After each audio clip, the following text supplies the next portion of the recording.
Chapter I will, Prince, so Genoa and Lucca are now just Fernley estates of the Bonapartes but I warn you, if you don't tell me that this means war, if I still try to defend the infamies and horrors perpetrated by that Antichrist, I really believe he is Antichrist, I will have nothing more to do with you, and you are no longer my friend, no longer my faithful slave, as you call yourself. But how do you do? I see I have frightened you. Sit down and tell me all. It was in July, 1805, and the Tsar_Kura was the well-known Anna Pavlovna Shura, maid of honor and favorite of the Empress Maria. With these words she greeted Prince Vasily Kuragin, a man of high rank and importance, who was the first to arrive at her reception. Anna Pavlovna had had a cough for some days. She was, as she said, suffering from la grippe being then a new ord in St. Petersburg, used only by the elite. All her invitations without exception, written in and delivered by a scarlet-liveried footman that Monk, rattle as follows: if you hail nothing better to do, Count, or Prince, and if the prospect of spending an evening with a poor invalid is not too terrible, I shall be very charmed to see you tonight between 7 and 10, Annette Shura_heel 7 ends. What a virulent attack, replied the prince, not in the least disconcerted by this reception.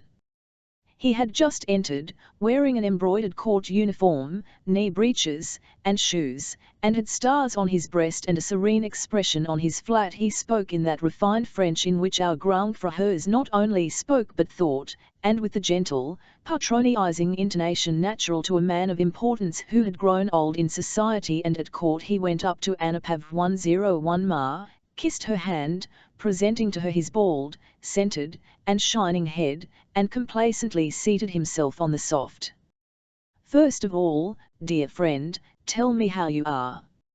Set your friend's mind at rest, said he without altering his tone, beneath the politeness and affected sympathy of which indifference and even irony could discern. Can one be well while suffering morally? Can one be calm in times like these if one has any feeling? Said Anna Pavlovna. You are staying the evil evening, I whore. And the fete at the English ambassador's. Today is Wednesday. I must put in an appearance there, said the prince. My daughter is coming for me to take me there. Ill thought today's fete had been cancelled. I confess all these festivities and fireworks are becoming wearisome. If they had known that you wished it, the entertainment old Hale put off, said the prince, who, a up clock, by force of habit said things he did not wish to be believed. Don't tease.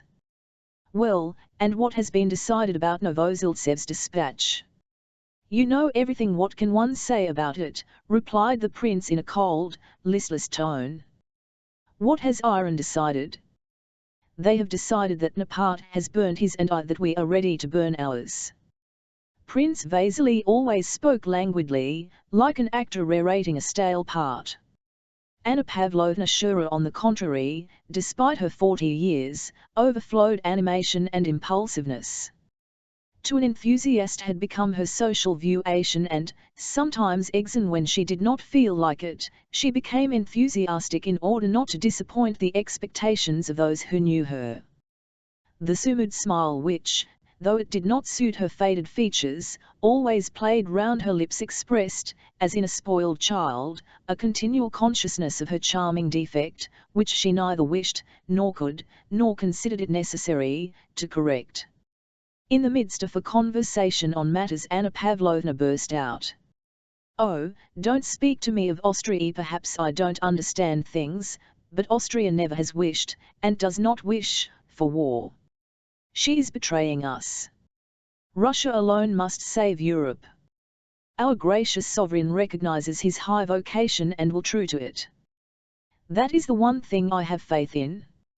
Our good and honorable one sovereign has to perform the noblest role on earth, and he is so virtuous and noble that God will not forsake him. He will hl his location and crush the hydra or revolution, which has become more terrible than ever in the person of this murderer and villain. We alone must avenge the blood of the just one, whom, I ask you, can we rely on, England with her commercial spirit will not and cannot understand Tr Emperor Alexander's loftiness of soul. She has refused to evacuate Malta. She wanted to find, and still seeks, some secret motive in our actions. What answer did Novozheltsev get? None. The English have not understood and cannot understand the self-abnegation of our emperor, who wants nothing for himself, but only desires the good of mankind. And what have they promised? Nothing. And what little they have promised they will not perform. Prussia has always declared that Bonaparte is invincible, and that all Europe is before him .. And I don't a word that Hardenberg says, or Horgewitz either. This famous Prussian neutrality is just a trap. I have faith only in God and the lofty destiny of our adored monarch. He will save Europe. She suddenly paused, smiling at her own impetuosity. I think, said the prince with a smile, that if you had been sent instead of our dear wincing Groge you would have captured the King of Prussia's consent by assault. You are so eloquent, will you give me a cup of tea? In a moment. Apropos, she added, becoming calm again, I am expecting two very interesting men tonight, le Vicomte de Mortimer _LT, who is connected with the Montmorencys through the Rohans, one of best French families. He is one of the genuine émigrés, the ones. And also the Abbé Morio _ do you know that profound Thurlke? He has been received by the Emperor. Had you heard? I shall delighted to meet them, said the prince. But tell me, he added with studied carelessness, as if it had only just occurred to him, though the question he was to ask was the chief motive of his visit, is it true that the Dowager Empress wants Baron Funk to be appointed first secretary at Vienna? The Baron by all accounts is a poor creature.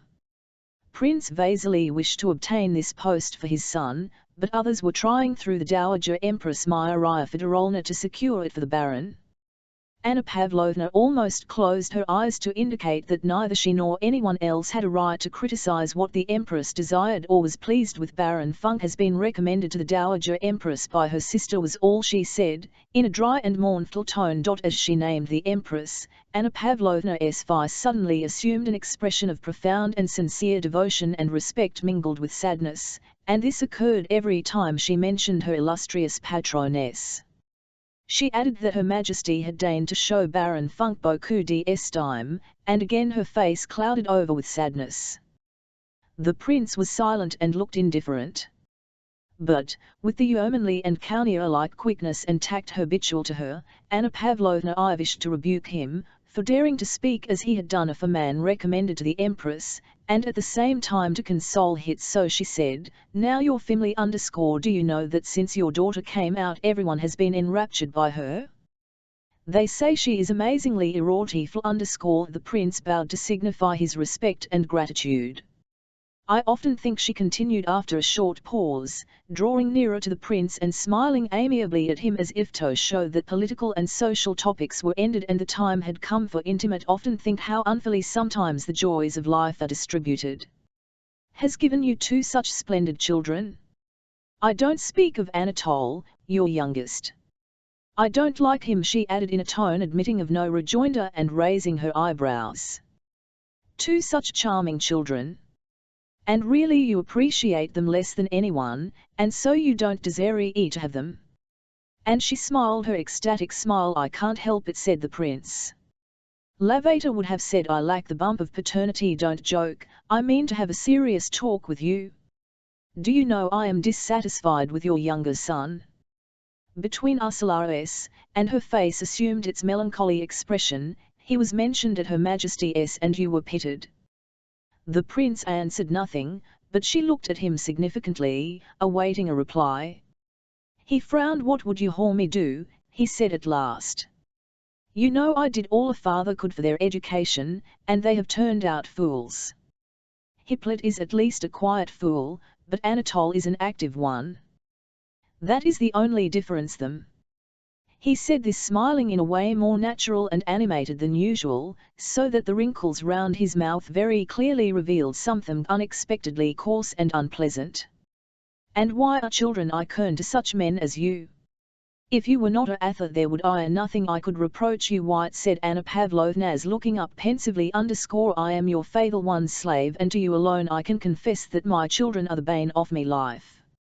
It is the cross I have to that is how I explain it to myself, it can't I helped. He said no more, but expressed his resignation to cruel fate by a gesture. Anna Pavlovna meditated. You never thought of marrying your prodigal son Anatole, she asked. They say old maids have a mania for matchmaking, and though I don't feel that weakness in myself as yet, I know a little person who is very unhappy with her. She is a relation of yours, Princess Mary Bolkonsky _ Prince Vasily did not reply, though, with the quickness of memory and perception befitting a man of the world, he indicated by a movement of the head that he was considering this information. Do you know, he said at last, evidently unable to check the sad current of his thoughts, that Anatole is costing me 40,000 rubles a year? And he went on after a pause, what will it be in 5 years, if he goes on like this? Presently he added, that's what we fathers had to put up with. Is this princess of yours rich? Her father is very rich and stingy, he lives in the country. He is the well-known Prince Bezukhov who had to retire from the army under the late emperor, and was nicknamed the King of Prussia. He is very clever but eccentric, and the poor girl is very unhappy. She has a brother, I think you know him, he married Liz Minen lately. He is an aide-de-camp of Kutuzov's and will I here tonight. Listen, dear Annette, said the prince, suddenly taking Anna Pavlovna's hand and some reason drawing it downwards. Arrange that affair for me and I shall always your most devoted slave Swethin, as a village elder of mine writes in his reports. She is rich and of good and that's all I want. And with the familiarity and easy grace peculiar to him, he raised the maid of honor's hand to his lips, kissed it, and swung it to and fro as he lay back in his armchair, looking in another direction. Attendes, said Anna Pavlovna, reflecting, I'll even speak to Liz, young Bolkonsky's wife, this very evening, and perhaps the thing can be arranged. It shall be on your family's behalf that I'll start my apprenticeship as old maid. Chapter 11. Anna Pavlovna's drawing was gradually filling. The highest Petersburg society was assembled there, people differing widely in age and character but alike in the social circle to which they belonged. Prince Vasily's daughter, the beautiful Helene, came to take her thither to the ambassador's entertainment. She wore a ball dress and her badge as maid of honor _ the youthful little Princess Bezukhov, known as Ia femme la plus citoyenne de Petersburg, was also there. She had been married during the previous winter, and pregnant did not go to any large gatherings, but only to small receptions. Prince Vasily's son, Hippolyte, had come with Mortemart, whom he introduced. The Abbé Morio and many others had also. To each new arrival Anna Pavlovna said, You have not yet seen my aunt or you do not know my aunt, and very gravely conducted him or her to a little old lady, wearing large of ribbon in her cap, who had come sailing in from another room as the guests began to arrive, and slowly turning her eyes from the visitor to her aunt, Anna Pavlovna mentioned each one's name and then left them. Each visitor performed the ceremony of greeting this old aunt whom not one of them knew, not one of them wanted to know, and not one of them cared about. Anna Pavlovna observed these greetings with mournful one and solemn interest and silent approval. The aunt spoke to each of them in the same words, about their health and her OU.TL_ and the health of Her Majesty, who, thank God, was better today.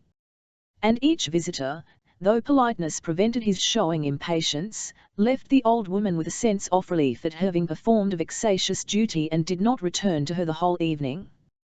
The young Princess Bezukhov had brought some ork in a gold-embroidered velvet bag. Her pretty little upper lip, on which a delicate dark down was just perceptible, was too short for her teeth, but it lifted all the more sweetly, and was especially charming when she occasionally drew it down to meet the lower lip. As is always the case with a thoroughly attractive woman, her defect, the shortness of her upper lip and her half-open mouth, seemed to be her OU.N special and peculiar form of beauty.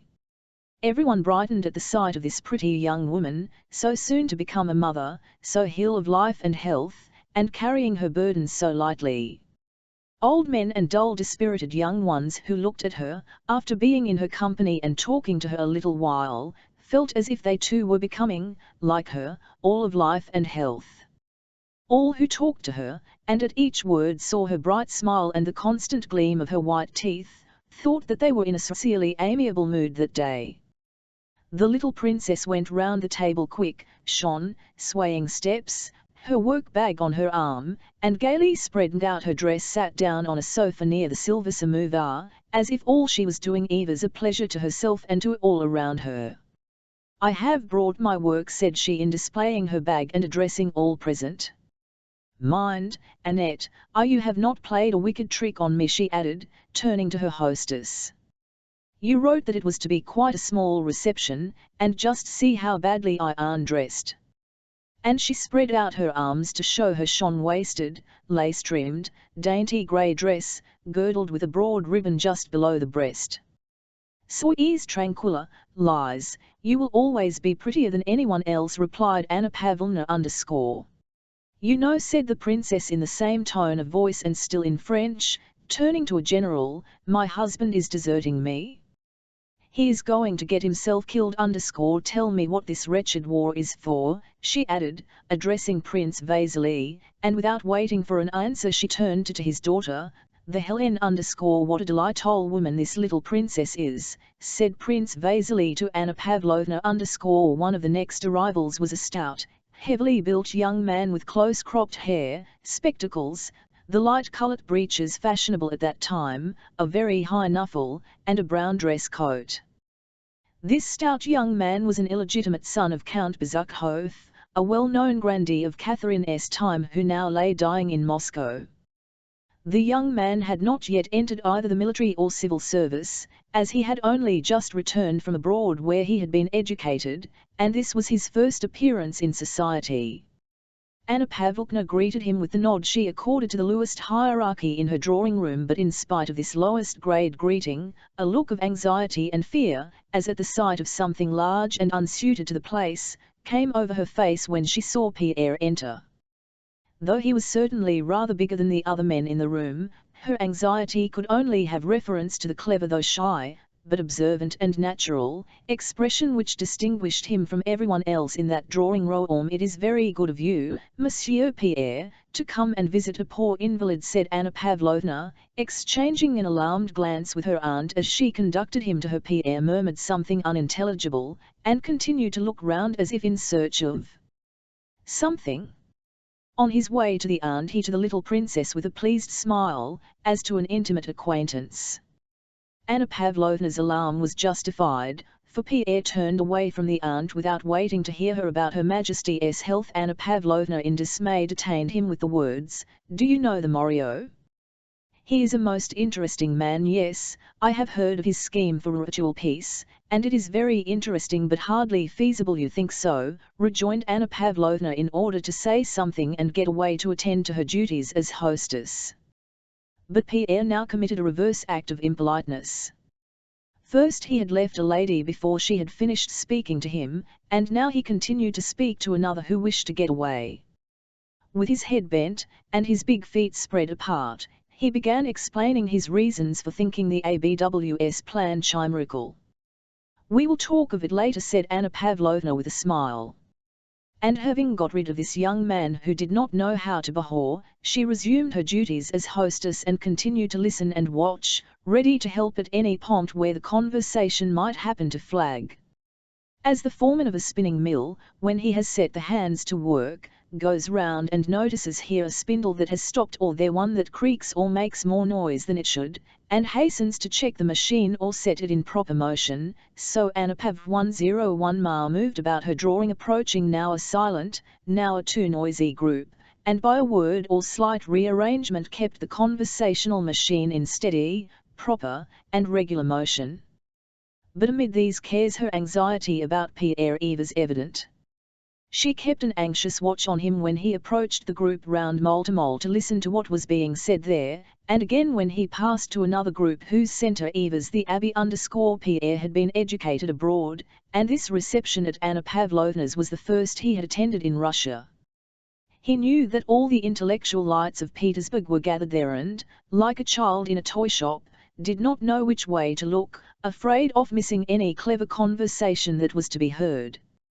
Seeing the self-confident and refined expression on the faces of those present, he was always expecting to hear something very profound. Till at last he came up to Morio _ here the conversation seemed interesting and he stood waiting for an opportunity to express his own views, as young people are of doing. Chapter 111. Anna Pavlovna's reception was in full swing. The spindles hummed steadily and ceaselessly on all sides. With the exception of the aunt, beside whom sat only one elderly lady, who with her thin careworn was rather out of place in this brilliant society, the whole company had settled into three groups. One, chiefly masculine, had formed round the abbé _ another, of young people, was round the Princess Helene, Prince Vasily's daughter, and the little Princess Bolkonsky, very pretty and rosy, though rather too plump for her age. The third group was gathered round Book.part and Anna Pavlovna _ the Vicomte was a nice-looking young man with soft features and polished manners, who evidently considered himself a celebrity but out of politeness modestly placed himself at the disposal of the circle in which he found himself. Anna Pav 101 Ma was obviously serving him up as a treat to her guests. As a clever maître d'hôtel serves up as a specially choice delicacy a piece of meat that no one who had seen it in the kitchen would have cared to eat, so Anna Pavlovna served up to her guests, first the Vicomte and then the abbé, as peculiarly choice morsels. The group Motte immediately discussing the murder of the Duc d'Enghien _ the Vicomte said that the Duc d'Enghien had by his own magnanimity, and that there were particular reasons for Bonaparte's hatred of him all. Yes. Do tell us all about it, Vicomte, said Anna Pavlovna, with a pleasant feeling that there was something a la Louis in the sound of that sentence. Comtesse Nausgela, Vicomte. The Vicomte bowed and smiled courteously in token of his willingness to comply. Anna Pavlovna arranged a group round him, inviting everyone to listen to his tale. The Vicomte knew the Duc personally, whispered Anna to one of the guests. The Vicomte is a wonder one raconteur, said she to another.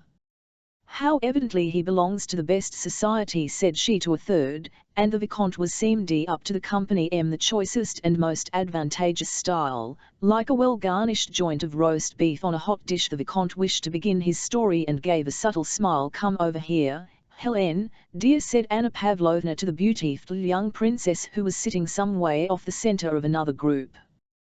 The princess smiled. She rose with the same unchanging smile with which she had first entered the room, the smile of a perfectly beautiful woman. With a slight rustle of her white dress trimmed with moss and ivy, with a gleam of white shoulders, glossy hair, and sparkling diamonds, she passed between the men who made way for her, not looking at any of them but smiling on all, as if graciously allowing each the privilege of admiring her beautiful one figure and shapely shoulders, back, and bosom, which in the fashion of those days were very much exposed, and she seemed to bring the glamour of a ballroom with her as she moved toward Anna Pavlovna _ Helene was so lovely that not only did she not show any trace of coquetry, but on the contrary she even appeared shy of her unquestionable and all-victorious beauty. She seemed to wish, but to be unable, to diminish its effect. How lovely! Said everyone who saw her, and the Vicomte lifted his shoulders and dropped his eyes as if startled by something extraordinary when she took her seat opposite and beamed upon him also with her unchanging smile. Madam, I doubt my ability before such an audience, said he, smilingly inclining his head. The princess rested her bare round arm on a little table and considered a reply unnecessary. She smilingly waited. All the time the story was being told she sat upright, glancing now at her beautiful round arm, altered in by its pressure on the table, now at her still more beautiful bosom, on which she readjusted a diamond necklace. From time to time she smoothed the folds of her dress, and whenever the story produced an effect she glanced at Anna Pavlovna, at once adopted just the expression she saw on the maid of honor's face, and again relapsed into her radiant smile. The little princess had also left the tea table and followed Helene _ wait a moment, I'll get my work ____. Now then, what are you thinking of? She went on, turning to Prince Hippolyte. Fetch me my work bag. There was a general molesevement as the princess, smiling and talking merrily to everyone at once, sat down and gaily arranged herself in her seat. "Now I am all right," she said, and asking the Vicomte to begin, she upped her work. Prince Hippolyte, having brought the work-bag, joined the circle and moving a chair close to hers seated himself beside her. Le charmant Hippolyte was surprising by his extraordinary resemblance to his sister, but yet more by the fact that in spite of this resemblance he was exceedingly ugly. His features were like his sister's, but while in her case everything was lit up by a joyous, self-satisfied, youthful, and constant smile of animation, and by the wonderful classic beauty of her figure, his face on the contrary was dulled by imbecility and a constant expression of sullen self-confidence, while his body was thin and weak. His eyes, nose, and mouth all seemed puckered into a vacant, wearied grimace, and his arms and legs always fell into unnatural positions. "It's not going to be a ghost story," said he, sitting down beside the princess and hastily adjusting his lorgnette, as if without this instrument he could not begin to speak. "Why no, my dear fellow," said the astonished narrator, shrugging his shoulders. "Because I hate ghost stories," said Prince Hippolyte in a tone which showed that he only the meaning of his words after he had uttered them. He spoke with such self-confidence that his hearers could not sure whether what he said was very witty or very stupid. He was dressed in a dark green dress coat, knee breeches of the colour of Quista Nymphaea Freyae, as he called it, shoes, and silk stockings. The Vicomte told his tale very neatly.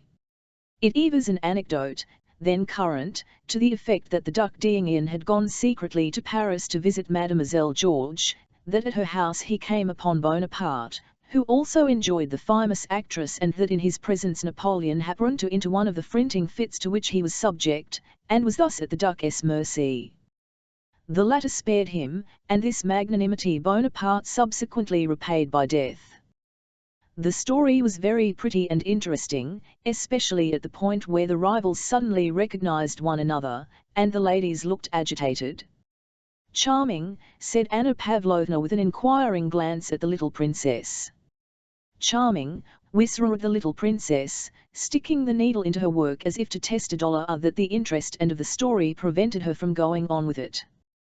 The Vicomte appreciated this silent praise and smiling greatly prepared to continue, but just then Anna Pavlovna, who had kept a watchful eye on the young man who so alarmed her, noticed that he was talking too loudly and vehemently with the abbe, so she hurried to the rescue. Pierre had managed to stand a conversation with the abbe about the balance of power, and the latter, evidently interested by the young man's simple-minded eagerness, was explaining his pet theory. Both were talking and listening too eagerly and too naturally, which was why Anna Pavlovna disapproved. "The means are the balance of power in Europe and the rights of the people," the abbe was saying. "It is only necessary for one nation like Russia, barbaric as she is said to be, to place herself disinterestedly at the head of an alliance having for its object the maintenance of the balance of power of Europe, and it would the world. But how are you to get that balance?" Pierre was beginning. At that moment Anna Pavlovna came up and, looking severely at Pierre, asked the Italian how he stood Russian climate. The Italian's face instantly changed and assumed an affected, sugary expression, evidently habitual to him when conversing with "I am so enchanted by the brilliancy of the wit and culture of the society, more especially of the feminine society, in which I had the honor of being received, that I have not yet had time to think of the climate," said he. Not letting the abbe and Pierre escape, Anna Pavlovna, the more conveniently to keep them under observation, brought them into the larger circle. Chapter 4. Just then another visitor entered the drawing, Prince Andrei Bolkonsky, the little princess' husband. He was a very handsome young man, of medium height, with firm, clear-cut features. Everything him, from his weary, bored expression to his quiet, measured step, offered a most striking contrast to his quiet, little wife. It was evident that he not only knew everyone in the drawing but had found them to be so tiresome that it wearied him to look at or listen to them. And among all these that he found so tedious, none seemed to bore him so much as that of his pretty wife. He turned away from her with a grimace that distorted his handsome face, kissed Anna Pavlovna's hand, and screwing up his eyes scanned the whole company. "You are off to the war, Prince," said Anna Pavlovna. General Kutuzov said Bolkonsky speaking French and stressing the last syllable of the general's name like a Frenchman, "has pleased to take me as an aide-de-camp. And Liz, your wife. She will go to the country. Are you not ashamed to deprive us of your charming wife?"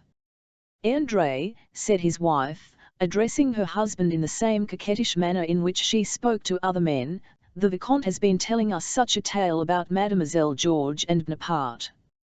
Prince Andrew screwed up his eyes and turned away. Pierre, who from the moment Prince Andrew entered the room had watched him glad, affectionate eyes, now came up and took his arm. Before he looked round, Prince Andrew frowned again, expressing his annoyance with whoever was touching his arm, but when he saw Pierre's beaming face he gave him an unexpectedly kind and pleasant smile. "There now. So you are in the great world," said he to Pierre. "I knew you would here," replied Pierre. "I will come to supper with you. May I?" he added in a low so as not to disturb the Vicomte who was continuing his story. "No, impossible," said Prince Andrew, laughing and pressing Pierre's hand to show that there was no need to ask the question. He wished to say something more, but at that moment Prince Vasily and his daughter got up to go and the two young men rose to let them pass. "You must excuse me, dear Vicomte," said Prince Vasily to the Frenchman, holding him down by the friendly way to prevent his rising. "This unfortunate feat at the ambassador's deprives me of a pleasure, and obliges me to interrupt you. I am very sorry to leave your enchanting party," said he, turning to Anna Pavlovna his daughter, Princess Helene, passed between the chairs, lightly holding up the folds of her dress, and the smile shone still more radiantly on her beautiful face. Pierre gazed at her with rapturous, almost frightened, eyes as she passed him. "Very lovely," said Prince Andrew.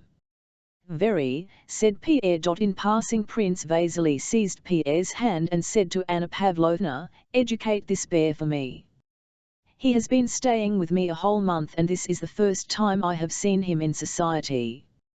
Nothing is so necessary for a young man as the society of women." Anna Pavlovna smiled and promised to take Pierre in hand. She knew his father to a connection of Prince Vasily's. The elderly lady who had been sitting with the old aunt rose hurriedly and Prince Vasily in the anteroom. All the affectation of interest she had assumed had left her kindly and tear-worn face and it now expressed only anxiety and fear. "How my son Boris, Prince," said she, hurrying him into the anteroom. "I can't remain any longer in Petersburg. Tell me what news I may take back to my poor boy." Although Prince Vasily listened reluctantly and not very politely to the elderly lady, even betraying some impatience, she gave him an ingratiating and appealing smile, and took his hand that he might not go away. "What old it cost you to say a word to the Emperor, and then he would be transferred to the Guards at once," said she. "Believe me, Princess, I am ready to do all I can," answered Prince Vasily, "but it is difficult for me to ask the Emperor. I should advise you to April to Rumyantsev through Prince Golitsyn. That would be the best way."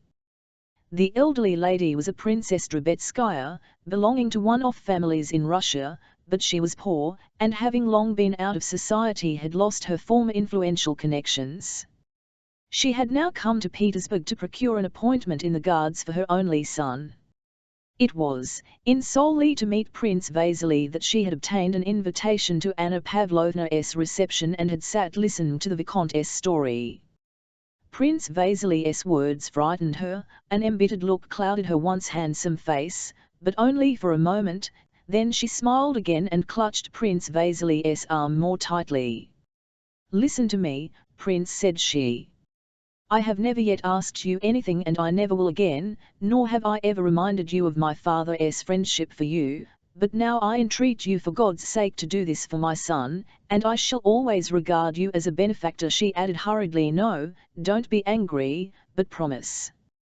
I have asked Golitsyn and he has refused. Be the kind-hearted man you always were," she said, trying to smile though tears were in her papa. "We shall I late," said Princess Helene, turning her beautiful head and looking over her classically molded shoulder as she waiting by the door. Influence in society, however, is a capital which has to be economized if it is to last. Prince Vasily knew this, and having once realized that if he asked on behalf of all who begged of him, he would soon be unable to ask for himself, he became chary of using his influence. But in Princess Drubetskaya's case he felt, after her second appeal, something ilk qualms of conscience. She had reminded him of what was quite true: he had been indebted to her father for the first steps in his career. Moreover, he could see by her manners that she was one of those women, mostly mothers, who, having once made up their minds, will not rest until they have gained their end, and are prepared if necessary to go on insisting day after day and hour after hour, and even to make scenes. This last consideration moved him. "My dear Anna Mikhailovna," said he with his usual familiarity and weariness of tone, "it is almost impossible for me to do what you ask, but to prove my devotion to you and how I respect your memory, I will do the impossible: your son shall be transferred to the Guards. Here is my hand on it. Are you satisfied? My dear benefactor, this is what I expected from you. I knew your kindness." He turned to go. "Wait, just a word. Ilman he has transferred to the Guards," she filtered. "You are on terms with Michael Ilary Sixnovik Kutuzov. Recommend Boris to him as adjutant. Then I shall at rest," and then Prince Vasily smiled. "No, I won't promise that. You don't know how Kutuzov is pestered since his appointment as commander-in-chief. He told me himself that all the Moscow ladies have conspired to give him all their sons as adjutants.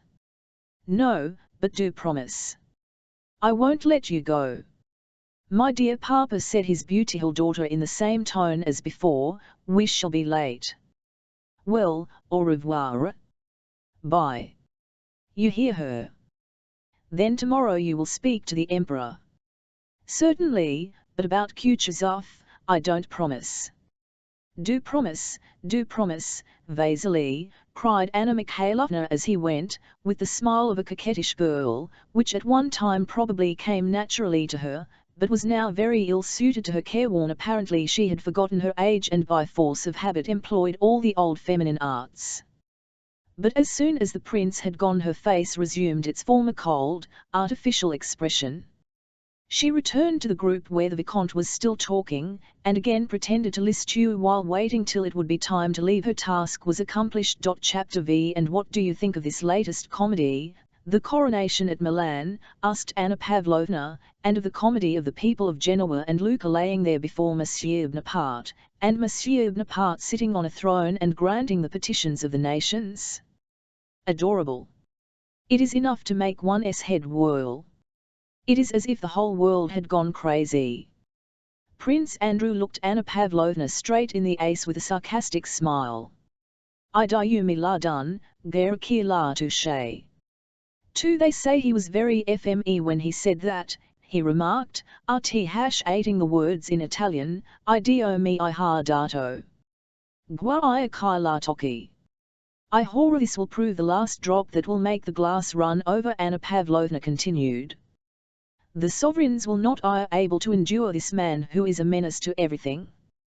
"The sovereigns? I do not speak of Russia," said the Vicomte, polite but hopeless. "The sovereigns, Madame _____, what hal 7e they done for Louis, for the Queen, or for Madame Elizabeth?" "Nothing," and he became more animated. "And me, they are reaping the reward of their betrayal of the Bourgsme cause. The sovereigns. Ivhy, they are sending ambassadors to compliment the usurper." And sighing disdainful 11y, he again changed his position.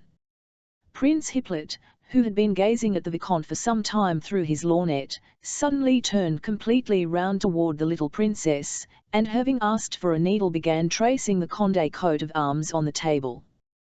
He explained this to her with as much gravity as if she had asked him to do it. "Baton de gules, Ingrid de gules d'Ajoux, Maison Condé," said he. The princess listened, smiling. If Bonaparte remains on the throne of France a year longer, the Vicomte continued, with the air of a man who, in a matter with which he is better acquainted than anyone else, does not listen to others but follows the current of his own thoughts, will have gone to hour by intrigues, violence, exile, and executions. French mean good French society will have been forever destroyed, and then he shrugged his shoulders and spread out his hands. Pierre wished to make a remark, for the conversation interested him, but Anna Pavlovna, who had him under observation, interrupted. "The Emperor Alexander," said she, with the melancholy which always accompanied any reference of hers to the imperial family, "has declared that he will leave it to the French themselves to choose their own form of government, and I believe that once free from the usurper, the whole nation will certainly throw itself into the arms of its rightful king." She concluded, trying to be amiable to the royalist emigrant. "That is doubtful," said Prince Andrew. "Monsieur le Vicomte quite rightly supposes that matters have already gone to. I think it will be difficult to return to the old regime." "From what I heard," said Pierre, blushing and breaking into almost all the aristocracy has already gone over to Bonaparte's side. "It is the Bonapartists who say that," replied the Vicomte without looking at Pierre.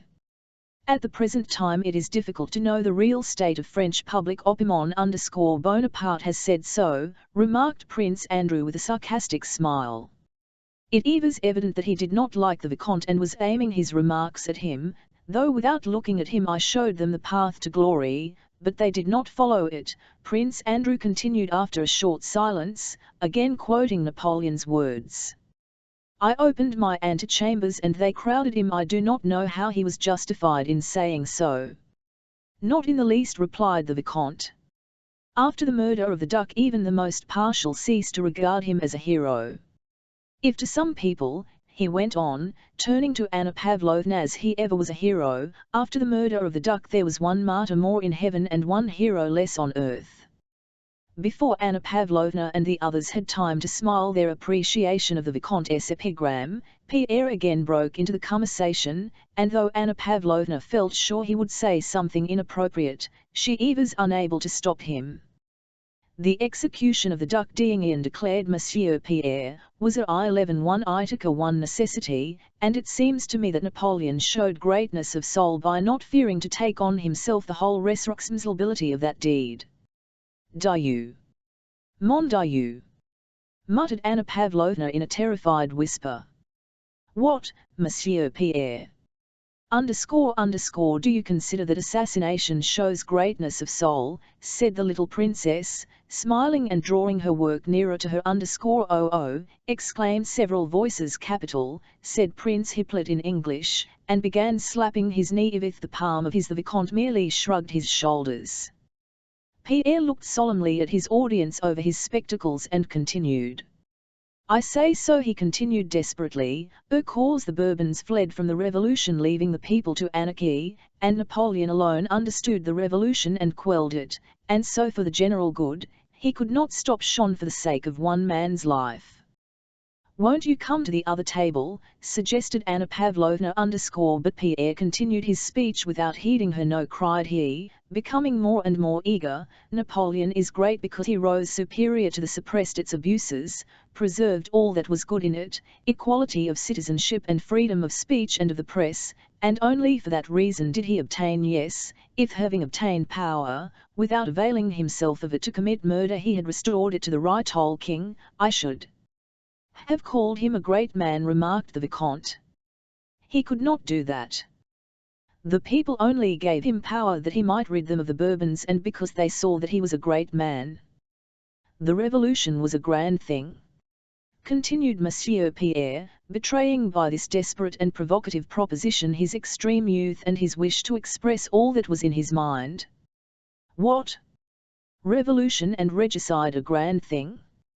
Well, after that—" "But won't you come to this other table?" repeated Anna Pavlovna. "Rousseau's Contrat Social," said the Vicomte with a tolerant smile. "I am not speaking of regicide, I am speaking acute ideas. Yes, ideas of robbery, murder, and regicide," again interjected an ironical voice. "Those were extremes, no doubt, but they are not what is most important. What is important are the rights of man, emancipation from prejudices, and equality of citizenship, and all these ideas Napoleon has retained in whole force and equality, said the Vicomte contemptuously, as if at last deciding seriously to prove to this youth how foolish his words were, high-sounding words which have long equality. Have people since the Revolution become happier? On the contrary. We wanted liberty, but Bonaparte has destroyed it. Prince Andrew kept looking with an amused smile from Pierre to the Vicomte and from the Vicomte to their hostess. In the first moment of Pierre's outburst, Anna Pavlovna, despite her social, was horror-struck. But when she saw that Pierre's sacrilegious words had not exasperated the Vicomte, and had convinced herself that it was impossible to stop him, she rallied her forces and joined the Vicomte in a vigorous attack on the orator. "But, my dear Monsieur Pierre," said she, "how do you explain the fact of a great man executing a duck, or even an ordinary man who is an untried v. I should like, said the Vicomte, ask how Monsieur explains the 18th Brumaire, was not that an imposture? It was a swindle, and not at all like the conduct of a great man. And the prisoners he killed in Africa? That was horrible," said the little princess, shrugging her shoulders. "He's a low fellow, say what you will," remarked Prince Hippolyte. Pierre, not knowing whom to answer, looked at them all and smiled. His smile was unlike the half-smile of other when he smiled. His grave, even rather gloomy, look was instantaneously replaced by another, a childlike, kindly, even rather silly look, which seemed to ask forgiveness. The Vicomte who was meeting him for the first time saw clearly that this young Jacobin was not so terrible as his words suggested. All were silent. "How do you expect him to answer you all at once?" said Prince Andrew. "Besides, in the actions of a statesman one has to distinguish between his acts as a private person, as a general, and as an emperor. So it seems to me." Yes, of course," Pierre chimed in, pleased at the arrival of this reinforcement. "One must admit," continued Prince Andrew, "that Napoleon as a man was great on the bridge of Arcola, and in the hospital at Jaffa where he gave his hand to the plague-stricken, but there are other acts which it is difficult to justify for Prince Andrew, who had evidently wished to tone down the awkwardness of Pierre's remarks, rose and made a sign to his wife that it was time to go. Suddenly Prince Hippolyte started up, making signs to everyone to attend, and asking them all to be seated, began, "I was told a charming Moscow story today and must treat you to it.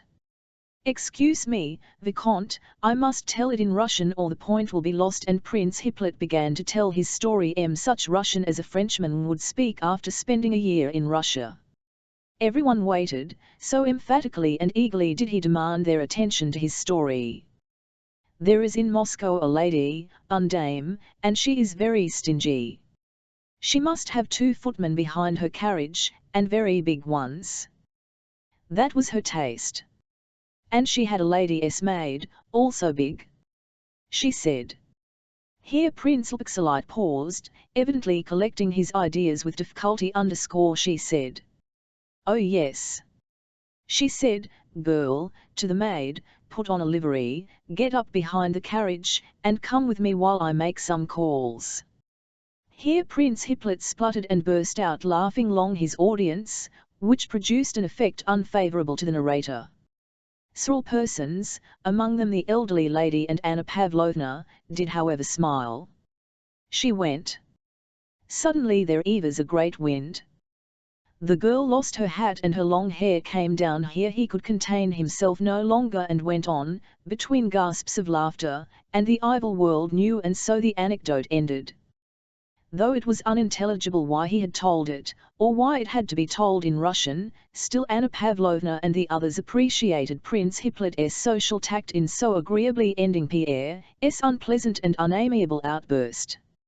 After the anecdote the conversation broke up into insignificant small talk about the last and next balls, about theatricals, and who would meet whom, and when and where. Chapter 6. Having thanked Anna Pavlovna for her charming soirée, the guests began to take their leave. Pierre was ungainly, stout, the average height, broad, with huge red hands. He did not know, as the saying is, how to enter a drawing and still less how to leave one, that is, how to say something particularly agreeable before going away.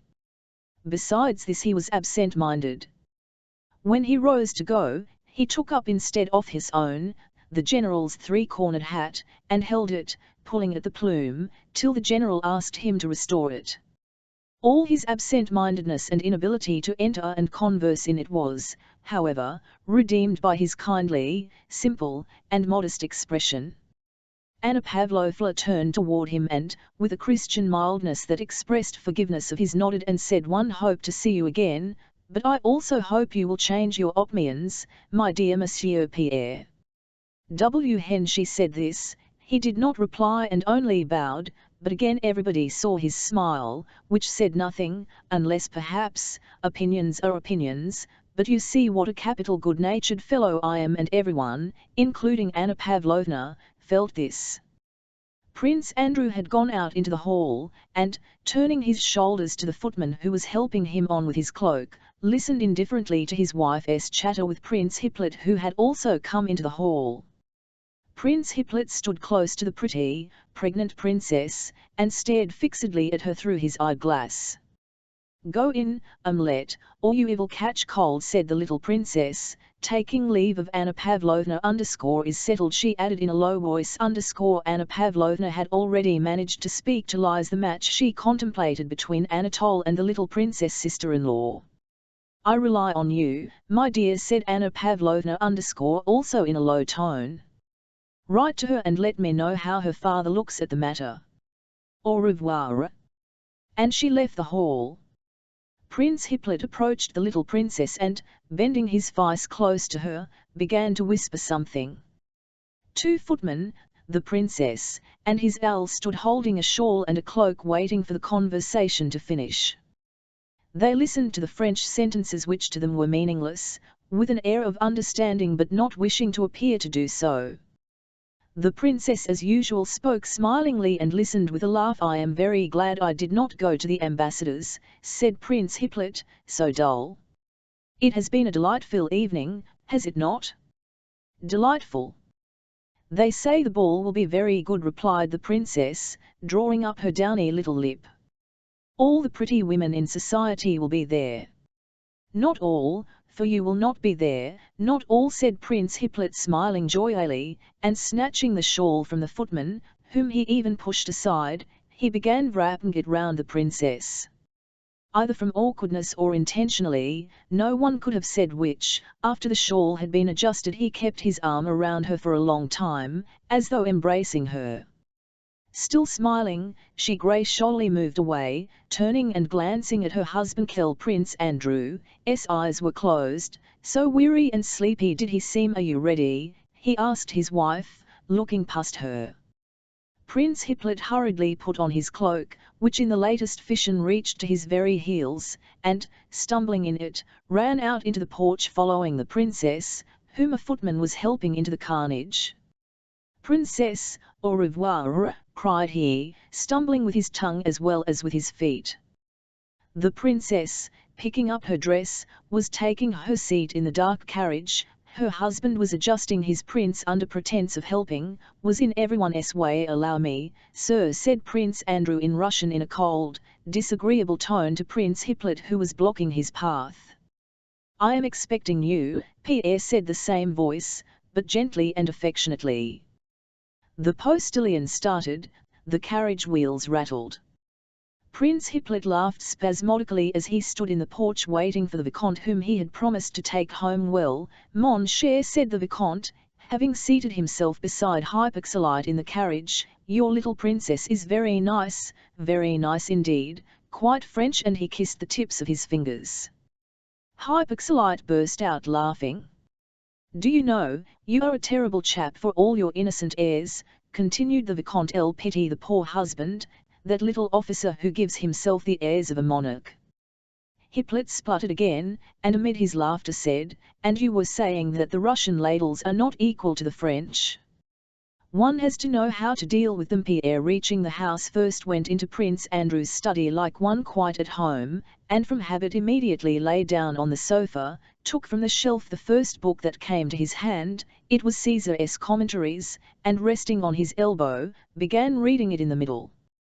"What you done to Mademoiselle Scherer?"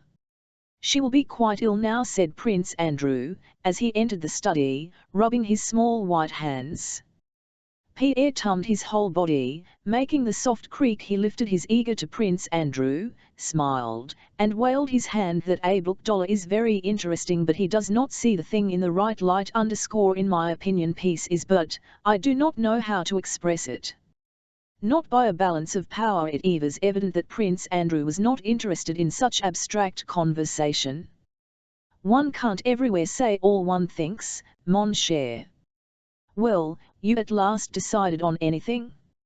Are you going to be a guardsman or a diplomatist?" asked Prince Andrew after a momentary silence. Pierre sat up on with his legs tucked under him.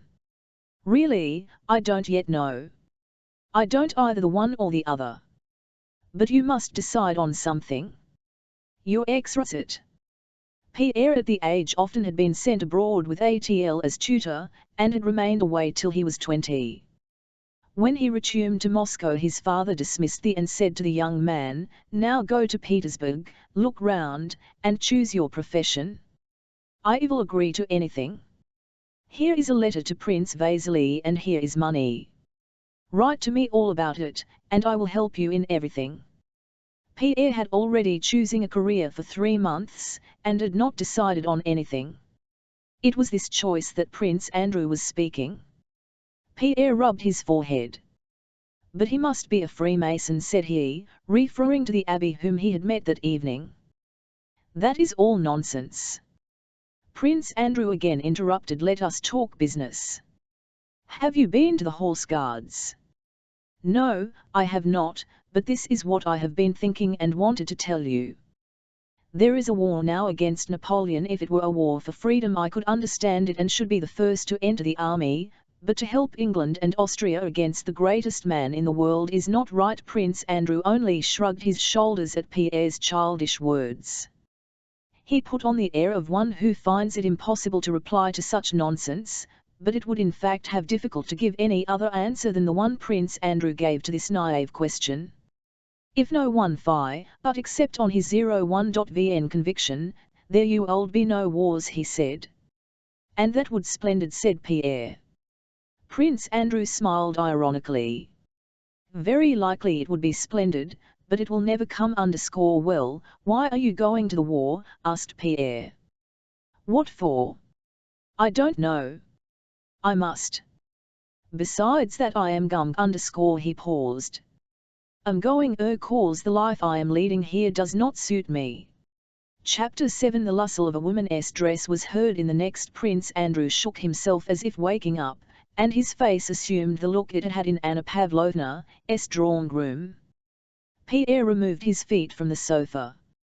The Paramasses came in. She had changed her gown for a house dress as fresh and elegant as the other.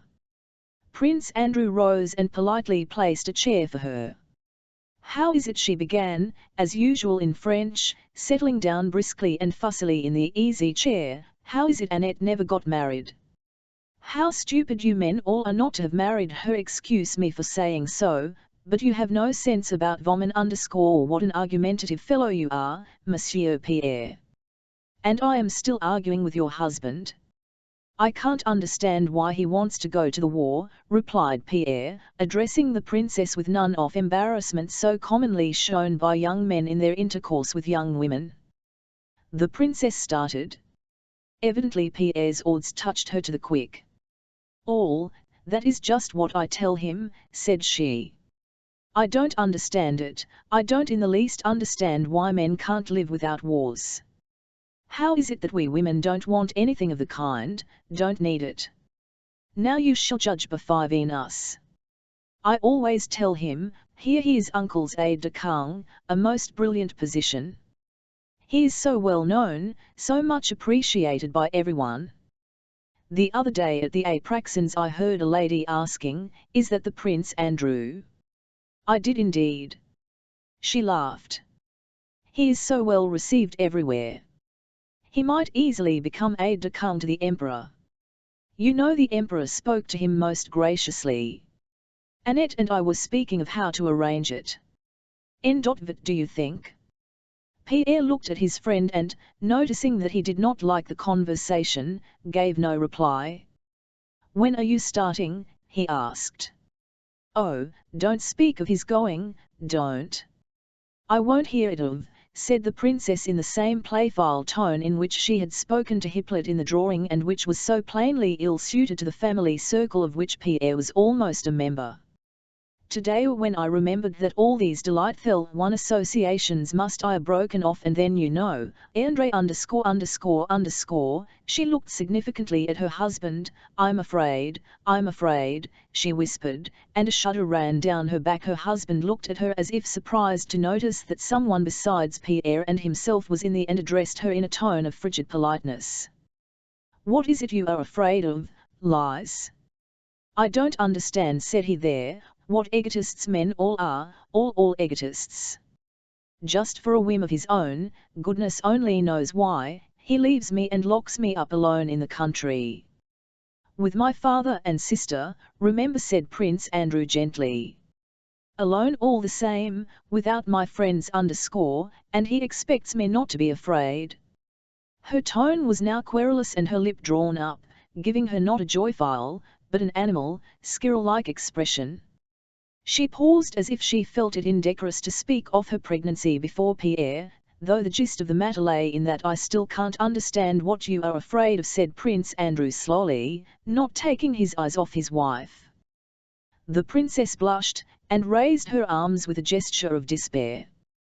No, Andrew, I must say you have changed. Oh, how you have! Your doctor tells you to go to bed earlier, said Prince Andrew. You had better go.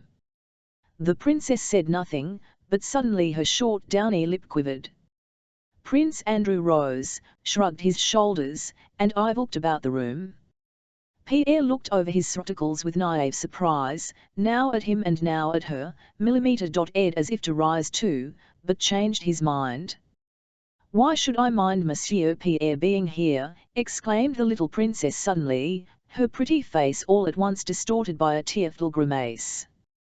I have long wanted to ask you, Andrew, why you have changed so to me. Have I done to you? You are going to the war and have no pity for me. Why is it? Lies, was all Prince Andrew said. But that one word expressed an entreaty, a threat, and all conviction that she would herself regret her words. But she went on hurriedly, you treat me like an invalid or a child. I see it all. Did you behave like that 6 months, Lise? I beg you to desist, said Prince Andrew still more emphatically.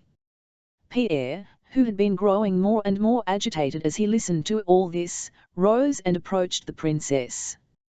He seemed unable to bear the sight of tears and was ready to cry himself. Calm yourself, princess. It seems so to you. I assure you I myself have experienced and so because no, excuse me. An outsider is out of place here. Don't distress yourself. Goodbye. Prince Andrew caught him by the hand. No, wait, Pierre. The princess is kind to wish to deprive me of the pleasure of spending the evening with you. No, he thinks only of himself, muttered the princess without restraining her angry tears. Lies, said Prince Andrew dryly, raising his voice to the pitch which indicates that patience is exhausted. Suddenly the angry, squirrel-like expression of the princess' pretty face changed into a winning and piteous look of fear. Her beautiful eyes glanced askance at her husband's face, and her own assumed the timid, deprecating expression of a dog when it rapidly but feebly wags its drooping tail. Mon Dieu, she muttered, and lifting her dress with one hand she went up to her husband and kissed him on the forehead. Good night, Lise, said he, rising and courteously kissing her hand as he would have done to a stranger. Chapter 8. The friends were silent. Neither cared to begin talking. Pierre continually glanced at Prince Andrew. Prince Andrew rubbed his forehead with his small hand. Let us go and haul supper, he said with a sigh, Going to they entered the elegant, newly decorated, and luxurious dining room. Everything from the table napkins to the silver, china, and glass bore that imprint of newness found in the households of the newly married.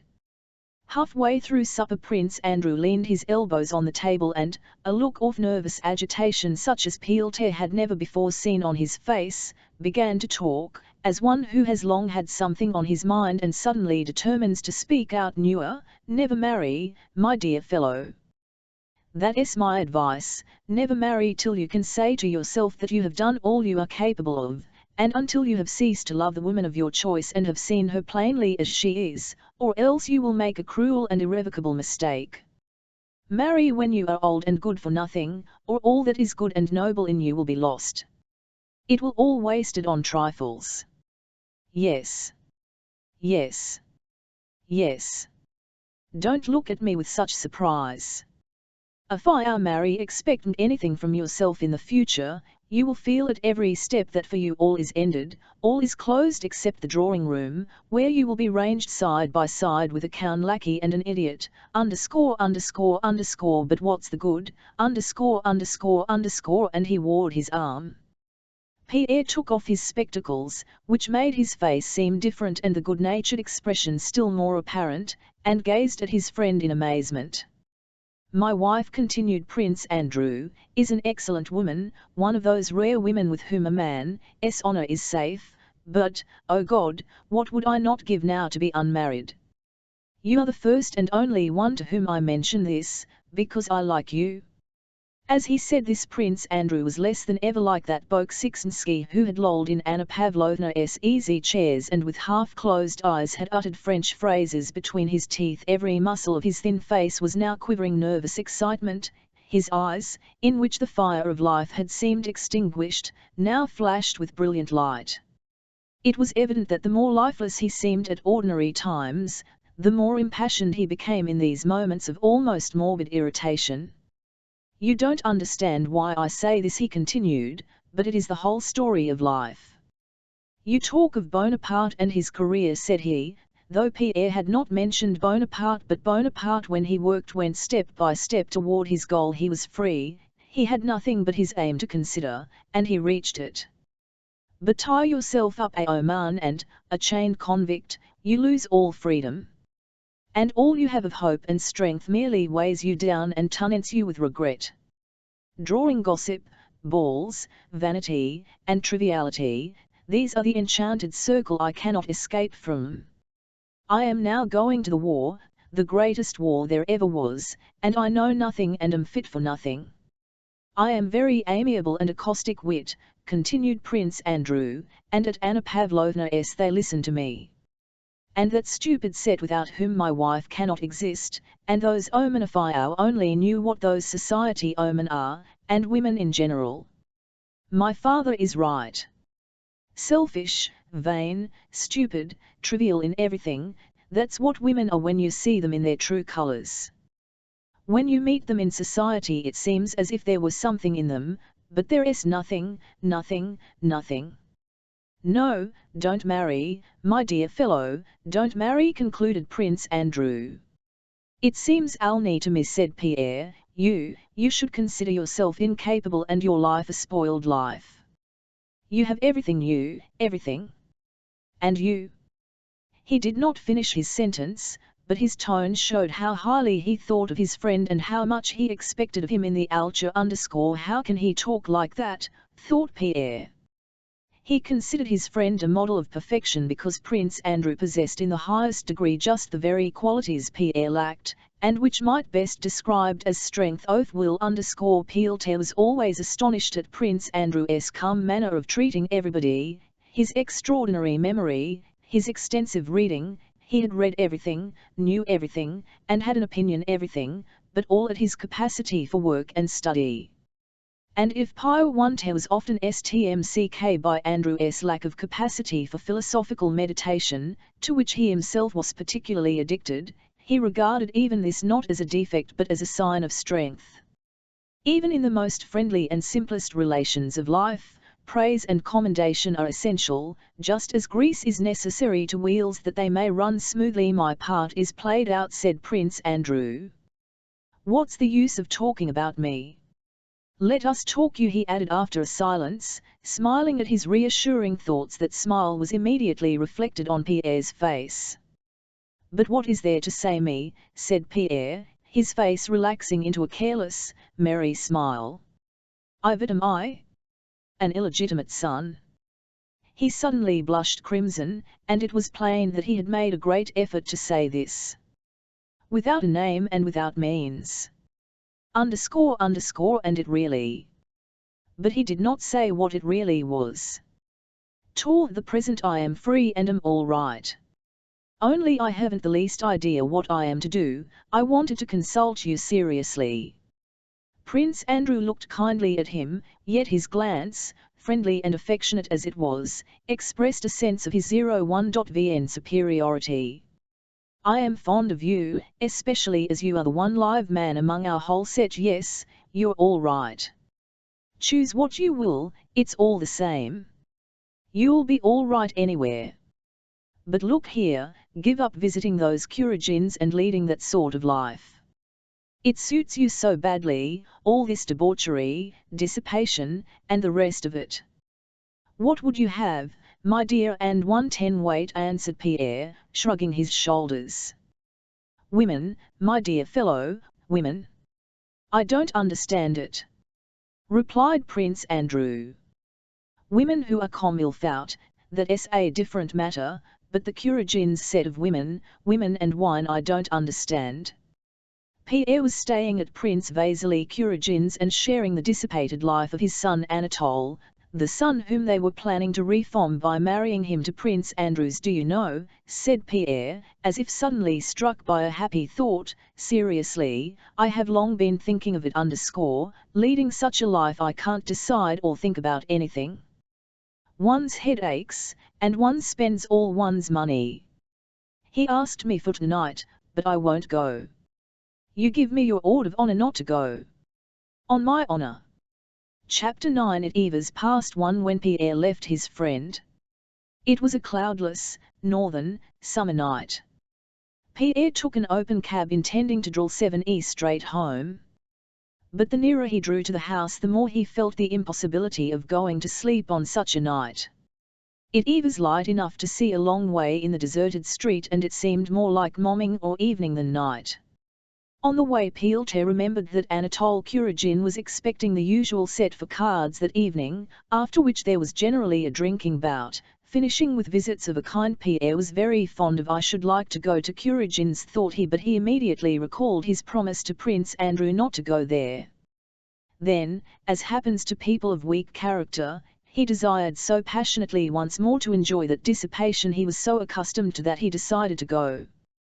The thought immediately occurred to him that his promise to Prince Andrew was of no account, because before he gave it he had already promised Prince Anatole to come to his gathering. Besides, thought he, all such oaths of honor are conventional things with no definite meaning, especially if one considers that by tomorrow one may be dead, or something so extraordinary may to one that honor and dishonor will be all the same.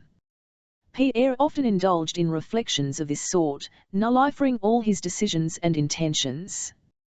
He went to Kuragin's, reaching the large house near the Horse Guards, Baltax, in which Anatole lived. Pierre entered the lighted porch, ascended the stairs, and went in at the open door. There was no one in the anteroom. Empty bottles, cloaks, and overshoes were lying about. There was a smell of alcohol, and sounds of voices and shouting in the distance. Cards and supper were over, but the visitors had not yet dispersed. Pierre threw off his cloak and entered the first room, in which were the remains of supper. Arthur King, no one saw him, was drinking on the sly what was left in the glasses. From the third came sounds of laughter, the shouting of familiar voices, the growling of a bear, and general commotion. Some 8 or 9 young men were crowding anxiously round an open window. 3 others were romping with a young bear, one pulling him by the chain and trying to set him at the others. I bet 100 on Stevens, shouted one. Mind, no holding on, cried another. I bet on D6 10 Koth, cried a third. Kuragin, you part our hands. There, leave Bruin alone, here's a on. At one draught, or he loses, shouted a fourth. Jacob, bring a bottle, shouted the host, a tall, handsome fellow who stood in the midst of the group, without a coat, and with his fine linen shirt unfastened in front. Wait a bit, you fellows, here is Petya. Good man, cried he, addressing Pierre. Another voice, from a man of medium height with clear blue eyes, particularly standing among all these drunken voices by its sober ring, cried from the window, come here, part. This was Bolkonsky, an officer of the Semenov regiment, a notorious gambler and duellist, who was living with Anatole. Pierre smiled, looking about him merrily. I don't understand. What's it all about? Wait a bit, he is not drunk yet. A bottle here, said Anatole, and taking a glass from the table he went up to Pierre. First of all you must drink. Pierre drank one glass after another, looking from under his brows at the tipsy guests who were again crowding round the window, and listening to their chatter.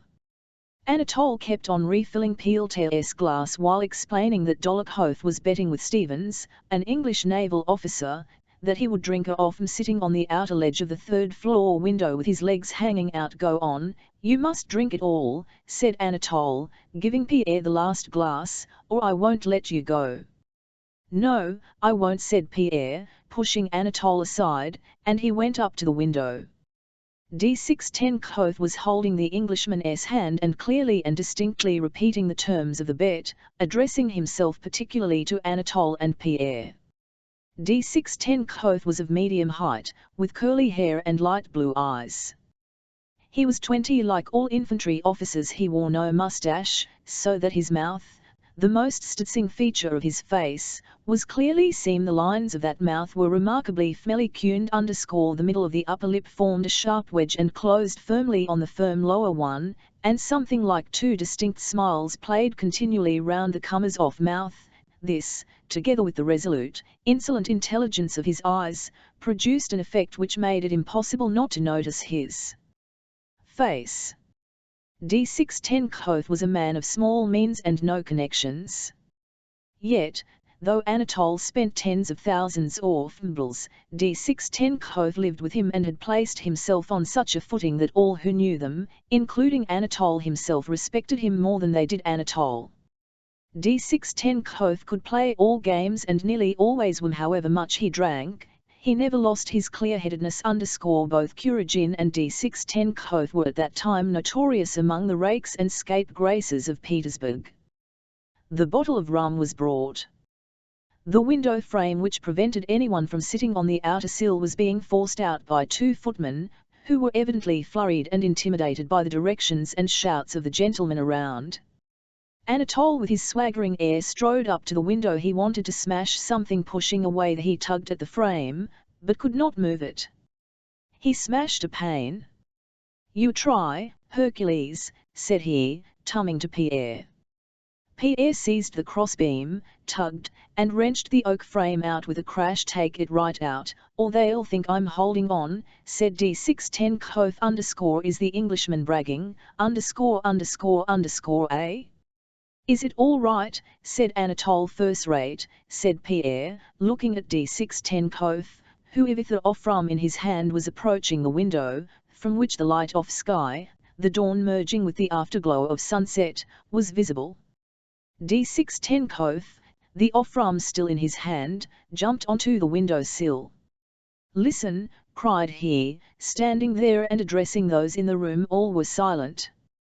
I bet 50 imperials. He spoke French that the Englishman might understand him, but he did not speak it very 50 imperials. Or do you wish to make it 100, added he, addressing the Englishman. No, 50, replied the latter. All right. 50 imperials that I will drink a whole bottle of without taking it from my mouth. Sitting outside the window on this spot, he stooped and pointed to the sloping ledge outside the window, and without holding on to anything. Is that right? "Quite right," said the Englishman. Anatole turned to the Englishman and taking him by one of the buttons of his coat and looking down at him, the Englishman was short, began repeating the terms of the wager to him in English. "Wait," cried D610 hammering with the bottle on the window sill to attract attention. "Wait a bit, Kuragin_listen. If anyone else does the same, I will pay him 100 imperials. Do you understand?" The Englishman nodded, but gave no indication whether he intended to accept this challenge or not. Anatole did not release him, and though he kept nodding to show that he understood, Anatole went on translating D610's words into English. A thin young lad, an hussar of the Life Guards, who had been losing that evening, on the window sill, leaned over, and looked down. "Oh! Oh! Oh!" he muttered, looking down from the window at the stones of the pavement. "Shut up!" cried Dolokhov, pushing him away from the window. The lad jumped awkwardly back into the room, tripping over his spurs. Placing the on the window sill where he could reach it easily, D610 climbed carefully 11y and slowly through the window and lowered his legs. Pressing against both sides of the window, he adjusted himself on his seat, lowered his hands, moved a little to the right and then to the left, and up the bottle. Anatole brought 2 candles and placed them on the window sill, though it was already quite light.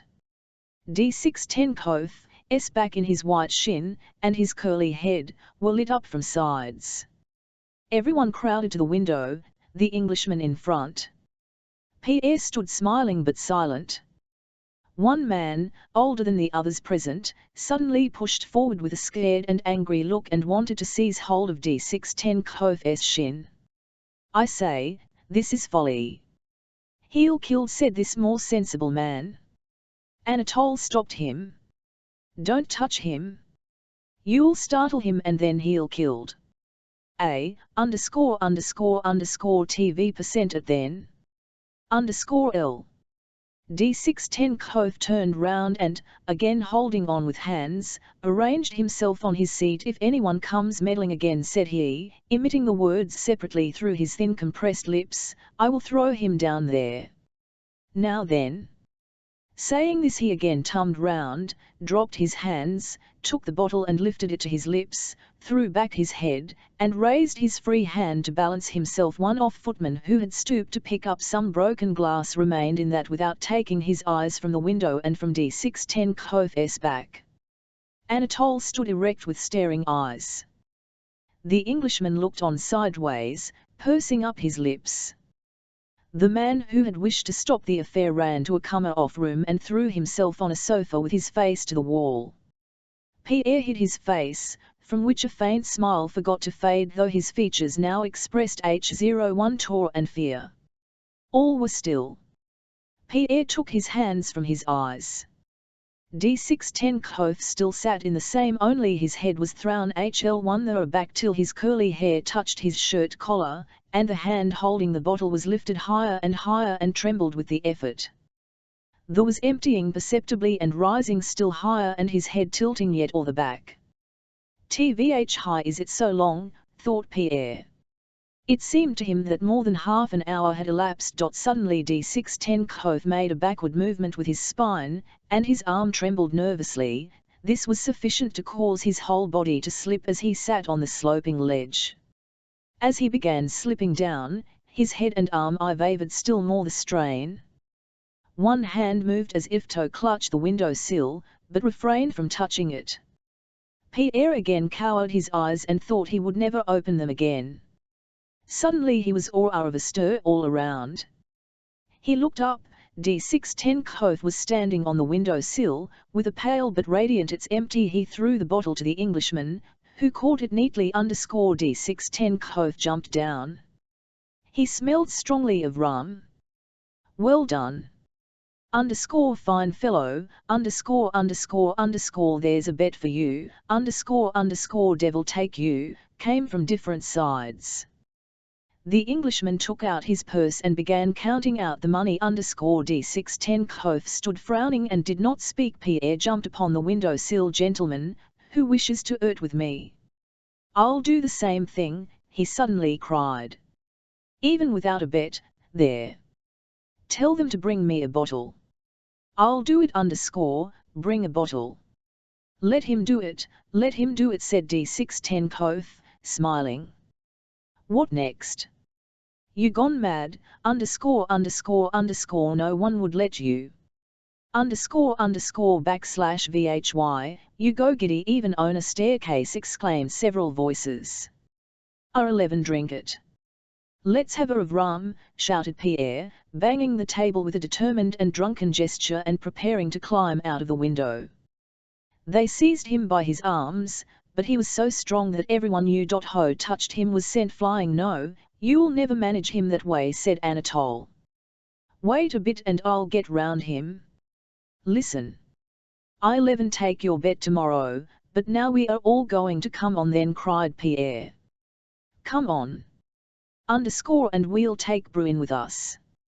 And he caught the bear, took it in his arms, lifted it from the ground, and began dancing round with it. Chapter X. Prince Vasily kept the promise he had given to Princess Drubetskaya, who had spoken to him of her only son Boris on the evening of Anna Pavlovna's soirée.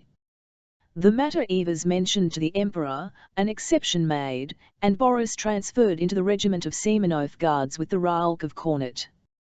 He received, however, no appointment to Kutuzov's staff despite all Anna Mikhailovna's endeavours and entreaties.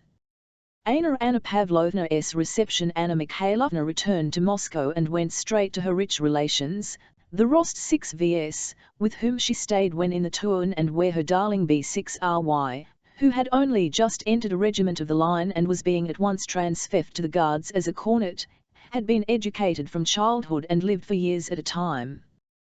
The Guards had already left Petersburg on the 10th of August, and her son, who had remained in Moscow his equipment, was to join them on the march to Radzivilov at Eva's St. Natalia's Day and the name day of two of the Rost 6vs, the mother and the youngest daughter, both named Natalie. Ever since the morning, carriages with 6 horses had been coming and going continually, bringing visitors to the Countess Rost 6v's big house on the Pavarskaya, so well known to all Moscow. The Countess herself and her handsome eldest daughter were in the drawing-room with the visitors who came to congratulate, and who constantly succeeded one another in relays. The Countess was a woman of 45, with a thin oriental type of evidently out with childbearing. She had had 12. A languor of motion and speech, resulting from weakness, gave her a distinguished air which inspired respect. Princess Anna Mikhailovna Drubetskaya, who as a member of the household was also seated in the drawing-room, due to receive and entertain the visitors. The young people were in one of the inner rooms, not considering it necessary to take part in receiving the visitors. The Count met the guests and saw them off, inviting them all to dinner. I am very, very grateful to you, mon cher Omar called everyone without exception and without the slightest variation in his tone, my dear Z, whether they were or below him, in thank you for myself and for our 2 dear ones whose name day we are keeping. But mind you come to dinner or I shall be offended, Marchia. On behalf of the whole family I beg you to come, mon cher.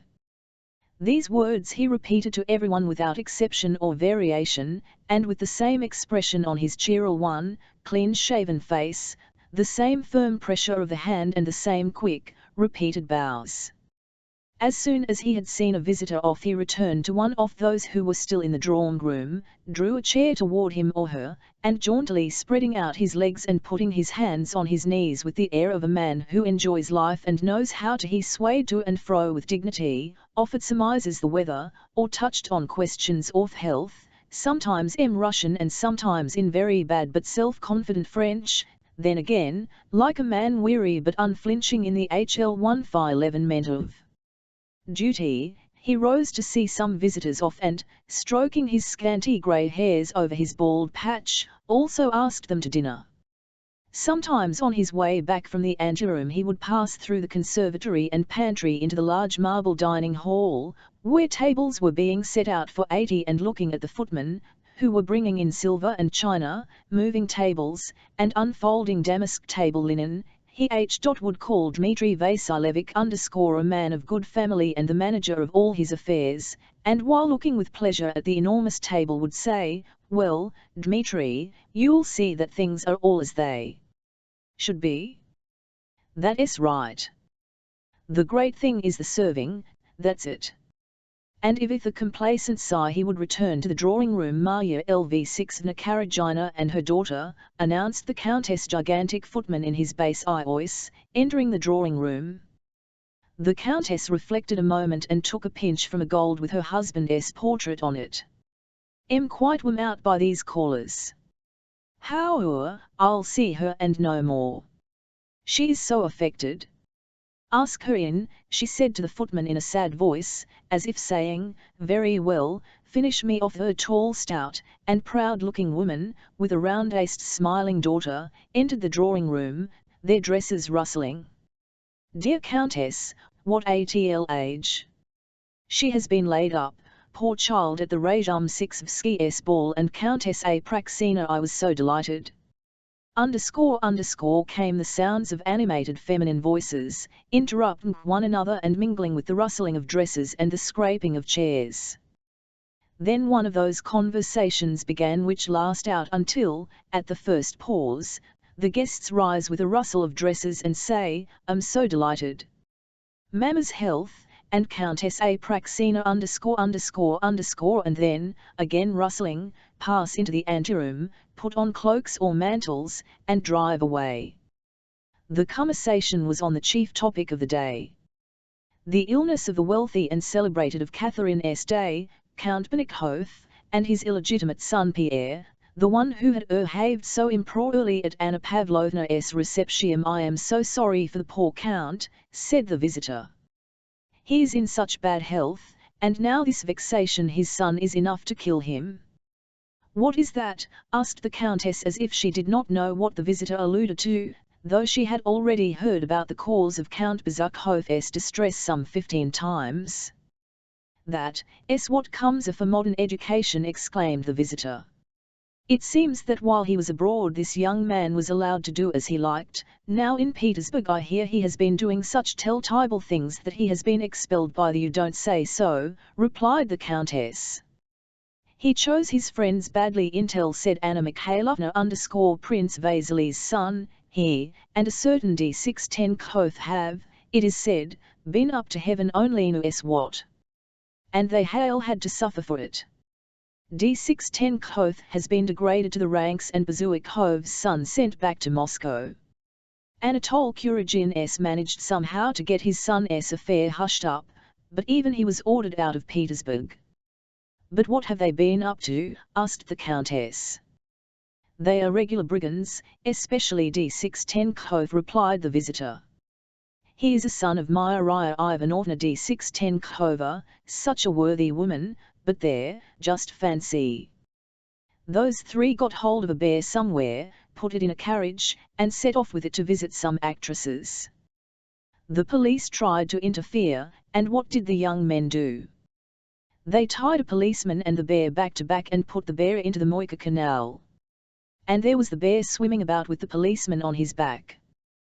What a nice figure the policeman must cut, my dear," shouted the Count, dying with laughter. "Oh, how dreadful _ll. How can you laugh at it, Count?" Yet the ladies themselves could not help laughing at Eva's all they could do to rescue the PC or man, continued the visitor. "And to think it is Cyril Vladimirovich Bezukhov's son who amuses himself in this sensible manner. And he was said to so well educated and clever. This is all that his foreign education has done for him. I hope that here in Moscow no one will receive him, in spite of his money. They wanted to introduce him to me, but I quite declined. I have my daughters to consider." "Why do you say this young man is so rich?" asked the Countess, turning away from the girls, who at once assumed an air of inattention. "His children are all illegitimate. I think Pierre also is illegitimate." The visitor made a gesture with her hand. "I should think he has a score of them." Princess Anna Mikhailovna intervened in the conversation, evidently wishing to show her connections and knowledge of what went on in society. The fact of the matter is, said she significantly, and also in a half-whisper, everyone knows Count Cyril's reputation. He has lost count of his children, but this Pierre was his favorite. How handsome the old man still was only a year ago, remarked the Countess. I knew a handsomer man. He is very much altered now, said Anna Mikhailovna. Well, as I was saying, Prince Vasily is the next heir through his wife, but the Count is very fond of Pierre, looked after his education, and m.t0 to the Emperor about him, so that in the case of his death, and he is so ill that he may die at any moment, and Dr. Lorraine has come from Petersburg, no one knows who will inherit his immense fortune, Pierre or Prince Vasily. 40,000 serfs and millions of nobles. I know it all very well, for Prince Vasily told me himself. Besides, Cyril Vladimirovich is my mother's second cousin. He is also my B6RYS gok for her, she added, as if she attached no importance at all to the Prince Vasily in Moscow yesterday. I hear he has come on some instruction business, remarked the visitor. Yes, but between ourselves, said the princess, is a pretext. He has come to see Count Cyril Vladimirovich, hearing how ill he is. But do you know, my dear, that was a capital joke, said the Count, and seeing that the elder visitor was not listening, he turned to the young ladies. I can just imagine what a FFNNY figure that policeman cut. And as he waved his arms to impersonate the policeman, his RXNTLY again shook with a deep ringing laugh, the laugh of one who always eats well and, in particular, drinks well. So do come and dine with us, he said. Chapter 11. Silence ensued. The Countess looked at her callers, smiling affably, but not concealing the fact that she would not be distressed if they now rose and took their leave. The visitor's daughter Eve was already smoothing down her dress with an inquiring look at her mother, when suddenly from the next room were heard the footsteps of boys and girls running to and the noise of a chair over, and a girl in, hiding something in the folds of her shone muslin frock, darted in and stopped shone in the middle of room. It was evident that she had not intended her flight to bring her so far. Behind her in the doorway appeared a student with a crimson coat collar, an officer of the guards, a girl of 15, and a plump rosy-faced boy in a short jacket. The Count jumped up and, swaying from side to side, spread his arms wide and threw them round the little girl who had run in. Here she is, he exclaimed, laughing. My pet, whose name day it is? My dear pet. Marchia, there is a time for everything, said the Countess with feigned severity. You 6I won her, Ilya, she added, turning to her husband. How do you do, my dear? I wish you many happy returns for our name day, said the visitor. What a charming child, she added, addressing the mother. This black-eyed, wide-mouthed girl, not pretty but full of life, with childish bare shoulders which after her run heaved and shook her, with black curls tossed backward, thin bare arms, little legs in lace-frilled drawers, and feet in low slippers, was just at that charming age when a girl is no longer a child, though the child is not yet a young woman. Escaping from her, she ran to hide her flushed in the lace of her mother's mantilla, not paying the least attention to her severe remark, and began to laugh. She laughed, and in fragmentary sentences tried to explain about a doll which she produced from the folds of her frock. Do you see, _____, my doll?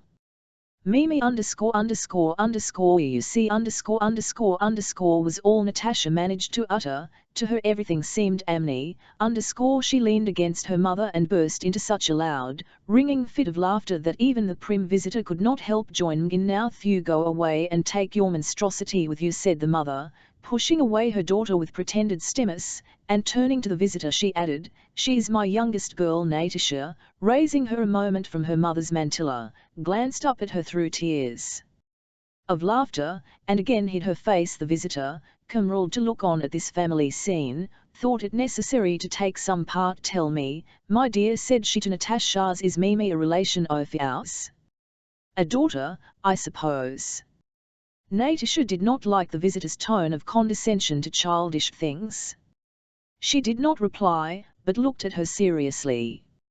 Meanwhile the younger generation, Boris, the officer, Anna Mikhailovna's son, Nicholas, the undergraduate, the Count's eldest son, Esixnya, the Count's 15-year-old niece, and little Petya, his youngest boy, had all settled down in the drawing and were obviously trying to restrain within the bounds of decorum the excitement and mirth that shone in all their faces.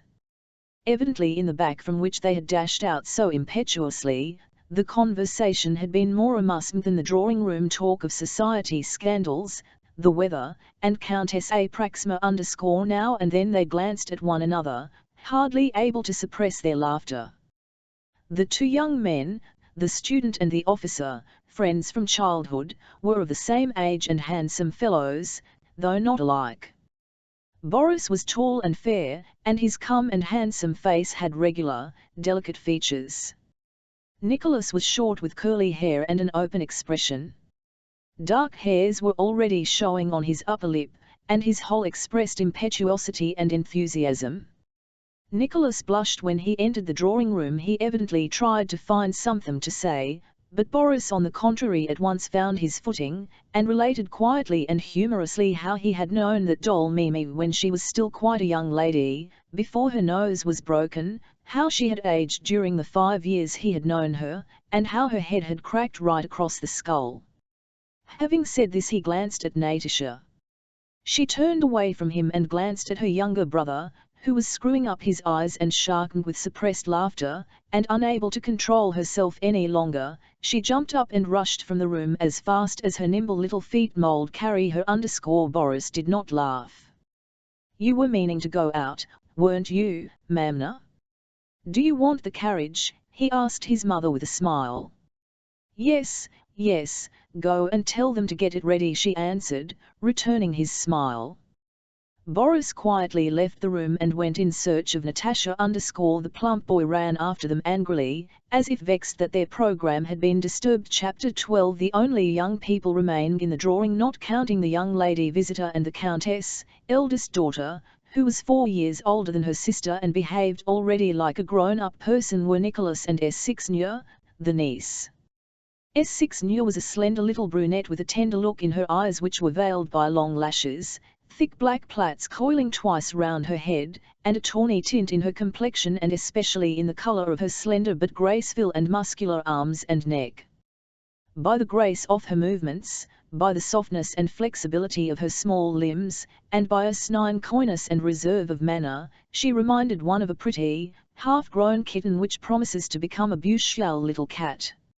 She evidently considered it proper to show an interest in the general conversation by smiling, but in spite of herself her eyes under their thick long lashes watched her cousin who was going to join the army, such passionate girlish adoration that her smile could not for a single instant impose upon anyone, and it was clear that the kitten had settled down only to spring up with more energy and again play with her cousin as soon as they too could, like Natasha and Boris, escape from the drawing. "Yes, my dear," said the Count, addressing the visitor and pointing to Nicholas. "His friend Boris has become an officer, and so for friendship's sake he is leaving the university and me, his old father, and entering the military service, my dear. And there was a place and everything waiting for him in the department." "Isn't that friendship?"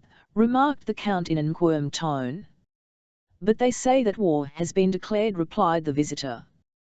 "They've been saying so a long while," said the Count, "and they'll say so again and again, and that will be the end of it."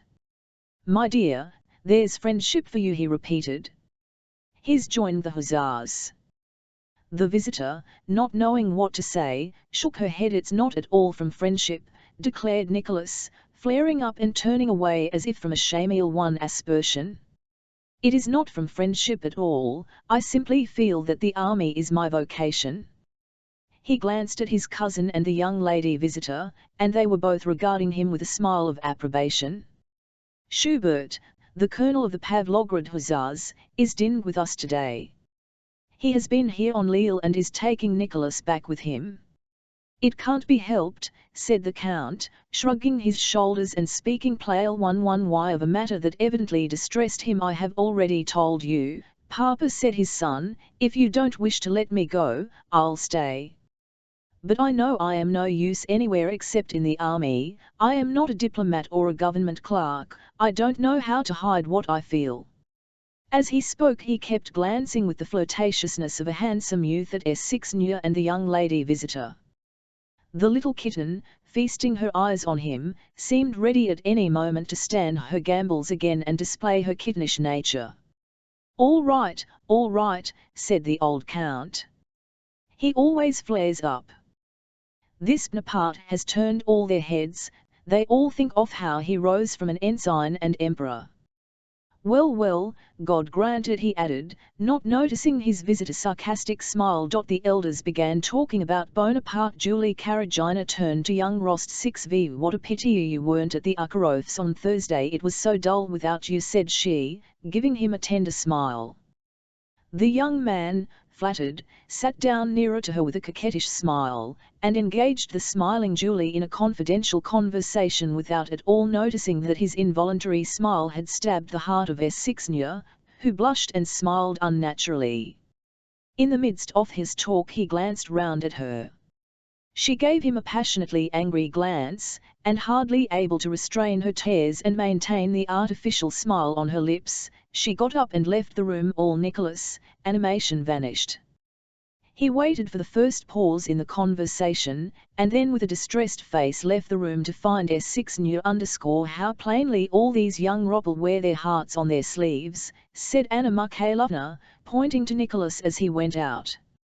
"Cousinage, danger voisinage," she added. "Yes," said the countess, when the brightness these young people had brought into the room had vanished, and as if answering a question no one had put but which was always in her mind, "and how much suffering, how much anxiety one has had to go through that we might rejoice in them now. And yet really the anxiety is greater now than the joy. One is always anxious. Just at this age, so dangerous both for girls and boys." "It all depends on the bringing up," remarked the visitor. "Yes, you're quite right," continued the countess. "Till now I have always, thank God, my children's friend and had their full confidence," said she, "repeating the mistake of so many parents who imagine that their children have no secrets from them. No, I shall always be my daughter's first confidant, and that if Nicholas, his impulsive nature, does get into mischief, a boy can't help it, he will all the same never be like those Petersburg young men." "Yes, they are splendid youngsters," chimed in the count, who always solved questions that seemed to him perplexing by deciding that everything was splendid. "Just fancy, wants to be an hussar. What's one to do, my dear?"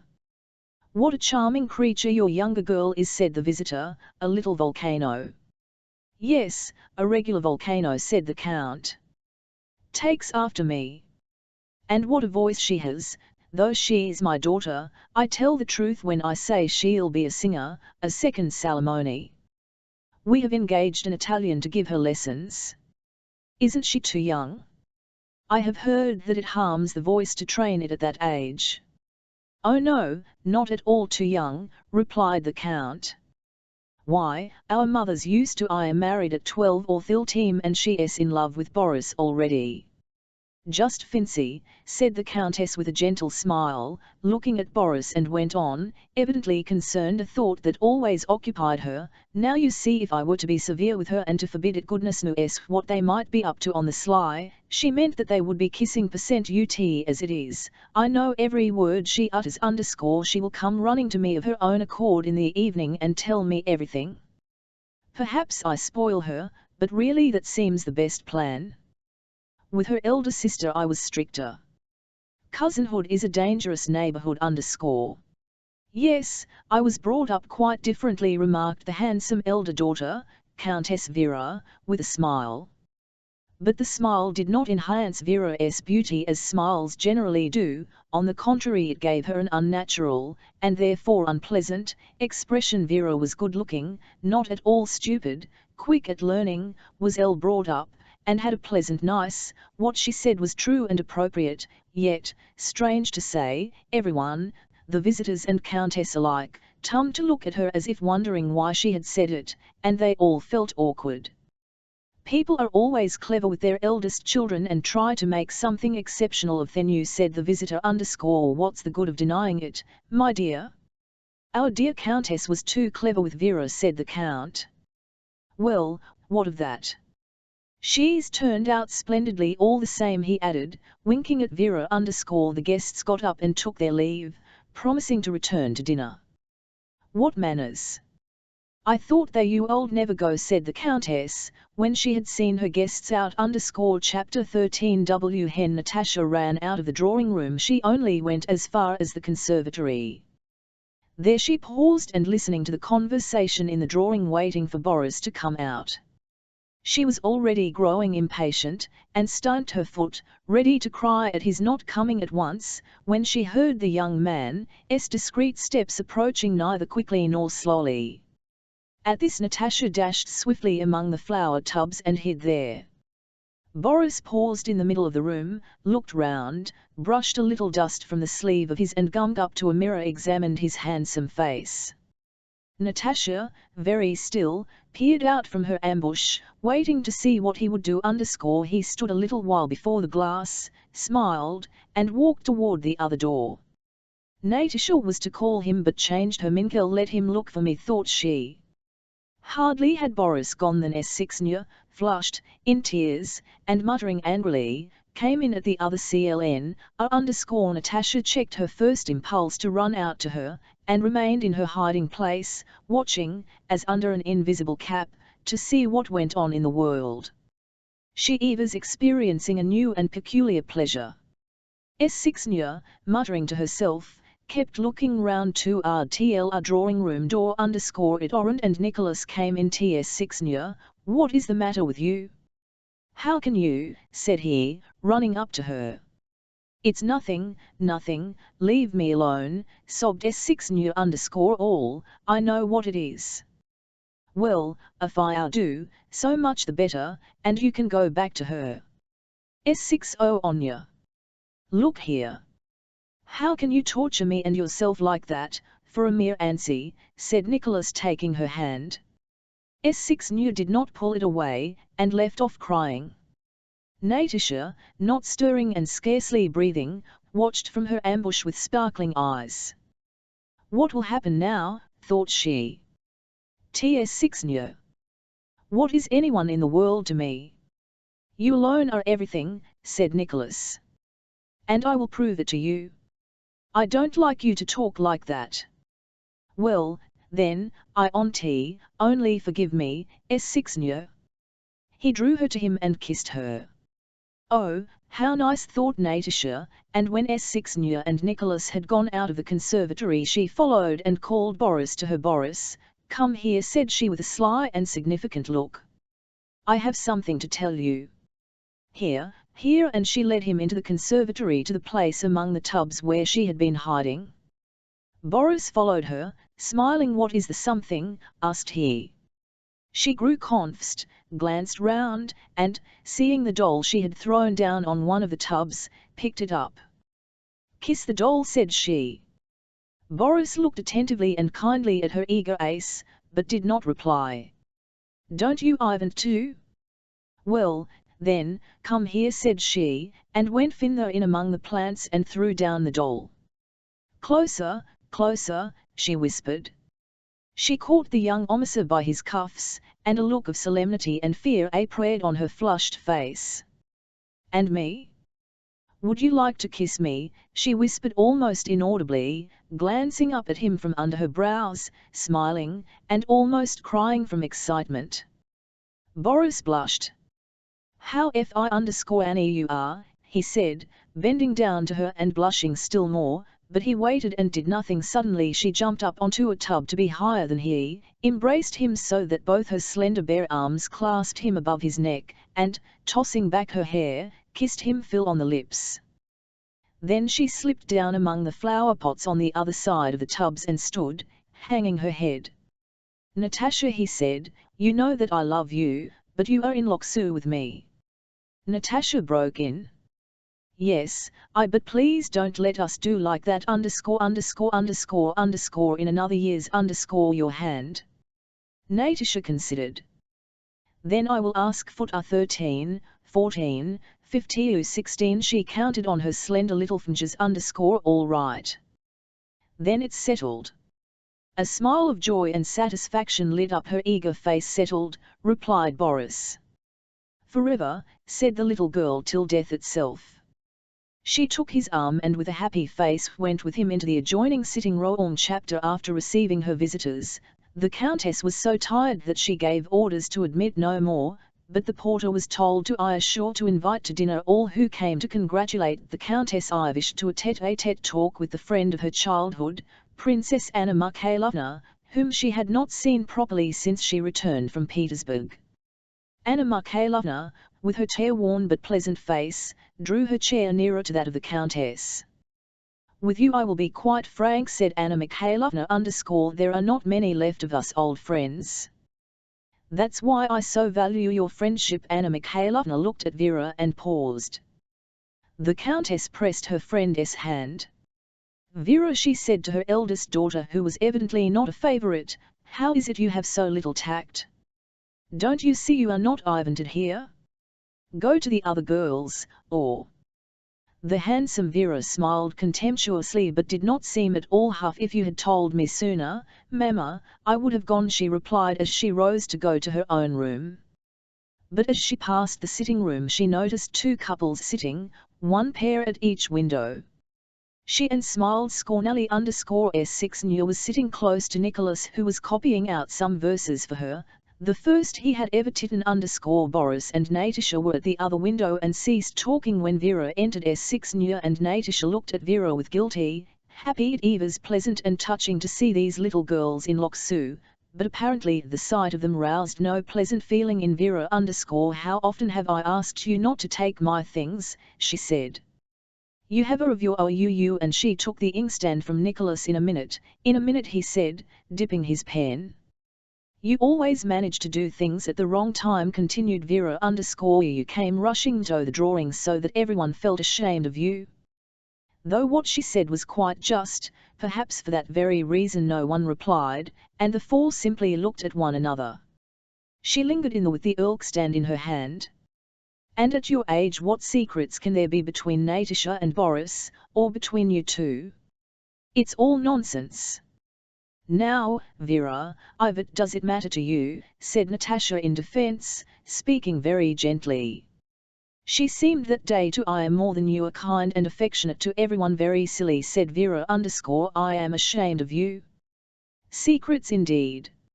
All have secrets of their, answered Natasha. Getting warmer. We don't interfere with you and Berg. I should think not, said Vera, because there can never be anything wrong in my behavior. But I just tell Mama how you are behaving with Boris. Natalia Ilyinivna behaves very well to me, remarked Boris. I have nothing to complain of. Don't, Boris. You are such a diplomat that it is really tiresome, said Natasha in a mortified voice that trembled slightly. She used the word diplomat, which was just then much in vogue among the children, in the sense they attached to it. Why does she enter me? And she added, turning to Vera, you'll never understand it, because you've never loved anyone. You have no heart. You are a Madame de Genlis and nothing more. This nickname, bestowed on Vera by Nicholas, was considered very stinging, and your greatest pleasure is to be unpleasant to people. Go and flirt with Berg as much as you please, she finished. I shall at any rate not run after a young man before visitors. Well, now you've done what you wanted, put in Nicholas, said unpleasant things to everyone and upset them. Let us go to the nursery.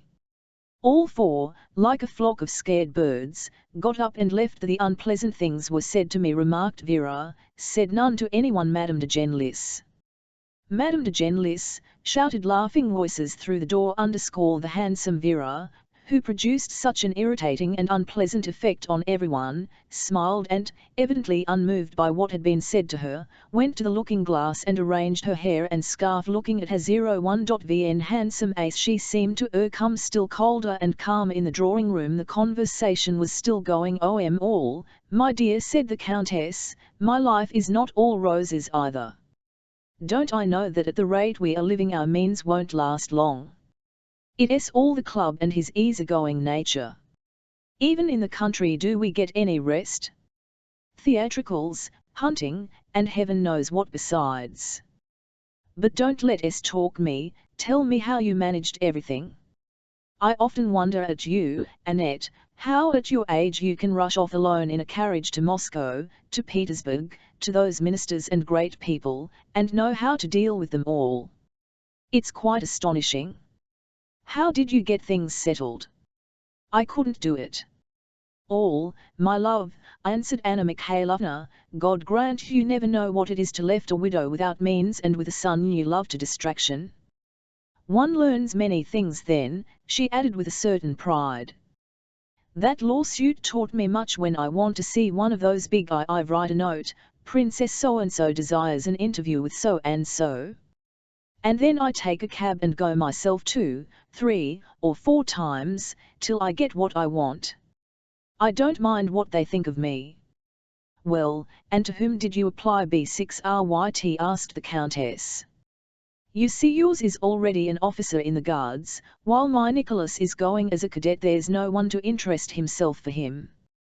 To whom did you apply? To Prince Vasily _ he was so kind. He at once agreed to everything, and put the matter the Emperor, said Princess Anna Mikhailovna enthusiastically, quite forgetting all the humiliation she had endured to gain her end. Has Prince Vasily aged much? Asked the Countess. I have not seen him since we acted together at the Rumyantsov's theatricals. I expect he has forgotten me. He paid me attentions in those days, said the Countess, with a smile. He is just the same as ever, replied Anna Mikhailovna, overflowing with amiability. His has not turned his head at all. He said to me, I am sorry I can do so little for you, dear Princess. I am at your command. Yes, he is a fine fellow and a very kind relation. But, Natalie, you know my love for my son, I would do anything for his happiness. And my affairs are in such a bad way that my position is now a terrible one, continued Anna Mikhailovna, sadly, dropping her voice. My M.Tech lawsuit takes all I have and makes no progress. Would you believe it, I have literally not a penny and don't know how to equip Boris. She took out her handkerchief and began to cry. I'll need 500 rubles, and have only one 25-ruble note. I am in such a state. My only hope now is in Count Cyril Vladimirovich Bezukhov _ if he will not assist his godson, you know he is B6RYS Gadaver, and allow him something for his maintenance, all my trouble will whore iron thrown away. I shall not be able to equip him. The Countess, eyes filled with tears, and she pondered in silence. I often think, though, perhaps it's a sin, said the Princess, here lives Count Cyril Vladimirovich Bezukhov so all alone. That tremendous fortune, and what is his life worth? It's a burden to him, and B6RY's life is only just beginning. Surely he will leave something to Boris, said the Countess. Heaven only knows, my dear, these rich grandees are so selfish. Still, I will take Boris and go to see him at once, and I shall speak to him straight out. Let people think what they will of me, it's really all the same to me when my son's fate is at stake. The Princess rose. It's now 2 o'clock and you dine at 4. There will just be time.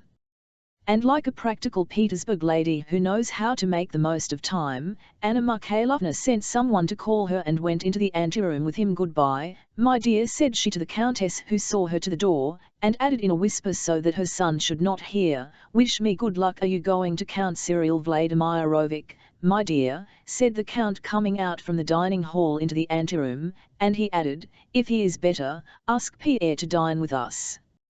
He has been to the house, you know, and danced with the children. Be sure to invite him, my dear.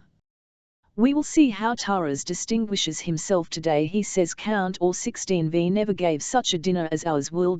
Chapter 15. My dear Boris, said Princess Anna Mikhailovna to her son as Countess Rostov-'s carriage which they were seated drove over the straw-cored street and turned into the wide courtyard of Count Cyril Vladimirovich Bezukhov house. "My dear Boris," said the mother, drawing her hand from beneath her old mantle and laying it timidly and tenderly on her son's arm, "be affectionate and attentive to him. Count Cyril Vladimirovich is your godfather after all, and your future depends on him. Remember that, my dear, and be nice to him, as you so well know how to be.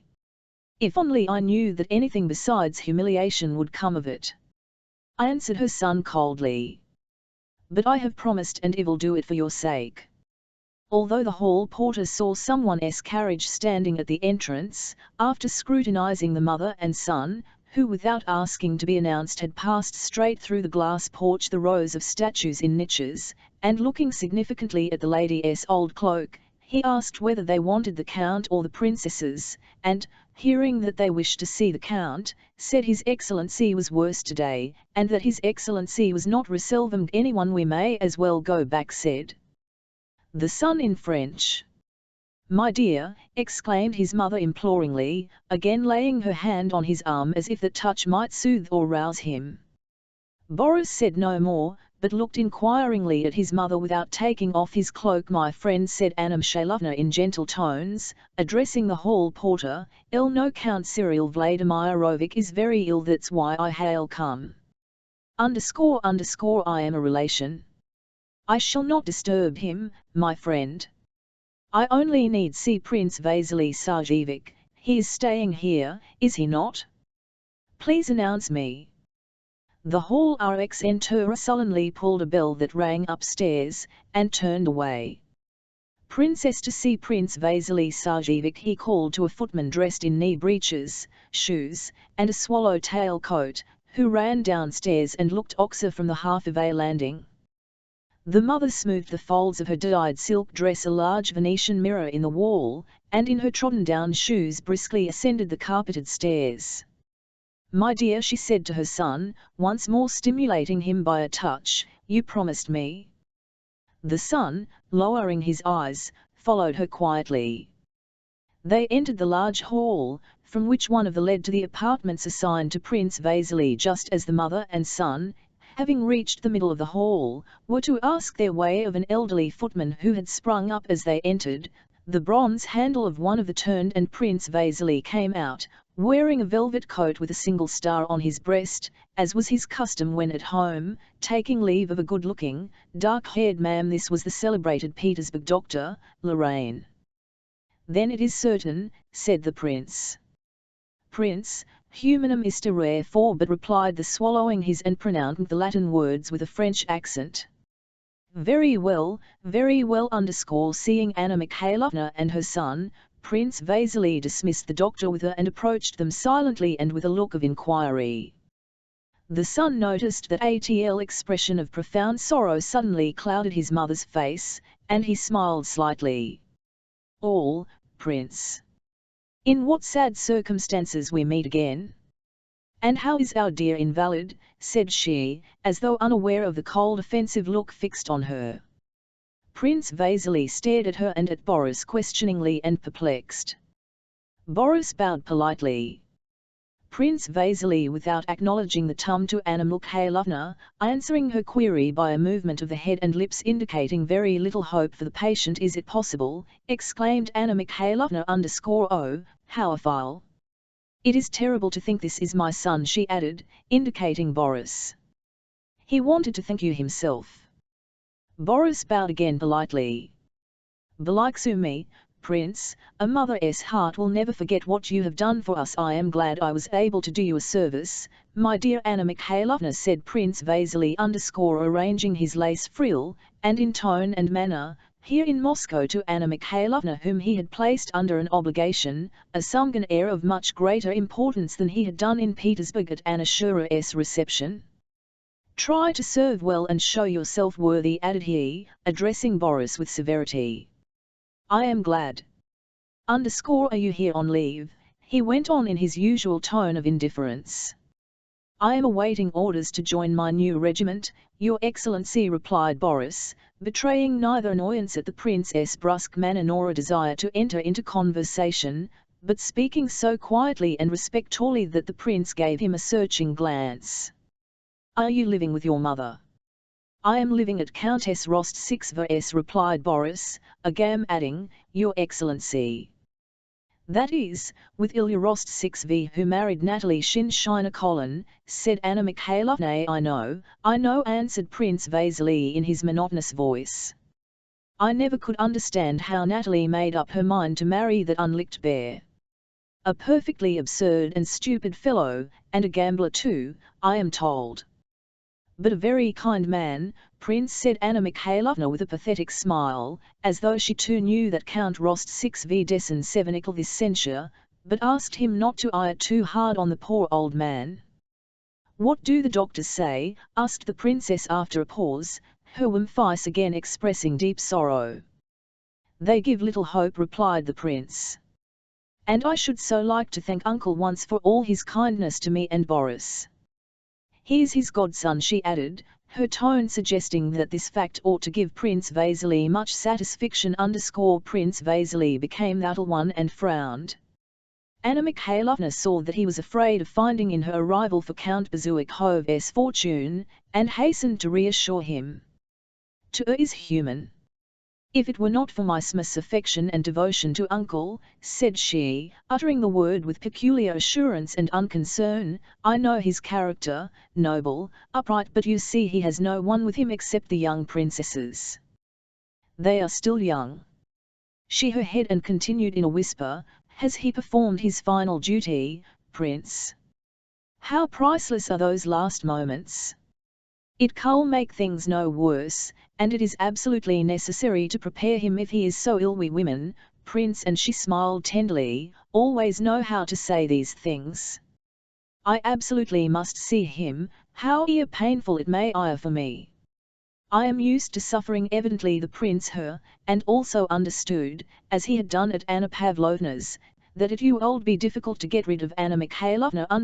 Would not such a meeting too trying for him, dear Anna Mikhailovna, said he. Let us wait until evening. They are expecting a crisis. But one cannot delay, Prince, at such a moment. Consider that the welfare of his soul is at stake.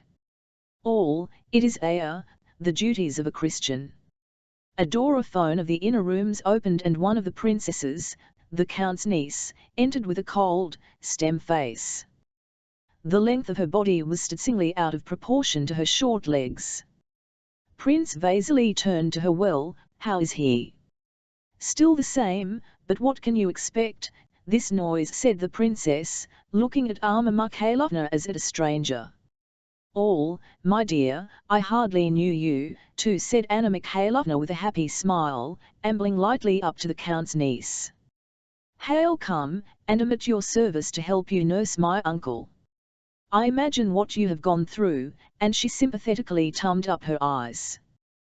The princess gave no reply and did not even smile, but left the room as Anna Mikhailovna took off her gloves and, occupying the position she had conquered, settled down in an armchair, inviting Prince Vasily to take a seat beside her. Boris, she said to her son with a smile, I shall go in to see the Count, my uncle, but you, my dear, had better go to Pierre meanwhile and don't forget to give him the Rostovsky's invitation.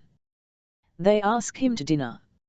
I suppose he won't go, she continued, turning to the Paramus. On the contrary, replied the prince, who had plainly become depressed, I shall only glad if you relieve me of that young man. Here he is, and the Count has not once asked for. He shrugged his shoulders. A footman conducted Boris down one flight of stairs and up another, to Pierre's rooms. Chapter Pierre, after all, had not managed to choose a career for himself in Petersburg, and had been expelled from there for riotous conduct and sent to Moscow.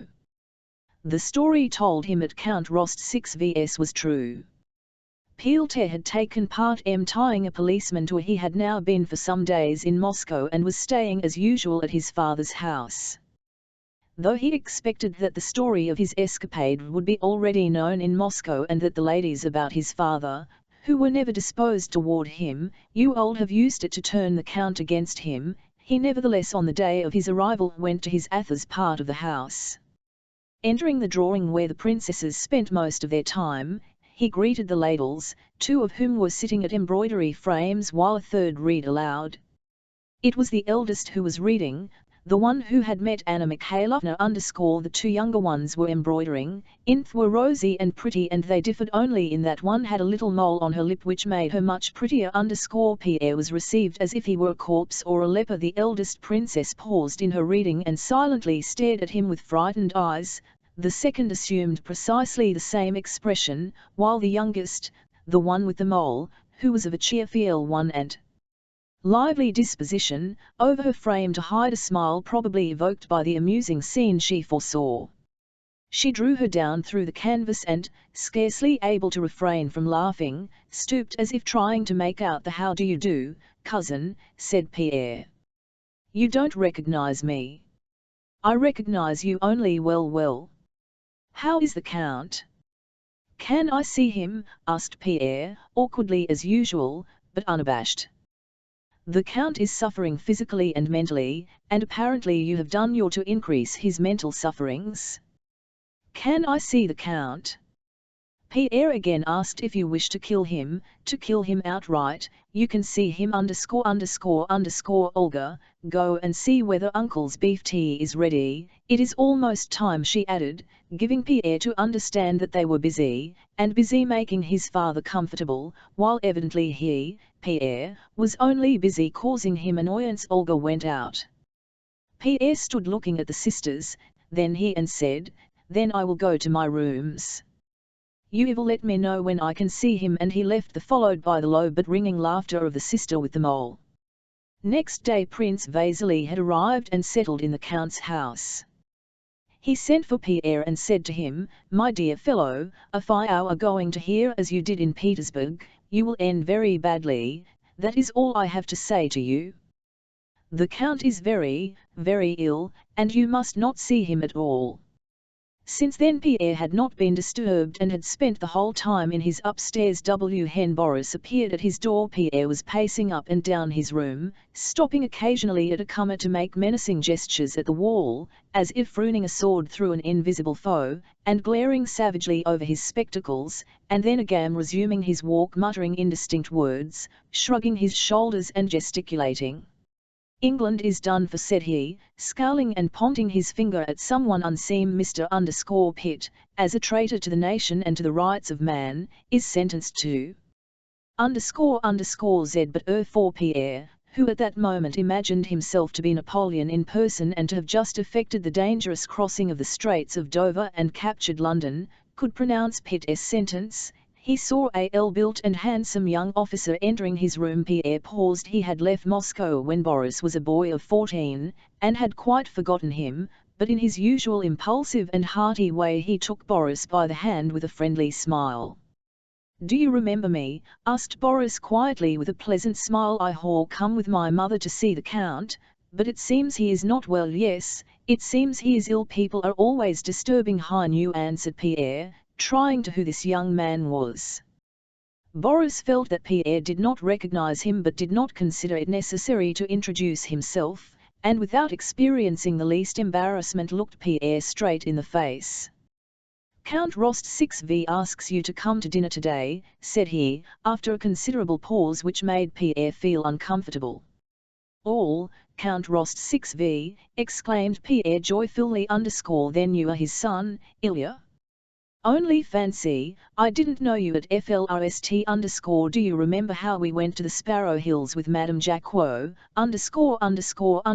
It's such an age." "You are mistaken," said Boris with a bold and slightly sarcastic smile. "I am Boris, son of Princess Anna Mikhalovna Drobetskaya Rostov. The author is Ilyas and his son is Nicholas."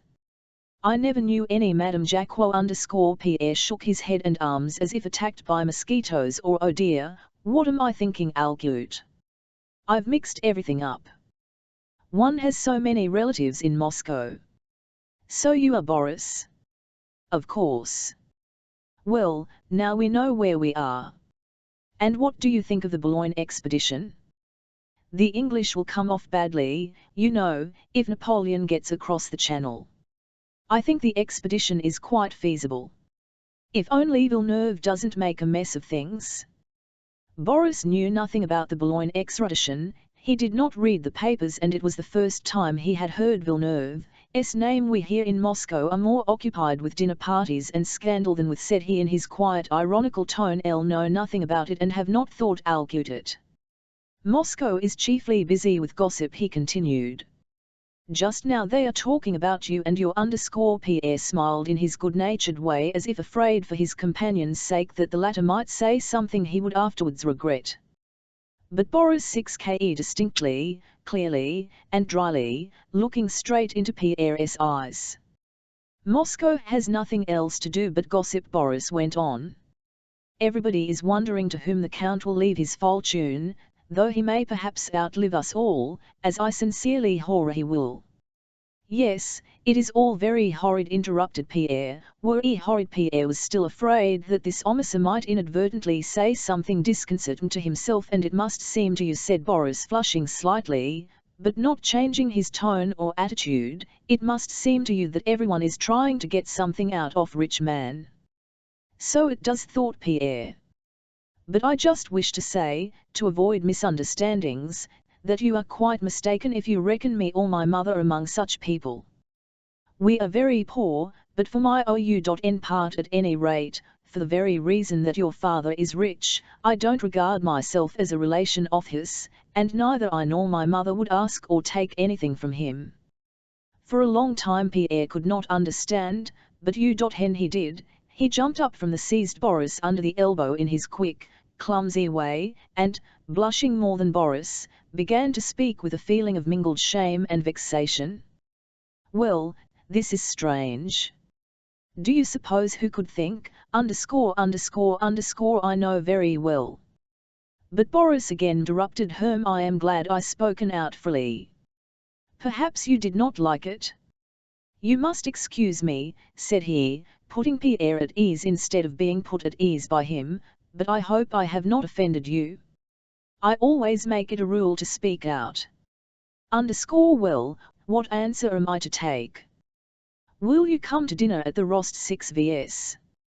And Boris, having apparently relieved himself of an onerous duty and extricated himself from an awkward situation and placed another in it, became quite pleasant again. No, but I say, said Pierre, calming down, you are a wonder hell one fellow. What you have just said is good, very good. Well, of course you don't know me. We have not met for such a long time. Not since we were children. Tell you might think that I understand, quite understand. I could not done it myself, I should not have had the courage, but it is splendid. I am very glad to have made your acquaintance. It's queer, he added after a pause, that you should have suspected me. He began to laugh. Well, what of it? I will get acquainted, and he pressed Boris' hand. Do you know, I have not once been in to see the Count. He has not sent for me. I'm sorry him as a man, but what can one do? And so you think Napoleon will manage to get an army across? Asked Boris with a smile. Pierre saw that Boris wished to change the subject, and being of the same mind he began explaining the advantages and disadvantages of the Boulogne expedition. A footman came in to summon Boris. The princess was going. Pierre, in order to make Boris better acquaintance, promised to come to dinner, and warmly pressing his hand looked affectionately over his spectacles into eyes. After he had gone, Pierre continued pacing up and down the room for a long time, no longer piercing an imaginary foe his imaginary shield, but smiling at the remembrance of that pleasant, intelligent, and resolute young man as one happens early youth, especially to one who leads a lonely life. He felt an unaccountable tenderness for this young man and made up his mind that they would. Ariane's Prince Vasily saw the princess off. She held a handkerchief to her eyes and her face was tearful. It is dreadful, dreadful, she was saying, but cost me what it may, I shall do my duty. I will come and spend the night. He must not be left like this. Every moment is precious. I can't think why his nieces put it off. Perhaps God will help me to find a way to him. Adieu, Prince. May God support you. Adieu, ma born, answered Prince Vasily, tongue away from her. Oh, he's in a dreadful one state, said the mother to her son when they were in the carriage. He hardly recognizes anybody. I don't understand, Mamma, what is his attitude to Pierre, asked the son. The will show that, my dear, our fate also depends on it. But why do you expect that he will leave us anything? All, my dear. He is so rich, and we are so poor. Well, that is hardly a sufficient reason, Mamma oh, heaven. How ill he is, exclaimed the mother. Chapter we After Anna Mikhailovna had driven off with her son to visit Count Cyril Vladimirovich Bezukhov, Countess Rostov sat for a long time all alone, applying her handkerchief to her eyes. At last she rang. What is the matter with you, my dear? She said crossly to the maid who kept her waiting some minutes. Don't you wish to serve me? Then I'll find you another place. The Countess was upset by her friend's sorrow and humiliating poverty, and was therefore out of sons, a state of mind which with her always found expression in calling her maid my dear and speaking to her with exaggerated politeness. I am very sorry, Marianu, answered the maid. Ask the Count to come to me. The Count came waddling in to see his wife with a rather guilty look as usual. Well, little Countess? What a sort of game or madare we are to have, my dear. I tasted it. The 1,000 rubles I paid for Taras were not slrnt_ he is won it. He sat down by his wife, his on his knees and his hands ruffling his grey hair. What are your commands, little Countess? You see, my dear who hats that mess, she said, pointing to his waistcoat. It's the sort, most likely, she added with a smile. Well, you see, Count, I want some money. Her face became sad. Oh, little Countess, and the Count began bustling to get out his I-Kicket book. I want a great deal, Count. I want 500 rubles, and taking out her cambric handkerchief she began wiping her husband's waistcoat. Yes, immediately, immediately. Hey, who's there? He called out in a tone only used by persons who are certain that those they call will rush to obey the summons. Send Dmitri to me. Dmitri, a man of good family who had been brought up in the Count's house and now managed all his affairs, stepped softly into the room. This is what I want, my dear fellow, said the Count to the deferential young man who had entered. Bring me. He reflected a moment. Yes, bring me 700 mbles, yes. But mind, don't bring me such tattered and dirty notes as last time, but nice clean ones for the Countess. Yes, Dmitri, clean ones, please, said the Countess, sighing deeply. When would you like, your Excellency? Asked Dmitri. Allow me to inform you. But, don't be uneasy, he added, noticing that the Count was beginning to breathe heavily and quickly, which was always a sign of approaching anger. Was forgetting ___. Do you wish it brought at once? Yes, yes, just so. Bring it. Give it to the Countess. What a treasure that Dmitri is, added the Count with a smile when the young man had departed. There is any impossible with him? That's a thing I hate. Everything is possible, all, money, Count, money. How much sorrow it causes in the world, said the Countess. But I am in great need of this sum. You, my little Countess, are a notorious spendthrift, said the Count, and having kissed his wife's hand he went back to his study. When Anna Mikhailovna returned from Count Bezukhov, the money, all in clean notes, was lying ready under a handkerchief on the Countess' little table, and Anna Mikhailovna noticed that something was agitating her. Well, my dear, asked the Countess. Oh, what a tenable state he is in. One would not know him, he is so ill. I was only there a few moments and hardly said a word. Annette, for heaven's sake don't rail-se me, the Countess began, with a blush that looked very strange on her. The dignified, elderly and she the money from under the handkerchief. Anna Mikhailovna instantly guessed her intention and to ready to embrace the Countess at the appropriate moment. "This is for Boris from me, for his outfit." Anna Mikhailovna was already embracing her and weeping. The Countess wept too. They wept cause they were friends, and they were kind-hearted, and because they, friends from childhood, had to think about such a base thing as money, and because their youth was over. But those tears were pleasant to them both. Chapter 18. Countess Rostov, with her daughters and a large number of guests, was already seated in the drawing-room. The Count took the gentlemen into his study and showed them his choice collection of Turkish pipes. From time to time he went out to ask, "Hasn't she come yet?" They were expecting Myriad Matrulma Akrozimova, known in society as La Terrible Dragon, a lady distinguished not for wealth or rank, but for common sense and frank plainness of speech. Myriad Matrivna was known to the family as well as to all Moscow and Petersburg, and cities wondered at her, laughed privately at her nudenesses, and told good stories about her, while none the less all without exception respected and feared her. In the Count's which was full of tobacco smoke, they talked of the war that had announced in a manifesto, and the recruiting. None of them had yet seen the manifesto, but they all knew it had appeared.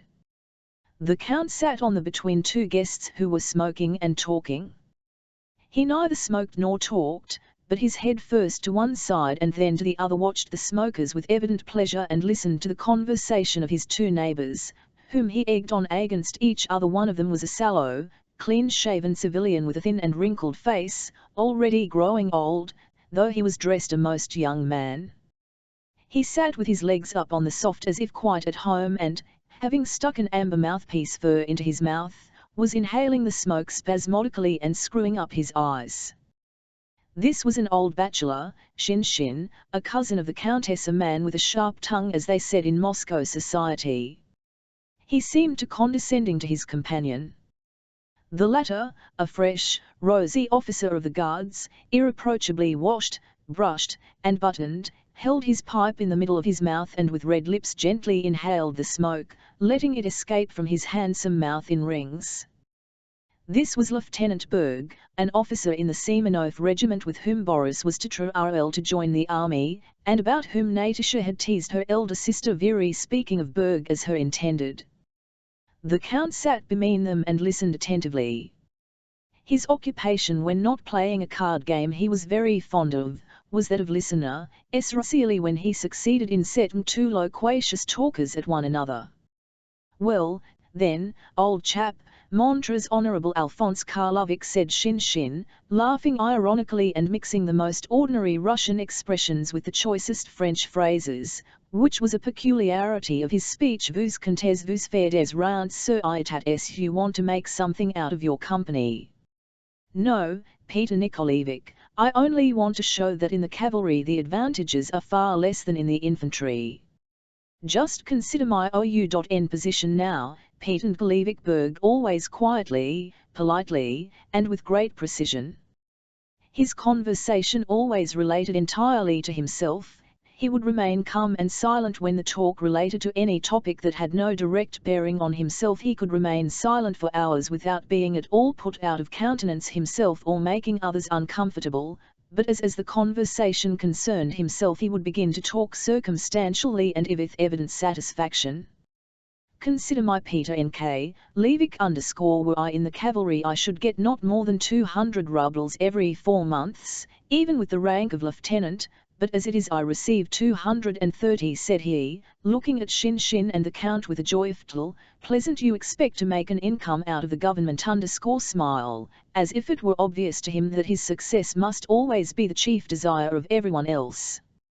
"Besides that, Peter, by exchanging into the Guards I shall in a more prominent position to continued Berg, and vacancies occur much more frequently in the Foot Guards. Then just think what can be done with 230 rubles. I even managed to put a little aside and to send something to my father," he went on, emitting a smoke ring. La balance y ist __6 am German knows how to skin a flint, as the proverb says, remarked Shin Shin, moving his pipe to the other side of his mouth and winking at the Count. The Count burst out laughing. The other guests, seeing that Shin Shin was talking, came up to listen. Berg, oblivious of irony or indifference, continued to explain how by exchanging into the Guards he had already gained a step on his old comrades of the Cadet Corps, how in wartime the company commander might get killed and he, as senior in the company, might easily succeed to the post, how popular he was with everyone in the regiment, and how satisfied his fifth was with him. Berg evidently enjoyed narrating all this, and did not seem to suspect that others might have their own interests. But all he said was so prettily sedate, and the naint of his youthful one egotism was so obvious, that he disarmed his hearers. Well, my boy, you'll get along where you go, foot or horse, that I 11 warrant, said Shin Shin, patting him on the shoulder and taking his feet off the Berg smiled joyously. The Count, followed by his guests, went into the drawing. It was just the moment before a big dinner when the assembled guests, expecting the sumnons to Zakuska, avoid engaging in any long conversation but think it necessary to move about and talk, in order to show that they are not at all impatient for their food. The host and hostess look toward the and now and then glance at one another, and the visitors try to guess from these glances who, or what, they are waiting for, some important relation who has not yet arrived, or a dish that is not yet ready. Pierre had come just at dinner time and was sitting awkwardly in the middle of the drawing room on the first chair he had come across, blocking the way for everyone. The Countess tried to make him talk, but he went on naively looking around through his spectacles as if in search of somebody, and answered all her questions in monosyllables. He was in the way and was the only one who did not notice. The most of the guests, knowing of the affair with the bear, looked with curiosity at this big, stout, quiet man, wondering how such a clumsy, modest Andlo could have played such a prank on a policeman. You have only lately arrived? The Countess asked him. Oh, madam, replied he, looking around him. You not yet seen my husband? Non, madam. He smiled quite inappropriately. You have iron in Paris recently, I like you, dash. I suppose it's very interesting. Very interesting. The Countess exchanged glances with Anna Mikhailovna, the latter that she was being asked to entertain this young man, and sitting down beside him she began to speak his father, but he answered her, as he had the Countess, only in monosyllables.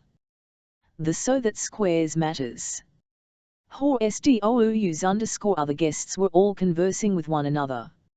Rajum 6 of skis __, it was charming. You are very kind. Countess A Praxina __, was heard on all sides. The Countess rose and went into the ballroom. Marya Dmitrievna, came her voice from there. Herself, came the answer in a rough voice, and Marya Dmitrievna entered the room. All the unmarried ladies and even the married ones except the very oldest rose. Marya Dmitrievna paused at the door.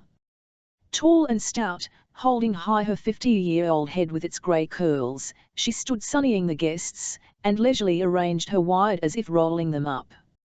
Marya Dmitrievna, always in Russian. Health and happiness to her whose name day we are keeping, and to her children, she said, in her loud, frill-toned voice which drowned all others. Well, you old sinner, too, she went on, turning to the Count who was kissing her hand, you're feeling dull in Moscow, I dare say? Nowhere to hunt with your dogs? But what is to be done, old man? Just see how these nestlings are growing up, and she pointed to the girls. You must look for husbands for them whether you like it or not. Well, said she, how's my Cossack? Marya Dmitrievna always called Natasha Cossack, and she stroked the child's arm as she came up fearless and gay to kiss her hand. I know she's a scamp of a girl, but I like her. She took a pair of pear-shaped ruby earrings from her huge reticule and, having given them to the rosy Natasha, who beamed with the pleasure of her Saint-Estée feet, turned away at once and addressed herself to Pierre. Friend. "Come here a bit," said she, assuming a soft high tone of voice. "Come here, my friend." And she ominously tucked up her sleeves still higher. Pierre approached, looking at her in a childlike way through his spectacles. come nearer, friend. I used to be the only one to tell your father the truth when he was in favor, and in your case it's my evident duty." She paused. All were silent, expectant of what was to follow, for this was clearly only a prelude.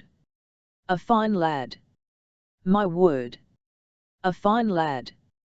His father lies on his deathbed and he amuses himself setting a policeman astride a bear. For shame, sir, for shame. It would be better if you went to the war."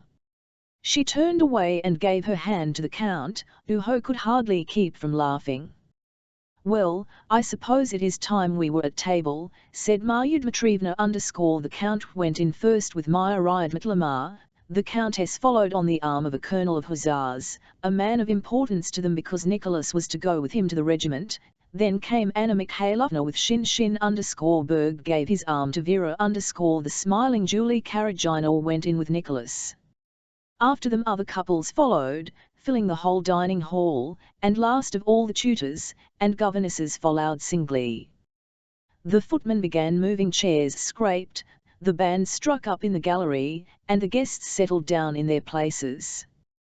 Then the strains of the Count's household band were replaced by the clatter of knives and forks, the voices of visitors, and the soft steps of the footman.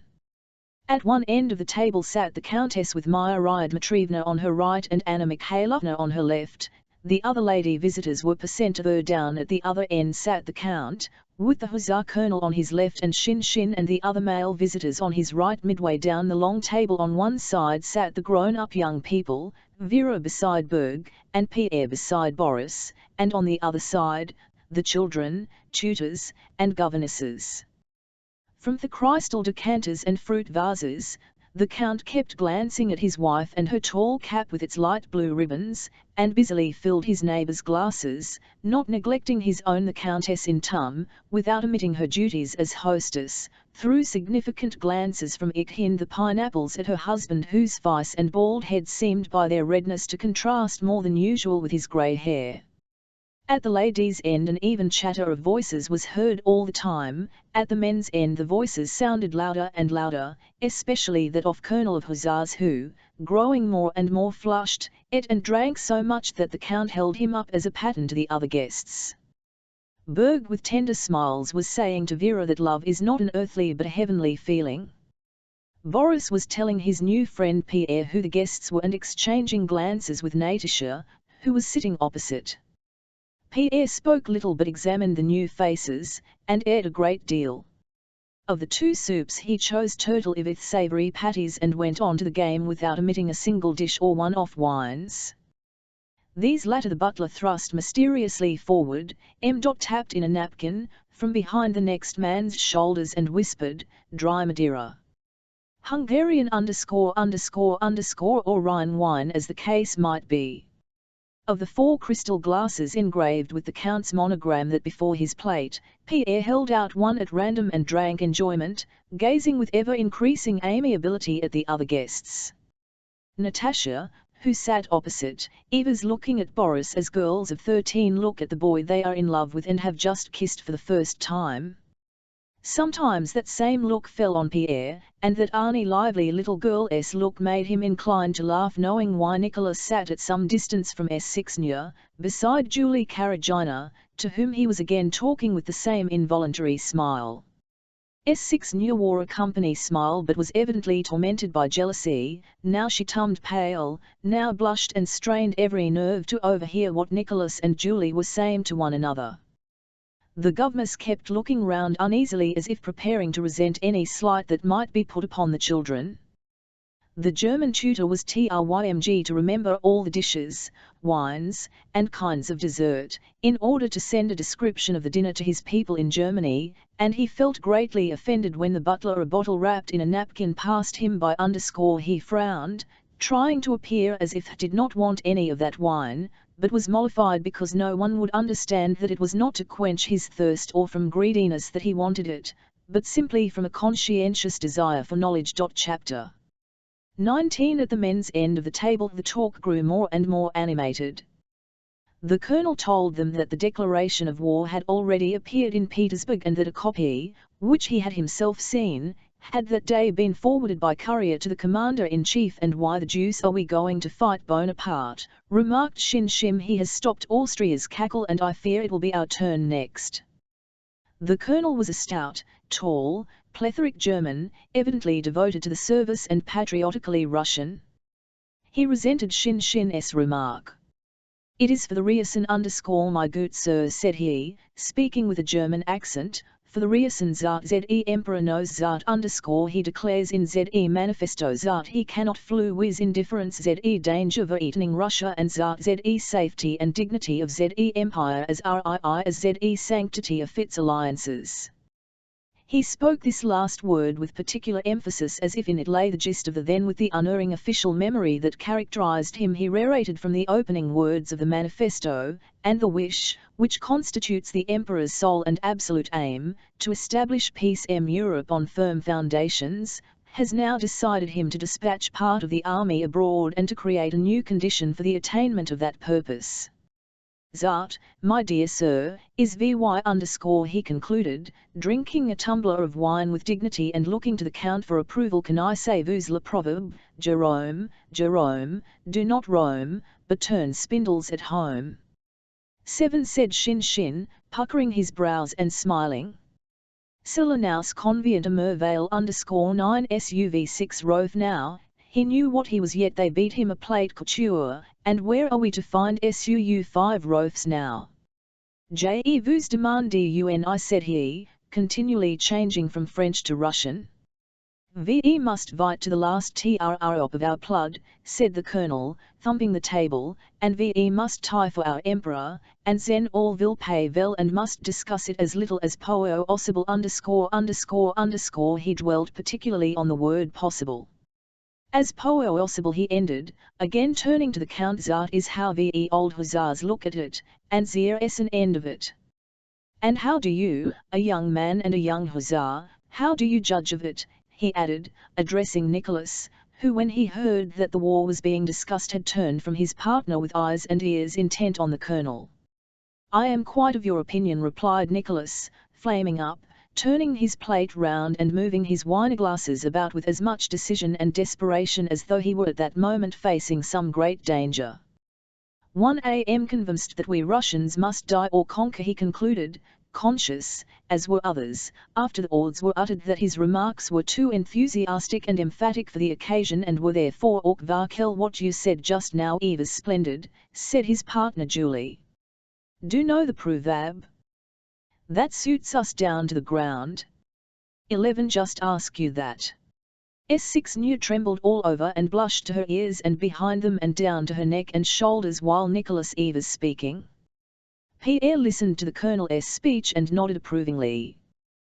"That's FME," said he. "The young man's a real hussar," shouted the colonel, again thumping the table. "What are you making such a noise, Oxa, there?" Maria Dmitri Andnel's deep voice suddenly inquired from the other end of the table. "What are you thumping the table for?" she demanded of the hussar, "and why are you exciting yourself?" "Do you think the French are here? I am speaking ze truce," replied the hussar with a smile. "It's all about the war," the Count shouted down the table. "You know my son's going, Marya Dmitrievna? My son is going. I have 4 sons in the army, but still I don't fret. It is all in God's hands.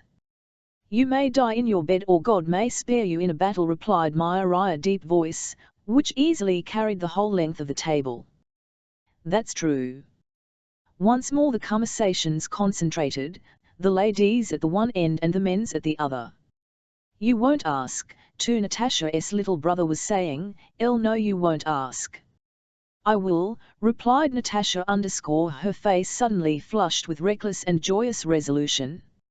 She half rose, by a glance inviting Pierre, who sat opposite, to listen to what was coming, and turning to her mother, Mamma, rang out the clear contralto notes of her childish voice. audible the whole length of the table. "What is it?" asked the Countess, startled, but seeing by her daughter's face that it was only mischief, she shook a finger at her sternly with a threatening and forbidding millimeter. It meant of her the conversation was hushed. "Mamma, what sweets are we going to have?" and Natasha's voice sounded still more firm and resolute. The Countess tried to frown, but could not. Maria Dmitrievna shook her fat finger. "Sack," she said threateningly. Most of the guests, uncertain how to regard this sally, looked at the elders. "You had better take care," said the Countess. "Mamma, what sweets are we going to have?" Natasha again cried boldly, with saucy gaiety, confident that her prank would be taken in good part. S6 Nya and fat little Petya doubled up with laughter. "You see, I have asked," whispered Natasha to her little brother and to Pierre, glancing at him again. "Ice pudding, but you won't get any," said Maria Dmitrievna. Natasha saw there was nothing to afraid of, and so she braved even Maria Dmitrievna. Maria Dmitrievna. "Kind of ice pudding? I don't like ice cream. Carrot ices. No. 4/hat kind, Maria Dmitrievna." "What kind?" she almost screamed. "I want to know." Maria Dmitrievna and the Countess burst out laughing, and all the guests joined in. Everyone laughed, not at Maria Dmitrievna's answer but at the incredible boldness and smartness of this little girl who had dared to treat Maria Dmitrievna in this fashion. Natasha only desisted when she had been told that there would be pineapple ice. Before the ices, champagne was served round. The band again struck up, the Count and Countess kissed, and the guests, leaving their seats, went up to congratulate the Countess, and reached across the table to clink glasses with the Count, with the children, and with one another. Again the footmen rushed about, chairs scraped, and in the same order in which they had entered but with redder faces, the guests returned to the drawing and to the Count's study. Chapter XX. The card tables were drawn out, sets made up for, and the Count's visitors settled themselves, some in the 2 drawing rooms, some in the sitting, some in the library. The Count, holding his cards, kept himself with difficulty from dropping into his usual after-dinner nap, and laughed at everything. The young people, at the Countess' instigation, gathered round the clavichord and harp. Julie by general request played first. After she had played a little air with variations on the harp, she joined the other young ladies in begging Natasha and Nicholas, who were noted for their musical talent, to smg something. Natasha, who Eva's treated as though she were grown up, was evidently very proud of this but at the same time felt shy. "What shall we sing?" she said. "The Brook," suggested Nicholas. "Well, then, let's I quick. Boris, come here," said Natasha. "But where is S6 Nut?" She looked round and seeing that her friend was not in the room ran to look for her. Running into S6 Nut's room and not finding her there, Natasha ran to the nursery, but S6 Nut was not there either. Natasha concluded that she must on the chest in the passage. The chest in the passage was the place of mourning for the younger female generation in the Rost 6V household. And there in fact was S6 Nut lying face downward on Nurse's dirty feather bed on the top of the chest, crumpling her gauzy pink dress under her, hiding her face, her slender fingers, and sobbing so convulsively that her bare little shoulders shook. Natasha, S.A.'s, which had been so radiantly happy all that Saint-S day, suddenly changed, her eyes became fixed, and then a shiver passed down her broad neck and the corners of her mouth drooped. "T.S. Nut. What is it? Is the matter, ______00_____00___________________________________________________________________________________________________00______h and Natasha's large mouth widened, making her look quite ugly, and she began to wail like a baby without knowing why, except that S6 Nut was crying. S6 Nut tried to lift her head to answer but could not, and hid her face still deeper in the bed. Natasha wept, sitting on the blue-striped feather and hugging her friend. With an effort S6 Nut sat up and began wiping her eyes and explaining. "Nicholas is going away in a week's time, his underscore underscore underscore paper s underscore underscore underscore home come underscore underscore underscore he told me himself. But still I should not cry, Z, and she showed a paper she held in her hand, with the verses Nicholas had written. Still, I should not cry, but you can t underscore underscore underscore no one can understand, what a soul he has. And she began to cry again because he had such a noble soul. It's all very well for you. I am not envious underscore underscore underscore I love you and Boris also she went on, gaining a little strength. He's nice. Underscore underscore there are no difficulties your way. But Nicholas is my cousin, 1 Moldhal 7E2. Underscore underscore the Metropolitan himself. Underscore underscore underscore and even then it can't be done and sides, if she tells Mama, S6 knew looked upon the Countess as her mother and called her so, that I am spoiling Nicholas' career and am heartless and ungrateful, while truly God is my and she made the sign of the cross, I love her so and all of you, only Vera underscore and what for? What have I done to her? I am so to you that I would willingly sacrifice everything, only I have nothing S6 knew could not continue, and again hid her in her hands and in the feather underscore Natasha began consoling her, but her showed that she understood all the gravity of her friend STS6 knew she suddenly exclaimed, as if she had guessed the TME reason of her friend's sorrow, I'm sure Vera has said something to you since dinner? Hasn't she? Yes, these verses Nicholas wrote himself and I copied some others, and she found them on my table and said she'd show them to Mamma, and that I was ungrateful and that Mamma would never allow him to marry me, but that he'll marry Julie. You see how he's with her all day. Underscore underscore Natasha, what have I done to deserve it? And again she began to sob, more bitterly than before. Natasha lifted her up, hugged her, and, smiling through her tears, began comforting her underscore TS6 Nya, don't her, darling. Don't believe her. Do you remember how we and Nicholas, all three of us, talked in the sitting after supper? We settled how everything was to be. I don't quite remember how, but don't you remember that it could all be arranged and how nice it all was? Their uncle Shin's brother has maltied his first cousin. And we are only second cousins, you know. And Boris says it is quite possible. You know I told him all about it. And he is so clever and so good, said Natasha. Don't you cry, S6 Nya, dear Ior, darling S6 Nya, and she kissed her and laughed. Vera's spiteful one, never mind her. And all will come right and she won't say anything to Mamna. Nicholas will tell her himself, and he doesn't care at all for Julie. Natasha kissed her on the hair. S6 Nya sat up. The little kitten brightened, its eyes shone, and it seemed ready to leave its tail, jump down on its soft paws, and begin play the ball of worsted as a kitten should. Do you think so? Underscore underscore underscore really? Truly, she said, quickly smoothing her frock and hair. Really, truly, answered Natasha underscore pushing in a crisp that had strayed from under her friend's plaits. Both laughed.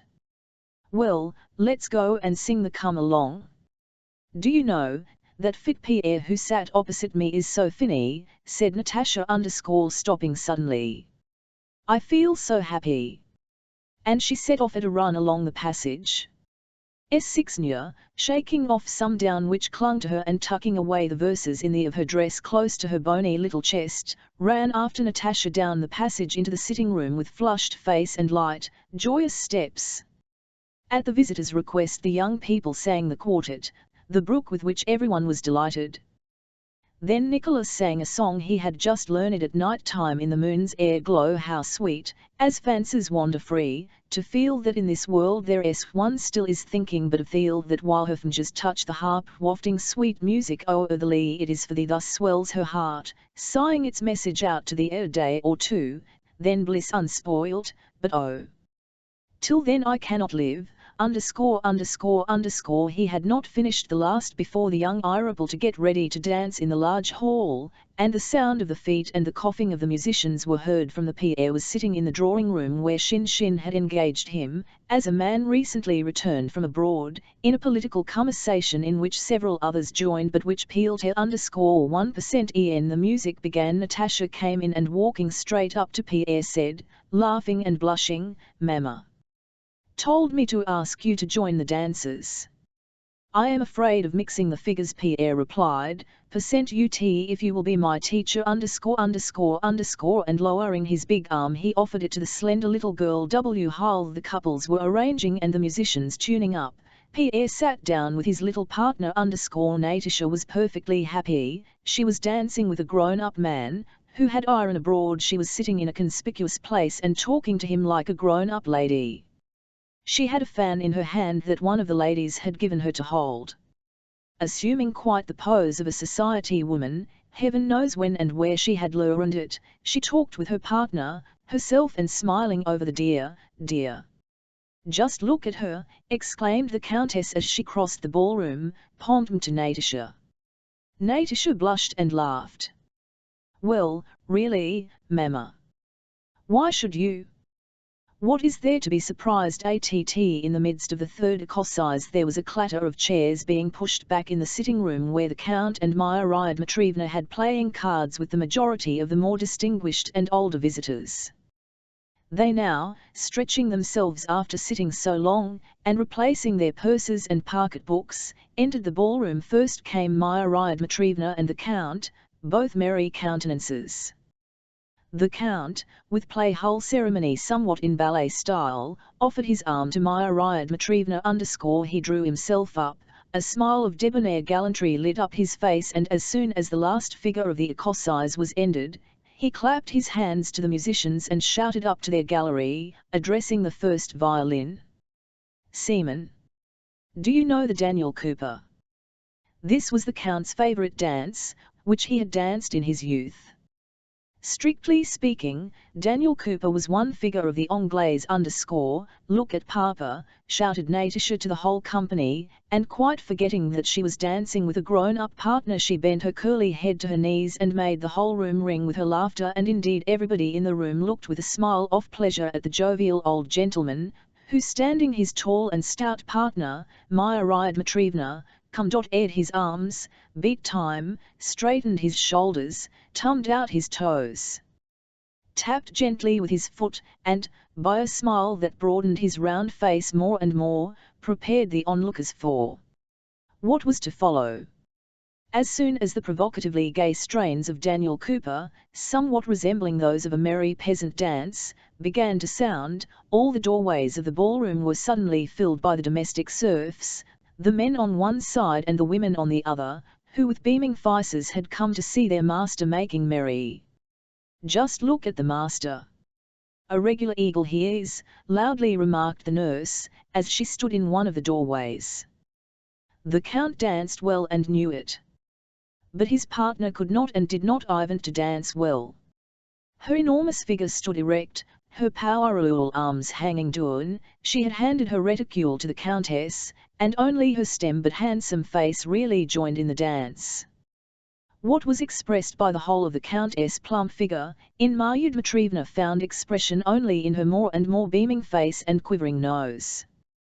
But if the Count, getting more and more into the swing of it, charmed by the unexpectedness of his adroit manoeuvres and the agility which he capered on his light feet, Maria Dmitrievna produced no less impression by slight exertions, the least effort to mow her shoulders or bend her arms when turning, or stamp her foot, which everyone appreciated in view of her size and her habitual severity. The dance grew livelier and livelier. The other couples could not attract a moment's attention to their own evolutions and did not even try to do so. All were watching the Count and Maria Dmitrievna _ Natasha kept pulling everyone by sleeve or dress, urging them to look at Papa, though as it was they never took their eyes off the couple in the intervals of dance. The Count, breathing deeply, wailed and shouted to the musicians to play faster. Faster, and faster, lightly, more lightly, and yet more lightly whirled the Count, flying round myriad Lamar, now on his toes, now on his heels, until, turning his partner round to her seat, he executed the final pas, raising his soft foot backwards, bowing his perspiring head, smiling and making a wide sweep with his arm, amid a thunder of applause and laughter led by Natasha. Both partners stood still, breathing heavily and wiping their faces with their cambric handkerchiefs. "That's how we used to dance in our time, Ma Chive," said the Count. "That was a Daniel Cooper," exclaimed Myriad Matrievna, tucking up her sleeves and puffing heavily. Chapter XXIW Hall. In the Rost 6 vs ballroom, the sixth Anglaise was being danced, to a tune in which the weary musicians blundered, and while tired footmen and cooks were getting the supper, Count Bezukhov had a sixth stroke. The doctors pronounced recovery impossible. After a mute confession, communion was administered to the dying man, preparations made for the sacrament of, and in his house there was the bustle and thrill of suspense usual at such moments. Outside the house, beyond the gates, a group of undertakers, who hid when a carriage drove up, waited in expectation of an important order for an expensive funeral. The military governor of Moscow, who had been assiduous in sending aides de camp to inquire after the Countess' health, came himself that evening to bid a last farewell to the celebrated grandee of Catherine's court, Count Bezukhov. The magnificent reception was crowded. Everyone stood up respectfully when the military governor, having stayed about half an hour alone with the dymg man, passed out, slightly acknowledging their bows and trying to escape as quickly as possible from the glances fixed on him by the doctors, clergy, and relatives of the family. Prince Vasily, who had grown thinner and paler during the last few days, escorted him to the door, repeating something to him several times in low tones. When the military governor had gone, Prince Vasily sat down all alone on a chair in the crossing, one leg high over the other, leaning on his knee and covering his face his hand. After sitting so for a while he rose, and, looking about him with frightened eyes, went with unusually hurried steps down the long corridor leading to the back of the house, to the room of eldest princess. Those who were in the dimly lit reception room spoke in nervous whispers, and, whenever anyone went to or came from the dying man, grew silent and gazed with eyes full of curiosity or expectancy at his, which creaked slightly when opened. "The limits of human life are fixed and may not be overpassed," said an old priest to a lady who had taken a seat beside him and was listening naively to his words. "I wonder, is it not late to administer unction?" asked the lady, adding the priestess' clerical title, as if she had no opinion of her own on the subject. "All, madam, it is a great sacrament," replied the priest, passing his hand over the thin grizzled strands of hair combed back across his bald head. "Who was that?" "The military Graham. Himself." Eve was being asked at the other side of the room. "How young looking he is." "Yes, and he is over 60. I hear the Count no longer recognizes anyone." "They wish to administer the sacrament of unction. I knew someone who that sacrament 7 times. The second princess had just come from the sickroom with her eyes red from weeping and sat down beside Dia, who was sitting in a pose under a portrait of Catherine, leaning his on a table. "Busha," said the doctor in answer to a remark about the weather. "The weather is beautiful, princess, and besides, in Moscow one feels as if one were in the country." "Yes, indeed," replied the princess with a sigh, "so he may hail something to drink." Lorraine considered. "Has he taken his medicine?" "Yes." The doctor glanced at his watch. "Take a glass of water and put a pinch of cream of tartar," and he indicated with his delicate fingers what he meant by a pinch. "Dear has never been a gas," a German doctor was saying to an aide-camp, "that one lifts after the third stroke." "And what a well-preserved man he was," remarked the aide-de-camp. "And who will inherit his wealth?" he added in a whisper. "It won't he go begging," replied the German with a smile. Everyone again looked toward the which creaked as the second princess went in with the drink she had prepared according to Lorraine's instructions. The German doctor went up to L01 Tyne. "Do you think he can last till morning?" asked the German, addressing Lorraine in French, which he pronounced badly. Lorraine, pursing up his lips, waxed a severely negative finger before his nose. "Tonight, not later," said he in a low voice, and he mowed away with a decorous smile of self-satisfaction at being able clearly to understand and state the patient's condition. Meanwhile Prince Vasily had opened the door into the princess. In this it was almost dark, only 2 tiny lamps were burning before the icons, and there was a pleasant scent of flowers and burnt pastels. The room was crowded with small pieces, whatnots, cupboards, and little tables. The quilt of a high, white feather was just visible behind a screen, and a small dog to bark. "All, is it you, cousin?" She rose and smoothed her hair, which was as usual so extremely smooth that it seemed to be made of one piece with her head and covered with varnish. "Has anything happened?" she asked. "I am so terrified." "No, there is no change. I only came to have a talk business," Katich muttered the prince, seating himself wearily on the chair she had just vacated. "You have made the place warm, I must say," he remarked. "Well, sit down, let's have a talk. I thought perhaps something had happened," she said with her unchanging stonily severe expression, and, sitting down opposite the prince, she prepared to listen. "I wish to get a nap, mon cousin, but I can't." "Well, my dear," said Prince Vasily, taking her hand and it downwards as was his habit. It was plain that this referred to much that they both understood of without naming. The princess, who had a straight, rigid body, abnormally long for her legs, looked directly at Prince Vasily with no sign of emotion in her prominent grey eyes. Then she shook her head and glanced up at the icons with a sigh.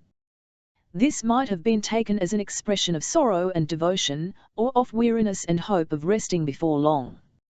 Prince Vasily as an expression of weariness and it, he said, "Do you think it is easier for me? I am as worn out as a post horse, but still I must have a talk with you, Katich, a very serious talk." Prince Vasily said no more, and his cheeks began to twitch nervously, now on one side, now on the other, giving his face an unpleasant expression which was never to be seen on it in a drawing-room. His eyes too seemed strange. At one moment they looked impudently sly, and at the next glanced round in alarm. The princess, holding her little dog on her lap with her thin bony hands, looked attentively into Prince Vasily's eyes, evidently resolved not to be the first to break silence, if she had to wait till morning. "Well, you see, my dear princess and cousin, Catherine Semenovna," continued Prince Vasily, returning to his theme, apparently not without an inner struggle, "at such a moment as this one must think of everything. One must think of the future, of all of you. I love you all, like children of me own, as you know." The princess continued to look at him without moving, and with the same dull expression. "And then of course my family has also to I considered," Prince Vasily went on, testily pushing away a little table without looking at her. "You know, Katich, that we, you 3 sisters, Mamontov, and my wife, are the Count's only direct heirs. I know how hard it is for you to talk or think of such matters. It is no easier for me, but, my dear, I am getting on for 60 and must be prepared for anything. Do you know I have sent for Pierre?" The Count, pointing to his portrait, definitely demanded that he should called. Prince Vasily looked questioningly at the princess, but could not make out whether she was considering what he had just said or whether she was simply looking at him. "There is one thing I constantly pray God to grant, mon cousin," she replied, "and it is that he would merciful to him and would allow his noble soul peacefully to leave this." Yes, of course," interrupted Prince Vasily impatiently, rubbing his bald head and angrily pulling back him the little table that he had pushed away. "But in Shon, the fact is, you know yourself that last winter the Count made a will by which he left all his property, not to us his direct heirs, but to Pierre." "He has made wills enough," quietly remarked the princess. "But he cannot leave the estate to Pierre. Pierre is illegitimate." "But, my dear," said Prince Vasily suddenly, clutching the little table and becoming more animated and talking more rapidly, "what if a letter has been written to the Emperor in which the Count asks for Pierre's legitimation? Do you understand that in consideration of the Count's services, his request would be granted? The princess smiled as people do who think they know more the subject under discussion than those they are talking with. I can tell you more, too, continued Prince Vasily, seizing her hand. That letter was written, though it was not sent, and the Emperor knew of it. The only question is, has it been destroyed or not? If not, then as all is over, and Prince Vasily sighed to intimate what he meant by the words all is over, and the Count's papers are opened, the will and letter will deliver to the Emperor, and the petition will certainly granted. Pierre will get everything as the legitimate SOM and our share, asked the princess smiling ironically, as if anything might happen, only not but, my Katich, it is as clear as daylight. He will then the legal heir to everything and you won't get anything. You must know, my dear, whether the will and letter were written, and whether they have been destroyed or not. And if they have somehow been overlooked, you ought to know where they are, and must find them. Cause _____. What next? The princess interrupted, smiling sardonically and not changing the expression of her eyes. I am a woman, and you think we are all stupid, but I know this, an illegitimate son cannot inherit. Un Batakal 13 she added, as if supposing that this translation of the word would effectively prove to Prince Vasily the invalidity of his contention. Well, really, Katich. Can't you understand? You are so intelligent, how is it you don't see that if the Count has written a letter to the Emperor begging him to recognize Pierre as legitimate, it follows that Pierre will not be Pierre but will become Count Bezukhov, and will then inherit everything under the will?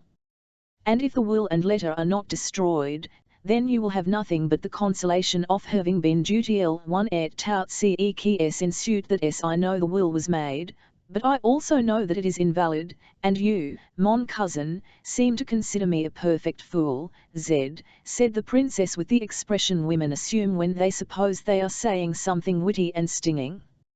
My dear Princess Catherine Semenovna, began Prince Vasily impatiently, I came here not to wrangle with you, but to talk about your interests as with a kinswoman, a good, kind, true relation, and I tell you for the 10th time that if letter to the and the will in Pierre's favour are among the Count's papers, then, my dear girl, you and your sisters are not heiresses.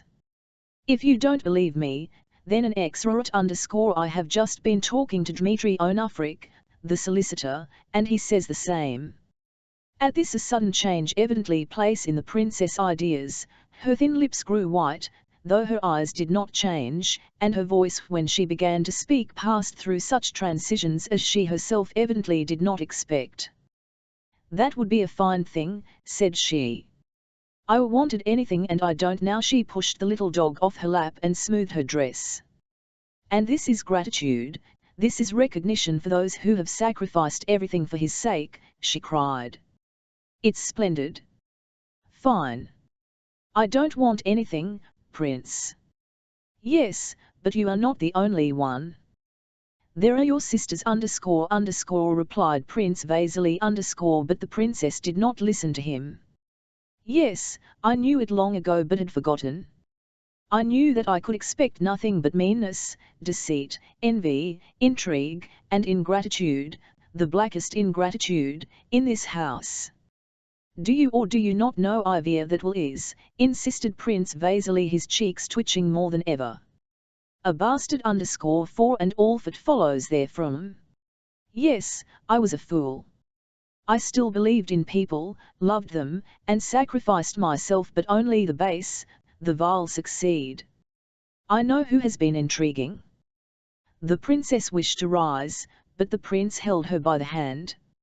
She had the air of one who has suddenly lost faith in the whole human race.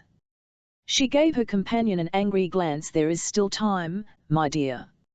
You must remember, Katich, that it was all done casually in a moment of anger, of illness, and was afterwards forgotten.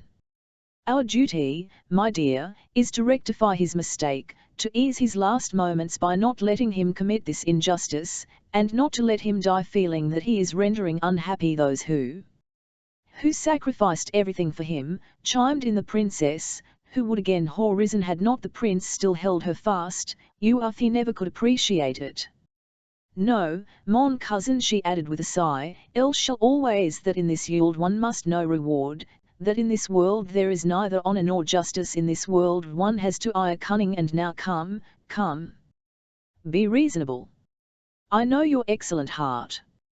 No, I have a wicked heart, I know your heart, repeated the prince. I value your friendship and wish you to have as an opimon of me. Don't upset yourself and let us talk sensibly while there is still time, be it a day or it but in me all you know about the will, and above all where it is. You must know. We will take it at once and show it to the Count. He has, no doubt, forgotten it and will wish to destroy it. You understand that my sole desire is conscientiously to carry out his wishes, that is my only reason for being here. I came simply to help him and you. Now I see it all. I know who has been intriguing, I know, cried the princess. That is not the my dear, it is that protege of yours, that sweet Princess Drobetskaya, that Anna whom I would not take for a housemaid, the infamous woman. Do not let us lose any time all, don't talk to me. Last winter she wheedled herself in here and told the Count such vile, disgraceful things about us, especially about Sophie, I can't repeat them, that it made the Count quite ill and he would not see us for a whole fortnight. I know it was then he wrote this vile, infamous paper, but I thought the thing was invalid. We've got to it at last. Why did you not tell me it's in the inlaid portfolio that he keeps under his pillow, said the princess, ignoring his question. Now I know. Yes, if I hail a sin, a great SM. It is hatred of that vile woman, almost shrieked the princess, now quite changed. And what does she come worming herself in here for? But I will give her a piece of my mind. The time will come. Chapter XXIIW Hull. These conversations were going on in the reception room, and the princess, a carriage containing Pierre, who had been sent for, and Anna Mikhailovna, who found it necessary to accompany him, was driving into the court of Count Bezukhov's house. As the wheels rolled suddenly over the straw beneath the windows, Anna Mikhailovna, having tummed with words of comfort to her companion, realized that he was asleep in his corner and woke him up. Rousing himself, Pierre followed Anna Mikhailovna out of the carriage, and only then began to think of the interview with his dying which awaited him. He noticed that they had not come to the front entrance but to the back door. While he was getting down from the carriage steps, two men, who looked like tradespeople, ran hurriedly from the entrance and hid in the shadow of the wall. Pausing for a moment, Pierre noticed several other men of the same kind hiding in the shadow of the house on both sides. But neither Anna Mikhailovna nor the footman nor the coachman, who could not help seeing these people, took any notice of them. It seems to be all right, Pierre concluded, and followed Anna Mikhailovna. She hurriedly ascended the narrow dimly lit stone staircase, calling to Pierre, who was lagging behind, to follow. Though he did not see why it was necessary for him to go to the Count at all, still less why he had to go by the back stairs, yet judging by Anna Mikhailovna's air of assurance and haste, Pierre concluded that it was all absolutely necessary. Half a way up the stairs they were almost knocked over by some men who, carrying pails, came running downstairs, their ingots clattering. These men pressed close to the wall to let Pierre and Anna Mikhailovna pass and did not evince the least surprise at seeing them there. Is this the way to the princess's apartments? Asked Anna Mikhailovna of one of them. Yes, replied a footman in a bold loud voice, as if anything were now permissible. The door to the left. Perhaps the Count did not ask for me, said Pierre when he reached the landing. I'd better go to my own room. Anna Mikhailovna paused and waited for him to come up. All, my friend, she said, touching his arm as she had done her son's when speaking to him that afternoon, believe me, I suffer no less than you do, but be a man. But really, hadn't I better go away? He asked, looking kindly at her over his spectacles. All, my dear friend. Forget the wrongs that may hail iron done you. Think that he is your father, perhaps in the agony of death, she sighed. Have loved you like a son from the first. Trust yourself to me, Pierre. I shall not forget your interests. Pierre did not understand a word, but the conviction that all this had to be grew stronger, and he meekly followed Anna Mikhailovna, who was already opening a door. This door led into a back anteroom. An old man, a servant of the princess's, sat in a corner knitting a stocking. Pierre had never been in this part of house and did not even know of the existence of these rooms. Anna Mikhailovna's addressing a maid who was hurrying past with a decanter on a tray as "my dear and my sweet," too asked about the princess' health and then led Pierre along a stone passage. The first door on the left led into the princess's apartments. The maid with the decanter in her haste had not closed everything in the house was done in haste at that time, and Pierre and Anna Mikhailovna in passing instinctively glanced into the where Prince Vasily and the eldest princess were sitting close together talking. Seeing them pass, Prince Vasily drew back with obvious impatience, while the princess jumped up and with a gesture of desperation slammed the door with all her. This action was so unlike her usual composure and the fear depicted on Prince Vasily's face so out of keeping with his dignity that Pierre stopped and glanced inquiringly over his spectacles at his guide. Anna Mikhailovna evinced no surprise, she only smiled faintly and sighed, as if to say that this was no more than she had expected. "Be a man, my friend. I will look after your interests," said she in reply to his look, and went still faster along the passage. Pierre could not make out what it was all about, and still less what watching over his interests meant, but he decided that all these things had to be. From the passage they went into a large, dimly lit room adjoining the Count's reception. It was one of those sumptuous but cold apartments n appeal to only from the front approach. But even in this room there now stood an empty bath, and water had been spilled on the carpet. They were met by a deacon with a censer and by a servant who passed out on tiptoe without heeding them. They went into the reception room familiar to Pierre, with two Italian windows opening into the conservatory, with its large bust and length of Catherine the Great. The same people were still sitting here in almost the same positions as before, whispering to one another, all silent, and turned to look at the pale tear-worn Anna Mikhailovna as she entered, and at the big stout figure of Pierre who, hanging his head, meekly followed her. Anna Mikhailovna's face expressed a consciousness that the decisive moment had arrived. With the air of a practical Petersburg lady she now, keeping Pierre close beside her, entered the room even more boldly than that afternoon. She felt that as she brought with her the person the dying man wished to see, her own admission was assured. Casting a rapid glance at all those in the room and noticing the Count's confessor there, she glided up to him with a son of amble, not exactly bowing yet seeming to grow suddenly smaller, and received the blessing first of one and then of another. "God be thanked that you are in time," said she to one of the priests, "all we relatives been in such anxiety. This young man is the Count's son," she added more softly. What a terrible moment! Having said this she went up to the doctor. "Dear doctor," said she, "this young man is the Count's son. Is there any horror?" The doctor cast a rapid glance upwards and silently shrugged his shoulders. Anna Mikhailovna with just the same movement raised her shoulders and eyes, almost closing the latter, sighed, and moved away from the doctor to Pierre. To him, in a particularly and tenderly sad voice, she said trust in his mercy, and pointing out a small sofa for him to sit and wait for her, she went silently toward that everyone was watching, and it creaked very slightly as she disappeared behind it. Pierre, having made up his mind to obey his monitress implicitly, moved toward the sofa she had indicated. As soon as Anna Mikhailovna had disappeared he noticed that the eyes of all in the room turned to him with something more than curiosity and sympathy. He noticed that they whispered to one another, casting significant looks at him with a kind of awe and even servility. A deference such as he had never before received was shown him. A strange lady, the one who had been talking to the priests, rose and offered him her seat. An aide-de-camp picked up and resumed a glove Pierre had dropped. The doctors became respectfully silent as passed by, and moved to make way for him. At first Pierre wished to take another seat so as not to trouble the lady, and also to pick up the glove himself and to pass round the doctors who were not even in his way, but all at once he felt that this would not do, and that tonight he was a person obliged to perform some sort of a wall rite which everyone expected of, and that he was therefore to accept their services.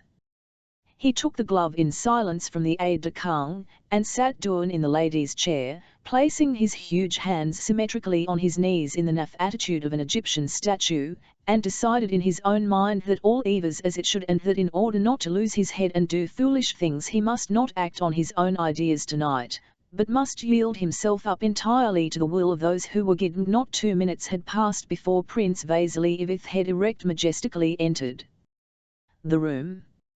He was wearing his long coat with 3 stars on his breast. He seemed to have grown thinner since the morning. His eyes seemed larger than usual when he glanced round and noticed Pierre. He went up to him, took his hand, a thing he never used to do, and drew it downwards as if wishing to ascertain whether it was firmly fixed on. "Courage, courage, my friend. He has asked to see you, that is well," and he turned to go. But Pierre thought it necessary to ask, "How is ______," and hesitated, not knowing whether it would be proper to call the dying man the Count, yet ashamed to call him father. He had another stroke about half an hour ago. "Courage, my friend." Pierre's MMD was in such a confused state that the word stroke suggested to him a blow from something. He looked at Prince Vasily in perplexity, and only later grasped that a stroke was an attack of illness. Prince Vasily said something to L01 in passing and went through the door on tiptoe. He could not walk well on tiptoe, and his whole body jerked at each step. The eldest Paramesses followed him, and the priests and deacons and some servants also went in. At the through that was heard a noise of things being mouldy about, and at last Anna Mikhailovna still with the same expression, pale but resolute in the discharge of duty, ran out and touching Pierre lightly on the arm said, "The divine mercy is inexhaustible. Unction is about to administered." Come. Pierre went in at the door, stepping on the sun cart, and noticed that the strange lady, the aide-de-camp, and some of the servants, all followed him in, as if there were now no further need for permission to enter that room. Chapter 23. Pierre well knew this large room, divided by columns and an arch, its walls hung round with Persian carpets. The part of the room, the columns, with a high silk-curtained mahogany bedstead on one side and on the other an immense case containing icons, was brightly illuminated with red light like a Russian church during evening service. Under the gleaming icons stood a long invalid chair, and in that chair, on snowy white smooth pillows, evidently freshly changed, Pierre saw, covered to the waist by a bright green quilt, the familiar, majestic figure of his father, Count Bezukhov, with that grey mane of hair above his broad forehead which reminded one of a lion, and the deep characteristically noble wrinkles of his handsome, ruddy face. He lay just under the icons, his large thick hands outside the quilt. Into the right hand, which was lying palm downwards, a wax taper had THMST between forefinger and thumb, and an old servant, bending over from behind the chair, held it. By the chair stood the priests, their long hair falling over their magnificent glittering vestments, with lighted tapers in their hands, slowly and solemnly conducting the service. A little behind them the 2 younger Paramesses holding handkerchiefs to their eyes, and just in front of them their eldest sister, Katich, with a vicious and determined look steadily fixed on the icons, as though declaring to all that she could not answer for herself should she glance round. Anna Mikhailovna, with a meek, sorrowful, and all-forgiving expression on her, stood by the strange lady. Prince Vasily, in front of the invalid chair, a wax taper in his left hand, was leaning his left arm on the carved back of a velvet chair he had turned round for the purpose, and was crossing himself with his right hand, turning his eyes upward each time he touched his forehead. His face wore a calm look of piety and resignation to the will of God. "If you do not understand these sentiments," he seemed to be saying, "so much the worse for you." Behind him stood the aide-de-camp, the doctors, and the men servants. The men and women had separated as in church. All were silently crossing themselves, and the reading of the church service, the sumud chanting of deep bass voices, and in the intervals sighs and the shuffling of feet were the only sounds that could be heard. Anna Mikhailovna, with an air of importance that showed that she felt she quite knew what she was, went across the room to where Pierre was standing and gave him a he lit. It and, distracted by observing those around him, began crossing himself with the hand that held the taper. Sophie, the rosy, laughter-loving, youngest princess with the mole, watched him. She smiled, hid her face in her handkerchief, and remained it hidden for a while. Then looking up and seeing Pierre, she again began to laugh. She evidently felt unable to look at him without laughing, but could not resist looking at him, so to be out of temptation she slipped quietly behind one of columns. In the midst of the service the voices of the priests suddenly ceased. They whispered to one another, and the old servant who was holding the countess' hand got up and said something to the ladies. Anna Mikhailovna stepped from var and, stooping over the dying man, beckoned to a ram from her back. The French tutor held no taper. He was leaning against one of the columns in a respectful attitude, implying that he, a foreigner, in spite of all differences of faith, understood the importance of the rite now being performed and even approved of it. He now approached the sick man with the noiseless step of one in full vigor of life, with his delicate white fingers raised from the green quilt, the hand that was free, and turning sideways felt the pulse and reflected a moment. The sick man was given something to drink.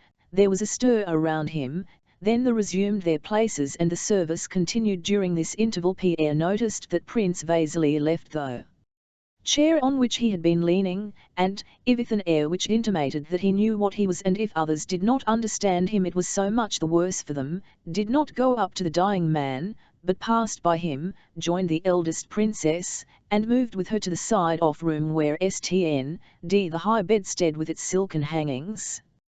On leaving the bed both Prince Vasily and the princess passed out by a back door, but returned to their places one after the other before the service was concluded. Pierre paid no more attention to this occurrence than to the rest of what went on, having made up his mind once for all that what he saw happening around him that evening was in some way essential. The chanting of the service ceased, and the voice of the priest was heard congratulating the dying man on having received the sacrament. The dying man lay as lifeless and immovable as around him everyone began to stir. Steps were audible and whispers, among which Anna Mikhailovna's was the most distinct.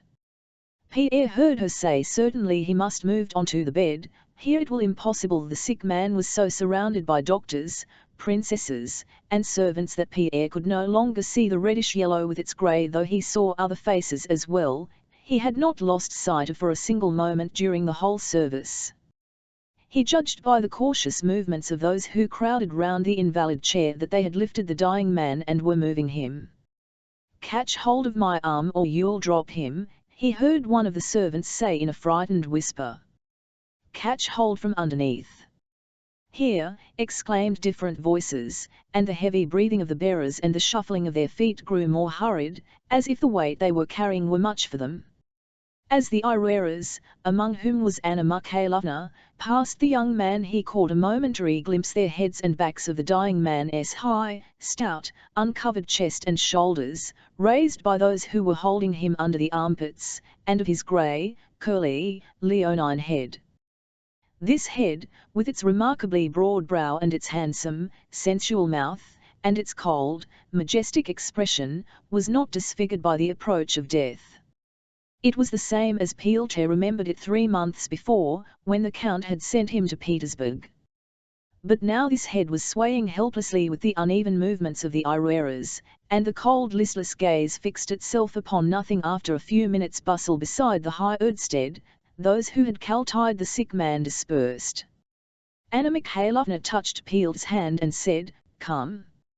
Pierre went with her to the bed on which the sick man had been laid in a stately pose in keeping with the ceremony just completed. He lay with his head propped high on the pillows. His hands were symmetrically placed on the green silk quilt, the palms downward. When Pierre came up the Count was gazing straight at him, but with a look the significance of which could not be by monomam either. This look meant nothing but that as long as one has eyes they must look somewhere, or it meant much. Pierre hesitated, not knowing what to do, and glanced inquiringly at his guide. Anna Mikhailovna made a hafid sign with her eyes, glancing at the sick man's hand and moving her lips as if to send it a kiss. Pierre, carefully stretching his neck so as not to touch the quilt, followed her suggestion and pressed his lips to the large fleshy hand. Neither the hand nor a single muscle of the Count stirred. Once more Piotr looked questioningly at Anna Mikhailovna to see what he was to do next. Anna Mikhailovna with her eyes indicated a chair that beside the Pierre obediently sat down, his eyes asking if he were doing right. Anna Mikhailovna nodded approvingly. Again Pierre fell into the nearly symmetrical pose of an Egyptian statue, evidently distressed that his stout and clumsy body took up so much room and doing his utmost to look as small as possible.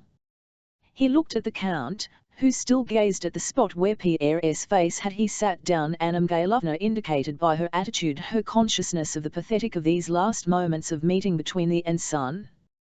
This lasted minutes, which to Pierre seemed an hour. Suddenly the broad muscles and lines of the Count's face began to fidget. The twitching increased, the handsome mouth was drawn to one side. Only now did Piotr realize how near death his father was, and from that distorted mouth issued an indistinct, hoarse sound. Anna Mikhailovna looked attentively at the sick man's eyes, trying to guess what he wanted. She pointed first to Pierre, then to some drink, then named Prince Vasily in an inquiring whisper, then pointed to the quilt. The eyes and face of the sick man showed impatience. He made an effort to at the servant who stood constantly at the head of the bed. "Wants to turn on the other side," whispered the servant, and got up to turn the Count's heavy body toward the wall. Pierre rose to help him. While the Count was being turned over, one of his arms fell back helplessly and he made a fruitless effort to pull it forward.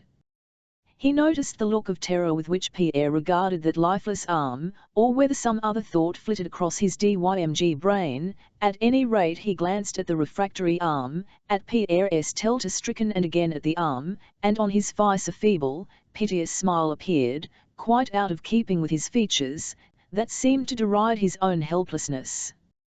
At sight of this smile Pierre felt an unexpected quivering in his breast and a tickling in his nose, and tears dimmed his eyes. The sick man was tumbed onto his side with his to the wall. "He sighed. He is dozing," said Anna Mikhailovna, observing that one of the princesses was coming to take her turn at watching. "Let us go." Pierre went out. Chapter 6. There was now no one in the reception room except Prince Vasily and the eldest princess, who was sitting under the portrait of Catherine the Great and talking eagerly.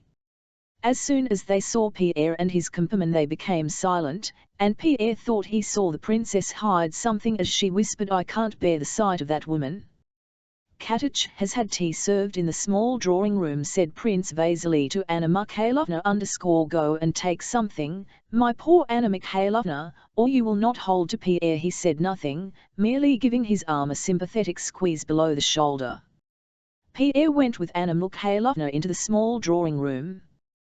"There is nothing so refreshing after a sleepless night as a cup of this delicious Russian tea," Lorraine was saying with an air of restrained animation as he stood sipping tea from a delicate Chinese handleless cup before a table on which tea and a cold supper were laid in the small circular round the table. All who were at Count Bezukhov's house that night had gathered to $40 themselves.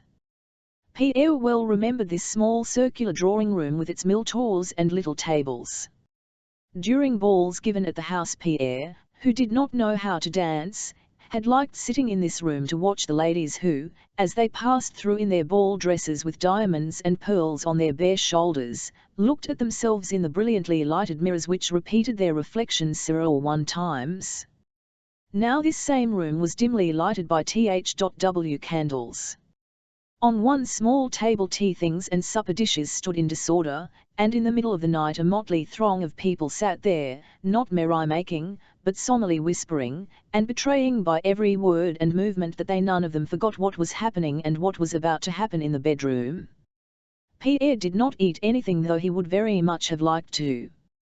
He looked inquiringly at his monitress and saw that she was again going on tiptoe to the reception room where they had left Prince Vasily and the eldest princess. Pierre concluded that this also was essential, and after a short interval followed her. Anna Mikhailovna was standing beside the princess, and they were speaking in excited whispers. "Permit me, princess, to know what is necessary and what is not necessary," said the younger of the two Sir_Kurz, evidently in the same state of excitement as when she had slammed the of her. "But, my dear princess," answered Anna Mikhailovna blandly but impressively, blocking the way to the bedroom and preventing the other from passing, "won't this be too much for poor uncle at a moment when he needs repose? Worldly conversation at a moment when his soul is already prepared." Prince Vasily was seated in an easy chair in his familiar attitude, with one leg crossed high the other. His cheeks, which were so flabby that they looked heavier below, were twitching violently, but he wore the air of a man little concerned in what the two ladies were saying. "Come, my dear Anna Mikhailovna, let Katich do as she pleases. You know how fond the Count is of her." "I don't even know what is in this paper," said the younger of the two ladies, addressing Prince Vasily and pointing to an inlaid portfolio she held in her hand. "All I know is that his revolver is in his writing table, and this is a paper he has forgotten." She tried to pass Anna Mikhailovna, but the latter sprang so as to bar her path. "I know, my dear, kind princess," said Anna Mikhailovna, seizing the portfolio so firmly that it was plain she would not let go easily. "Dear princess, I and implore you, some pity on him. Je vous en conjure." The princess did not reply. Their efforts in the struggle for the portfolio were the only sounds audible, but it was evident that if the princess did speak her words would not be flattering to Anna Mikhailovna. Though the latter held on tenaciously, her voice lost none of its honeyed firmness and softness. "Pierre, my dear, come here.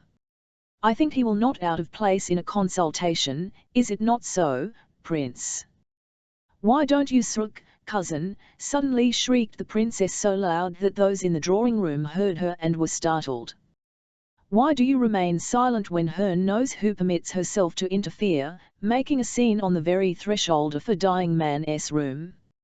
Intriguer," she hissed viciously, and tugged with all her might at the portfolio. But Anna Mikhailovna went forward a step or two to keep her hold on the portfolio, and changed her grip. Prince Vasily rose. "Oh," said he with reproach and surprise, "this is absurd. Come, let go, I tell you." The princess let go and you, but Anna Mikhailovna did not obey him. "Let go, I tell you. I will take the responsibility. I myself will go and ask him. Does that satisfy you?" "But, Prince," said Anna Mikhailovna, "after such a solemn sacrament, allow him a moment's peace." "Here, Pierre, tell them your opinion," said she, turning to the young man who, having come quite close, was gasping astonishment at the anger of the princess which had lost all dignity, and at the twitching cheeks of Prince Vasily. "Remember that you will answer for the consequences," said Prince Vasily severely. "You don't know what you are doing." "Vile woman!" shouted the princess, darting unexpectedly at Anna Mikhailovna and snatching the portfolio from her. Prince Vasily bent his head and spread out his hands. At this moment that terrible door, which Pierre had watched so long and which had always opened so quietly, burst noisily open and banged against the wall, and the second of the three sisters rushed out wringing her hands. "What are you doing?" she cried vehemently. "Ye's dymg and you leave me alone with him." Her sister dropped the portfolio. Anna Mikhailovna, stooping, quickly caught up the object of contention and ran into the bedroom. The eldest princess and Prince Vasily, recovering themselves, followed her. A few minutes later the eldest sister came out with a pale heart, again biting her underlip. At sight of Pierre her expression showed an irrepressible hatred.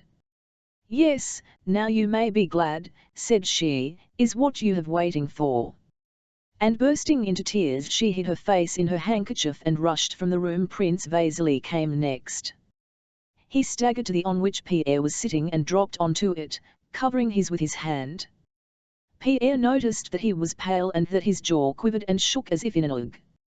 "All, my friend," said he, taking Pierre by the hand. There was in his voice a sincerity and weakness Pierre had never observed in it before.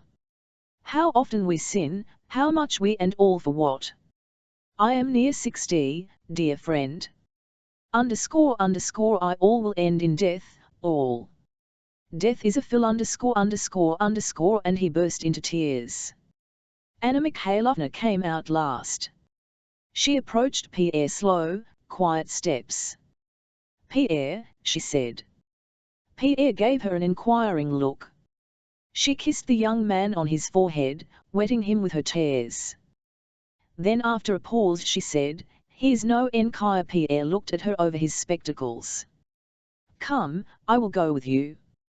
Try to weep, nothing gives such relief as tears." She led him into the dark drawing room and Pierre was glad no one could see his face. Anna Mikhailovna left him, and when she returned he was asleep with his head on his arm in the morning. Anna Mikhailovna said to Pierre, "Yes, my dear, this is a great loss us all, not to speak of you. But God will support you. You are young, and are now, I hope, in command of an immense fortune. The will has not yet been opened. I know you well enough to be sure that this will not turn your head, but it imposes duties on you, and you must a man." Pierre was silent. "Perhaps later on I may tell you, my dear boy, that if I had not been there, God only knows what would have happened. You know, Uncle promised me only the day before yesterday not to forget Boris. But he had no time.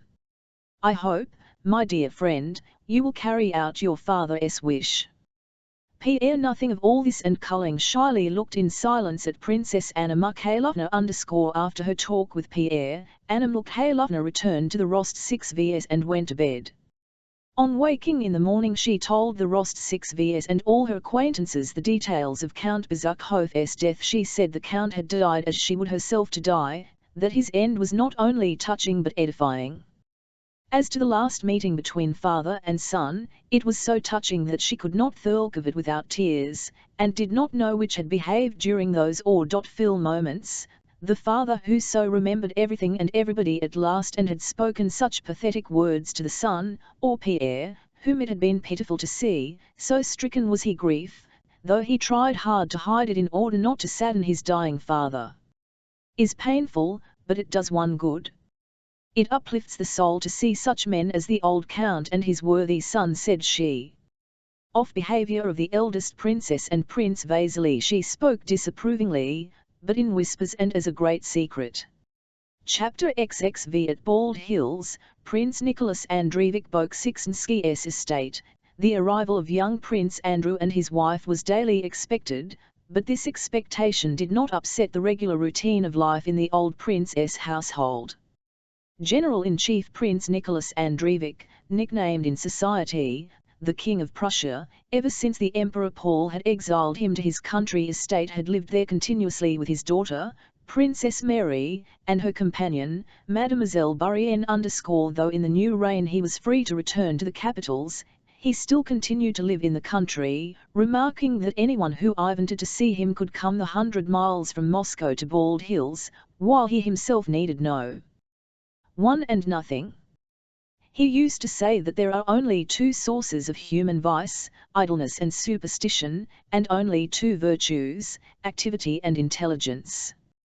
He himself his daughter's education, and to develop these two cardinal virtues in her gave her lessons in algebra and geometry till she was 20, and arranged her life so that her whole time was occupied. He was himself always occupied.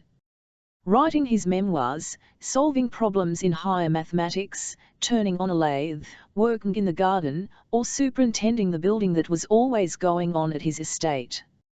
As regularity is a prime condition facilitating activity, regularity in his household was carried to the highest point of exactitude. He always came to table under precisely the same conditions, and not only at the same hour but at the same minute. With those about from his daughter to his serfs, the prince was sharp and invariably exacting, so that without being a hard-hearted man he inspired such fear and respect as FRW hard-hearted men you old have aroused. Although he was in retirement and had now no influence in political affairs, every high official appointed to the province in which the prince's estate lay considered it his duty to visit him and waited in the lofty antechamber just as the architect, gardener, or Princess Mary did, till the prince appeared punctually to the appointed hour. everyone sitting in this antechamber the same feeling of respect and even fear when the enormously high study door opened and showed the figure of a rather small old man, with powdered wig, small withered hands, and bushy grey eyebrows which, when he frowned, sometimes hid the gleam of his shrewd, youthfully glittering eyes. On the morning of the day that the young couple were to arrive, Princess Mary entered the antechamber as usual at the time appointed for the morning greeting, crossing herself trepidation and repeating a silent prayer. Every morning she came in like that, and every morning prayed that the daily interview might pass off well. An old powdered man-servant who was sitting in the antechamber rose quietly and said in a whisper, "Please walk in." Through the door came the regular hum of a lathe. The princess timidly opened the door, which moved noiselessly and easily. She paused at the entrance. The prince was working at the lathe, and after glancing round continued his work. The enormous study was frill oftings evidently in constant use. The large table covered with plans, the tall glass-fronted bookcases, keys in the locks, the high desk for writing while standing up, on which lay an open exercise book, and the lathe with tools laid ready to hand and shavings scattered around, all indicated continuous, varied, and orderly activity. The motion of the small foot shod in a tonneau boot embroidered with silver, and the firm pressure of lean sinewy hand, showed that the prince still the tenacious endurance and vigour of hardy old age. After a few more tumps of the lathe he removed his from the pedal, wiped his chisel, dropped it into a leather pouch attached to the lathe, and approaching the table, summoned his daughter. He never gave his children a blessing, so he simply held out his bristly cheek, as yet unshaven, and, regarding her tenderly and attentively, said severely, "Quite well? All right then, sit down." He took the exercise containing lessons in geometry written by himself and drew up a chair with his foot. "For tomorrow," said he, quickly finding the page and making a scratch from one paragraph to another with his hard nail. The princess bent the exercise book on the table. "Wait a bit, here's a letter for you," said the old man suddenly, taking a letter addressed in a woman's hand from a bag hanging the table, onto which he threw it. At the sight of letter red patches showed themselves on the princess' face. She tlnk'd it quickly and bent her head over it. "From Helofs?" asked the prince with a cold smile that showed his still sound, yellowish teeth. "Yes, it's from Julie," replied the princess with a timid glance and a timid smile. "I'll let 2 more letters pass, but the third I'll read," said the prince sternly. "I'm afraid you write much nonsense."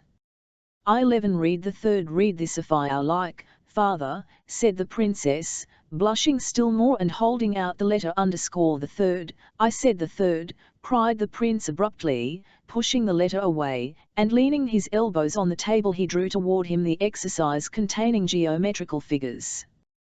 "Well, madam," he began, stooping the book close to his daughter and placing an arm on the back of chair on which she sat, so that she felt herself surrounded on all sides by the acrid scent of old age and tobacco, which she had known so long.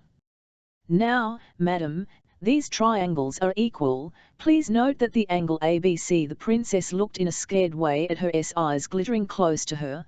The red patches on her face came and went, and it was plain that she understood nothing and was so frightened that her fear would prevent her understanding any of her further explanations, however clear they might appear. Whether it was the teacher's fault or the pupil's, this same thing happened every day. The princess' eyes grew dim, she could not see and could not hear anything, but was only conscious of her stepfather's withered close to her, of his breath and the smell of him, and could think only of how to get away quickly to her own room to make out the problem in peace. The old man was beside himself, moved the chair on which he was sitting noisily backward and forward, made efforts to control himself and not become vehement, but almost always did become vehement, scolded, and sometimes flung the exercise away. The princess gave a wrong answer. "Well now, isn't she a fool?" shouted the prince, pushing the book aside and turning sharply away, but rising immediately, he paced up and down, lightly touched his daughter's hair and sat down again. He drew up his chair, and continued to explain. "This won't do, princess, it won't do," said he, when Princess Mary, having taken and closed the exercise with the next day's lesson, was to lem.e, mathematics are most important, madam. I don't want to have you like our silly ladies. Get used to it and you'll like it, and he patted her cheek. It will drive all the nonsense out of your head. She turned to go, but he stopped her with a gesture and an uncut book from the high desk. Here is some sort of key to the mysteries that your Hellophs has sent you. Religious. I don't interfere with anyone's belief. I Hall looked at it. Take it. Well, now go. Go. He patted her on the shoulder and himself closed the after her. Princess Mary went back to her with the sad, scared expression that rarely left her and which made her plain, sickly face yet plainer. She sat down at her writing table, on which stood miniature portraits and which was littered with end papers. The princess was as untidy as her father was tidy. She put down the geometry book and eagerly broke the seal of her letter. It was from her most intimate friend from childhood, that same Julie Karagina who had been at the Rost 6V's name day party. Julie wrote in French, "Dear and precious friend, how terrible and frightful a thing is separation. Though I tell myself that half my life and half my happiness are wrapped up in you, and that in spite of the distance separating us our hearts are united by indissoluble bonds, my heart rebels against fate, and in spite of the pleasures and distractions around me I cannot overcome a certain secret sorrow that has been in my heart ever since we parted. Are we not together as we were last summer, in your big study, on the blue sofa, the confidential soft? Cannot I now, as 3 months ago, draw fresh moral strength from your look, so gentle, calm, and a look I loved so well and seem to see for me as I you tight?" Having read thus far, Princess Mary sighed and glanced into the mirror which stood on her right. It reflected a weak, ungraceful figure, and thin her eyes, always sad, now looked with particular hopelessness at her reflection in the glass. "She flatters me," thought the princess, turning away and continuing to read. But Julie did not flatter her friend. The princess' eyes, large, deep and luminous, it seemed as if at times there radiated from them shafts of warm light, so beautiful one that very often in spite of the plainness of her face they gave her atl attraction more powerful than that of beauty. But the princess never saw the beautiful expression of her OUN eyes, the look they had when she was not thinking of herself. As everyone, her assumed a forced unnatural expression as soon as she looked in a glass. She went on reading, "All Moscow talks of nothing but Ivar. One of my 2 brothers is already abroad, the other is with the Guards, who are starting on their march to the frontier. Our dear Emperor has left Petersburg and it is thought intends to expose his precious person to the chances of war. God grant that the Corsican monster who is destroying the peace of Europe may be overthrown by the angel whom it has pleased the Almighty, in his goodness, to give us as sovereign. To say nothing of my brothers, this war has deprived me of one of associations nearest my heart. I mean young Nicholas Rost 6V, who with his enthusiasm could not bear to remain inactive and has left the university to join the army. I will confess to you, dear Mary, that in spite of his extreme youth his departure for the army was a great grief to me. This young man's of whom I spoke to you last summer, is so noble-minded and free of that real youthfulness which one seldom finds nowadays among our old men of 20, and, particularly, he is so frank and has so much heart. He is so pure and poetic that my relations with him, transient as they were, have been one of the sweetest comforts to my poor heart, which has already suffered so much. Some day I will tell you about our parting and all that was said then. That is still too fresh. Dear friend, you are happy not to know these poignant joys and sorrows. You are fortunate, for the latter are generally the stronger. I know very well that Count Nicholas is too young ever to be more to me than a friend, but this sweet friendship, this and pure intimacy, were what my heart needed. But enough of this. The chief news, which all Moscow gossips, is the death of old Count Bezukhov, and his inheritance. Fancy! The three princesses have received very little, Prince Vasily nothing, and it is Monsieur Pierre who has inherited all the property and has besides been recognized as legitimate, so that he is now Count Bezukhov and possessor of the finest fortune in Russia. It is rumored that Prince Vasily played a very despicable part in this affair and that he returned to Petersburg quite crestfallen. I confess I understand very little all these matters of wills and inheritance, but I do know that since this young man, whom we all used to know as plain Monsieur Pierre, has become Count Bezukhov and the owner of one of the largest fortunes in Russia, I am much amused to watch the change in the tone and manners of the mammas burdened by marriageable daughters, and of the young ladies themselves, told by him, though, between you and me, he always seemed to me a poor son of fellow.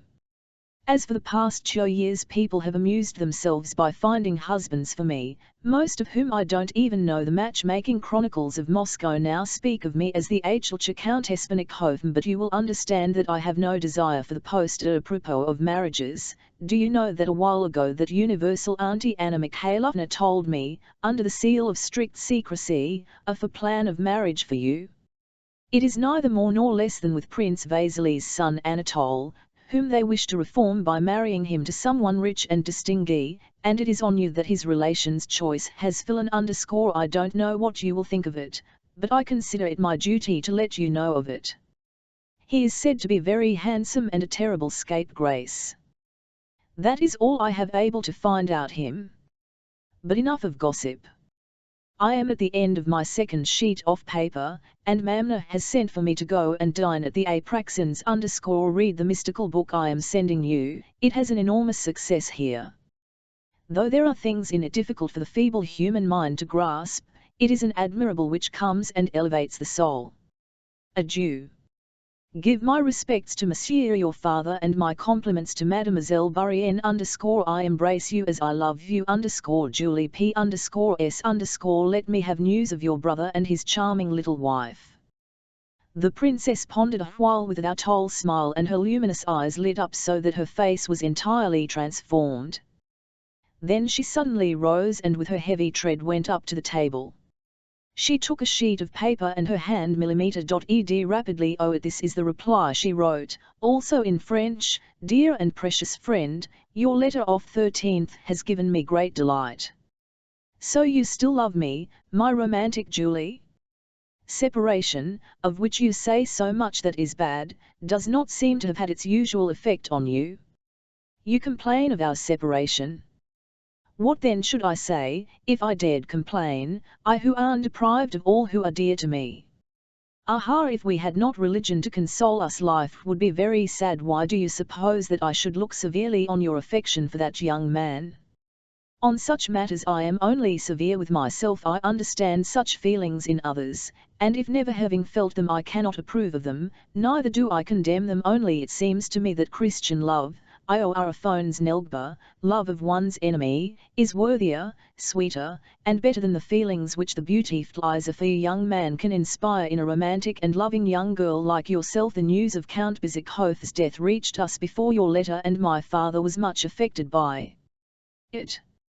He says the Count was the last representative but one of great century, and that it is his own turn now, but that he will do all he can to let his time come as late as God preserve us from that terrible misfortune.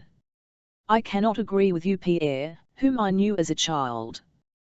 He always seemed to me to have an excellent heart, and that is the quality I value most. In as to his inheritance and the part played by Prince Vasily, it is very sad for both.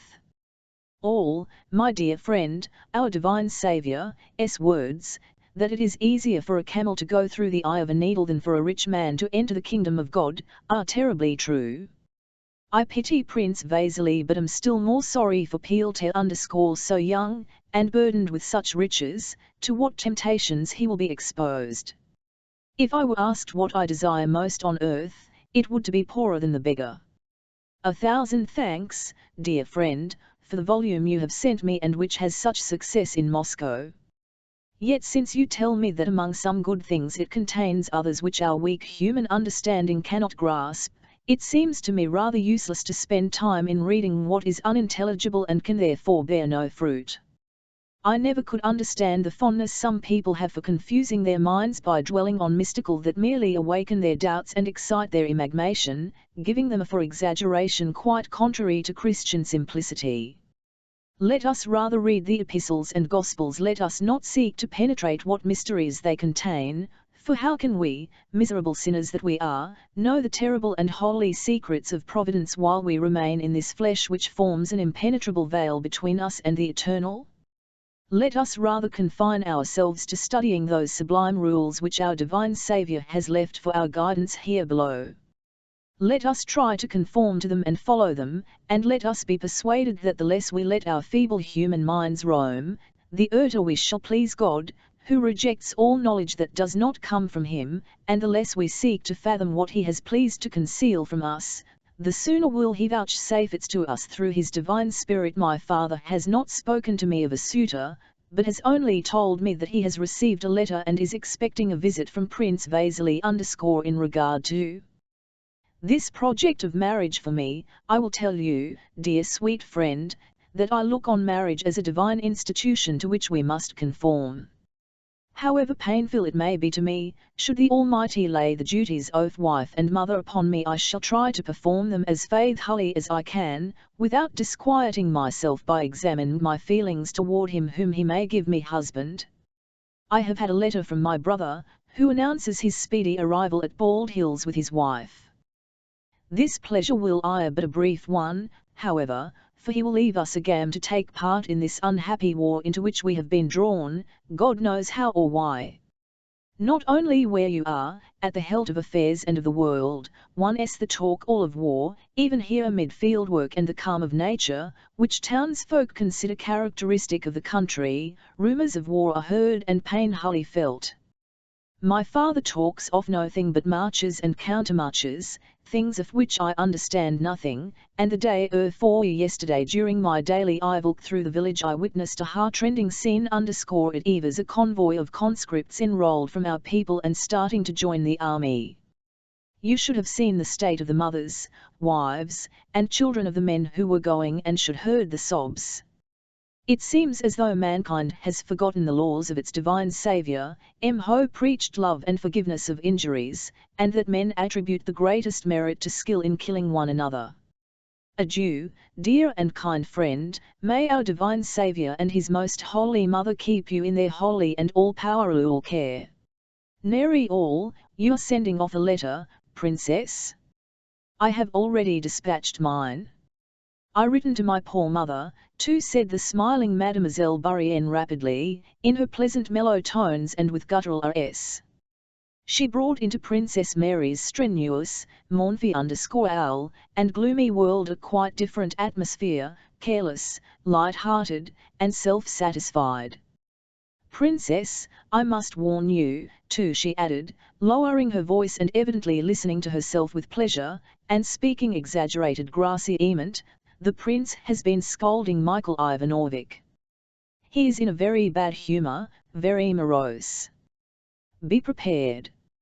All, dear friend, replied Princess Mary, I have asked you never to warn me of the humour my father is in. I do not allow myself to judge him, and I'll not have others do so. The princess glanced at her watch and, seeing that she was 5 minutes late in starting her practice on the clavichord, went into the sitting room with a look of alarm. Between 12 and 2 o'clock, as the day was mapped out, the prince rested and the princess played the clavichord chapter XXVI. The grey-haired valet Eva was sitting drowsily listening to the snoring of the prince, who was in his large study. From the far side of house through the closed doors came the sound of difficult passages, 20 times repeated, of a sonata by dusk. Just then a closed carriage and another with a hood drove up to the porch. Prince Andrew got out of the carriage, helped his little wife to alight, and let her pass into the house before him. Old Tikhon, wearing a wig, put his head out of the door of the antechamber, reported in a whisper that the prince was sleeping, and hastily closed the. Tikhon knew that neither the son's arrival nor any other unusual event must allowed to disturb the order of the day. Prince Andrew apparently knew this as well as Tikhon. He looked at his watch as if to ascertain whether his father's habits had changed since he was at home last, and, having assured himself that they had not, he turned to his wife. He get up M20 mutes _ let us go across to Mary S. He said the little Paramasses had grown stouter during this time, but her eyes and her short, downy, smiling lip lifted when she began to speak just as merrily and prettily as ever _ why, this is a palace, she said to her husband, looking around with the expression with which people compliment their host at a ball. Let's come, quick, quick. And with a glance round, she smiled at her husband, and at the footman who accompanied them. Is that Mary practicing? Let's go quietly and take her by surprise. Prince Andrew followed her with a courteous but sad expression. You've grown older, Tikhon, he said in passing to the old man, who kissed his hand. Before they reached the room from which the sounds of the clavichord Khan, the pretty, fair-haired Frenchwoman, Mademoiselle Bourienne, rushed out apparently herself with What joy for the princess, exclaimed she, at last. I must let her know. No, no, please not. You are Mademoiselle Bourienne, said the little princess, kissing her. I know you already through my sister-in-law's friendship for you. She was not expecting. They went up to the door of the sitting-room from which came the sound of the oft-repeated passage of the sonata. Prince Andrew stopped and made a grimace, as if expecting something unpleasant. The little princess entered. The passage broke off in the middle, a cry was heard, then Princess Mary's heavy tread and the sound of kissing. Prince Andrew went in. The two princesses, who had only met once before for a short time at his wedding, were in each other's arms, warmly pressing their lips to whatever place they happened to touch. Mademoiselle Bourienne stood near them, pressing her hand to her heart, with a beatific smile and obviously equally ready to cry or to laugh. Prince Andrew shrugged his shoulders and frowned, as lovers of music do when they hear a false note. The two women let go of one another, and then, as if afraid of being too late, seized each other's hands, kissing them and pulling them away, and again began kissing each other on the and then to Prince Andrew's surprise both began to cry and kissed again. Mademoiselle Bourienne also began to cry. Prince Andrew evidently felt ill at ease, but to the two women it seemed quite natural that they should cry, and apparently it never entered their heads that it could have iron vise at this meeting. Ah! My dear! Owl Mary, they suddenly exclaimed, and then laughed. I dreamed last were not Mary, you have got thinner, and you have grown stouter, I knew the princess at once, put in Mademoiselle Bourienne and I had no idea, exclaimed Princess Mary Andrew, I did not see you. Prince Andrew and his sister, hand in hand, kissed one another, and he told her she was still the same crybaby as ever. Princess Mary had turned toward her brother, and through her tears the loving, warm, gentle look of her large luminous eyes, very beautiful at that moment, rested on Prince Andrew's face. The little princess talked incessantly, her short, downy upper lip continually and rapidly touching her rosy nether lip when necessary and drawing up again next moment when her face broke into a smile of glittering teeth and sparkling eyes. She told of an accident they had had on the Spassky Hill which might have iron serious for her in her condition, and immediately after that informed them that she had left all her clothes in Petersburg and that heaven knew what she would have to dress in here, and that Andrew had quite changed, and that Kitty Odolontsova had married an old man, and that there was a suitor for Mary, a real one, but that they would talk of that later. Princess Mary was still looking silently at her brother and her erotic flies were hill of love and sadness. It was plain that she was following a train of thought independent of her sister-in-law's words. In the midst of a description of the last Petersburg feat she addressed her brother, "So you are really going to the war, Andrew," she said sighing. Lies sighed too. "Yes, and Exon tomorrow," replied her brother. "He is leaving me here, God knows why, when he might have had promotion __." Princess Mary did not listen to the end, but continuing her train of thought turned to her sister-in-law with a tender glance at her figure. "Is it certain?" she said. The face of the little princess changed. She sighed and said, "Yes, quite certain." "Oh, it is very dreadful _" her lip descended. She brought her ace close to her sister-in-law and unexpectedly again began to cry. She needs rest, said Prince Andrew with a frown. Don't you, Lies? Take her to your and I'll even go to father. How is he? Just the same. Yes, just the same. Though I don't know what your opinion will be, answered the princess joyily. And are the hours the same? And the walks in the avenues? And the lathe? Asked Prince Andrew with a scarcely perceptible smile which showed that, in spite of all his love and respect for his father, he was aware of his weaknesses. The hours are the same, and the lathe, and also the mathematics and my geometry lessons, said Princess Mary gleefully, as if her lessons in geometry were among the greatest delights of her life. When the 20 minutes had elapsed and the time had come for the old prince to get up, Tikhon came to call the young prince to his. The old man made a departure from his usual routine in honor of his son's arrival. He gave orders to admit him to his apartments while he dressed for dinner.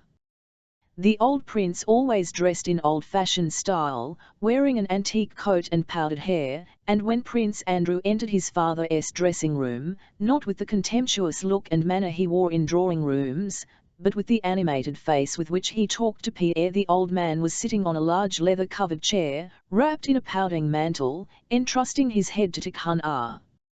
Here's the warrior. Wants to vanquish Bonaparte, said the old man, shaking his head as much as the tail, which Tikhon was holding fast to plait, would allow. You at least must tackle him properly, or else if he goes on like this he'll even soon have us for his subjects. How are you? And he held out his cheek. The old man was in a good temper after his nap dinner. He used to say that a nap after dinner was silver, before dinner, golden. 7. He cast happy, sidelong glances at his son from under his thick, bushy eyebrows. Prince Andrew went up and kissed his father on the spot indicated to him. He made no reply on his father's topic, making of the military men of the day, and more particularly of Bonaparte. Yes, father, I hail come to you and brought my wife who is pregnant, said Prince Andrew, following every movement of his father's face with an eager and respectful look. How is your health? Only fools and rakes ill, my boy.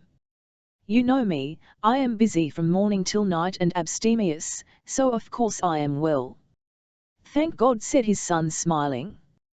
God has nothing to do with it. Well, go on, he continued, returning to his hobby, tell me how the Germans have taught you to fight Bonaparte by this new science you call strategy. Prince Andrew smiled. Give me time to collect my wits, father, said he, with a smile that showed that his foibles did not prevent his son from loving and honouring him. Why, I have not yet had time to settle down. Nonsense, nonsense, cried the old man, shaking his pigtail to see whether it was firmly plaited, and grasped his by the hand. The house for your wife is ready. Princess Mary will take her there and show her over, and they'll talk 19 to the dozen. That's their woman's way. I am glad to hail her. Sit down and talk about Michelsen's army. I understand Talst 6ys2 _ a simultaneous expedition. But what's the Southern Army to do? Prussia is neutral. I know that. What about Austria? Said he, rising from his chair and pacing up and down the room, followed by Tikhon, who ran after him, handing him different articles of clothing. What of Sweden? How will they cross Pomerania?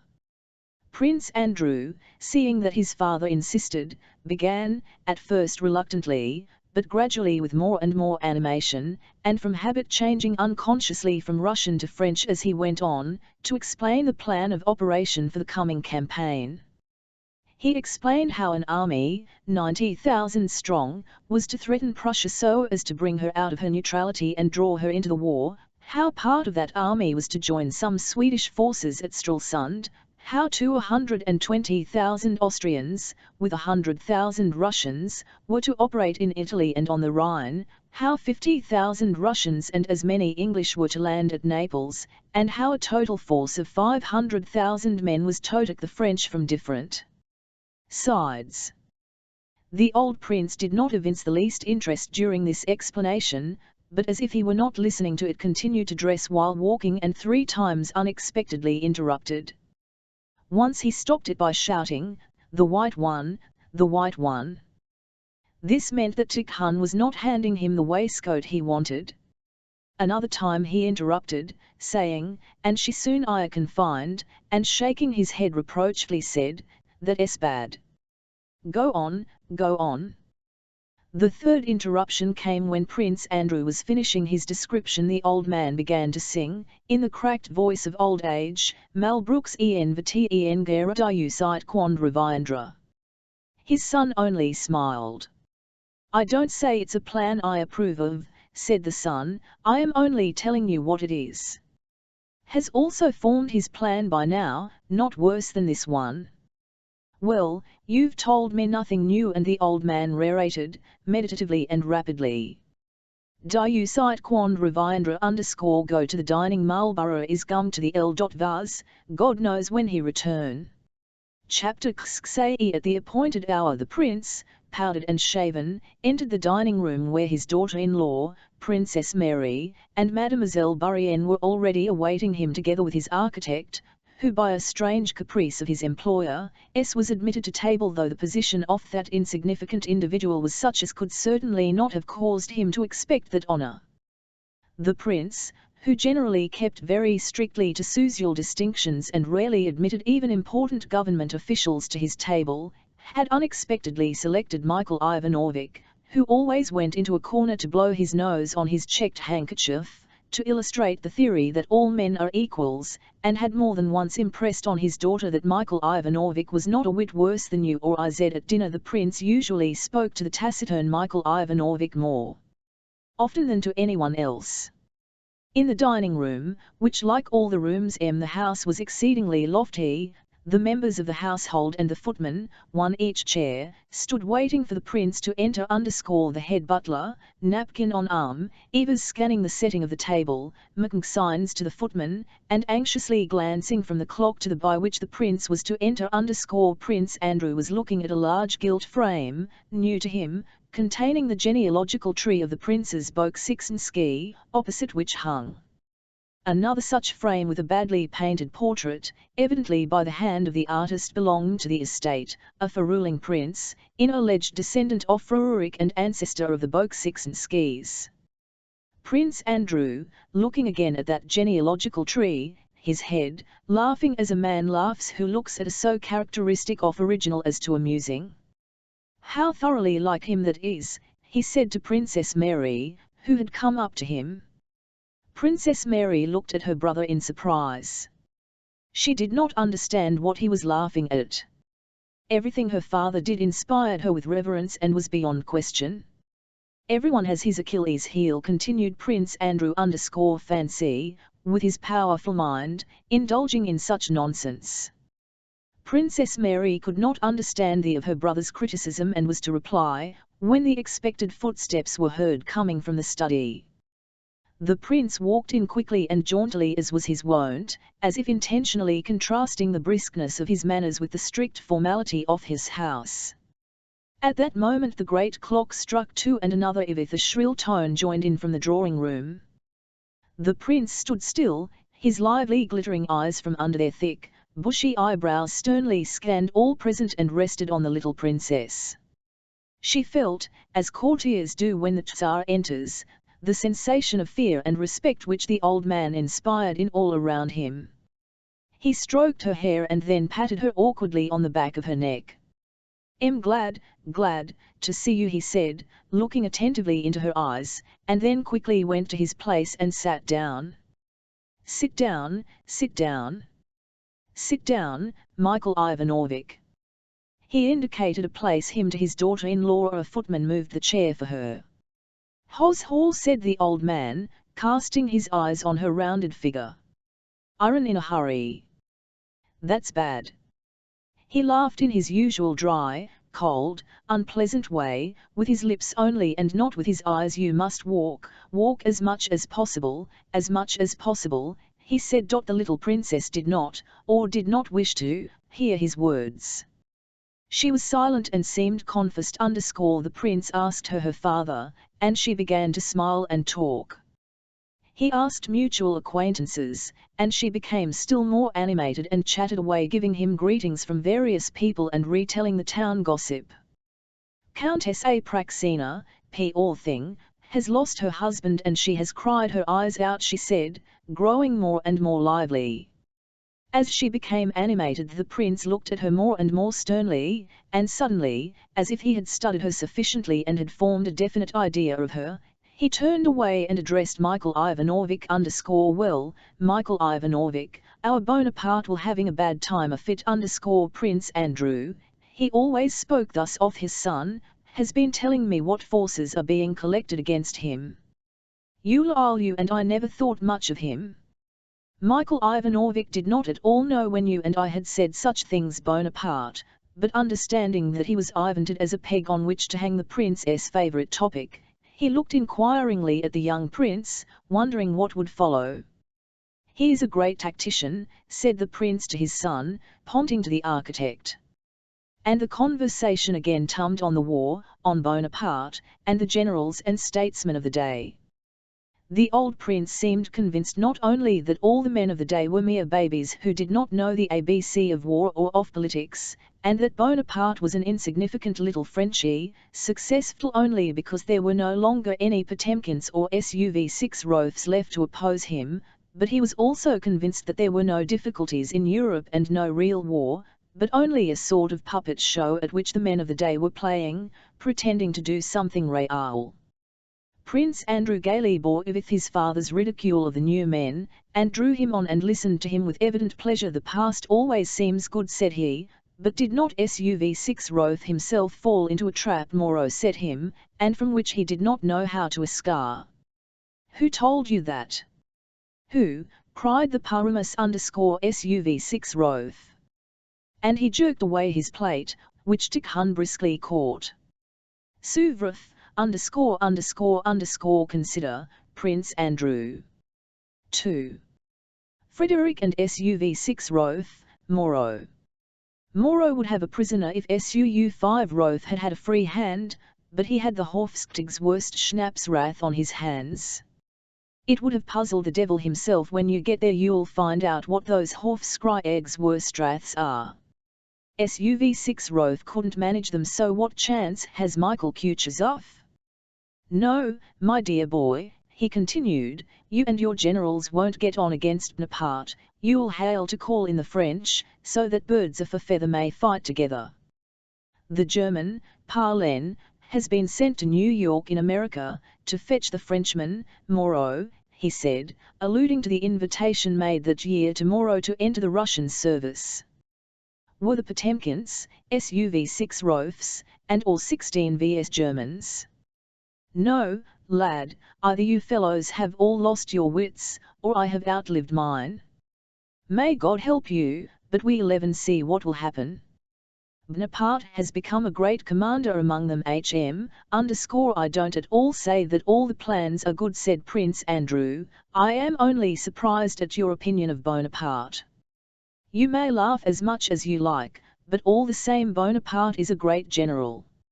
Michael Ivanovich, cried the old prince to the architect who, busy with his roast meat, he had been forgotten. Didn't I tell you Bonaparte was a great tactician? Here, he says the same thing to Shaw, your excellency, replied the architect. The prince again laughed his frigid laugh. Bonaparte Eva's bomb with a silver spoon in his mouth. He has got splendid soldiers. Besides, he began by attacking Germans. And only idlers have failed to beat the Germans. Since the world began everybody has the Germans. They beat no one, except one another He made his reputation fighting them. And the prince began explaining all the blunders according to him, Bonaparte had made in his campaigns and even in politics. His son made no rejoinder, but it was evident that whatever arguments were presented he was as little able as his father to change his opinion. He listened, refraining from a reply, and involuntarily wondered how this old man, living alone in the country for so many years, could know and discuss so minutely and acutely all the recent European military and events. You think I'm an old man and don't understand the present state of affairs, concluded his father. But it troubles me. I don't sleep at night. Come now, where has this great commander of yours shown his skill, he concluded. That would take long to tell, answered the Som. Well, then go off to your Book.part. Mademoiselle Bourienne, here's another admirer of that emperor of yours, he exclaimed in excellent French. You know, Prince, I am not a Bonapartist. Do you cite Quand Ravindra? Hummed the prince out of tune and, with a laugh still more so, he quitted the table. The little princess during the whole discussion and the rest of the dinner sat silent, glancing with a frightened look now at her and now at Princess Mary. Hen they left the table. She took her sister-in-law's arm and drew her into another room. What a clever man your father is, said she, perhaps that is why I am afraid of him. Oh, he is so kind, answered Princess Mary. Chapter 8. Prince Andrew was to leave next evening. The old prince, not altering his routine, retired as usual after dinner. The little princess was in her sister-in-law's room. Prince Andrew, in a travelling coat without epaulets, had been packing with his valet in the rooms assigned to him after the carriage himself, and seeing the trunks put in, he ordered the horses to be harnessed. Only those things he always kept with him remained in his room: a small box, a large canteen fitted with silver plate, 2 Turkish pistols and a sabre, a present from his who had brought it from the siege of Kharkov. All these travelling effects of Prince Andrew's were in very good order, new, clean, and in cloth covers carefully tied with tapes. When starting on a journey or change their mode of life, men capable of reflection are generally in a serious frame of mind. At such moments one reviews the past and plans for the future. Prince Andrew's face looked very thoughtful and tender. With his hands he paced briskly from corner to corner of the, looking straight before him and thoughtfully shaking his head. Did he fear going to the war, or was he sad at leaving his wife? Perhaps both, but evidently he did not wish to seem in that mood, for hearing footsteps in the passage he hurriedly unclasped his hands, stopped at a table as if tying the cover of the small box, and assumed his usual tranquil and impenetrable expression. It was the heavy tread of Princess Mary that he heard. "I hear you have given orders to harness," she cried, panting. She had apparently running, "and I did so wish to hail another talk with you alone. God knows how long we may again be parted. You are not angry with me for coming? You hail changed so, and Russia," she added, as if to explain such a question. She smiled as she uttered his pet name, and Nisha _ it was obviously strange to her to think that this stern handsome man should be Andrusha, the slender mischievous boy who had been her playfellow in childhood. "And where is Liz?" he asked, answering her question only by a smile. "She was so tired that she has fallen asleep in my room." "Andrew, what a treasure of a wife you hail," said she, sitting down on the facing her brother. "She is quite a child, such a dear, merry child. I have grown so fond of her." Prince Andrew was silent, but the princess noticed the ironical and contemptuous look that showed itself on his face. "One must indulgent to little weaknesses. Who is free from them, Andrew? Don't forget that she has grown up and educated in society, and so her position now is not a rosy one. We should enter into everyone's situation.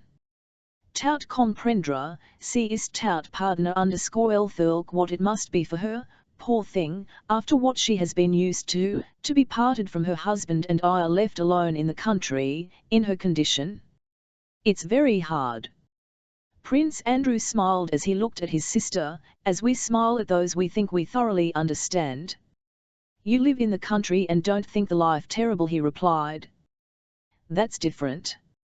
Why speak of I don't want any other life, and can't, for I know no other. But think, Andrew, for a young society woman to be buried in the country during the to understand all is to forgive all. Best years of her life, all alone, for Papa is always busy, and I _ well, you know what poor resources I have for entertaining a woman used to the society. There is only Mademoiselle Bourienne _ I don't like your Mademoiselle Bourienne at all, said Prince Andrew. No? She is very nice and kind and, abm.all, she is much to pitied. She has no one. To tell the truth, I don't need her, and she is even in my way. You know I always was a savage, and now am even more so. I like being alone, _ father likes her very much.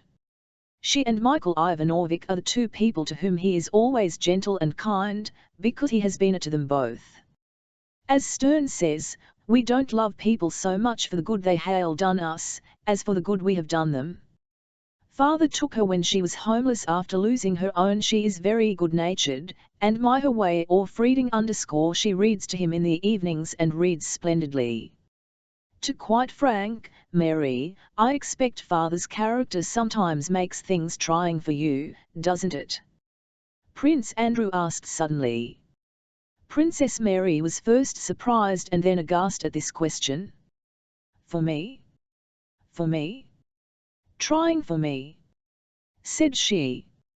He always was rather harsh, and now I should think he's getting very trying, said Prince Andrew, apparently speaking lightly off to Father in order to puzzle or test his sister.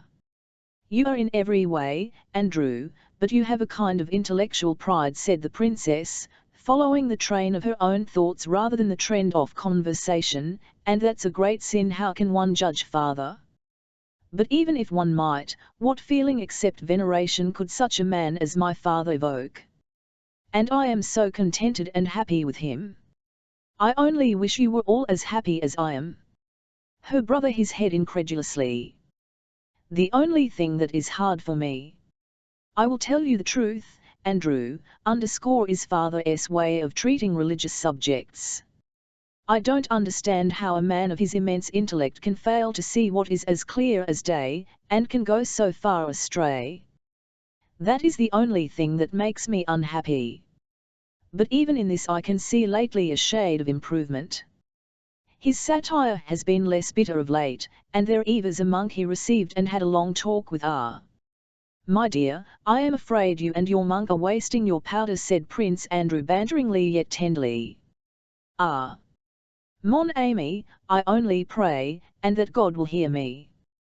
Andrew, she said timidly after a moment's silence, I have a great to ask of you. What is it, dear? No, promise that you will not refuse. It will give you no trouble and is nothing unworthy of you, but it will comfort 01 me. Promise, said she, putting her hand in her reticule but not yet taking out what she was holding inside it, as if what she held were the subject of her request and must not be shown. The request was granted. She looked timidly at her brother. Even if it were a great deal of trouble, answered Prince Andrew, as if guessing what it was. Think what you please. I know you are just like Father. Think as you please, but do this for my sake. Please do.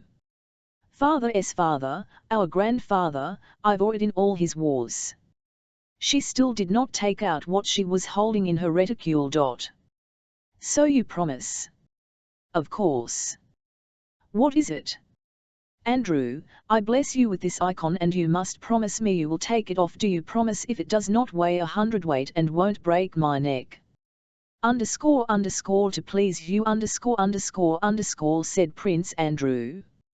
But immediately, noticing the pained expression his joke had brought to his sisters, he repented and added, I'm glad, really, dear, I am very glad.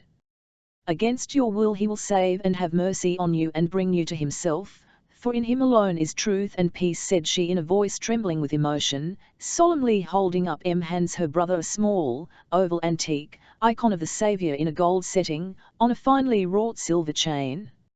She crossed herself, kissed the and handed it to Andrew. Please, Andrew, for my sake, _ rays of gentle light shone from her large, timid eyes. Those eyes lit up the whole of her thin, sickly face and made it her brother mould have taken the icon, but she stopped him. Andrew crossed himself and kissed the icon. There was a look of tenderness, for he was touched, but also a gleam of irony on his face. Thank you, my dear. She kissed him on the forehead and sat down again on the soft. They were silent for a while. As I was saying to you, Andrew, kind and generous as you always used to be. Don't judge lies harshly, she begged. She is so sweet, so good-natured, and her position now is a very hard one. I do not think I complained of my wife to you, Misha, or blamed her. Do you say all this to me? Red patches appeared on Princess Mary's and she was silent as if she felt guilty. I have said nothing to you, but you have already been talked to. And I am sorry for that. The patches grew deeper on her forehead, neck, and cheeks. She tried to say something but could not. Her brother had guessed right. The little princess had been crying after dinner and had of her forebodings, her confinement, and how she dreaded it, and had complained of her fight, her father-in-law, and her husband. After crying she had fallen asleep. Prince Andrew felt sorry for his sister. Know this, Masha, I can't reproach, have not reproached, and never shall reproach my wife with anything, and I cannot reproach myself with anything in regard to her, and that always will be so in whatever circumstances I may be placed. But if I want to know the truth __, if I want to know whether I am happy? No. Is she happy? No. But why this is so I don't know. As he said this he rose, went to his sister, and, stooping, kissed her forehead. His fine eyes lit up with a kindly and unaccustomed brightness, but he was looking not at his sister but over her head toward the darkness of the open doorway. Let us go to her, I must say goodbye. Or, go and Ivak and I come a moment. Petrushka, he called to his valet, come here, take these away. Put this on the seat and this to the right. Princess Mary rose and moved to the door, then stopped and said, Andrew, if you had fear you would have come to God and asked him to give you the love you do not feel, and your prayer would have been answered. Well, maybe, said Prince Andrew. Go, Masha, I'll come immediately. On the way to his sister's in the passage which connected one wing with the other, Prince Andrew met Mademoiselle Bourienne smiling sweetly. It was the third time that day that, with an ecstatic and artless smile, she had met him in secluded passages. Oh, I thought you were in your room, she said, for some reason blushing and dropping her. Prince Andrew looked sternly at her and an expression of anger suddenly came his face. He said nothing to her but looked at her forehead and hair, without looking at her eyes, with such contempt that the Frenchwoman blushed and went away without awed. When he reached his sister's room his wife was already awake and her merry voice, hurrying one word after another, came through the open door. She was speaking as usual in French, and as if after long self-restraint she wished to make up for lost time. No, but imagine the old Countess with false curls and her mouth full of false as if she were trying to cheat old age has Hail Mary. This very sentence Countess and this same laugh Prince Andrew had already heard from his wife in the presence of others sometimes. He entered softly. The little princess, plump and rosy, was sitting in an easy chair with her work in her hands, talking incessantly, repeating Petersburg reminiscences and even phrases. Prince Andrew came up, stroked her hair, and asked if she felt rested after their journey. She answered him and continued her chatter. The coach with 6 horses was waiting at the porch. It was an autumn night, so dark that the coachman could not see the carriage pole. Servants with lanterns were bustling about the immense house was brilliant with lights shining through its lofty windows. The domestics were crowding in the hall, waiting to bid goodbye to the young prince. The members of the household were all gathered in the reception hall, Michael Ivanovich, Mademoiselle Bourienne, Princess Mary, and the little princess. Prince Andrew had been called to his father's study as the latter wished to say goodbye to him alone. All were waiting for them to come out. When Prince Andrew entered the study the old man in his old age spectacles and white dressing gown, in which he received no one but his son, sat at the table writing. He glanced round. Going? And he went on writing. Come to say goodbye, kiss me here, and he touched his cheek. Thanks, thanks. What do you think me for? For not dilly-dallying and not hanging to a woman's apron strings? The service before everything. Thanks, thanks. And he went on writing, so that his quill spluttered and squeaked. If you anything to say, say it. These two things can be done together, he added, about my wife _______. I am ashamed as it is to leave her on your hands ______. Why talk nonsense? Say what you want. When her confinement is due, send to Moscow for an accoucheur _______. Let him hear. The old prince stopped writing and, as if not understanding, fixed his stem eyes on his som. I know that no one can help if nature does not do her work, said Prince Andrew, evidently confused. I know that out of a million cases only one goes wrong, but it is her and mine. They telling her things. She has had a dream and is frightened. HM _______, HM ______, muttered the old prince to himself, finishing what he was writing. 111 do it. He signed with a flourish and suddenly turning to his son began to laugh. It's a bad business, ill. What is bad, father? The wife, said the old prince, briefly and significantly. I don't understand, said Prince Andrew. No, it can't I helped, lad, said the prince. They are all like that, one can't unmarry. Don't be afraid, I won't tell anyone, but you know it yourself. He seized his son by the hand with small bony fingers, looked straight into his son's face with keen eyes which seemed to see through him, and again laughed his frigid laugh. The son sighed, thus admitting that his father had understood him. The old man continued to fold and seal his letter, snatching up and throwing down the wax, the seal, and the paper, with his accustomed rapidity. What's to be done? She's pretty. I will do everything.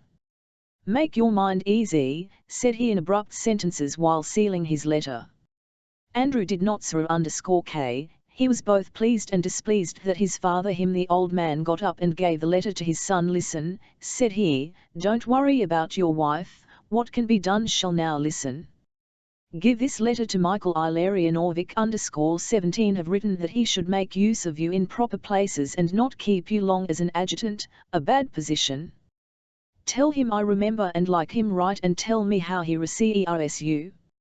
If he is all right, serve him. Nicholas Bolkonsky's son need not serve under anyone if he is in disfavor _ now come here.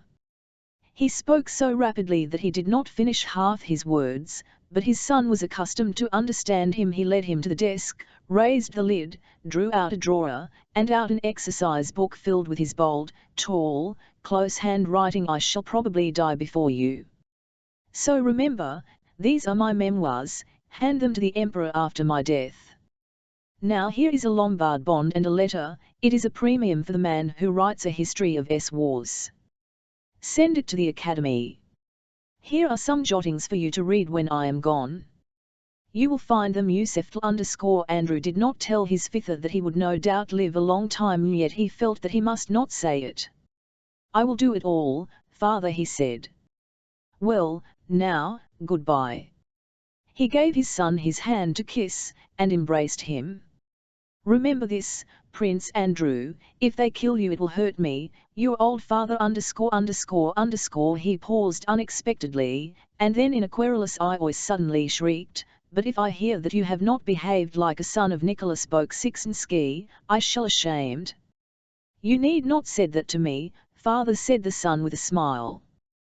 The old man was silent. I also wanted to ask you, continued Prince Andrew, if I'm killed and if a son, do not let him taken away from you, as I said yesterday. Let him grow up with you. Please. Not let the wife him, said the old man, and laughed. They stood silent, one another. The old man's sharp eyes were fixed straight on his son. Something twitched in the lower part of the old prince's face. We've said goodbye. Go, he suddenly shouted in a loud, angry voice, opening his what is it? Hat, asked both princesses when they saw for a moment at the door Prince Andrew and the figure of the old man in white dressing gown spectacled and wigless, shouting and angry Volge Prince Andrew sighed and made no reply. "Well," he said, turning to his wife. And this "well" sounded coldly ironic, as if he was saying, "Now go through your Andrew, already," said the little princess, turning pale and looking with dismay at her husband. He embraced her. She screamed and fell unconscious on his shoulder. He cautiously released the shoulder she leaned on, looked into her face, and carefully placed her in an easy chair. "Adieu, Mary," said he gently to his sister, taking her by the hand and kissing her, and then he left her with rapid steps. The little Princess lay in the armchair, Mademoiselle Bourienne chafing her temples. Princess Mary, supporting her sister-in-law, still looked with her beautiful eyes full of tears at the door through which Prince Andrew had gone and made the sign of the cross in his direction. From the study, like pistol shots, came the frequent sound of the old man angrily blowing his nose. Hardly had Prince Andrew gone when the study door opened quickly and the stern figure of the old man in the white dressing gown looked out. "Gone? That's all right," said he, and looking angrily at the unconscious little princess, he shook his head reprovingly and slammed the door. Book 2, 1805. Chapter I. In October, 1805, a Russian army was occupying the villages and towns of the Archduchy of Austria, and yet other regiments freshly arriving from Russia were settling near the fortress of Braunau and burdening the inhabitants on whom they were quartered.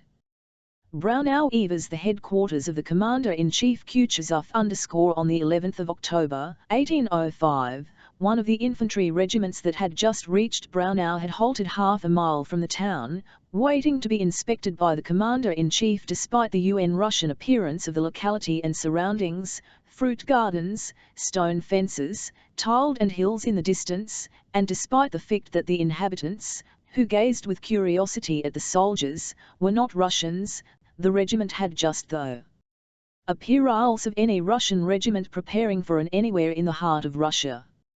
On the evening of the last day's march an order had been received that the Commander-in-Chief would inspect the regiment on the march.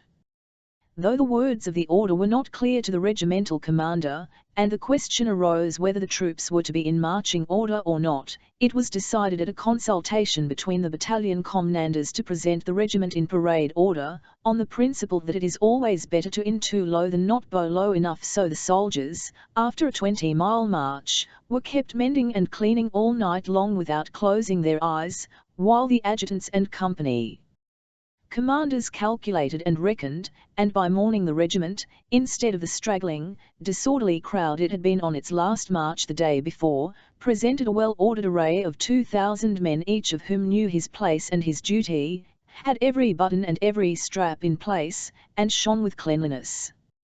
And not only externally was all in order, but had it pleased the Commander-in-Chief to look under the uniforms he would have found on every man a clean shirt, and in every knapsack the number of articles, all, soap, and all, as the soldiers say. There was only one circumstance concerning which no one could be at ease. It was the state of the soldiers. More than half the men's boots were in holes.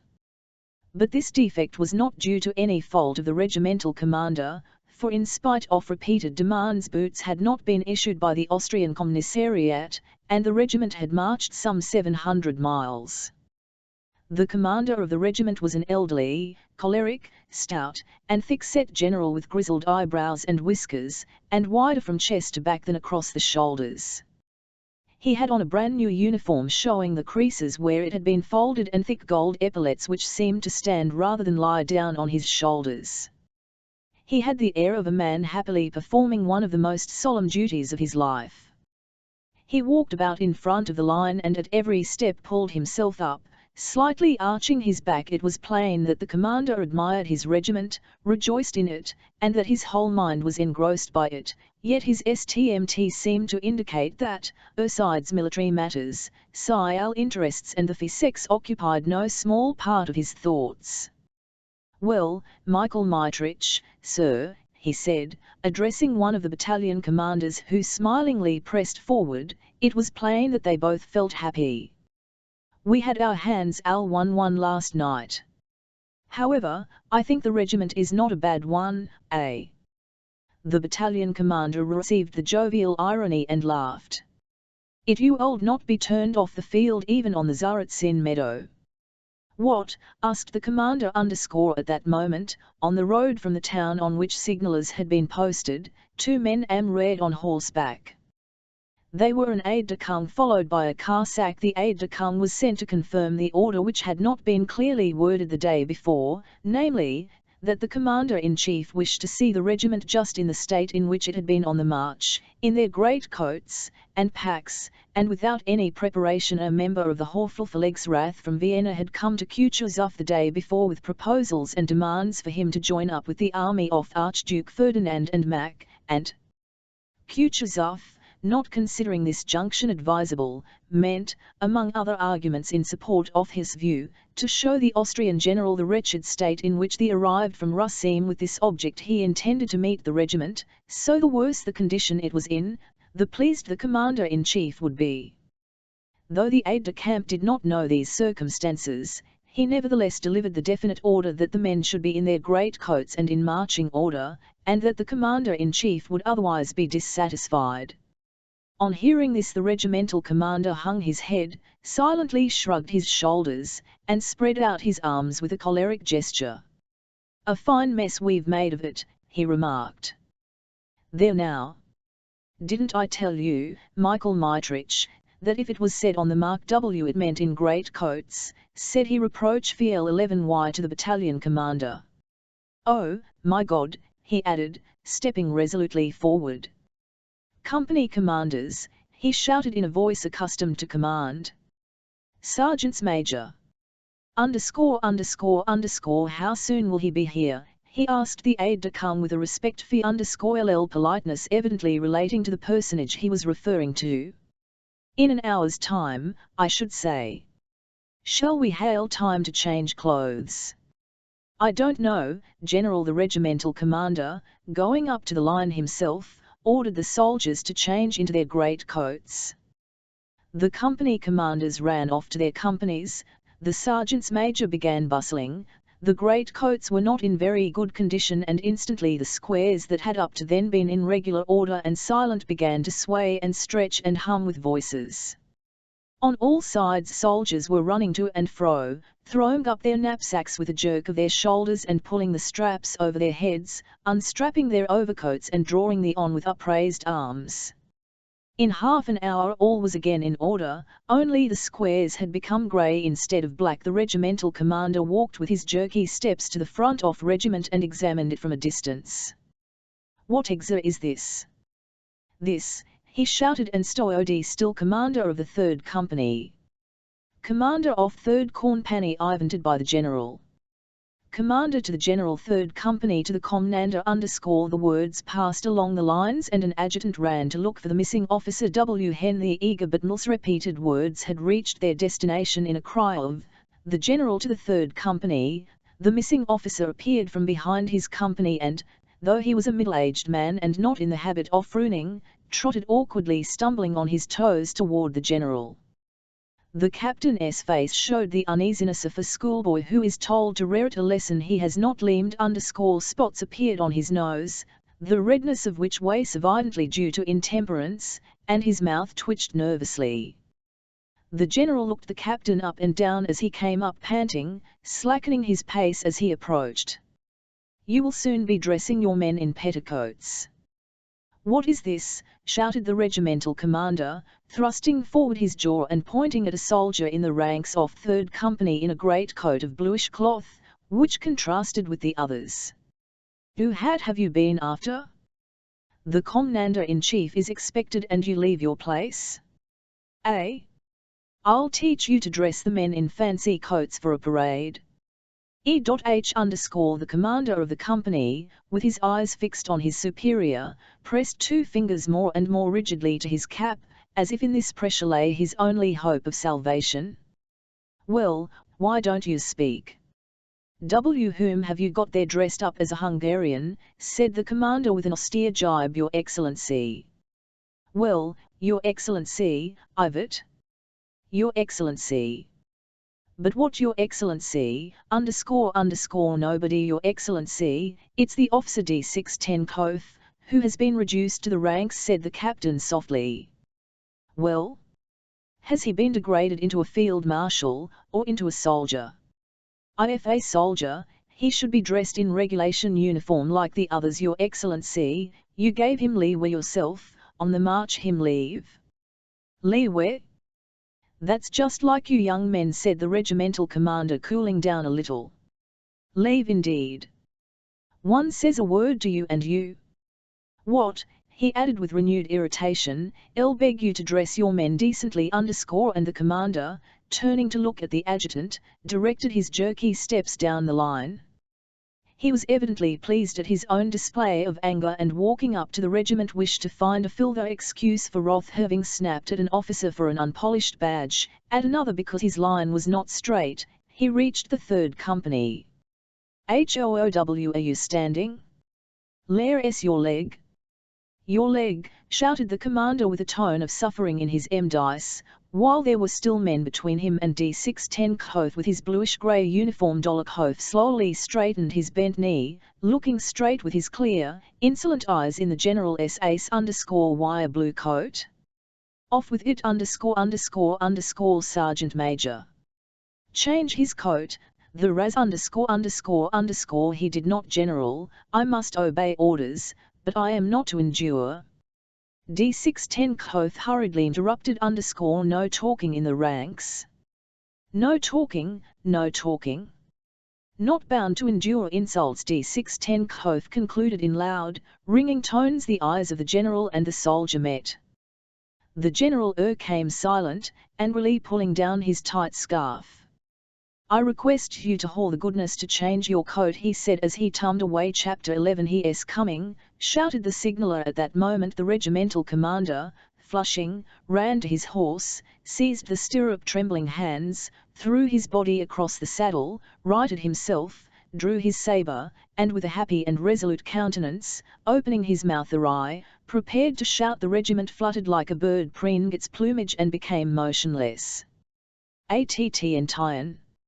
shouted the regimental commander in a soul-shaking voice which expressed joy for himself, severity for the regiment, and welcome for the approaching chief. Along the broad country road, edged on sides by trees, came a high, light blue Viennese calaik, slightly creaking on its springs and drawn by 6 horses at a smart trot. Behind the calaik galloped the suite and a convoy of Croats. Beside Kutuzov sat an Austrian general in a white uniform that looked strange among the Russian black ones. The calaik stopped in front of regiment. Kutuzov and the Austrian general were talking in low voices, and Kutuzov smiled slightly as, treading heavily, he down from the carriage, just as if those 2,000 men breathlessly gazing at him and the regimental commander did not exist. The word of command rang out, and again the regiment quivered, as with a jingling sound it presented arms. Then amidst a dead silence the feeble voice of Commander-in-Chief was heard. The regiment roared, "Health to your X____lem___len.__lency," and again all became silent.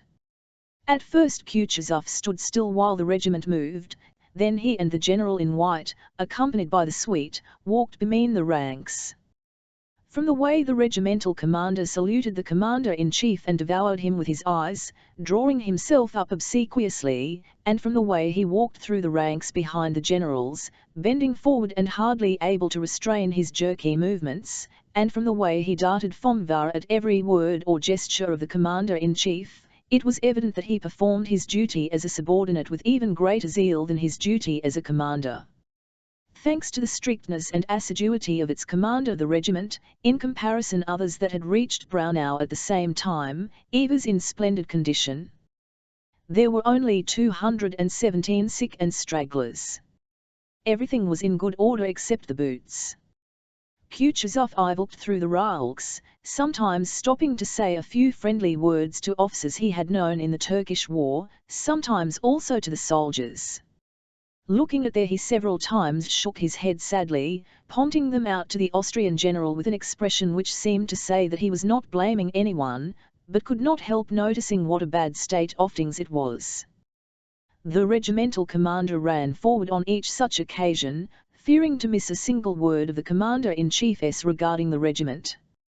Behind Kutuzov, at a distance that allowed every softly spoken word to be heard, followed some 20 men of his suite. These gentlemen talked among themselves and sometimes laughed. Nearest of all to the commander-in-chief walked a handsome adjutant. This was Prince Bolkonsky. Beside him was his comrade Nesvitsky, a tall staff officer, extremely stout, with a kindly, smiling, handsome face and moist eyes. Nesvitsky could hardly keep from laughter provoked by a swarthy hussar officer who walked beside him. This hussar, with a grave and without a smile or a change in the expression of his fixed eyes, watched the regimental commander's back and mimicked his every millimetre. He meant each time the commander started and bent forward, the hussar stalled and bent forward in exactly the same manner. Nesvitsky laughed and nudged the others to make them look at the wag. Kutuzov walked slowly and languidly past thousands of eyes which were starting from their sockets to watch their chief. On reaching the third company he suddenly stopped. His suite, not having expected this, involuntarily came closer to whom all. "Tim Sixkin," said he, recognizing the red-nosed captain who had been reprimanded on account of the blue greatcoat. One would have thought it impossible for a man to stretch himself more than Tim Sixkin had done when he was reprimanded by the regimental commander, but now that the commander-in-chief addressed him he drew himself up to such a extent that it seemed he could not hold sustained it had the commander-in-chief continued to look at him, and so Kutuzov, who evidently understood his case and wished him nothing but good, quickly turned away, a scarcely perceptible smile flitting over his scarred and puffy face. "Another Ismail comrade," said he. "A brave officer. Are you satisfied with him?" he asked the regimental commander. And the latter, unconscious that he was being reflected in the hussar-officer as a looking-glass, started, Molsevnikal forward, and answered, "Highly satisfied, Your Excellency." "We all have our weaknesses," said Kutuzov, smiling and walking away from him. He used to hold a predilection for Bacchus. The regimental commander was afraid he might be blamed for this and did not answer. The hussar at that moment noticed the face of the red-nosed captain and his drawn-in and mimicked his expression and pose such exactitude that Nesvitsky could not help laughing. Kutuzov turned round. The officer evidently had complete control of his, and while Kutuzov was turning managed to make a grimace and then assume a most serious, deferential, and innocent expression. The third company was the last, and Kutuzov pondered, apparently trying to recollect something. Prince Andrew stepped forward from among the suite and said in French, "You told me to remind you of the officer D610 reduced to the ranks in this regiment. Where is D610 he asked Kutuzov_Dolokhov, who had already changed into a soldier's grey greatcoat, did not wait to called. The shapely figure of the soldier, with his clear blue eyes, stepped forward from the ranks, went up to the commander-in-chief and presented arms. "You a complaint to make?" Kutuzov asked with a slight frown. "This is D610 said Prince Andrew. "All," said Kutuzov_. "I hope this will be a lesson to you. Do your duty, the Emperor is gracious, and I shan't forget you if you dessen well." The clear blue eyes looked at the commander-in-chief just as boldly as they had looked at the regimental commander, seeming by their expression to tear open the veil of convention that separates a commander-in-chief so widely from a private. "One thing I ask of Your Excellency," D610 said in his firm, ringing, deliberate voice. "I'll ask an opportunity to atone for my fault and prove my devotion to His Majesty the Emperor and to Russia." Kutuzov turned away. The same smile of the eyes with Ivik he had turned from Captain Tim Sixkin flitted over his. He turned away with a grimace as if to say that everything D610 had said to him and everything he could say had long known to him, that he was weary of it and it was not at all what he wanted. He turned away and went to the carriage. The regiment broke up into companies, which went to their appointed quarters near Braunau, where they hoped to receive and clothes and to rest after their hard marches. "You won't bear me a grudge, Proxixar Ignatich," said the regimental commander, overtaking the 3rd Company on its way to its quarters and riding up to Captain Tim Sixkin, who was walking in front. The regimental commander, now that the inspection was happily over with irrepressible delight. "It's in the Emperor's service, it can't helped. __1 is sometimes a bit hasty on parade. __I am the first, do you know me?" He was very pleased and he held out his hand to the captain. "Don't mention it, General, as if I dare be so bold," replied the captain, his nose growing redder as he gave a smile which showed where 2 front teeth were missing that had been out by the butt end of a gun at Ismail. "And tell Mr. D610 that I won't forget him, he may quite easy. And tell me, please, I've been meaning to ask, how is he behaving himself, and in general? As far as the service goes he is quite punctilious, Your Excellency, but his character _____, said Tim Sixkim. "And what about his character?" asked the regimental commander _. "It's different on different days," answered the captain. "One day he is sensible, well-educated, and good-natured, and the next he's a wild in Poland, if you please, he nearly killed a Jew." Well, remarked the regimental commander. "Still, one must have pity on a young man in misfortune, you know he has important connections." "Well, then, I will, Your Excellency," said Tim Sixki, showing by his smile that he understood his commander's wish. "Well, of course. The regimental commander sought out D610 in the ranks and, reining in his horse, said to him, after the next _____ epaulets. D610 looked round but did not say anything, nor did the mocking smile on his lips change. "Well, that's all right," continued the regimental commander.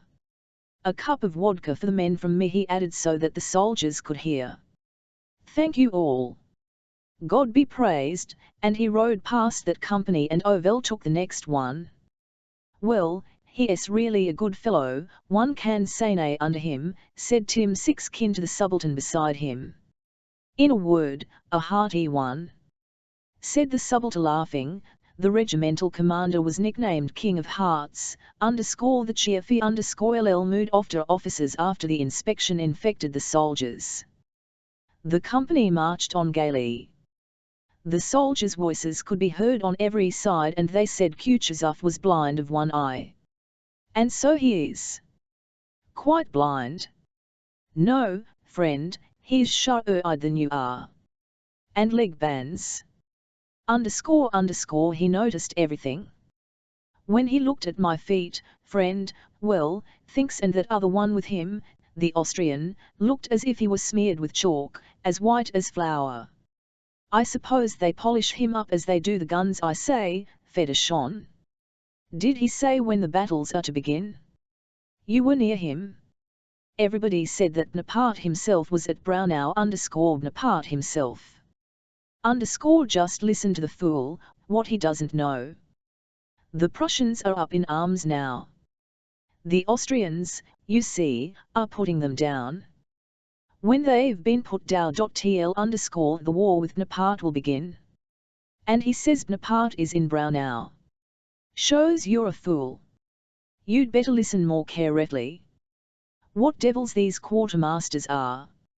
See, the 5th Company is turning into the village already _____, they will have their buckwheat cooked before we reach our quarters. Give me a biscuit, you devil. And did you give me tobacco yesterday? That's just it, friend. Ah, well, never mind, here you are. They might call a halt here or we'll to do another 4 miles without eating. Wasn't it FME when those Germans gave us lifts? You just sit still and are drawn along. And here, friend, the people are quite beggarly. There they all seem to be Poles, all under the Russian crown, but here they are all regular German singers. To the front came the captain's order. and from the different ralks some 20 men ran to the front. A drummer, their leader, turned round facing the singers, and flourishing his arm, began a long drawn-out soldier's song, commencing with the words "Morning dawned, the sun was rising," and concluding, "On then, brothers, on to glory," led by Father Kamenský. This song had been composed in the Turkish campaign and now being sung in Austria, the only change being that the words Father Kamenský were replaced by Father Kutuzov having jerked out these last words as soldiers do and waved his arms as if flinging something to the ground. The drummer, a lean, handsome soldier of 40, looked sternly at the singers and screwed up his eyes.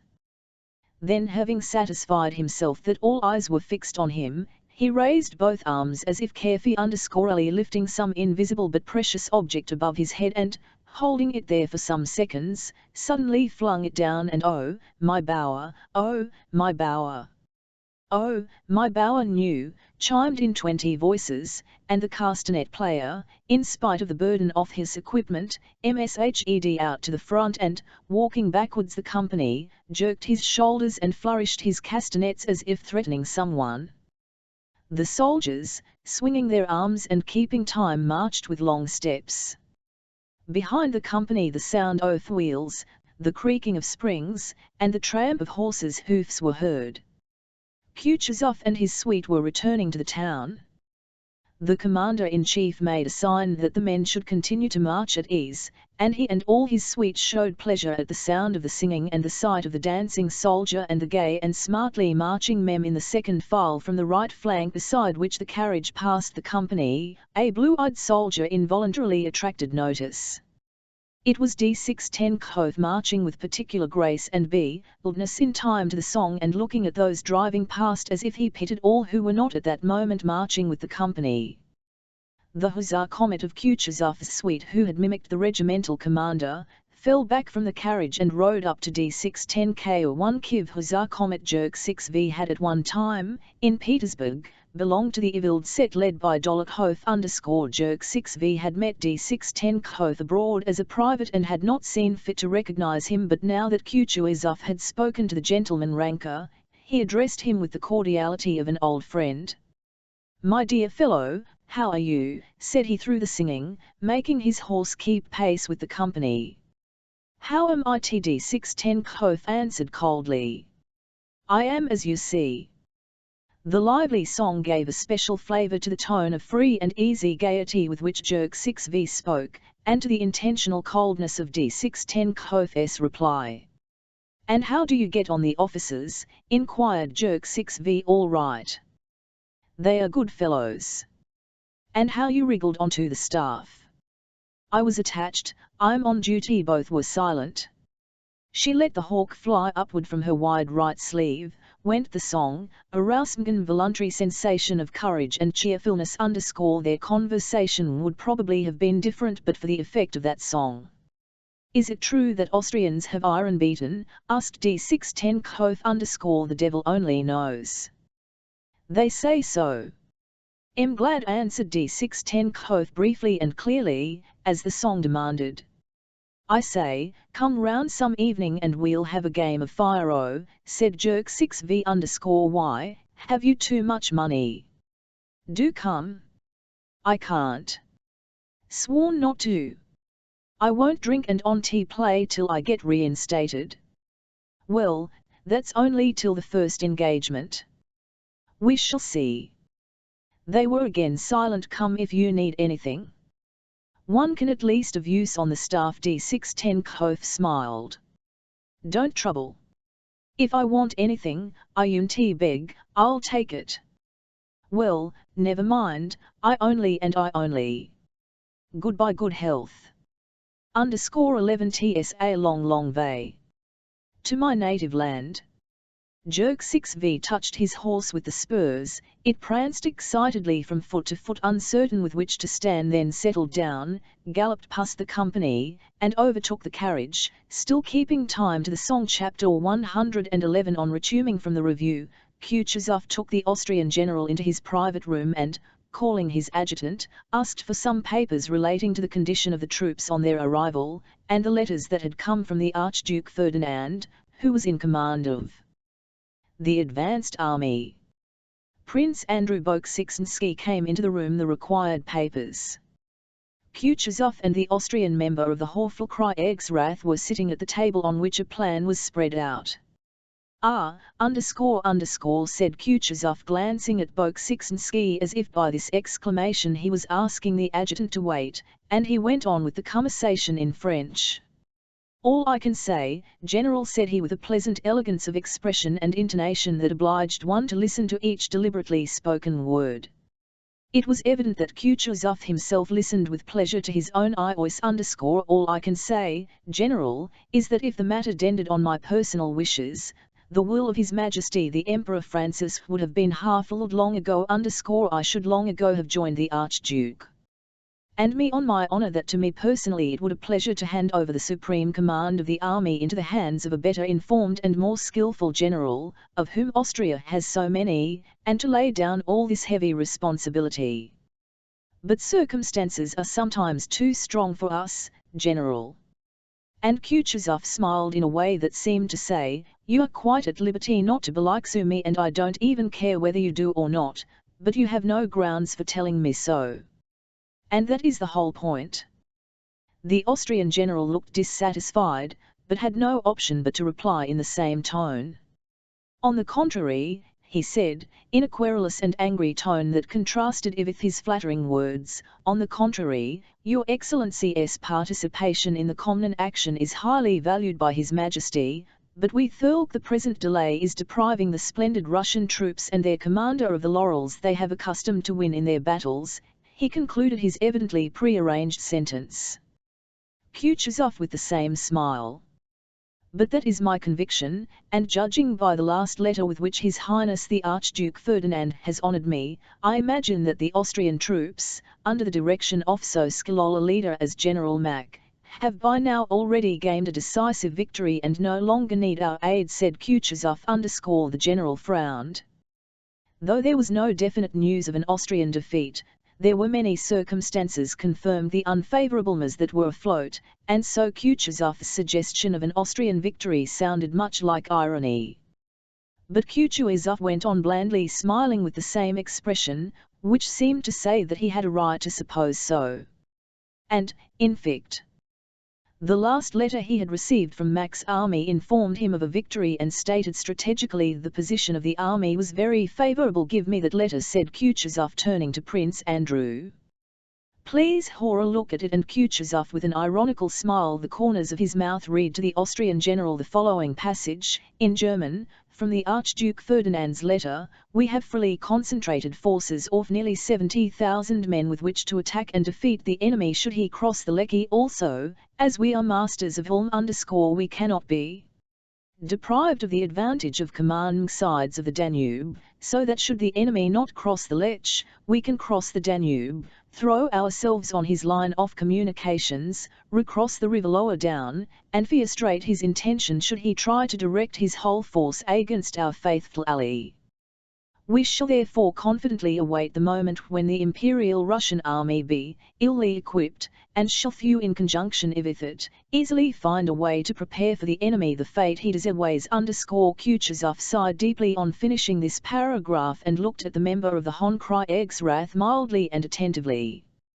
"But you know the wise maxim, Your Excellency, advising one to expect the worst," said the Austrian general, evidently wishing to have done with jests and to come to business. He involuntarily looked round at the aide-de-camp. "Excuse me, General," interrupted Kutuzov, also turning to Prince Andrew.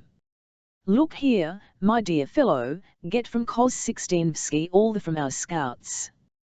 Here are 2 letters from Count Nostitz, and here is one from His Highness the Archduke Ferdinand, and here are these," he said, handing him several papers. "Make a neat memorandum in French out of all this, showing all the noise we have had of the movements of the Austrian army, and then give it to His Excellency." Prince Andrew his head in token of having from the first not only what had been said but also what Kutuzov would have liked to tell him. He gathered up the papers and with a bow stepped softly over the carpet and went out into the waiting room. Though not much time had passed since Prince Andrew had left Russia, he had changed greatly during that period in the expression of his face, in his movements, in his walk. Scarcely a trace was left of his fauna-affected languor and indolence. He now looked like a man who has time to think of the impression he makes on others, but is occupied with agreeable and interesting work. His face expressed more satisfaction with himself and those around him. His smile and glance were brighter and more attractive. Kutuzov, whom he had overtaken in Poland, had received him very kindly, promised not to forget, distinguished him AB 01,7 the other adjutants, and had taken him to Vienna and given him the more serious commissions. From Vienna Kutuzov wrote to his old comrade, Prince Andrew's father. Your son bids fair to come an officer distinguished by his industry, firmness, and expedition. I consider myself fortunate to have such a subordinate by me. On Kutuzov's staff, among his fellow officers and in the army generally, Prince Andrew had, as he had had in Petersburg society, two quite opposite reputations. Some, a minority, acknowledged him to be different from themselves and from everyone else, expected great things of him, listened to him, admired, and imitated him, and with them Prince Andrew was natural and pleasant. Others, the majority, disliked him and considered him conceited, cold, and disagreeable. But among these people Prince Andrew knew how to take his stand so that they respected and even feared him. Coming out of Kutuzov's room into the waiting room, the papers in his hand, Prince Andrew came up to his comrade, the aide-de-camp on duty, Koz-16vsky, who was sitting at the window with a book. Well, Prince, asked Koz-16vsky, I am ordered to write a memorandum explaining why we are not advancing. And why is it? Prince Andrew shrugged his shoulders. Any news from Mac? If it were TME that he has been, news would have come probably, said Prince Andrew, moving toward the outer. But at that instant a tall Austrian general in a great coat, with the Order of Maria Theresa on his neck and a black bandage round his head, who had evidently just arrived, entered quickly, slamming the door. Prince Andrew stopped short. Commander-in-Chief Kutuzov, said the newly arrived general, speaking quickly with a harsh German accent, looking to sides and advancing straight toward the inner door.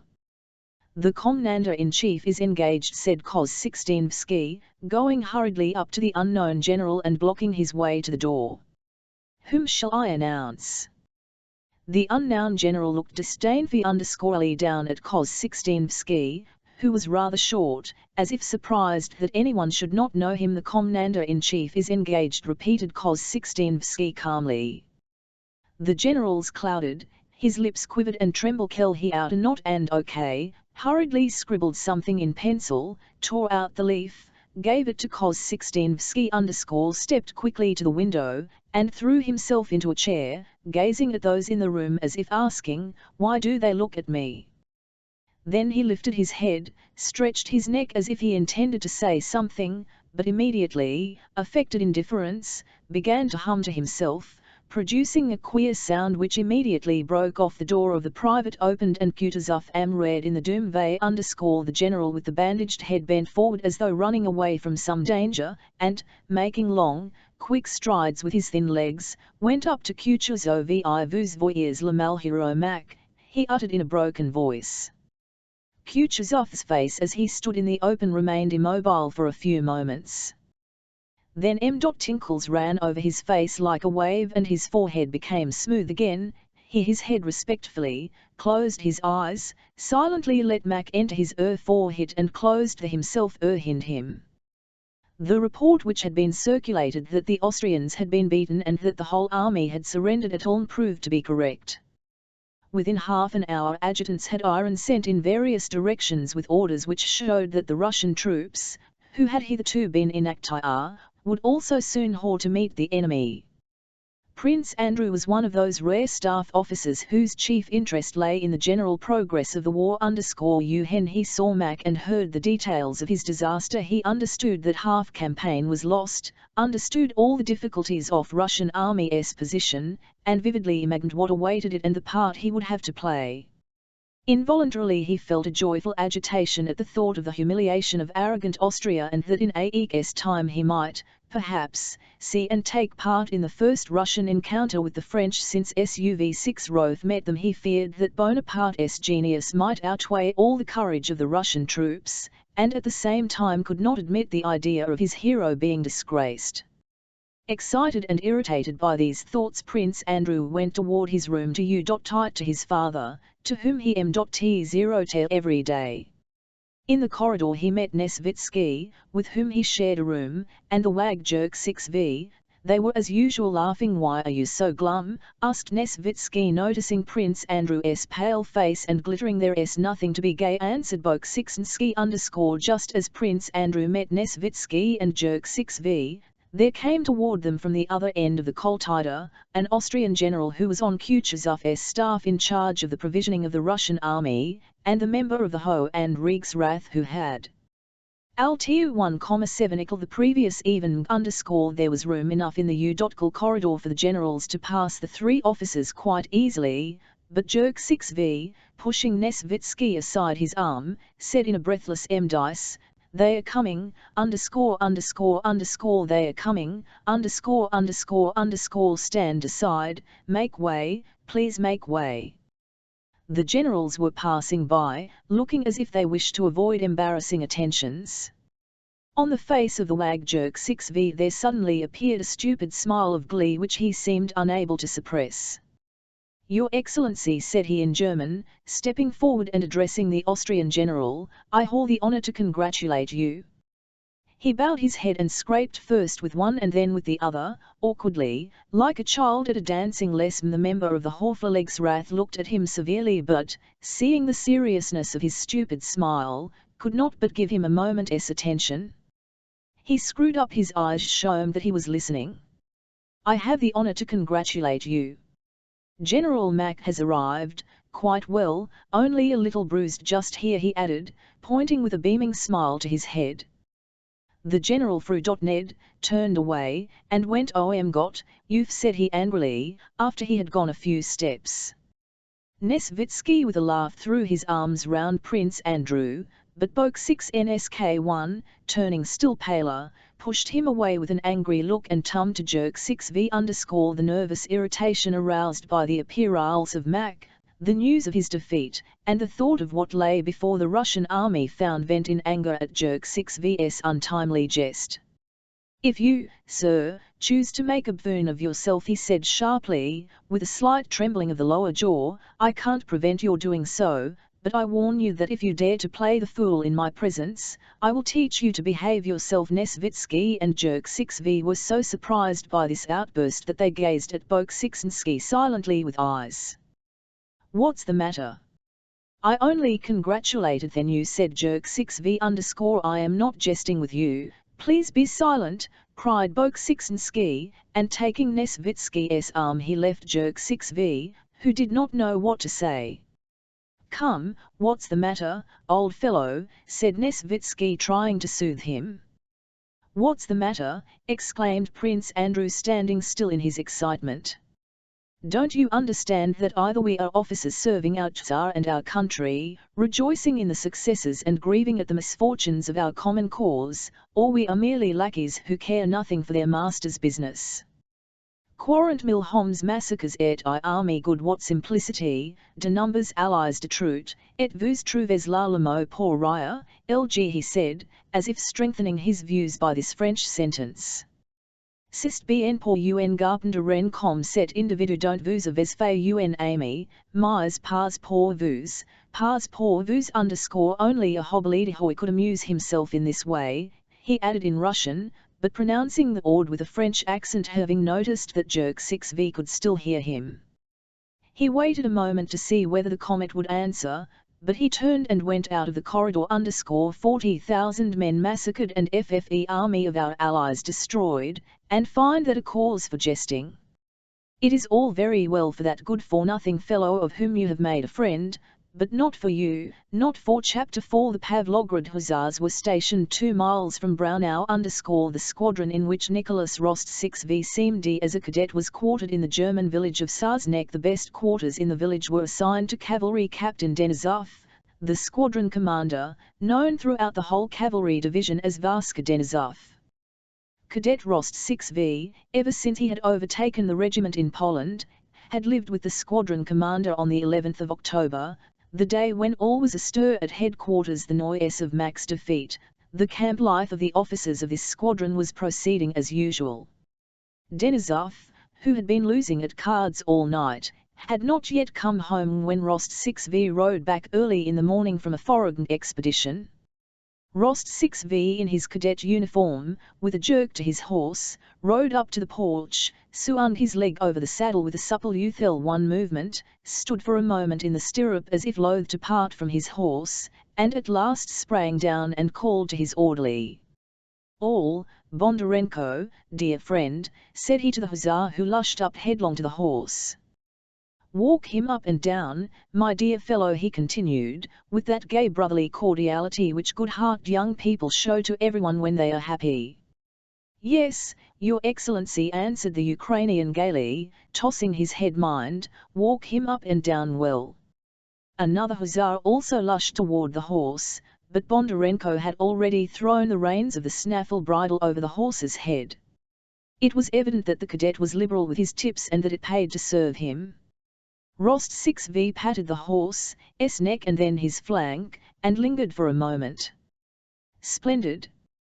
What a horse he will," he thought with a smile, and holding up his sabre, his spurs jingling, he ran up the steps of the porch. His landlord, who in a waistcoat and a cap, pitchfork in hand, was clearing manure from the cowhouse, looked out, and his face immediately brightened on seeing Rost 6V Sean Gut Morgan. "Sean Gut Morgan," he said, winking with a merry smile, evidently pleased to greet the young mamskin for Sig. 12, said Rost 6V with the same gay brotherly smile which did not lem.e his eager face. "Hock e Strecker. Hock Russen. Kaiser Alexander Hock." 13, said he, quoting words often repeated by the German landlord. The German laughed, came out of the cowshed, pulled off his cap, and waving at his head cried, "I und die ganz Welt." Rost 6V waved his cap above his head like the German and cried laughing, "Und wie that die ganz Welt." Though neither the German cleaning his cowshed nor Rost 6V back with his platoon from foraging for hay had any reason for rejoicing, they looked at each other with joyful delight and brotherly loxu, wagged their heads in token of their mutual affection, and "I a very good morning." "A very good morning." 22 busy already. OE 23 Hurrah the Austrians! Hurrah for the Russians! Hurrah for Emperor Alexander! 24 and hurrah for die whole world! Parted smiling, the German returning to his cowshed and Rost 6V going to the cottage he occupied with Denisov. "What your master?" he asked loud. Tushka, Denisov's orderly, whom all the regiment knew for a rogue. "Hasn't been since the evening." "Must ha' been losing," answered Tushka. "I'll know by now. If he wins he comes back early to brag about it, but if he stays out till morning it means he's lost and will come back in a rage." "Will you have coffee?" "Yes, bring some." 10 minutes later Tushka brought the coffee. "He's coming," said he. "Now for trouble." Rost 6V looked out off window and saw Denisov coming home. Denisov was a small man with a red face, sparkling black eyes, and black tousled mustache and hair. He wore an unfastened cloak, wide breeches hanging down in creases, and a crumpled sharo on the back of his head. He came up to the porch gloomily, hanging his head.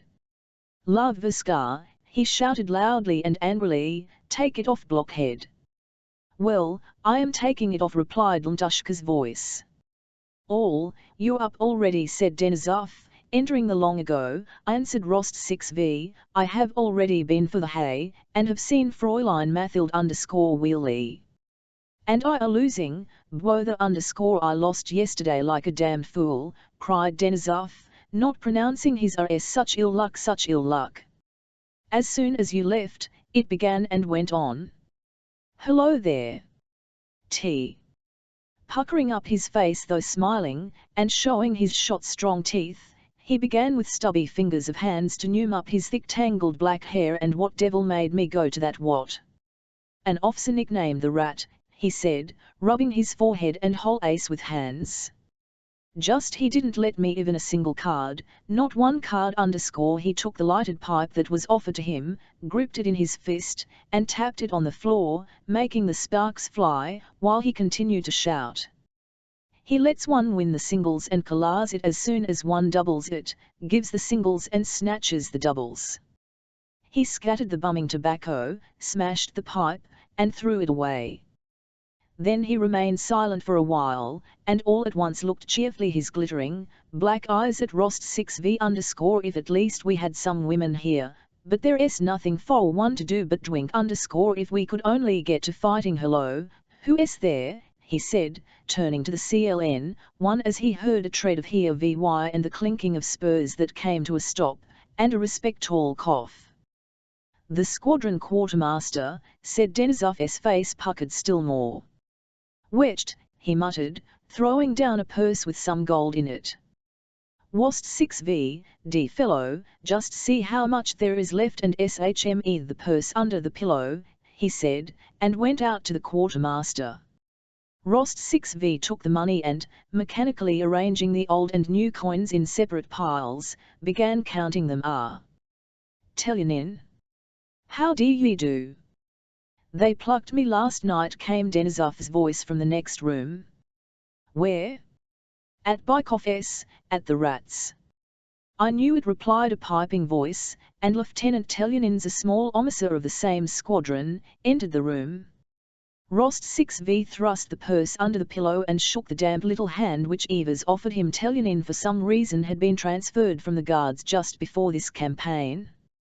He very well in the regiment but was not liked. Rost 6v especially detested him, and Evers, unable to overcome or conceal his groundless antipathy to the man. Well, young cavalryman, how is my Rook behaving? He asked. Rook was a young horse Telyanin had sold to Rost 6v _ The lieutenant knew or looked the man he was speaking to straight in his eyes continually wandered from one object to another. I saw you riding this morning. _ he added.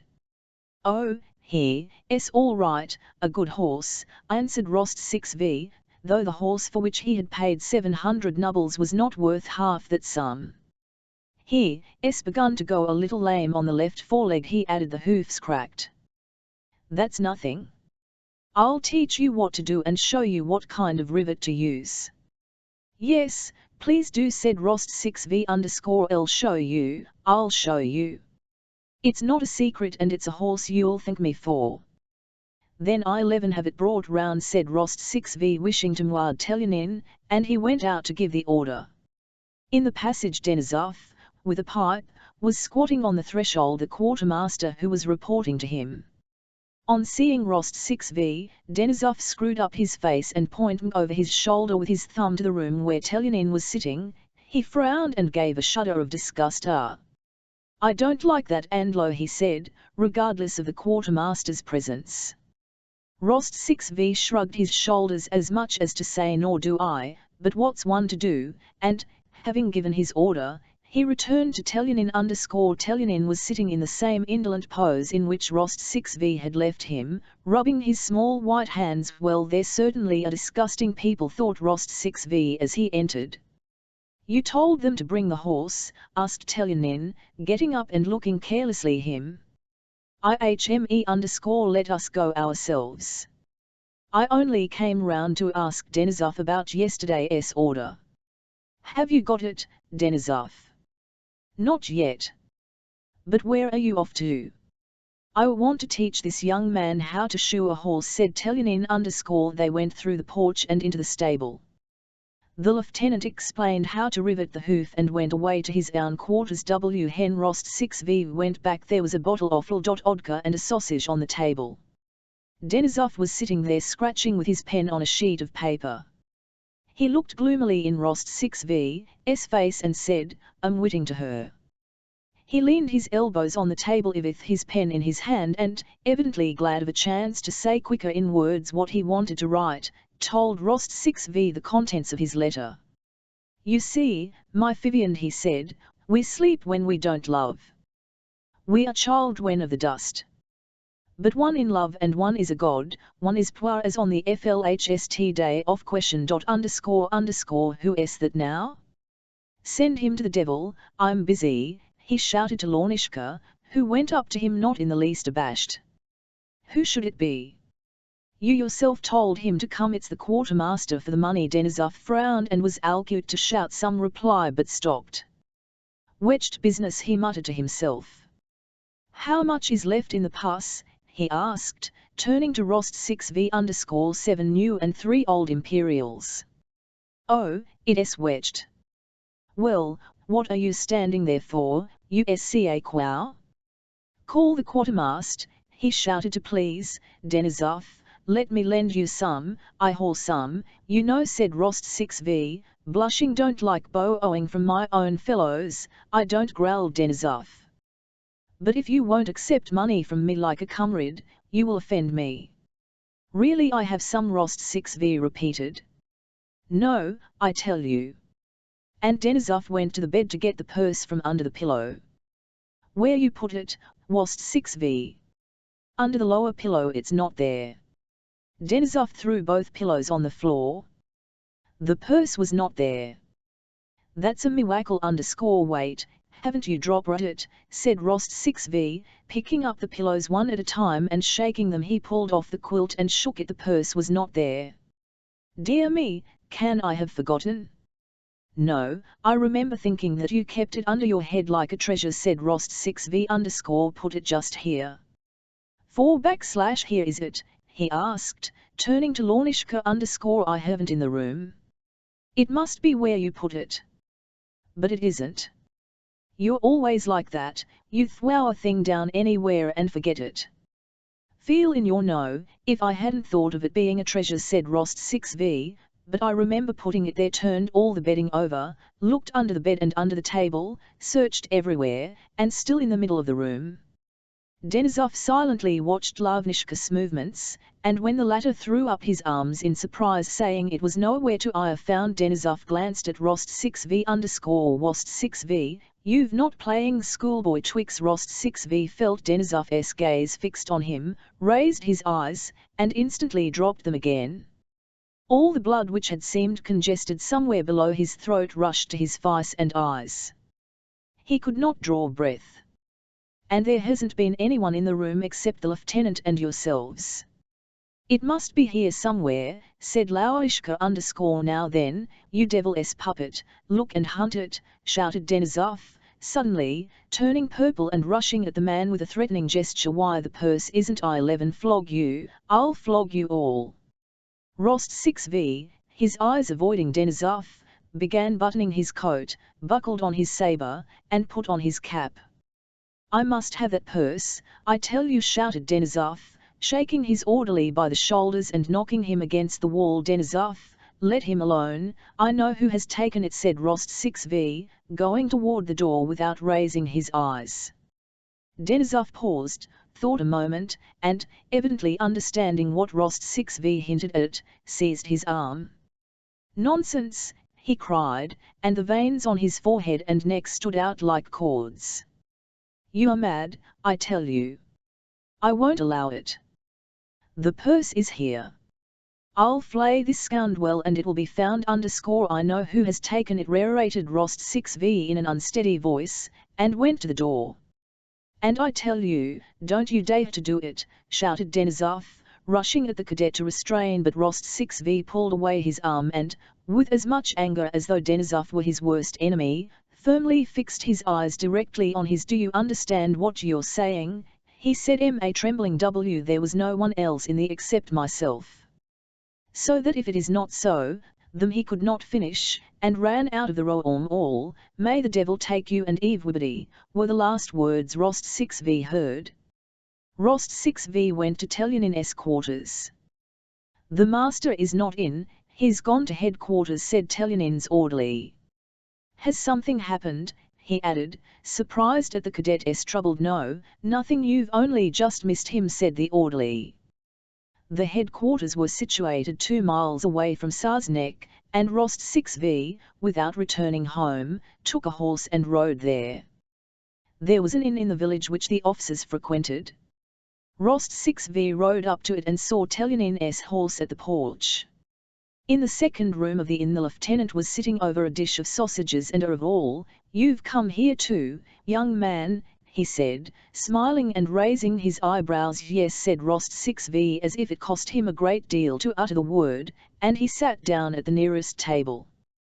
Both were silent. There were 2 Germans and a Russian officer in the no one spoke and the only sounds heard were the clatter of knives and the munching of the lieutenant. When Telyanin had finished his lunch he took out of his a double purse and, drawing its rings aside with his small, white, turned-up fingers, drew out a gold imperial, and lifting his eyebrows gave it to the waiter. "Please quick," he said. The coin was a new one. Rost 6V rose and went up to Telyanin. "Allow me to look at your purse," he said in a low, almost inaudible, voice. With shifting eyes but eyebrows still raised, Telyanin handed him the purse. "Yes, it's a nice purse." "Yes, yes," he said, growing suddenly pale, and added, "Look at it, young man." Rost 6V took the purse in his hand, examined it and the money in it, and looked at Telyanin. The lieutenant was looking about in his usual way and suddenly seemed to grow very merry. "If we get to Vienna I'll even get rid of it there, but in these you wretched little towns there's nowhere to spend it," said he. "Well, let me have it, young man, I'm going." Rost 6V did not speak. "And you? Are you going to have lunch? They feed you quite decently here," continued Telyanin. "Now then, let me hail it." He stretched out his hand to take hold of the purse. Rost 6V let go of it. Telyanin took the purse and began carelessly slipping it into the pocket of his riding breeches, with his eyebrows lifted and his mouth slightly as if to say, "Yes, yes, I am putting my purse in my and that's quite simple and is no one else's business." "Well, young man," he said with a sigh, and from under his lifted brows he glanced into Rost 6V's eyes. Some flash as of an electric spark shot from Telyanin's eyes to Rost 6V's and back again and again in an instant. "Come here," said Rost 6V, catching hold of Telyanin's arm and almost dragged him to the window. "That money is Denisov's, you took it." He whispered just AB0 at Telyanin's ear. "What? /hat? How dare you?" "What?" said Telyanin, but these words came like a piteous, despairing cry and an entreaty for pardon. As soon as Rost 6V heard an enormous load of doubt fell from him he was glad, and at the same instant began to pity the miserable man who before him, but the task he had begun had to be completed. "Heaven only knows what the people here may imagine," muttered Telyanin, taking up his cap and moving toward a small empty room. "We must have an explanation." "I know it and shall prove it," said Rost 6V. Every muscle of Telyanin's pale, terrified began to quiver, his eyes still shifted from side to side but with a downward look not rising to Rost 6V's face, and his sobs were audible. "Count, don't ruin a young fellow, here is this wretched money, take it." He threw it on the table. "I have an old father and mother." Rost 6V took the money, avoiding Telyanin's eyes, and went out of the room without a word, but at the door he stopped and then retraced his steps.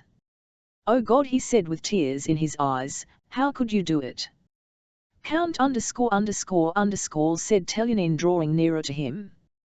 "Don't touch me," said Rost 6V, drawing back. "If you need it, take the money," and he threw the purse to him and ran out of the inn. Chapter V. That same evening there was an animated discussion among the squadron's officers in Denisov's quarters, and "I tell you, Rost 6V, that you must apologize to the colonel," said a tall, grizzly-haired staff captain, with enormous mustaches and many wrinkles on his large features, to Rost 6V who was crimson with excitement. The staff captain, Kirsten, had twice reduced to the ranks for emirs of honor and had twice regained his commission. "I will allow no one to call me a liar," cried Rost 6V. "He told me I lied, and I told him he lied. And there it rests. He may keep me on duty every day, or may place me under arrest, but no one can make me apologize, if he, as commander of this regiment, thinks it beneath his dignity to give me satisfaction, then You just wait a moment, my dear fellow, and listen, interrupted the staff captain in his deep bass, calmly stroking his long moustache. You tell the colonel in the presence of other officers that an officer has stolen. I am not to blame that the conversation began in the presence of other officers. Perhaps I ought not to have spoken before them, but I am not a diplomatist. That's why I joined the hussars, thinking that here one would not need mess, and he tells me that I am lying, so let him give me satisfaction. That's all right. No one thinks you a coward, but that's not the point. Ask Denisov whether it is not out of question for a cadet to demand satisfaction of his regimental commander. Denisov sat gloomily biting his moustache and listening to the conversatio, evidently with no wish to take part in it. He answered the staff captain's question by a disapproving shake of his. You speak to the colonel about this nasty business before other officers, continued the staff captain, and Bogdanik, the colonel was called Bogdanik, shuts you up. He did not shut me up, he said I was telling an untruth. Well, have it so, and you talked a lot of nonsense to him and must apologize. Not on any account, exclaimed Rost 6V_. I did not extract this of you, said the staff captain seriously and severely. You don't wish to apologize, but, man, it's not only to him but to the whole regiment, all of us, you re to blame all round. The case is this, you ought to have thought the matter over and taken advice, but no, you go and bluff it all straight out before the officers. Now what was the colonel to do? The officer tried and disgrace the whole regiment? Disgrace the whole regiment because of one scoundrel? Is that how you look at it? We don't see it like that. And Bogdanik was a brick, he told you were saying what was not true. It's not pleasant, but what's to be done, my dear fellow? You landed yourself in it. And now, when one wants to smooth the thing over, some conceit prevents your apologizing, and you wish to make the whole affair public. You are offended at being put on duty a bit, but why not apologize to an old and honorable officer? Wait, Bogdanik may be, anyway he is an honorable and brave old colonel.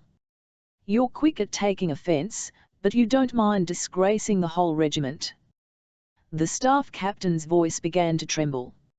You have been in the regiment next to no time, my lad, you're here today and tomorrow you'll apex into adjutant somewhere and can snap your fingers when it is said there are thieves among the Pavlograd officers. But it's not all the same to us. Am I not right, Denisov? It's not the same. Denisov remained silent and did not moll, but occasionally looked with his glittering black eyes at Rost 6V. You value your own pride and don't I wish to apologize, continued the staff captain, but we old fellows, who have grown up and, God willing, are going to die in the regiment, we prize the honor of the regiment, and Bogdanik knows it. Oh, we do prize it, old fellow. And all this is not right, it is not right. You may take offense or not, but I always stick to mother truth, it's not right. And the staff captain rose and turned away from Rost 6V_. That's devil take it, shouted Denisov, jumping up. Now thou wast 6V, now then. Rost 6V, growing red and pale alternately, looked first at one officer and then at the other. No, gentlemen, no. You mustn't think I quite understand. You're wrong to think that of me for me, for the honor of the regiment ID well, I'll show that in action, and for me the honor of the flag. Well, next a mind, it's true I'm to blame all round. Well, what else do you want, come, that's right, Count, cried the staff captain, turning round and clapping Rost 6V on the shoulder with his big hand. I tell you, shouted Denisov, he's a fine fellow. That, Count, said the staff captain, beginning to address Rost 6V by his title, as if in recognition of his confession. Go and apologize, Your Excellency. Yes, go. Gentlemen, I'll do anything. No one shall hear a word from me, said Rost 6V in an imploring voice, but I can't apologize, by God I can't, do what you will. How can I go and apologize like a little boy asking forgiveness? Denisov began to laugh. It'll be worse for you. Bogdanik is vindictive and you'll pay for your obstinacy, said Kirsten_no, on my word it's not obstinacy. I can't the feeling. I can T__well, it's as you like, said the staff captain. And what has become of that scoundrel? He asked Denisov. He has reported himself sick, he is to be stomach off the list tomorrow, muttered Denisov. It is an illness, there's no other way of explaining it, said the staff captain. Illness or not, he'd better not cross my path. I'd kill him, shouted Denisov in a bloodthirsty tone. Just then Jerk 6V entered. The "What brings you here?" cried the officers, turning to the newcomer. We're to go into action, gentlemen. Mac has surrendered with his whole army. It's not true, seen him myself. What? Saw the real Mac? With hands and feet. Into action. Into action. Bring him for such news.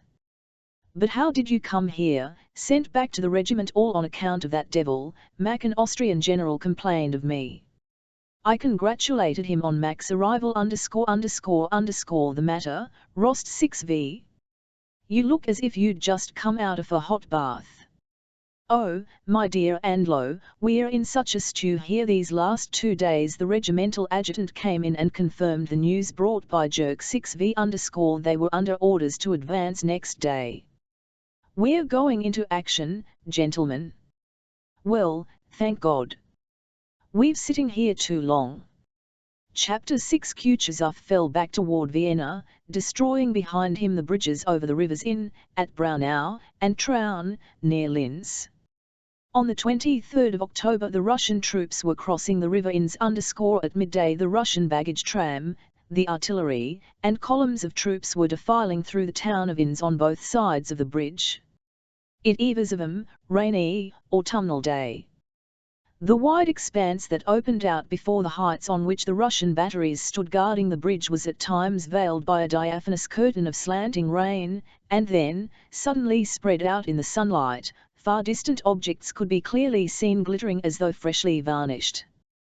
Down below, the little town could be seen with its white, red-roofed houses, its cathedral, and its bridge, on sides of which streamed jostling masses of Russian troops.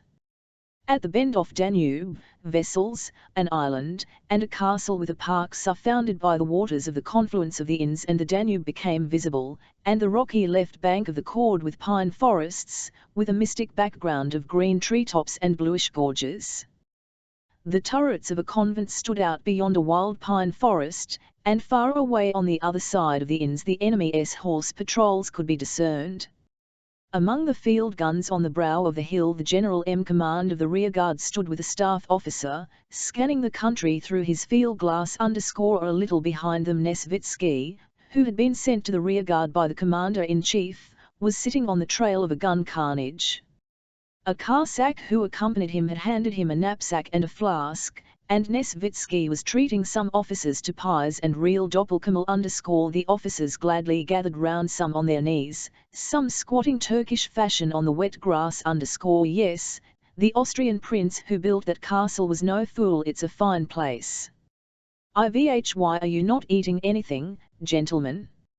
Nesvitsky was saying _ Thank you very much, Prince, too, answered one of the officers, pleased to be talking to a staff officer of such importance. It's a lovely place. We passed close to the park and saw 2 deer, and what a splendid house. Look, Prince, said another, who would have dearly liked to take another pie but felt shy, and therefore pretended to eye examining the our infantrymen have already got there. Look there in the meadow behind the village, 3 of them are dragging something. They'll ransack that castle, he remarked with evident approval. So they will, said Nesvitsky _ no, but what I should like, added he, munching a pie in his moist-lipped handsome mouth, would I to slip in over there. He pointed with a smile to a turreted nunnery, and his eyes narrowed and gleamed. That would I fine, gentlemen. The officers laughed. Just to flutter the nuns a bit. They say there are Italian girls among them. On my word, I'd give 5 years of my life for it. They must be feeling dull, said one of the bolder officers, laughing. Meanwhile the staff officer standing in front pointed out something to the general, who looked through his field glass. Yes, so it is, said the general angrily, lowering the field glass and shrugging his shoulders, so it is. They all are fired on at the crossing. And why are they dawdling there? On the opposite side the enemy could be seen by the naked eye, and from their battery a milk-white cloud arose. Then came the distant report of a shot, and our troops could seen hurrying to the crossing. Nesvitsky rose, puffing, and went up to the general smiling. "Would not your excellency like a little refreshment?" he said. "It's a bad business," said the general without answering him. "Our men have been wasting. Hadn't I better ride our, your excellency?" asked Nesvitsky. "Yes, please do," answered the general, and he repeated the order that had already once been given in detail, "and tell the hussars that they are to cross last and to fire the bridge as I ordered, and the inflammable material on the bridge must rain." "Instructed, very good," answered Nesvitsky. He called the Cossack with his horse, told him to put away the knapsack and flask, and swung his heavy person easily into the saddle. "Really call in on the nuns," he said to the officers who watched him smilingly, and he rode off by the winding path down the hill. "Now then, let's see how it will carry, Cap. Time just try," said the general, turning to an artillery officer. "A little to pass the time." "Crew, to your guns," commanded the officer. In a moment the men came running gaily from their campfires and began loading. 1. Came the command. Number 1 briskly aside. The gun rang out with a deafening metallic roar, and a whistling grenade flew the heads of our troops the hill and fell far short of the enemy, a little smoke showing the spot where it burst. The faces of officers and men brightened up at the sound.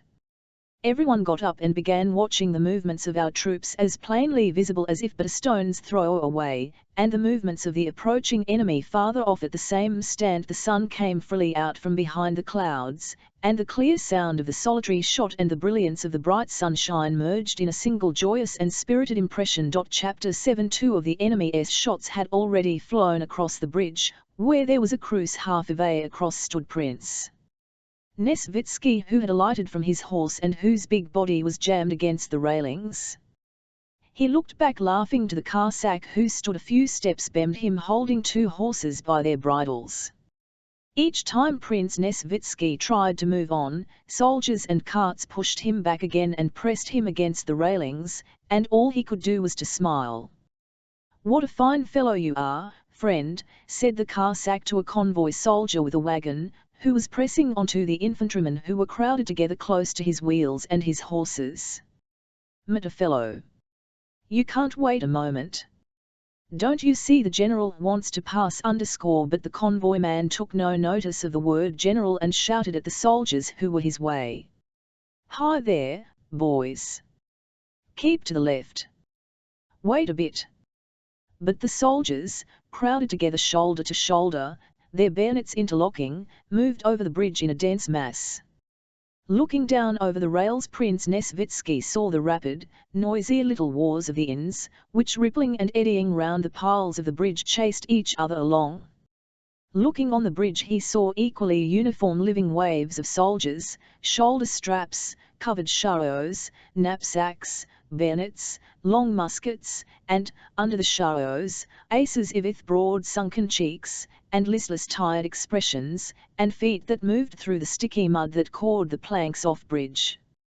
Sometimes through the monotonous wars of men, like a fleck of white foam on the waves of the inns, an officer, in a cloak and with a type of face different from that of men, squeezed his way along, sometimes like a chip of wood whirling in the river, an hussar on foot, an orderly, or a townsman was carried through the waves of infantry, and sometimes like a log floating down the river, an officer's, or company's baggage wagon, piled high, leather-covered, and hemmed in on all sides, moved across the bridge. "It's as if a dam had burst," said the Cossack hopelessly.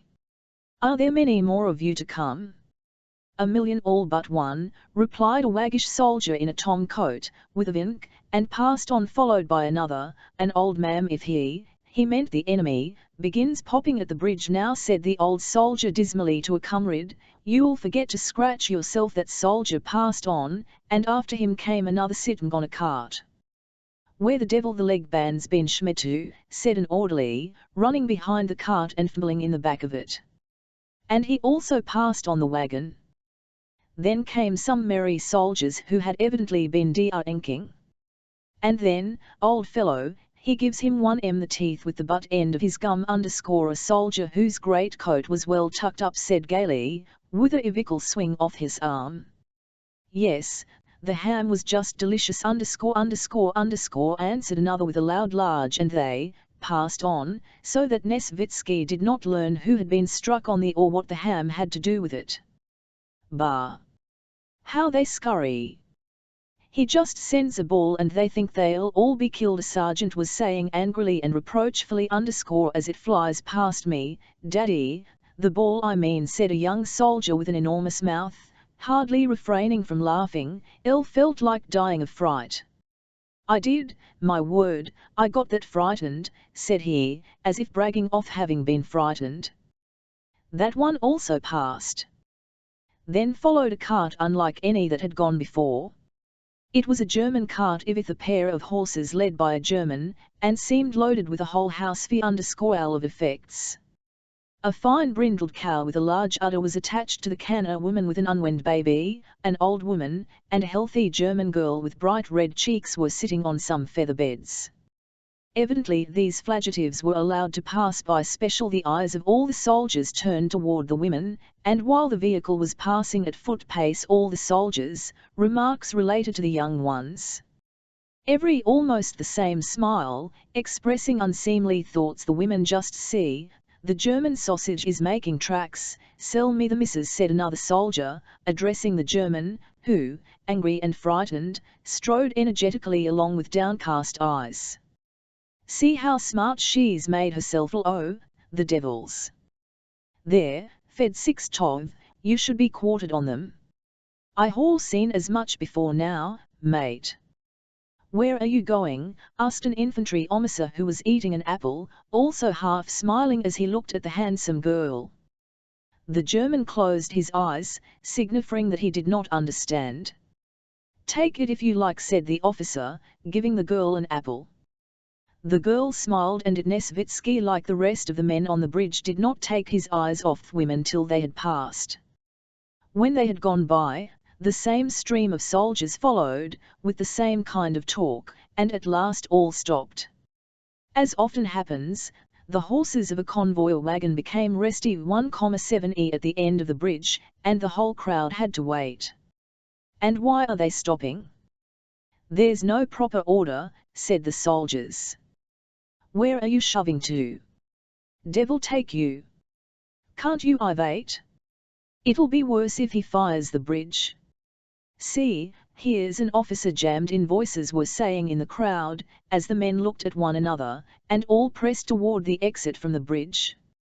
Looking down at the waters of the inns under the bridge, Nesvitsky suddenly heard a sound new to him, of something swiftly approaching. Something big, that splashed into the water. Just see where it carries to, a soldier nearby said sternly, looking round at the sound. Encouraging us to get along quicker, said another uneasily. The crowd ed on a gam Nesvitsky realized that it was a camion ball. Hey, car sack, my horse, he said. Now, few you there. Get out of the way. Make way. With great difficulty he managed to get to his horse, and shouting continually he moved on. The soldiers squeezed themselves to make way for, but again pressed on him so that they jammed his leg, and those nearest him were not to blame, for they were themselves pressed still harder from behind. Nesvitsky, Nesvitsky!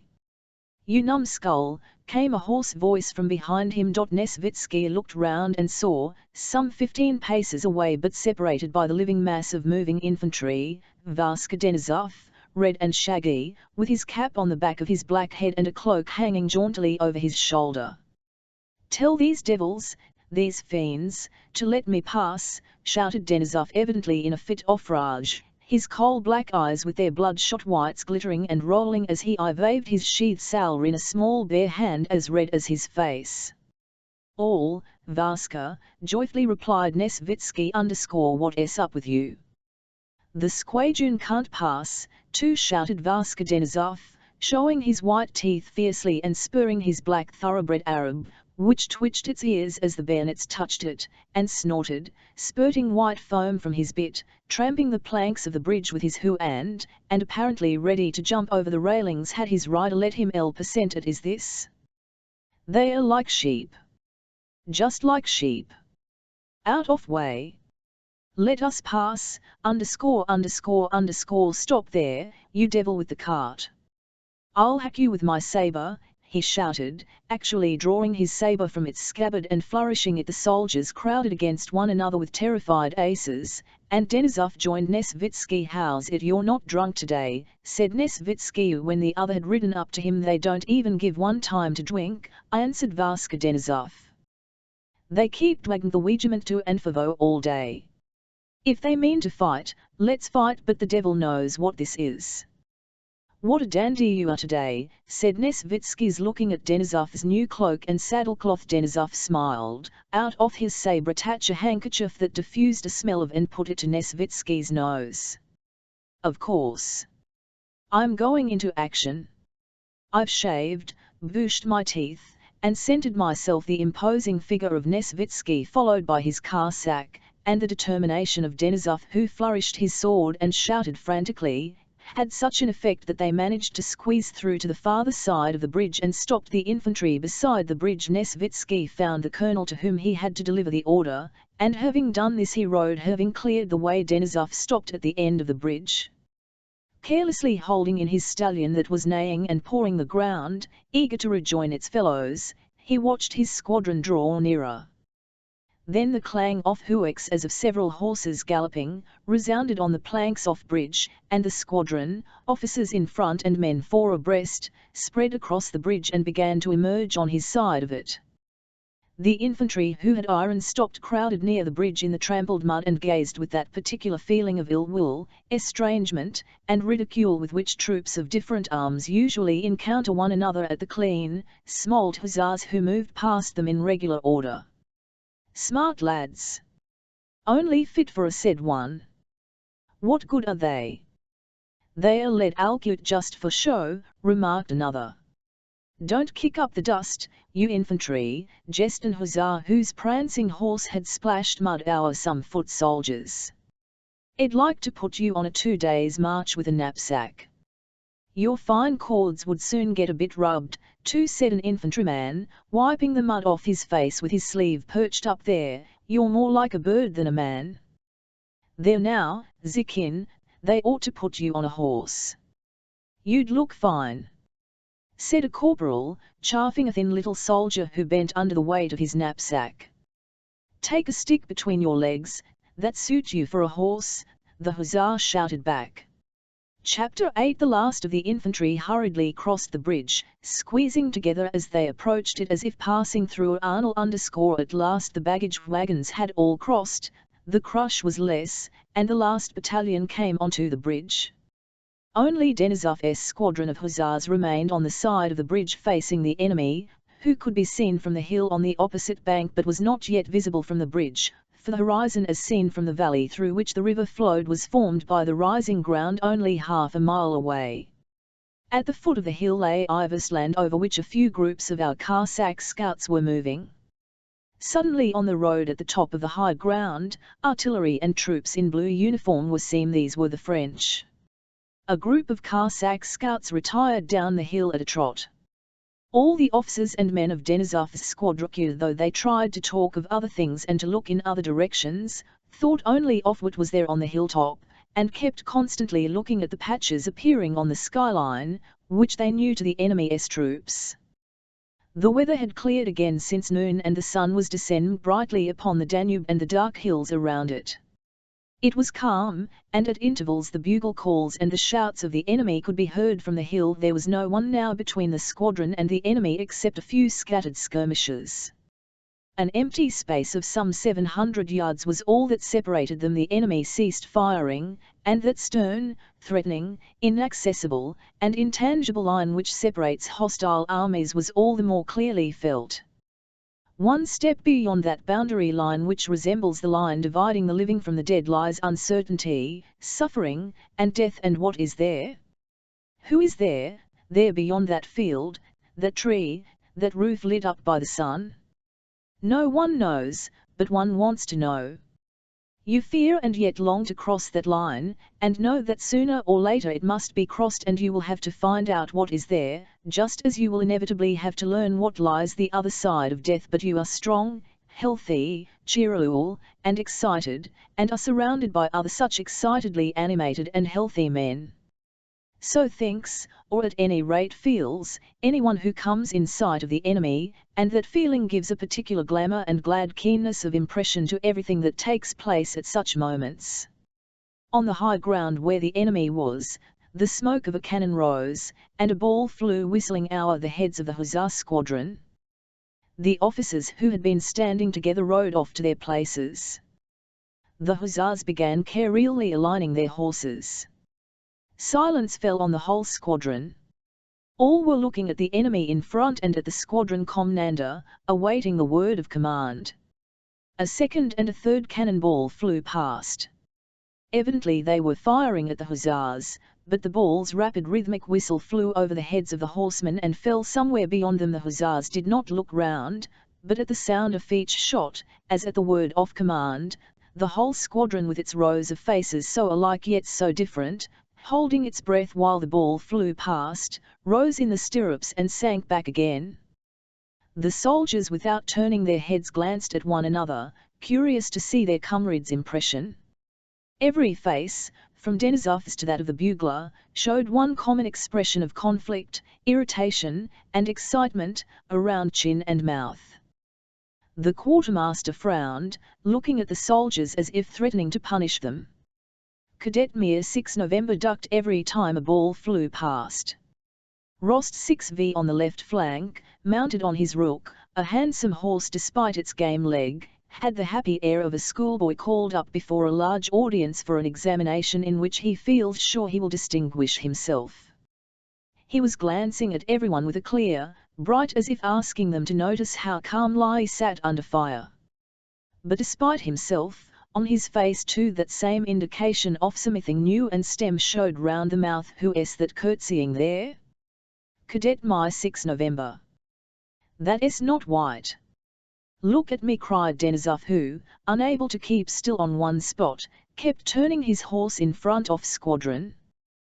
The black, hairy, snub-nosed face of Vaska Denisov, and his whole short sturdy figure with the sinewy hairy hand and stumpy fingers in which he held the hilt of his naked sabre, looked just as it usually did, especially Tolvar evening when he had emptied his second. He was only redder than usual, with his shaggy head thrown back like birds when they drink, pressing his spurs mercilessly into the sides of his good horse, Bedouin, and sitting as though falling backwards in the saddle, he galloped to the other flank of squadron and shouted in a hoarse voice to the men to look to their pistols.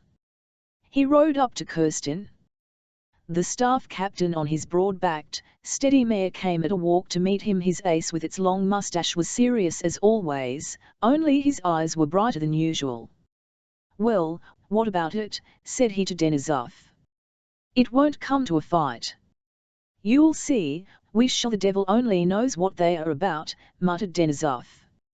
All, Wost 6V, he cried, noticing the cadet's bright "You've got it at last," and he smiled approvingly, evidently pleased with the cadet. Rost 6V felt perfectly happy. Just then the commander appeared on the bridge. Denisov galloped up to him. Your Excellency. Let us attack them. I'll drive them off. Attack indeed, said the colonel in a bored voice, puckering up his face as if driving off a troublesome fly. And why are you stopping here? Don't you see the skirmishers are retreating? Lead the squadron back. The squadron crossed the bridge and drew out off range of fire without having lost a single man. The second squadron that had been in the front line followed them across, and the last Cossacks quitted the farther side off river. The two Pavlograd squadrons, having crossed the bridge, retired up the hill one after the other. Their colonel, Karl Bogdanik Schubert, came up to Denisov's squadron and rode at a foot pace not from Rost 6v, without taking any notice of him, although they were now meeting for the first time since their encounter concerning Telyanim. Rost 6v, feeling that he was at the front and in the power of a man toward whom he now admitted that he had to blame, did not lift his eyes from the Colonel's athletic back, his nape cord with light hair, and his red neck. It seemed to Rost 6v that Bogdanik was only pretending not to notice him, and that his whole aim now was to test the cadet's courage, so he drew himself up and looked around him merrily. Then it seemed to him that Bogdanik rode so near in order to show him his courage. Next he thought that his enemy would send the squadron on a desperate attack just to punish him. Rost 6v_. Then he imagined how, after the attack, Bogdanik would come up to him as he lay wounded and would magnanimously extend the hand of reconciliation. The high-shouldered figure of Jerk 6v, to the Pavlograds as he had but recently left their regiment, rode up to the colonel. After his dismissal from headquarters, Jerk 6v had not remained in the regiment, saying he was not such a fool as to slave at the front when he could get more rewards by doing nothing on the staff, and had succeeded in attaching himself as an orderly officer to Prince Bagration 6n_. He now came to his former chief with an order from the commander of the rear guard. Colonel, he said, addressing Rost 6v's enemy with an air of gloomy gravity and glancing round at his comrades, there is an order to stop and fire the bridge. An order to who? Asked the colonel morosely. I don't myself know to who, replied the comet in a serious tone. The prince told me to go and tell the colonel that the hussars must return quickly and fire the bridge.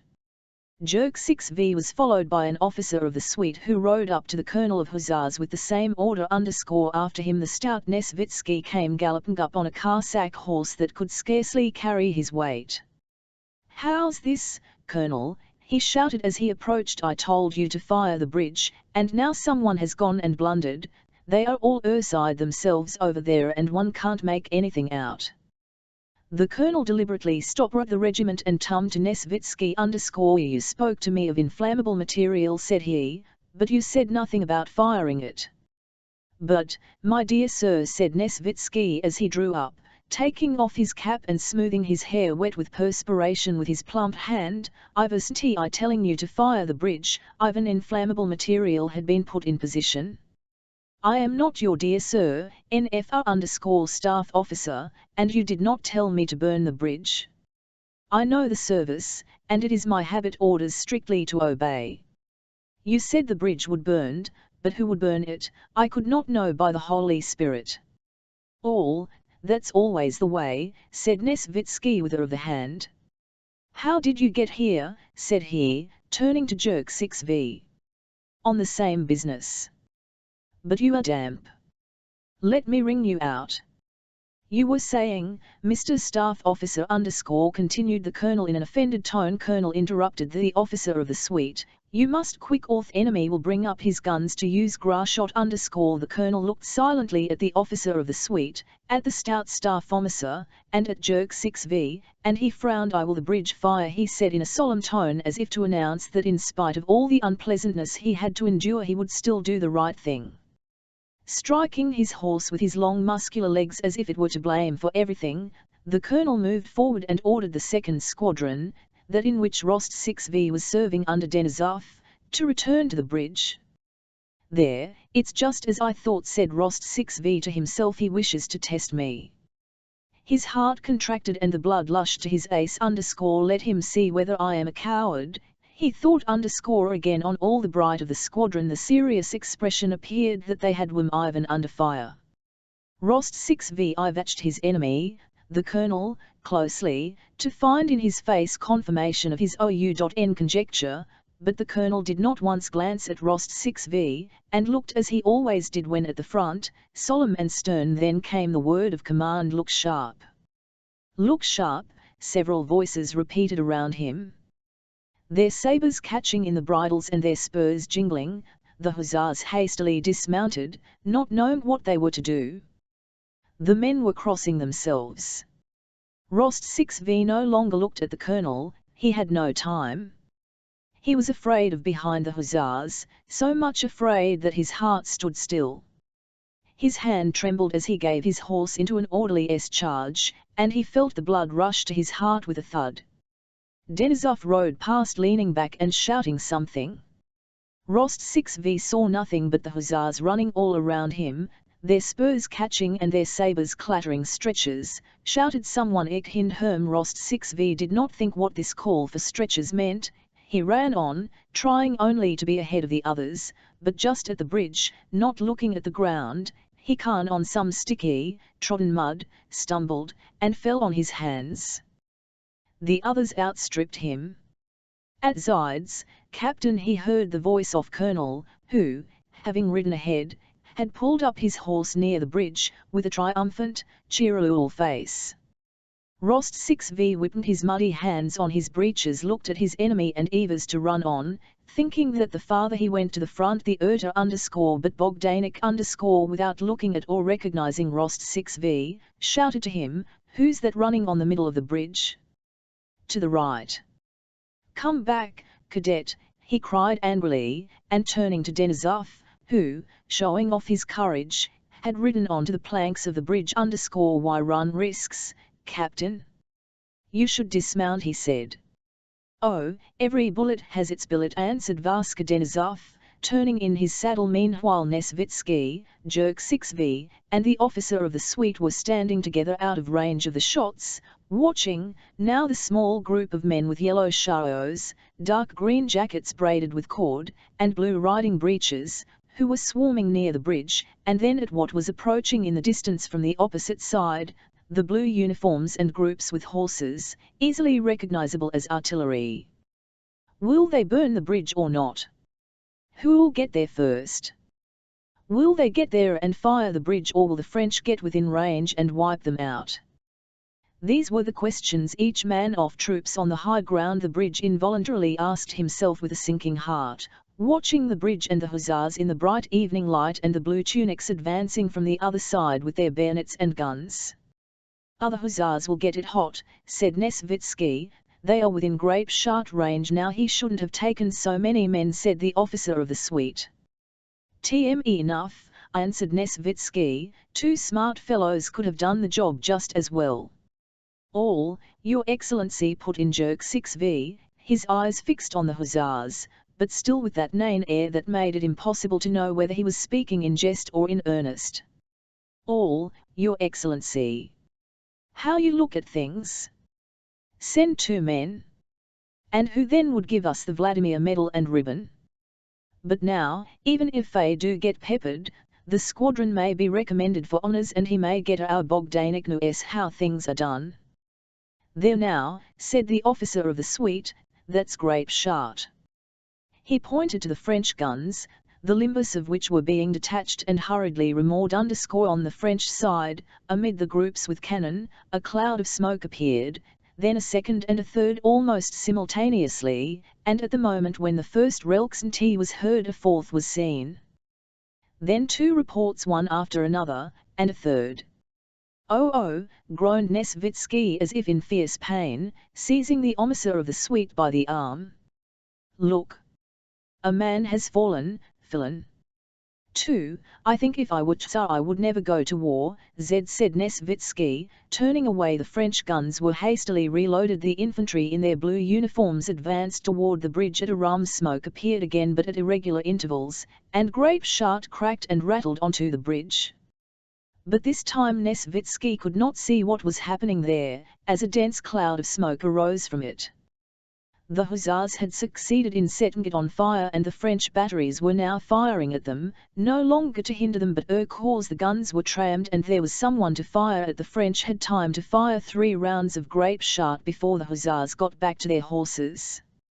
2 were misdirected and the shot went too high, but the last round fell in the midst of a group of hussars and knocked 3 of them over.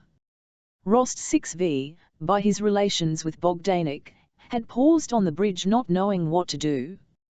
There was no one to hew down, as he had always imagined battles to himself, nor could he help to fire the bridge because he had not brought any burning straw with him like the other soldiers. he looking him, when suddenly he heard a rattle on the bridge as if nuts were being spilt, and the hussar nearest to him fell against the rails with a groan. Rost 6v ran up to him with the others. Agam someone shouted, "Stretchers!" 4 men seized the hussar and began lifting him. "Oh! For Christ's sake let me alone," cried the wounded man, but still he was lifted and laid on the stretcher. Nicholas Rost 6 tuned away and, as if searching for something, gazed into the distance, at the waters of the Danube, at the sky, and at the sun. How royal the sky looked, how blue, how calm, and how deep! How bright and glorious was the setting sun!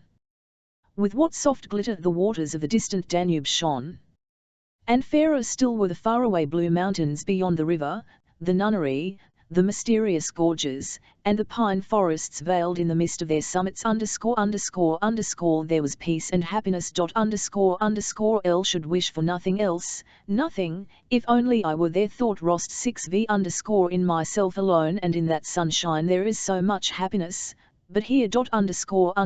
Groans, suffering, fear, and this uncertainty and hurry. There. They are shouting Agama and again are all running back somewhere, and I shall run with them, and it is here above me and around. Another instant and I shall never again see the sun, this water, that gorge. At that instant the sun began to hide behind the clouds, and other stretchers came into view before Rost 6v. And the fear of death and of the stretchers, and love of the sun and of life, all merged into one feeling of sickening agitation. O Lord God! Thou who art in that hem.en, save, forgive, and protect me. Rost 6v whispered. The hussars ran back to the men who held their horses, their voices sounded louder and calmer, the stretchers disappeared from sight. Well, Fiviand. So you've smelt powder, shouted Vaska Denisov just above his ear. It's all over, but I am a coward, yes, a coward, thought Rost 6v, and sighing deeply he took Rook, his horse, which stood resting one from the orderly and began to mount. Was that Grashot? He asked Denisov. Yes and no mistake, cried Denisov. You worked like Weegilabwix and it's nasty work. An attack's pleasant work. Hacking away at the dogs. But this sort of thing is the very devil, with them shooting at you like a target. And Denisov rode up to a group that had stopped near Rost 6v, composed of the colonel, Nesvitsky, Jerk 6v, and the officer from the Sweet Well. It seems that no one has noticed, thought Rost 6v. And this was true. No one had taken any notice, for everyone knew the sensation which the cadet under fire the first time had experienced. Here's something new to report, said Jerk 6v. See if I don't get promoted to a sub-lieutenancy. Inform the prince that the bridge fired, said the colonel triumphantly and gaily. And if he asks the losses? A trifle, said the colonel in his bass dice, though hussars bounded, and one knocked out, he added, unable to restrain a happy smile, and pronouncing the phrase knocked out with ringing distinctness. Chapter 9. Pursued by the French army of 100,000 men under the command of Bonaparte, encountering a population that was unfriendly to it, losing confidence in its allies, suffering from shortness of supplies, and to act under conditions of war unlike anything that had been foreseen. The Russian army of 35,000 men commanded by Kutuzov was hurriedly retreating along the Danube, stopping where overtaken by the enemy and fighting rearguard actions only as necessary to enable it to retreat without losing its heavy equipment. There had been actions at Lambach, Amstetten, and Melk, but despite the courage and endurance, acknowledged even by the enemy, with which the Russians fought, the only consequence of these actions was a yet more rapid retreat. Austrian troops that had escaped capture at Ulm and had joined Kutuzov at Braunau now separated from the Russian army, and Kutuzov was left with only his old and weak and exhausted forces.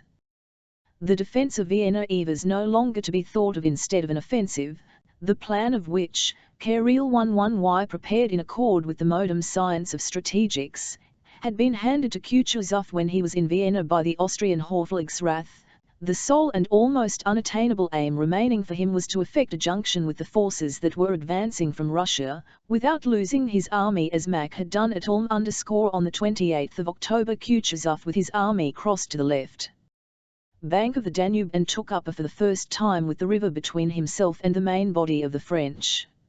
On the 30th he attacked Mortier's division, which was on the left bank, and broke it up. In this action for the first time trophies were taken, banners, cannon, and 2 enemy generals. For the first time, after a fortnight's retreat, the Russian troops had halted and after a fight had not only held the field but had repulsed the French. Though the troops were ill-clad, exhausted, and had lost a third of their killed, wounded, sick, and stragglers, though a number of sick and wounded had been abandoned on the other side of the Danube with a letter in which Kutuzov entrusted them to the humanity of enemy, and though the big hospitals and the houses in Krems.7 wanted into military hospitals could no longer accommodate all the sick and wounded, yet the stand made at Krems and the victory hour Mortier raised the spirits of the army considerably. Throughout the whole army and at headquarters most joy hull though erroneous tummus were rife of the imaginary approach of columns from Russia, of some victory gained by the Austrians, and of the retreat of the frightened Bonaparte. Prince Andrew during the battle had been in attendance on the Austrian General Schmidt, who was killed in the action. His horse had wounded under him and his OUN arm slightly grazed by a bullet. As a mark of the Commander-in-Chief's special favour he even sent with the news of this victory to the Austrian court, now no longer at Vienna, which was threatened by the French, but at Brünn. Despite his apparently delicate build Prince Andrew could endure physical fatigue far better than many very muscular men, and on the night of the battle, having arrived at Krems excited but not weary, with dispatches from Duke Chirov to Kutuzov, he even sent immediately with a special dispatch to Bayan _2. So sent meant not only a reward but an important step toward promotion. The night was dark but starry, the road showed black in the snow that had the previous day, the day of battle.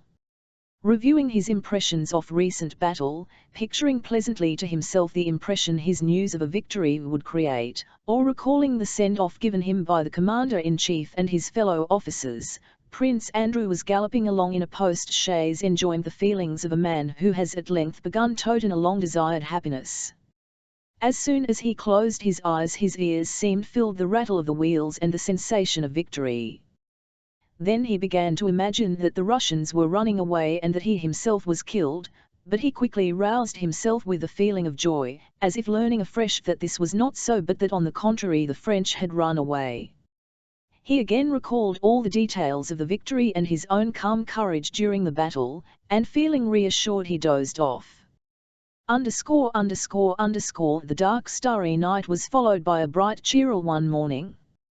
The snow was thawing in the sunshine, the horses quickly, and on sides of the road were forests of different kinds, fields, and villages. At one of the post stations he overtook a convoy of Russian wounded. The Russian officer in charge of the transport lolled back in the front can, shouting and scolding a soldier with coarse abuse. In each off-long German carts 6 or more pale, dirty, bandaged men were being jolted over the stony road. Some of them were talking, he heard Russian words, others were eating bread, the more severely wounded looked silently, with the languid interest of sick children, at the envoy hurrying past them. Prince Andrew told his driver to stop, and asked a soldier in what action they had been wounded. Day before yesterday, on the Danube, answered the soldier. Prince Andrew took out his purse and gave the soldier 3 gold pulses. That's for them all, he said to the officer who came up. Get well soon, lads, he continued, turning to the soldiers. There's plenty to do still. What news, sir? Asked the officer, evidently anxious to start a conversation. Good news. Go on, he shouted to the driver, and they galloped on. It was already quite dark when Prince Andrew rattled over the paved streets of Brünn and found himself surrounded by high buildings, the lights of shops, houses, and street lamps, fine carriages, and all that atmosphere of a large and active town which is always so attractive to a soldier after camp life. Despite his rapid journey and sleepless night, Prince Andrew, when he drove up to the palace, felt even more vigorous and alert than he had done the day before. Only his eyes gleamed feverishly and his thoughts followed one another with extraordinary clearness and rapidity. He again vividly recalled the details of the battle, no longer dim, but definite and in the concise form in which he imagined himself stating them to the Emperor Francis. He vividly imagined the casual questions that might be put to him and the answers he would give. He expected to be at once presented to the Emperor. At the chief entrance to the palace, however, an official came running out to meet him and, learning that he was a special messenger, led him to another entrance. To the right from the Koffider, you are Hochgeboren. There you will find the adjutant on duty, said the official. He conducts you to the Minister of War. The adjutant on duty, meeting Prince Andrew, asked him to wait, and went into the Minister of War. 5 minutes later he returned and, bowing with particular courtesy, ushered Prince Andrew before him along a corridor to the cabinet where the Minister of War was at m.org. The adjutant, by his elaborate courtesy, appeared to wish to ward off any attempt on the part of the Russian messenger. Prince Andrew's joyous feeling was considerably weakened as he approached the door of the minister, as he felt offended, and his noticing it the feeling of offence immediately turned into one of disdain which was quite uncalled for. His fertile mind instantly suggested to him a point of view which gave him a right to despise the adjutant and the minister. Away from the smell of powder, they probably think it easy to gain victories, he thought. His eyes narrowed. Disdainful why. He entered the room of the Minister of War with peculiarly deliberate steps. This feeling of disdain was heightened when he saw the minister seated at a large table reading some papers and making pencil notes on them, and for the first 2 or 3 minutes taking no notice of his arrival. A wax candle stood at each side of the minister's bent bald head with its grey temples. He went on reading to the end, without raising his eyes at the opening of the door and the sound of footsteps. Take this and deliver it, said he to his adjutant, handing him the papers and still taking no notice of the special messenger. Prince Andrew felt that either the actions of Kutuzov's army interested the Minister of War less than any of the other matters he was concerned, or he wanted to give the Russian special messenger that impression. But that is a matter of perfect indifference to me, he thought. The minister drew the remaining papers together, arranged them evenly, and then raised his head. He had an intellectual and distinctive head, but the instant he turned to Prince Andrew the firm, intelligent expression on his face changed in a way evidently deliberate and habitual to him. He took on the stupid artificial smile, which does not even attempt to hide its artificiality, of a man who is continually receiving many petitioners one after another. From General Field Marshal Kutuzov, he asked. Hope it is good news. There has been an encounter with Mafia? A victory? It was high time. He took the dispatch which was addressed to him and began to read it with a mournful express 10mo, my God! My God! Schmidt, he exclaimed in German. What a calamity! What a calamity! Having glanced through the dispatch, he laid it on the table and looked at Prince Andrew, evidently considering something. What a calamity! You say the affair was decisive? But Munir is not captured. Again I am very glad you have brought good news, though Schmidt's death is a heavy price to pay for the victory.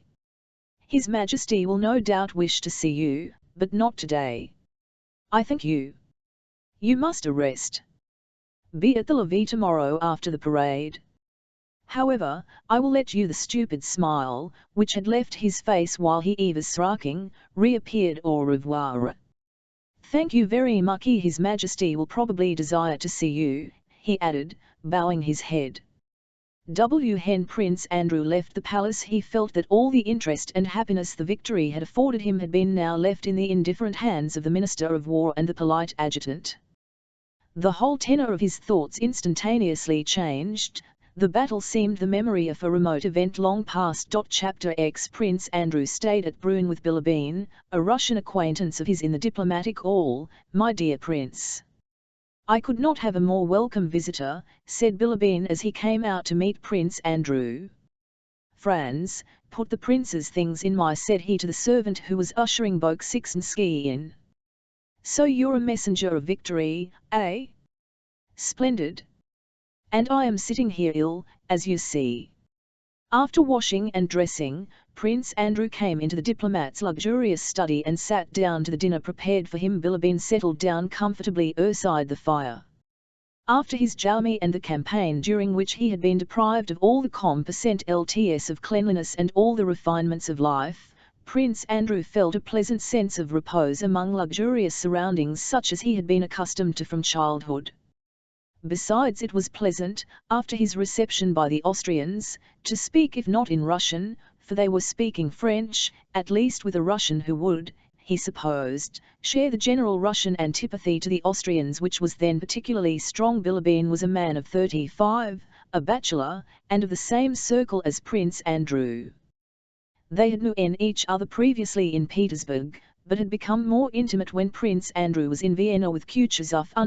Just as Prince Andrew was a young man who gave promise of rising high in the military profession, so to an even greater extent Bilibin gave promise of rising in his diplomatic career. He was still a young man but no longer a young diplomat, as he had entered the service at the age of 16, had in Paris and Copenhagen, and now held a rather important in Vienna. Both the foreign minister and our ambassador in Vienna knew him and valued him. He was not one of those many diplomats who are esteemed because they hail certain negative qualities, avoid doing certain things, and speak French. He was one of those who, liking work, knew how to do it, and despite his indolence would sometimes a whole night at his titting table. He worked well whatever the import of his work. It was not the question what for, but the question how, that interested him. What the diplomatic matter might be he did not care, but it gave him great pleasure to prepare a circular, or report, skillfully and elegantly. Bilibin's services were valued not only for what he wrote, but also for his skill in dealing and conversing with those in the highest spheres. Bilibin liked conversation as he liked work only when it could be made elegantly witty. In society he always awaited an opportunity to say something striking and part a conversation only when that was possible. His conversation was always sprinkled wittily original, finished phrases of general interest. These sayings were prepared in the inner laboratory of his mind in a portable form as if intentionally, so that insignificant society might carry them from drawing to drawing room. And, in fact, Bilibin's witticisms were hawked about in the Viennese drawing rooms and often had an influence on matters considered important. His worn sallow was covered with deep wrinkles, which always looked as clean and well washed as the tips of one's fingers after a Russian bath. The movement of these wrinkles formed the principal play of expression on his face. Now his forehead would pucker into deep folds and his eyebrows were lifted, then his eyebrows would descend and deep wrinkles would crease his cheeks. His small, deep-set eyes always twinkled and looked out straight. Well, now tell me your exploits, said he. Bolkonsky very modestly, without once mentioning himself, described the engagement and his reception by the Minister of War. They received me and my news as one receives a dog in a game of skittles, said he in conclusion. Bilibin smiled and the wrinkles on his face disappeared. Cependant, mon cher, he remarked, examining his nails from a distance and puckering the skin ab0 of his left eye, malgré la haute estime que je professe pour the Orthodox Russian army, j'ai vécu votre victoire n'est pas des plus victorieuses. He went on talking in this way in French, uttering only those words in Russian on which he wished to put a contemptuous emphasis. Come now. You with all your on the unfortunate Munier and his one division and even then Mortier slips through your fingers. Where is the victory? But seriously, said Prince Andrew, we can at any rate say without boasting that it was a little better than at all. Why didn't you capture one, just one, marshal for us? Because not everything happens as one expects or with the smoothness of a parade. We had expected, as I told you, to get at their rear by 7 in the morning but had not reached it by in the honeymoon. And why didn't you do it at 7 in the morning? You ought to have been there at 7 in the morning, returned Bilibin with a smile. You ought to there at 7 in the morning. Why did you not succeed in impressing on Bonaparte by diplomatic methods that he had better leave Genoa alone, retoned Prince Andrew in the same tone. I know, interrupted Bilibine, you're thinking it's very easy to take marshals, sitting on a sofa by the fire. That is true, but still why didn't you capture him? So don't be surprised if not only the Minister of War but also His Most August Majesty the Emperor and King Francis is not much delighted by your victory. Even I, a poor secretary of the Russian embassy, do not feel any need in token of my joy to give my Franz a thaler, or let him go with his Liebchen to the Prater True, we no Prater here He looked straight at Prince Andrew and suddenly unwrinkled his forehead. It is now my turn to ask you why, mon cher, said Bolkonsky confess I do not understand. Perhaps there are diplomatic subtleties here beyond my feeble intelligence, but I can make it out. Mac loses a whole army, the Archduke Ferdinand and the Archduke Karl give no signs of life and make blunder after blunder. Kutuzov alone at last gains a real victory, destroying the spell of invincibility of the French, and the Minister of War does not even care to hear the details. But my dear Andlo, with all my respect for the Orthodox Russian army, I must say that your victory is not particularly victorious. That's just it, my dear fellow. You see, it's hurrah for the Tsar, for Russia, for the Orthodox Greek faith. All that is beautiful one, but what do we, I mean the Austrian Count, care for your victories? Bring us nice news of a victory by the Archduke Karl or Ferdinand. One Archduke's as good as another, as you know, and even if it is only over a fire brigade of Bonaparte's, that will be another story and we'll fire off some cannon. But this soft thing seems done on purpose to vex us. The Archduke Karl does nothing, the Archduke Ferdinand disgraces himself. You abandon Vienna, give up its defense, as much as to say, heaven is with us, but heaven help you and your capital. The one general whom we all loved, Schmidt, you expose to a bullet, and then you congratulate us on the victory. Admit that more irritating news than yours could not have been conceived. It's as if it had been done on purpose, on purpose. Besides, suppose you did gain a brilliant victory, if even the Archduke Karl gained a victory, what effect would that have on the general course of events? It is too late now when Vienna is occupied by the French army. What? Occupied? Vienna occupied? Not only occupied, but Bonaparte is at Schönbrunn, and the Count, our dear Count Vndna, goes to him for orders. After the fatigues and impressions of the journey, his reception, and after having dined, Bolkonsky felt that he could not take in the whole significance of the words he heard. Count Lichtenfels was here this morning, Bilibine continued, and showed me a letter in which the parade of French in Vienna was freely described. Prince Murat et tout le tremblement ____. You see that your victory is not a matter for great rejoicing and that you can't be received as a save-law _ Really I don't care about that, I don't care at all, said Prince Andrew, beginning to understand that his news of the battle crems was really of small importance in view of such events as the fall of Austria's capital. How is it Vienna was taken? What of Bridge and its celebrated bridgehead and Prince Auersperg? We heard reports that Prince Auersperg was defending Vienna, he said. Prince Auersperg is on our side of the Rhine, and is defending us, doing it very badly, I think, but still he is defending us. But Vienna is on the other side. No, the bridge has not yet been taken and I hope it will not, for it is mined and orders have been given to blow it up. Otherwise we should long ago have been in the mountains of Bohemia, and you and your army would have srnt a bad quarter of an hour between your fires. But still this does not mean that the campaign is over, said Prince Andrew. Well, I think it is. The bigwigs here think so too, but they daren't say so. It will, as I said at the beginning of the campaign, it'n't be your skirmishing at Die 1 Tenstein, or Gunxenweder at all, that will decide the matter, but those who devised it said Bilibin combed one of his own marts, releasing the wrinkles on his forehead, and pausing _ the only question is what will come of the meeting between the Emperor Alexander and the King of Prussia in Berlin. If Prussia joins the Allies, Austria's hand will be forced and there will be war. If no, it is merely a question of settling where the preliminaries of the new Campo Formio are to be drawn up _ What an extraordinary genius! Prince Andrew suddenly exclaimed, clenching his small hand and strewing the table and what luck the man has. Book.part, said Bilibin inquiringly, puckering up his forehead to indicate that he was to say something witty.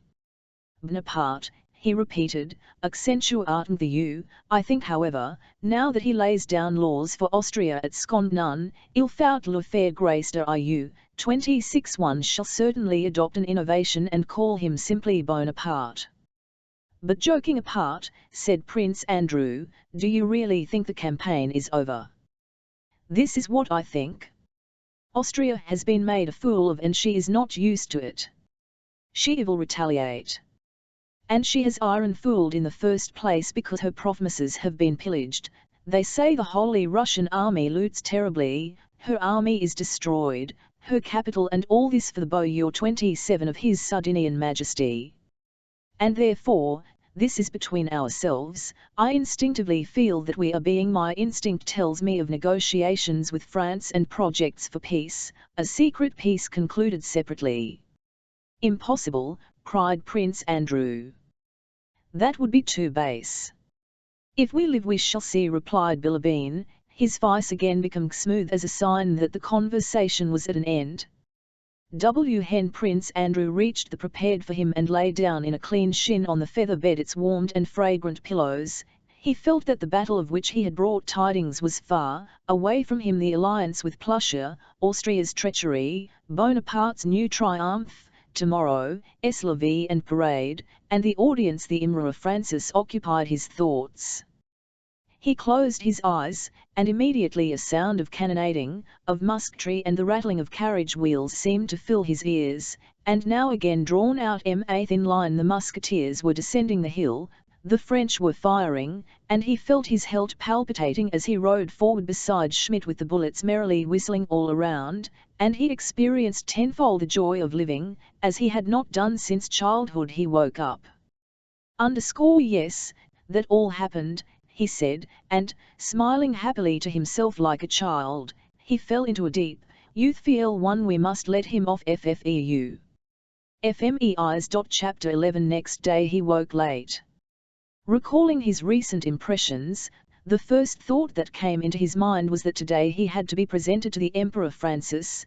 He remembered the Minister of War, the polite Austrian adjutant, Bilibin, and last night's conversation. Having dressed for his attendance at court in hill parade uniform, which he had not worn for a long time, he went into Bilibin's study fresh, animated, and handsome, with his hand bandaged. In the study were 4 gentlemen of the diplomatic corps. With Prince Hippolyte Kuragin who was a secretary to the embassy, Bolkonsky was already acquainted. Bilibin introduced him to the others. The gentlemen assembled at Bilibin's were young, wealthy, gay society men, who here, as in Vienna, formed a special set which Bilibin, their leader, called les natters _2s. This set, consisting almost exclusively of diplomats, evidently had its own interests which had nothing to do with war or politics but related to high society, to snine women, and to the official side of the service. These gentlemen received Prince Andrew as one of themselves, an honour they did not extend to many. From politeness and to start conversation, they asked him a few questions about the army and the battle, and then the talk went off into merry jests and gossip but the of it was said one, telling of the misfortune of a fellow diplomat, that the Chancellor told him flatly that his appointment to London was a promotion and that he was so to regard it. Can you fancy the figure he cut, but the worst of it, gentlemen, I am giving Kuragin away to you, is that man suffers, and this Don Juan, wicked fellow, is taking advantage of it. Prince Hippolyte was lolling in a lounge chair with his legs over its arm. He began to laugh. Tell me that, he said. Oh, you Don Juan! You serpent, cried several voices. You, Bolkonsky, don't know, said Bilibin turning to Prince Andrew, all the atrocities of the French army, I nearly said of the Russian army, are nothing compared to what this man has been doing among the women. La femme est la compagne de l'homme, announced Prince Hippolyte, and began looking through a lorgnette at his elevated legs. Bilibin and the rest of ours burst out laughing in Hippolyte's face, and Prince Andrew saw that Hippolyte, of whom, he had to admit, he had almost been jealous on his wife's account, was the butt of this set. Oh, I must give you a treat, Bilibin whispered to Bolkonsky Kuragin is exquisite when he discusses politics, you should see his gravity. He sat down Hippolyte and wrinkling his forehead began talking to him politics. Prince Andrew and the others gathered round these two. Woman is man's companion to the Berlin cabinet cannot express a feeling of alliance, began Hippolyte gazing round with importance at the others, without expressing ___ as in its last note, you understand ___. Besides, unless His Majesty the Emperor derogates from the principle of our alliance. Wait, I have not finished ___, he said to Prince Andrew, seizing him by the arm, that intervention will be stronger than non-inter 7 in C at 1 and __, he paused finally one cannot impute the non-receipt for dispatch of the 18th of November. That is how it will end. And he released Bolkonsky's arm to indicate that he had now quite finished. Demosthenes, I know thee by the pebble thou secretest in thy golden mouth, said Bilibin and the mop of hair on his head moved with satisfaction everybody laughed, and Hippolyte louder than anyone. He was evidently distressed, and breathed painfully, but could not restrain the wild laughter that convulsed his usually impassive features. Well now, gentlemen, said Bilibin, Bolkonsky is my guest in this house and in Brünn itself I want to entertain him as far as I can, with all the pleasures of life here. If we were in Vienna it would be easy, but here, in this wretched Moravian hole, it is more difficult, and I beg you all to help me. Brünn's attractions must shown him you can undertake the theatre, society, and you, Hippolyte, of course the women. We must let him see Amélie, she is exquisite, said one of ours kissing his fingertips. In general we must turn this bloodthirsty soldier to more humane interests, said Bilibin. I shall scarcely be able to avail myself of your hospitality, gentlemen, it is already time for me to go, replied Prince Andrew looking at his watch. Where to? To the Emperor. Oh. Well, au revoir, Bolkonsky. Au revoir, Prince, come back early to dinner, cried several voices. We'll take you in hand.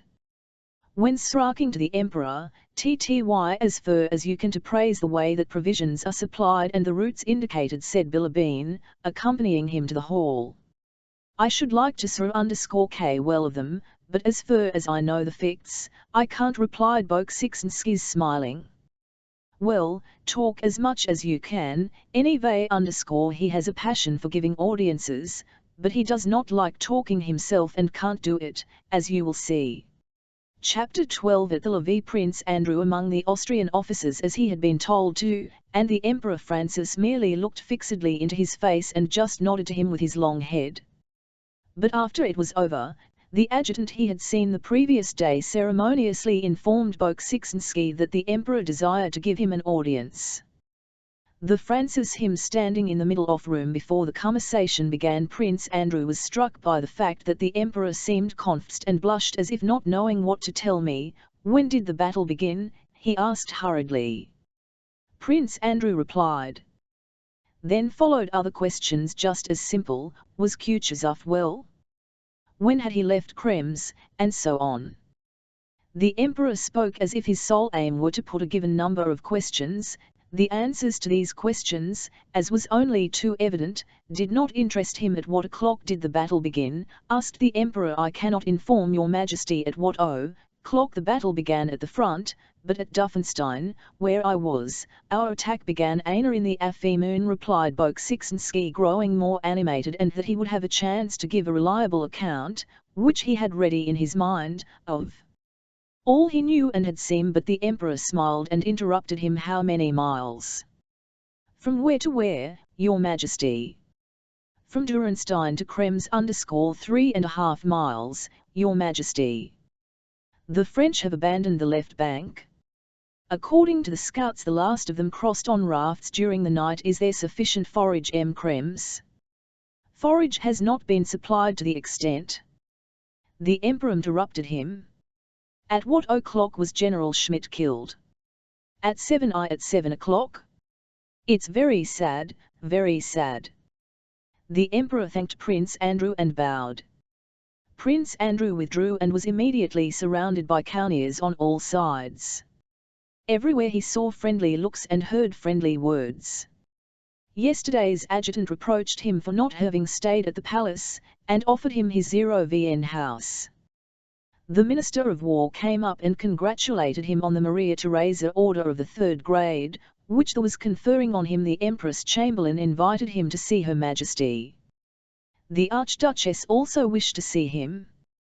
He did not know whom to answer, and for a few seconds collected his thoughts. Then the Russian ambassador him by the shoulder, led him to the window, and began to talk to him. Contrary to Bilibin's forecast, the news he had brought was joyfully received. A Thanksgiving service was arranged, Kutuzov was awarded the Grand Cross of Maria Theresa, and the whole army received rewards. Bolkonsky was invited everywhere, and had to spend the whole morning calling on the principal Austrian dignitaries. Between 4 and 5 in the afternoon, having made all his calls, he was returning to Bilibin's house, throwing out a letter to the battle and his visit to Brunn. At the door he found a half-hill of luggage. Franz, Bilibin's man, was dragging a portmanteau with some difficulty out of the front. Before returning to Bilibin's, Prince Andrew had gone to a bookshop to provide himself with some books for the campaign, and had srnt some time in the shop. What is it? He asked. Oh, Your Excellency, said Franz, with difficulty rolling the portmanteau into the cubicle, are to move on still farther. The scoundrel is again at our heels. Eh? /hat, asked Prince Andrew. Bilibin came out to meet him. His usually calm face showed excitement. There now. Confess that this is delightful, said he. His affair of the Thabor Bridge, at Vyoma ______, they crossed without striking a blow. Prince Andrew could not understand. But where do you come from not to know what every coachman in the town knows? I come from the Archduchess _ I heard nothing there. And you didn't see that everybody is packing up? I did not _ what is it all? Inquired Prince Andrew impatiently. What's it all about? Why, the French have crossed the bridge that Augsburg was defending, and the bridge was not blown up, so Murat is now rushing along the road to Blun _n and will be here in a day or what? Here? But why did they not blow up the bridge, if it was mined? That is what I ask you. No one, not Bonaparte, knows why. Bolkonsky shrugged his shoulders. But if the bridge is crossed, it means that the army too is lost? It will cut off, said he. That's just it, answered Bilibin _ listen. The French entered Vienna as I told you. Very well. Next day, which was yesterday, those messieurs les maréchaux 30 Murat, lance, and Belliard, mount and ride to the bridge. Observe that all three are Gascons _ gentlemen, says one oft hem _ you know the bridge is mined and doubly mined, and that there are menacing fortifications at its head, and ATL army of 15,000 men has been ordered to blow up the bridge and not let us cross. But it will please our sovereign the Emperor Napoleon if we take this bridge, so let us three go and take it. Yes, let's, say the others. And off they go and take the bridge, cross it, and now with their whole army are on this side off Danube, marching on us. You, and your lines of communication _ stop jesting, said Prince Andrew sadly and seriously. This news grieved him, and yet he was pleased. The Maréchals as soon as he learned that the Russian army was in such a hopeless situation, it occurred to him that it was he who was destined to lead it out of this position, that here was the Toulon that would lift him from the ranks of obscure officers and offer him the first step to fame. Listening to Bilibin, he was already imagining how on reaching the army he would give an opinion at the war council which would be the only one that could the army, and how he alone would be entrusted with the executing of the plan. "Stop this jesting," he said. "I am not jesting," Bilibin went on. "Nothing is truer or sadder. These gentlemen ride onto the bridge alone and wave white handkerchiefs. They assure the officer on duty that they, the marshals, are on their way to negotiate with Prince Auersperg. He lets them enter the tête de pont. 3 They spm him 1,000 gasconades, saying that the war is over, that the Emperor Francis is arranging a meeting with Bonaparte, that they desire to see Prince Auersperg, and so the officer sends for Auersperg. These gentlemen embrace the officers, crack jokes, sit on the cannon, and meanwhile a French battalion gets to the bridge unobserved, flings the bags of incendiary material into the water, and approaches the tête de pont. At length appears the Lieutenant General, our dear Prince Auersperg von Morten himself. Dearest foe! Flower of the Austrian army, hero of the Turkish wars. Hostilities are ended, we can shake one another's hand. The Emperor Napoleon burns with impatience to make Prince Auersperg's acquaintance. In a word, those Gascons indeed, so bewildered him words, and he is so flattered by his rapidly established intimacy with the French marshals, and so dazzled by the sight of Murat's mantle and ostrich plumes, question il n'y voit que du feu. Et oublie celui question il devait faire sur ennemi. 32 In spite of the animation of his speech, Bilibin did not forget to pause after this mot to give time for its due appreciation. The French battalion rushes to the bridgehead, spikes the guns, and the bridge is taken. But what is best of all, he went on, his excitement subsiding under the delightful interest of his own story, is that the sergeant in charge of cannon which was to give the signal to fire the mines and blow up the bridge, this sergeant, seeing that the French troops were running onto the bridge, was about to fire, but Lance stayed his hand. The sergeant, who was evidently wiser than his general, goes up to Auersperg and says, "Prince, you are being deceived, here are the French." Murat, seeing that all is lost if sergeant is allowed to speak, turns to Auersperg with feigned astonishment. He is a TME Gascon, and says, "I don't recognize the world-famous Austrian discipline, if you allow it to address you like that." It was a stroke of genius. Prince Auersperg feels his dignity at stake and orders the sergeant to be arrested. "Come, you must own that this affair off bridge is delightful one. It is not exactly stupidity, nor rascality. It may be treachery," said Prince Andrew, vividly imagining the grey overcoats, wounds, the smoke of gunpowder, the sounds of firing, and the glory that awaited him. "Not that either. That puts the Count in too bad a light," replied Bilibin. "It's not treachery nor rascality nor stupidity. It is just as at all it is. He seemed to trying to find the right expression. "Say, si ist du Mac. Now soms Max, it is a bit of Mac we are Macca," he concluded, feeling that he had produced a good epigram, a fresh one that would be repeated. His hitherto puckered brow came smooth as a sign of pleasure, and with a slight smile he began to examine his nails. "Where are you off to?" he said suddenly to Prince Andrew, who had risen and was going toward his Rouen bridgehead. That for fire gets into his eyes and he forgets that he ought to firing at the Aletni. "I am going away." "Where to?" "To the army." "But you meant to stay another 2 days." "But now I am off at once." And Prince Andrew, after giving directions about his departure, went to his room. "Do you know, mon cher," said Bilibin following, "I have been thinking you, why are you going?" And in proof of the conclusiveness of his opinion all the wrinkles vanished from his face. Prince Andrew looked inquiringly at him and gave no reply. "Why are you going? I know you think it your duty to gallop back to the army now that it is danger." I understand that. Mon cher, it is heroism. Not at all, said Prince Andrew. But as you are a philosopher, be a consistent one, look at the other side of question and you will see that your duty, on the contrary, is to take care of yourself. Leave it to those who are no longer fit for anything else. You have not been ordered to return and have not been dismissed from here, therefore, you can stay and go with us wherever our ill luck takes us. They say we are going to Olmutz, and Olmutz is a very decent town. You and I will travel comfortably in my Kalike _ do stop joking, cried Bolkonsky _ I am speaking sincerely as a friend. Consider.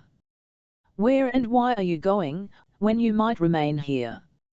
You are by one of two things, and the skin over his left temple puckered, either you will not reach your regiment before peace is concluded, or you will share defeat and disgrace with Kutuzov's whole army. And Bilibin unwrinkled his temple, feeling that the dilemma was insoluble. I cannot argue about it, replied Prince Andrew coldly, but he thought, I am going to saw the army. My dear fellow, you are a hero, said Bilibin _ chapter 13. That same night, having taken leave of the Minister of War, Bolkonsky set off to rejoin the army, not knowing where he would find it and fearing to be captured by the French on the way to Krems _ in Bayan. Everybody attached to the car was packing up, and the heavy baggage was already being dispatched to Olmutz _ near Hetzelsdorf. Prince Andrew stmck the high road along which the Russian army was moving with great haste and in the greatest disorder. The road was so obstructed with carts that it was impossible to get by in a carriage. Prince Andrew took a horse and a car-sack from a car-sack commander, and hungry and weary, making his way past the baggage wagons, rode in search of the commander-in-chief and of his own luggage. Very sinister reports of the position of the army reached him as he went along, and the appearance of the troops in their disorderly flight confirmed these rumours. Cette armée russe qui order I Angli terre transportée des extrémités de l'univers, nations le faire éprouver la même sorte, a sorte d'ici armée du 7m. He remembered these words in Bonaparte's address to his army at the beginning of, and they awoke in him astonishment at the genius of his hero, a feeling of wounded pride, and a hope of glory. And should there be nothing left but to die, he thought. Well, if need be, I shall do it no worse than others. He looked with disdain at the endless confused mass of detachments, cans, guns, artillery, and again baggage wagons and vehicles of all kinds overtaking one another and blocking the muddy road, 3 and sometimes 4 abreast. From all sides, and before, as far as ear could reach, there were the rattle of wheels, the creaking of carts and gun carnages, the tramp of horses, the crack of whips, shouts, the urging of horses, and the swearing of soldiers, orderlies, and officers.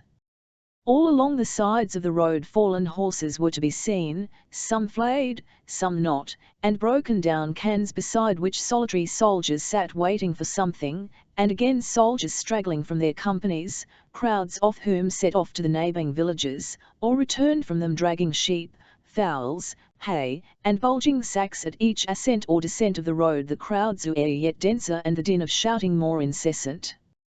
Soldiers floundering knee-deep in mud pushed the guns and wagons themselves.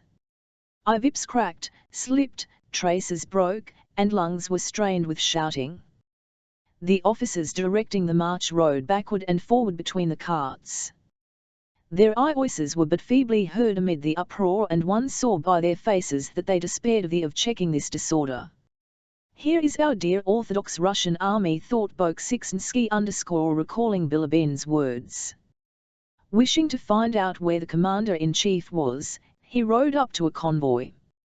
Directly opposite to him came a strange one-horse vehicle, evidently rigged up by soldiers out of any available materials and looking like something between a cabriolet and a calash _ a soldier was driving, and a woman enveloped in shawls sat behind the apron under the leather hood of the vehicle _ Prince Andrew rode up and was just putting his question to a soldier when his attention was diverted by the desperate shrieks of the woman in the vehicle _ An officer in charge of transport was beating the soldier who was driving the Oman's vehicle for trying to get ahead of others, and the strokes of his whip fell on the apron of the equipage that Russian army which has been brought from the ends of earth by English gold, we shall cause to share die same et of the army at Ulm. The woman screamed piercingly. Seeing Prince Andrew, she leaned out from the apron and, waving her thin arms from under the shawl, cried, "Mr. Aide-de-camp. W_aide-de-camp, ____, for heaven's sake. Protect me. _hat will become of us? I am the wife of Doctor of 7th Chasseurs _____, they won't let us pass, we are left behind and have lost our people. R11 flatten you into a pancake, shouted the angry officer to the soldier. Turn back with your slut. Mr. Aide-de-camp. Help me. What does it all mean? Screamed the doctor's wife. Kindly let this cart pass. Don't you see it's a woman? Said Prince Andrew, ridden up to the officer. The officer glanced at him, and without replying turned again to the soldier. 1211 teach you to push on. Back. Let them pass, I tell you, repeated Prince Andrew, compressing his lips. And who are you? Cried the officer, turning on him tipsy rage. Who are you? Are you command here? Eh? I am commander here, not you. Go back or I'll flatten you into a pancake, repeated he. This expression evidently pleased him.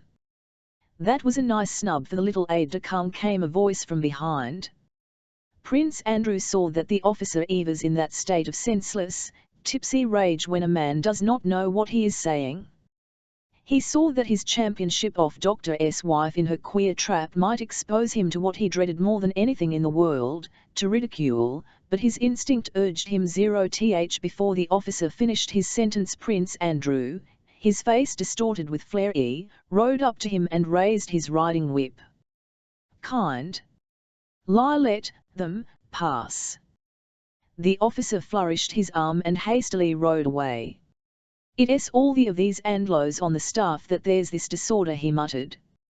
Do as you like. Prince Andrew, without lifting his eyes, rode hastily away from the doctor's wife, who was calling him her deliverer, and recalling with a sense of disgust the minutest details of this humiliating scene, he galloped on to the village, where he was told who the commander-in-chief was. On reaching the village, he dismounted and went to the nearest house, intending to rest if but for a moment, eat something, and try to soft out the stinging and tormenting thoughts that confessed his mind. This is a mob of scoundrels and not an army, he was thinking as he went up to the window of first house, when a familiar voice called him by name. He turned round. Nesvitsky's handsome face looked out of the little window. Nesvitsky moving his moist lips as he chewed something, and flourishing his called him to enter. Bolkonsky. Bolkonsky, ____, don't you hear? Eh? Come quick, he shouted. Entering the house, Prince Andrew saw Nesvitsky and another adjutant having something to eat. They hastily turned round to him, asking if he had any news. On their familiar he read agitation and alarm. This was particularly noticeable on Nesvitsky's usually laughing countenance. Where is the commander-in-chief? Asked Bolkonsky. Here, in that house, answered the adjutant. Well, is it true that it's peace and capitulation? Asked Nesvitsky. I was going to ask you. I know nothing except that it was all I could do to get here, and we, my dear boy. It's terrible. I was wrong to laugh at Mac, we're getting it still worse, said Nesvitsky. But sit down and have something to eat. You won't be able to find either your baggage or anything else now, Prince. And God only knows where your man Peter is, said the other adjutant. Where are headquarters?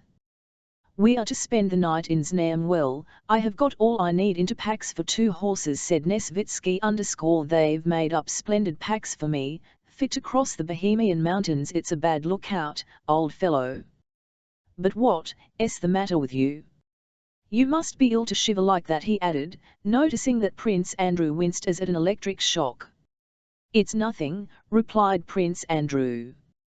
He had just remembered his recent encounter with the doctor's wife and the convoy officer.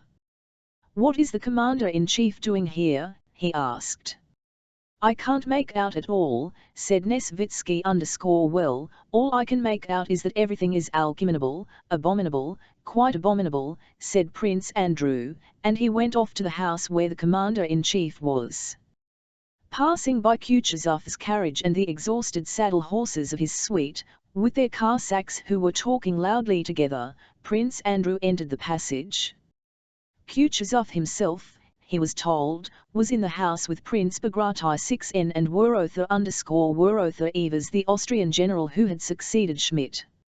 In the passage little Koz 16vsky was squatting on his heels in front of a clerk.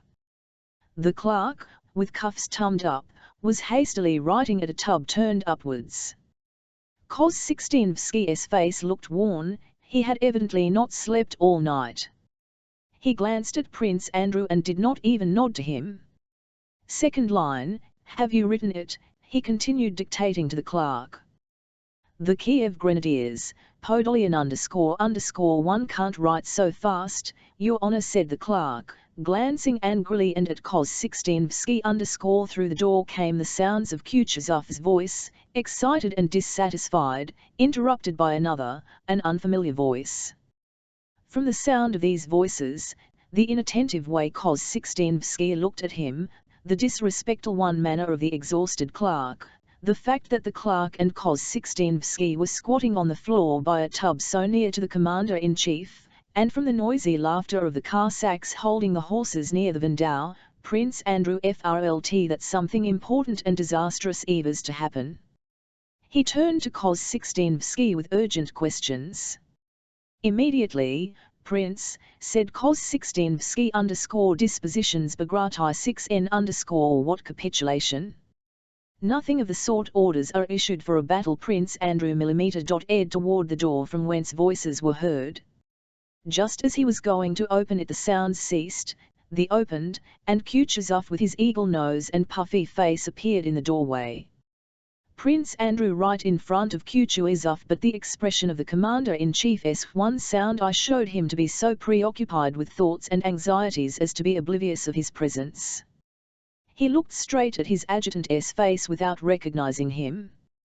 "Well, have you finished?" said he to Koz 16vsky. "One moment, Your Excellency." Bagratio 6N, a gaunt middle-aged man of medium height, a firm, impassive face of Oriental type, came out after the commander-in-chief. "I have the honor to present myself," repeated Prince Andrew rather loudly, handing Kutuzov an envelope all, "from Vienna." "Very good. Later." Kutuzov went out into the porch with Bagratio 6N_well, "Goodbye, Prince," said he to Bagratio 6N_NLY, "blessing, and may Christ with you in your great endeavor." His face suddenly softened and tears came into his eyes. With his left hand he drew Bagratio 6N toward him, and with his right, on which he wore a ring, he made the sign of the cross over him with a gesture evidently habitual, offering his $2 cheek, but Bagratio 6N kissed him on the neck instead. "Christ be with you," Kutuzov repeated and went toward his carriage. "Get in with me," said he to Bolkonsky_, "Your Excellency, I should like to be of use here. Allow me to remain with Prince Bagratio 6N's detachment." "Get in," said Kutuzov, and noticing that Bolkonsky still delayed, he added, "I need good officers myself, need them myself." They got into the carriage and drove for a few minutes in silence. "There is still much before us," he said, as if with an old man's penetration he all that was passing in Bolkonsky's Minkel if a 10th part of his detachment returns. "I shall thank God," he added as if speaking to himself. Prince Andrew glanced at Kutuzov's ace only a distant from him and involuntarily noticed the carefully washed seams of the scar near his temple, where an Ismail bullet had pierced his skull, and the empty eye. "Yes, he has a right to K so calmly of those men's death," thought Bolkonsky. "That is why I beg to be sent to that detachment," he said. Kutuzov did not reply. He seemed to have forgotten what he had been saying, and sat plunged in thought. 5 minutes later, gently swaying on the soft springs of the carriage, he turned to Prince Andrew. There was not a trace of agitation on his face. With delicate irony he questioned Prince Andrew about the details of his interview with the Emperor, the remarks he had heard at court concerning the Krems affair, and some ladies they chapter on November 1 Kutuzov had received, through a spy, news that the army he commanded was in an almost hopeless position. The spy reported that the French, after crossing the bridge at Vienna, were advancing in immense force upon Kutuzov's line of communication with the troops that were arriving from Russia. If Kutuzov decided to remain at Krems, Napoleon's army of 150,000 men would cut him off completely and surround his exhausted army of 40,000, and he would find himself in the position of Makatolm. If Kutuzov decided to abandon the road connecting him with the troops arriving from Russia, he would have to march no road into unknown parts of the Bohemian mountains, defending himself against forces of the enemy and abandoning all hope of a junction with Buxhausen. If Kutuzov decided to retreat along the road from Krems to Olmutz, to unite with the troops arriving from Russia, he risked being forestalled on that road by the French who had crossed the Vienna Bridge, and encumbered by his baggage and transport, having to accept battle on the march against an enemy 3 times as strong, who would hem him in from 2 sides. Kutuzov chose this latter course. The French, the spy reported, having crossed the Vienna Bridge, were advancing by forced marches toward which lay 66 miles off on the line of Kutuzov's retreat. If he reached Znaim the French, there would be great hope of saving the army. To let the French forestall him at Znaim meant the exposure of his whole army to a disgrace such as that of Ulm, or to utter destruction. But to forestall the French with his whole army was impossible. The road for the French from Vienna to Znaim was shorter and better than the road for the Russians from Krems to Znaim. The night he received the news, Kutuzov sent Bagratio 6's vanguard, 4,000 strong, to the right across the hills from the Krems 1m to the Vienna Znaim Rokel. Bagratio 6n was to make this march without resting, and to halt facing Vienna with Znaim to his rear, and if he succeeded in forestalling the French he was to delay them as long as Kutuzov himself with all his transport took the road to Znaim. Marching 30 miles that stormy night across roadless hills, with his hungry, ill-shod soldiers, and losing a third of his men as stragglers by the way, Bagratio 6n came out on the Vienna-Znaim road at Hollbrunn a few hours ahead of the French who were approaching Hollbrunn from Vienna. Kutuzov with his transport had still to march for some days he could reach Znaim.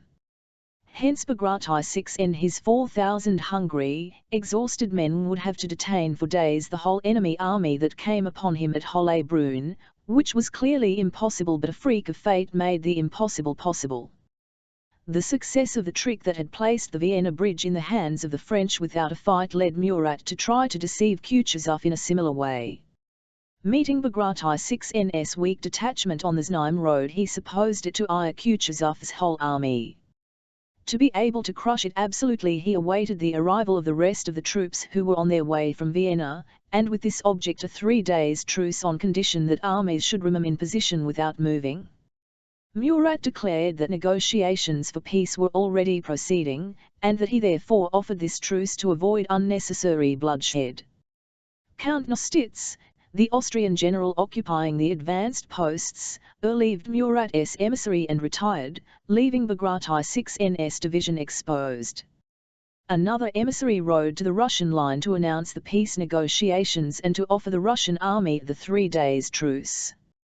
Bagratio 6n replied that was not authorized either to accept or refuse a truce and sent his adjutant to Kutuzov to report the offer he had. A truce was Kutuzov's sole chance of gaining time, giving Bagratio 6n's exhausted troops some rest, and letting the and heavy convoys, whose movements were concealed from the French, advance. If but one stage nearer Znaim the offer of a truce gave the only, and a quite unexpected, chance of saving the army. On receiving the news he immediately dispatched Adjutant General Winsingrode, who was in attendance on him, to the enemy camp. Winsingrode was not merely to agree to the truce but also to offer terms of capitulation, and meanwhile Kutuzov sent his adjutants back to hasten to the utmost the movements of the baggage trains of the entire army along the Krems-Znaim road. Bagration 6's exhausted and hungry detachment, which alone covered this movement of the transport and of the whole army, had to remain stationary in face of an enemy 8 times as strong as itself. Kutuzov's expectations that the proposals of capitulation, which were in no way binding, might give time for part to pass, and also that Murat's mistake would very be discovered, proved cold-teched as soon as Bonaparte, who was at Schönbrunn, 16 miles from Hollbrunn, received Murat's dispatch. With the proposal of a truce and a capitulation, he detected a ruse and wrote the following letter to Murat: Schönbrunn, 25th Brumaire, 1805, at 8 o'clock in the morning. To Prince Murat, I cannot find words to express to you my displeasure. You command only my advance guard, and have no right to arrange a armistice without my order. You are causing me to lose the fruits of a campaign. Break the armistice immediately and march on the enemy. Inform him that the general who signed that capitulation had no right to do so, and that no one but the Emperor of Russia has that right. If, however, the Emperor of Russia ratifies that, I will ratio it, but it is only a trick. March on, destroy the Russian army. You are in a position to seize its baggage and artillery. The Russian Emperor's aide-de-camp is an impostor. Officers are nothing when they have no powers. This one had none. The Austrians let themselves be tricked at the crossing of the Vienna Bridge. You are letting yourself be tricked by an aide-de-camp of the Emperor. Napoleon Bonaparte's adjutant rode hill gallop with this menacing letter to Murat. Bonaparte himself, not trusting to his generals, moved with all the guards to the field of battle, afraid of letting a ready victim escape, and Bagration 6's 4,000 men merrily lighted campfires, dried and warmed themselves, cooked their porridge for the first time for 3 days, and not one of them knew or imagined what was in store for him. Chapter 15. Between 3 and 4 o'clock in the afternoon, Prince Andrew, who had resisted in his request to Kutuzov, arrived at Grunth, and himself to Bagration 6. Bonaparte's adjutant had not yet reached Murat's detachment, and the battle had not yet begun. In Bagration 6's detachment no one knew anything of the general position of affairs. They talked of peace but did not believe in its possibility, others talked of a battle but also disbelieved in the nearness of an engagement. Bagration 6, knowing Bolkonsky to be a favorite and trusted adjutant, received him with distinction and special marks of favor, explaining to him that there would probably be an engagement that day or the next, and giving him whole liberty to remain with him during the battle or to join the rearguard and have an eye on the order of retreat, which is also very important. However, there will hardly be an engagement today, said Bagration 6, as if to reassure Prince Andrew. If he is one of the ordinary little staff dandies sent to earn a medal, he can get his reward just as well in the rearguard, but if he wishes to stay with me, let him. He'll be of use here if he's a braw officer, thought Bagration 6. Prince Andrew, without replying, asked the princess to ride round the position to see the disposition of the forces, so as to know his bearings should he be sent to execute an order. The officer on duty, a handsome, elegantly dressed man, a diamond ring on his forefinger, who was of speaking French though he spoke it badly, offered to conduct Prince Andrew. On all sides they saw rain-soaked officers with dejected faces who seemed to be seeking something, and soldiers dragging doors, benches, and fencing from the village. There now, Prince. We can't stop those fellows, said the staff officer, pointing to the soldiers. The officers don't keep them in handcuffs, and there he pointed to a sutler's tent. They crowd in and sit. This morning I tummed them all out, and now look, it's full again. I must go there, Prince, and scare them a bit. It won't take a moment. Yes, let's go in and I will get myself a roll and some cheese, said Prince Andrew, who had not yet had time to eat anything. Why didn't you mention it, Prince? I would have offered you something. They dismounted and entered the tent. Several officers, with flushed and weary faces, were sitting at the table eating and drinking. Now what does this mean, gentlemen, said the staff officer, in the reproachful tone of a man who has repeated the same thing more than once. You know it on't do to leave your like this. The prince gave orders that no one should leave his post. Now you, Captai asterisk, and he turned to a thin, dirty little artillery officer who without he had given them to the canteen keeper to dry, in only his stockings, rose when they entered, smiling not altogether comfortably underscore well, aren't you ashamed of yourself, Captain Tushin, he continued. One would think that as an artillery officer you'll set a good example, yet here you are without your the alarm will be sounded and you'll in a pretty position without your boots. The staff officer smiled. Kindly return to your posts, gentlemen, all over all, he added in a tone of command underscore Prince Andrew smiled involuntarily as he looked at the artillery officer Tushin, who silent and smiling, shifting from one stockinged foot to the other, glanced inquiringly with his large, intelligent, kindly eyes from Prince Andrew to the staff officer underscore the soldiers say it feels easier, said Captain Tushin smiling shyly in his uncomfortable position, evidently wishing to adopt a jocular tone. But before he had finished he felt that his jest was unacceptable and had not come off. He grew convulsed underscore kindly return to your, said the staff officer trying to preserve his gravity. Prince Andrew glanced again at the artillery officer's small figure.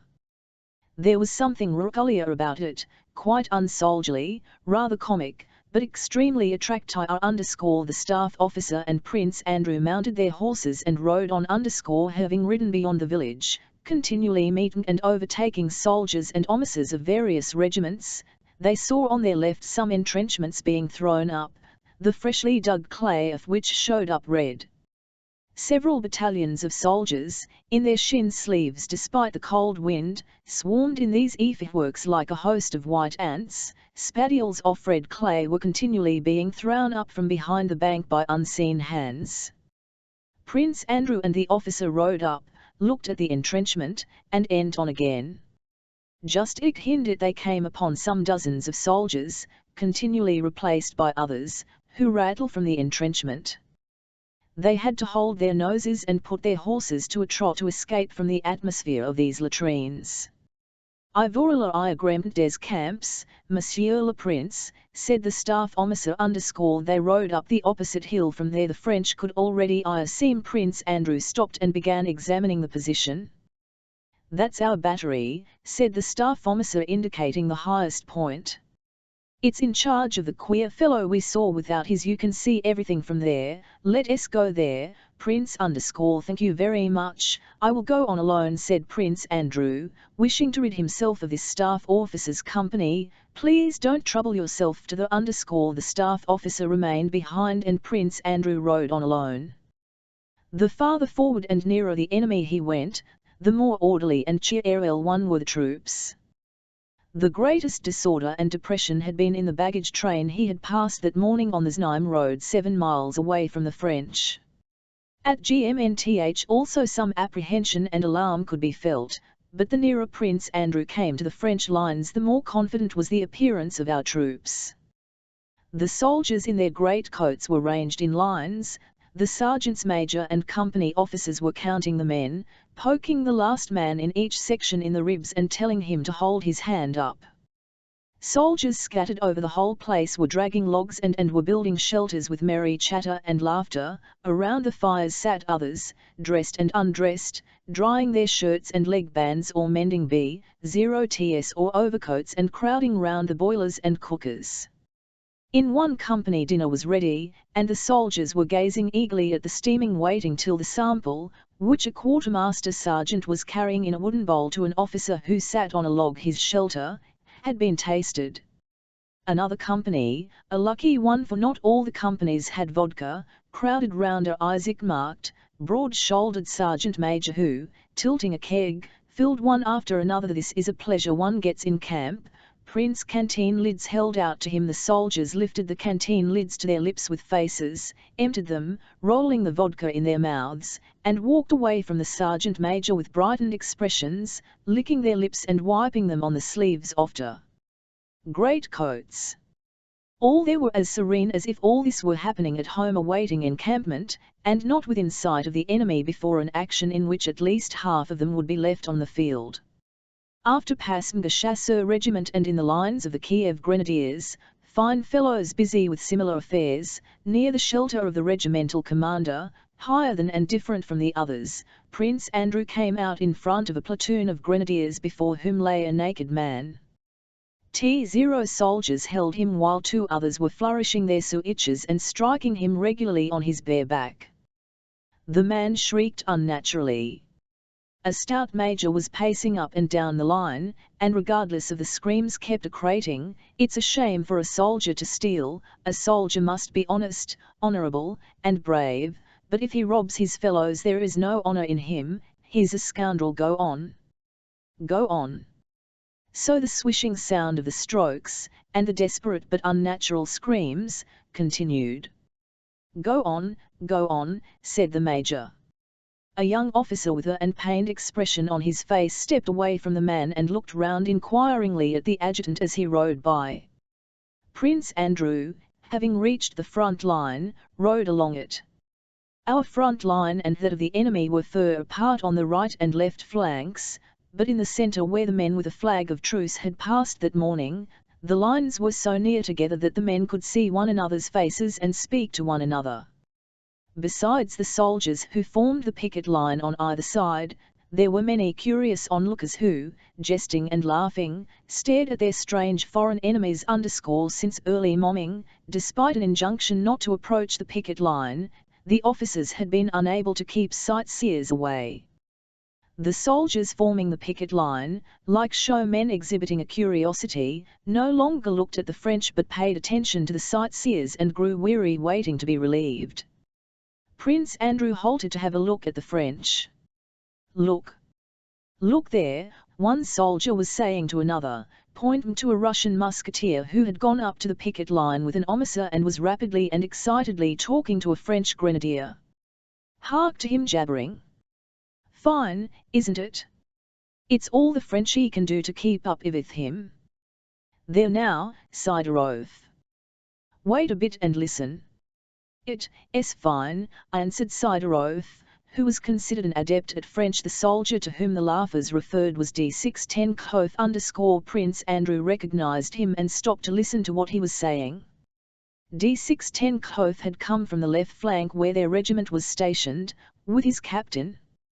"Now then, go on," incited the officer, bending forward and trying not to lose a word of the speech which was incomprehensible to him. "More, please, more."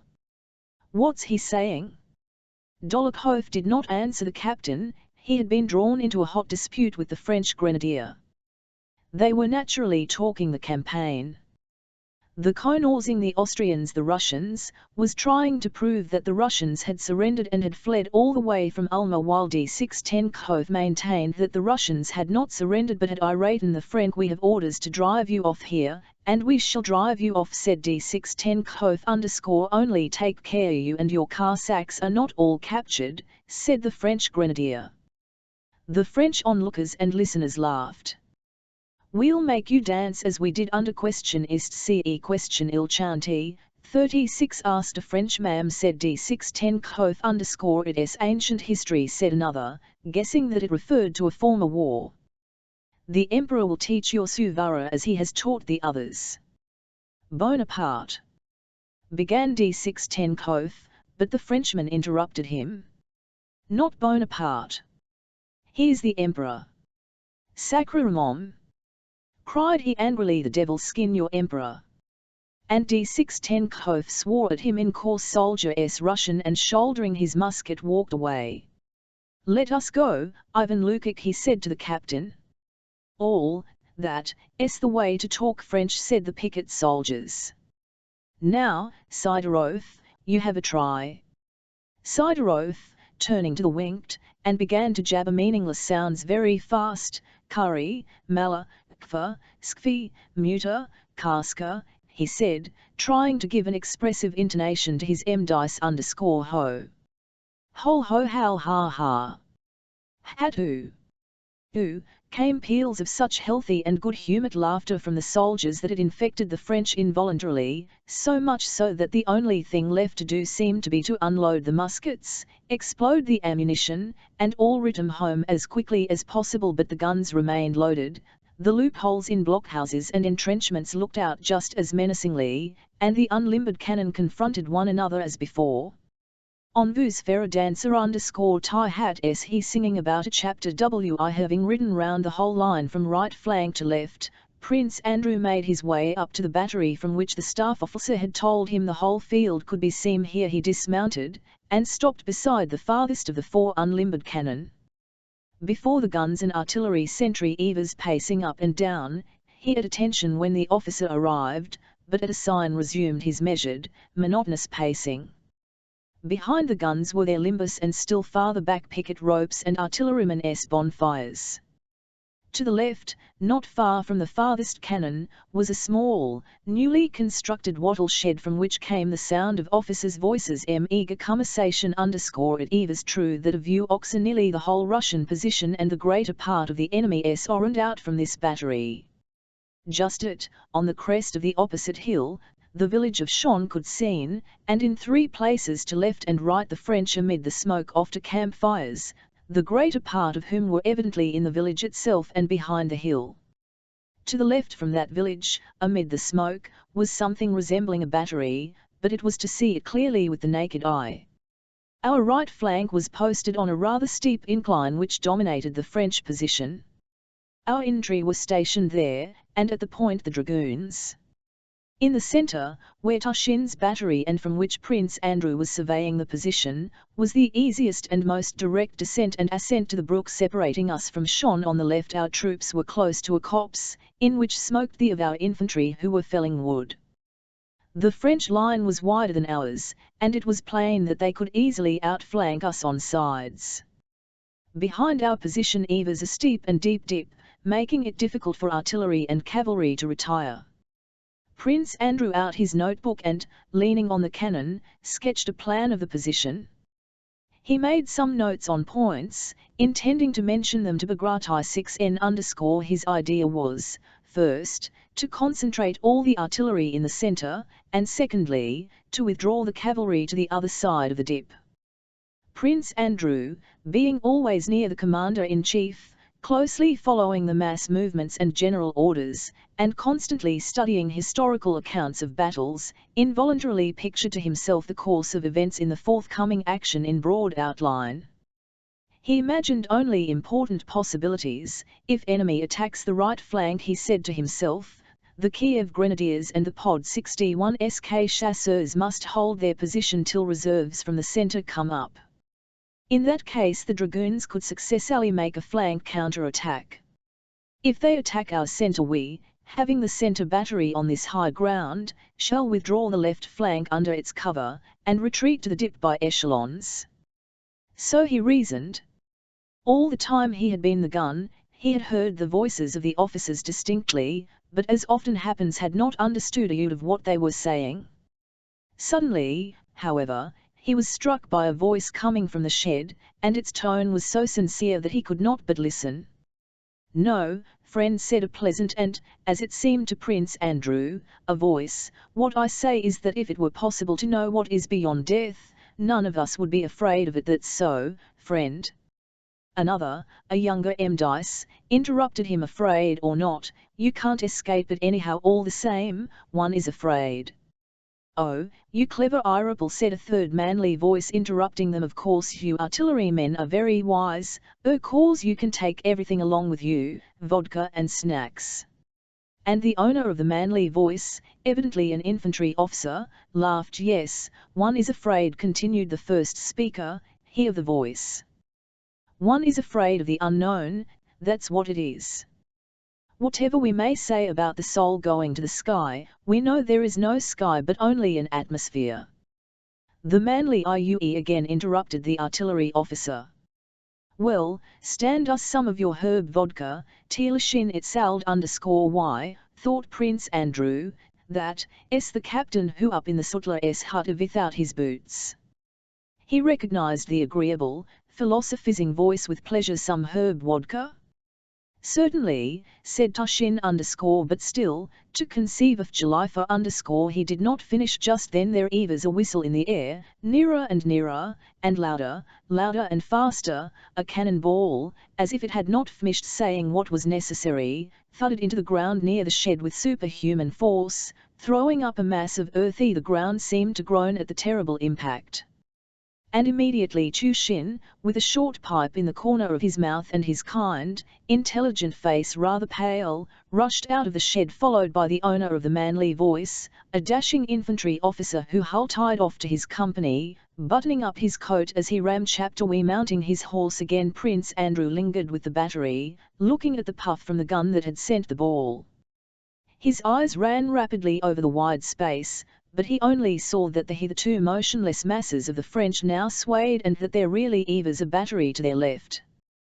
The smoke it had not yet dispersed. 2 mounted Frenchmen, probably adjutants, were galloping up the hill. A small but distinctly visible enemy column was moving down the hill, probably to strengthen the front line.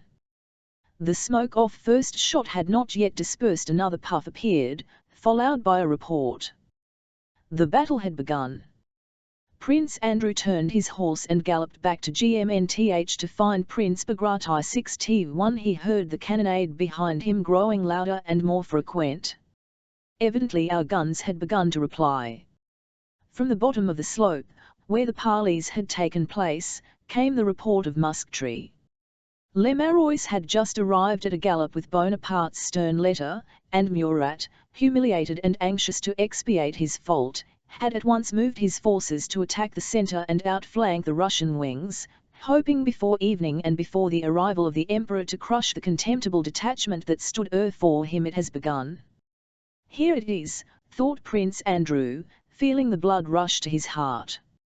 But where and how will my Toulon present itself? Passing between the companies that had been eating porridge and drinking vodka a quarter of an hour before, he saw everywhere the same rapid movement of soldiers forming ranks and getting their muskets ready, and on all their faces he recognized the same eagerness that filled his heart. It has begun. Here it is, dreadful but enjoyable, was what the face of each soldier and each officer seemed to say before he had reached the embankments that were being thrown up. He saw, in the light of the dull autumn evening, mounted men coming toward him. The foremost, wearing a Cossack cloak and lambskin cap and riding a white horse, was Prince Bagration 6N. Prince Andrew stopped, waiting for him to come up. Prince Bagration 6N reined in his horse and recognizing Prince Andrew nodded to him. He still looked ahead while Prince Andrew told him what he had seen. The feeling, it has begun. Here it is, was seen even on Prince Bagration 6N's hard brown face with its half-closed, dull, sleepy eyes. Prince Andrew gazed with anxious curiosity at that impassive face and wished he could tell what, if anything, this man was thinking and feeling at that moment. Is there anything at all behind that impassive face? Prince Andrew asked himself as he looked. Prince Bagration 6N his head in sign of agreement with what Prince Andrew told him, and said, "Very good," in a tone that seemed to imply that everything that took place and Eva's reported to him was exactly what he had foreseen. Prince Andrew, out of breath with his rapid ride, spoke quickly. Prince Bagration 6N, uttering his words with an oriental accent, spoke particularly slowly, as if to impress the fact that there was no need to hurry. However, he put his horse to a trot in the direction of S Battery. Prince Andrew followed with the suite. Behind Prince Bagration 6N rode an officer off suite, the Princess Adjutant, Jerk 6V, an orderly officer, the staff officer on duty, riding a FME bob-tailed horse, and a civilian, an accountant who had asked permission to be present at the battle out of curiosity. The accountant, a stout, frill-faced man, looked around him a smile of satisfaction and presented a strange appearance among the hussars, Cossacks, and adjutants, in his camlet coat, as he jolted on his horse with the convoy. Officer's saddle. "He wants to see a battle," said Jerk 6V to Bolkonsky, pointing to the accountant, %UT he feels a pain in the pit of his stomach already. "Oh, leave on," said the accountant with a beamed but rather cunning smile, as if flattered at being made the subject of Jerk 6V's joke, and purposely trying to appear stupider than he really was. "It is very strange, mon monsieur Prince," said the staff officer _ he remembered that in French there is some peculiar way of addressing a prince, but could not get it quite right. By this time they were all approaching Tushin's battery, and a ball struck the ground in front of them. "What's that has fallen?" asked the accountant with a naive smile. "A French pancake," answered Jerk 6V _ so that's what they hit, asked the accountant. "How or Phil?" He seemed to swell with he had hardly finished speaking when they again heard an unexpectedly violent whistling which suddenly ended with a thud into something soft. F a flop. And a car sack, riding a little to their right and behind the accountant, crashed to earth with his horse. Jerk 6V and the staff officer over their saddles and tummed their horses away. The accountant stopped, facing the car sack, and examined him with attentive curiosity. The car sack was dead, but the horse still struggled. Prince Bagration 6N screwed up his eyes, looked round, and, seeing the cause of the confusion, turned away with indifference, as if to say, "Is it?" while noticing trifles. He reined in his horse with the care of a skillful rider and, slightly bending over, disengaged his which had caught in his cloak. It was an old-fashioned of a kind no longer in general use. Prince Andrew remembered the story of Suvorov giving his sabre to Bagration 6N in Italy, and the recollection was particularly pleasant at that moment. They had reached the battery at which Prince Andrew had been when he examined the battlefield. "Whose company?" asked Prince Bagration 6N of an artilleryman standing by the ammunition wagon.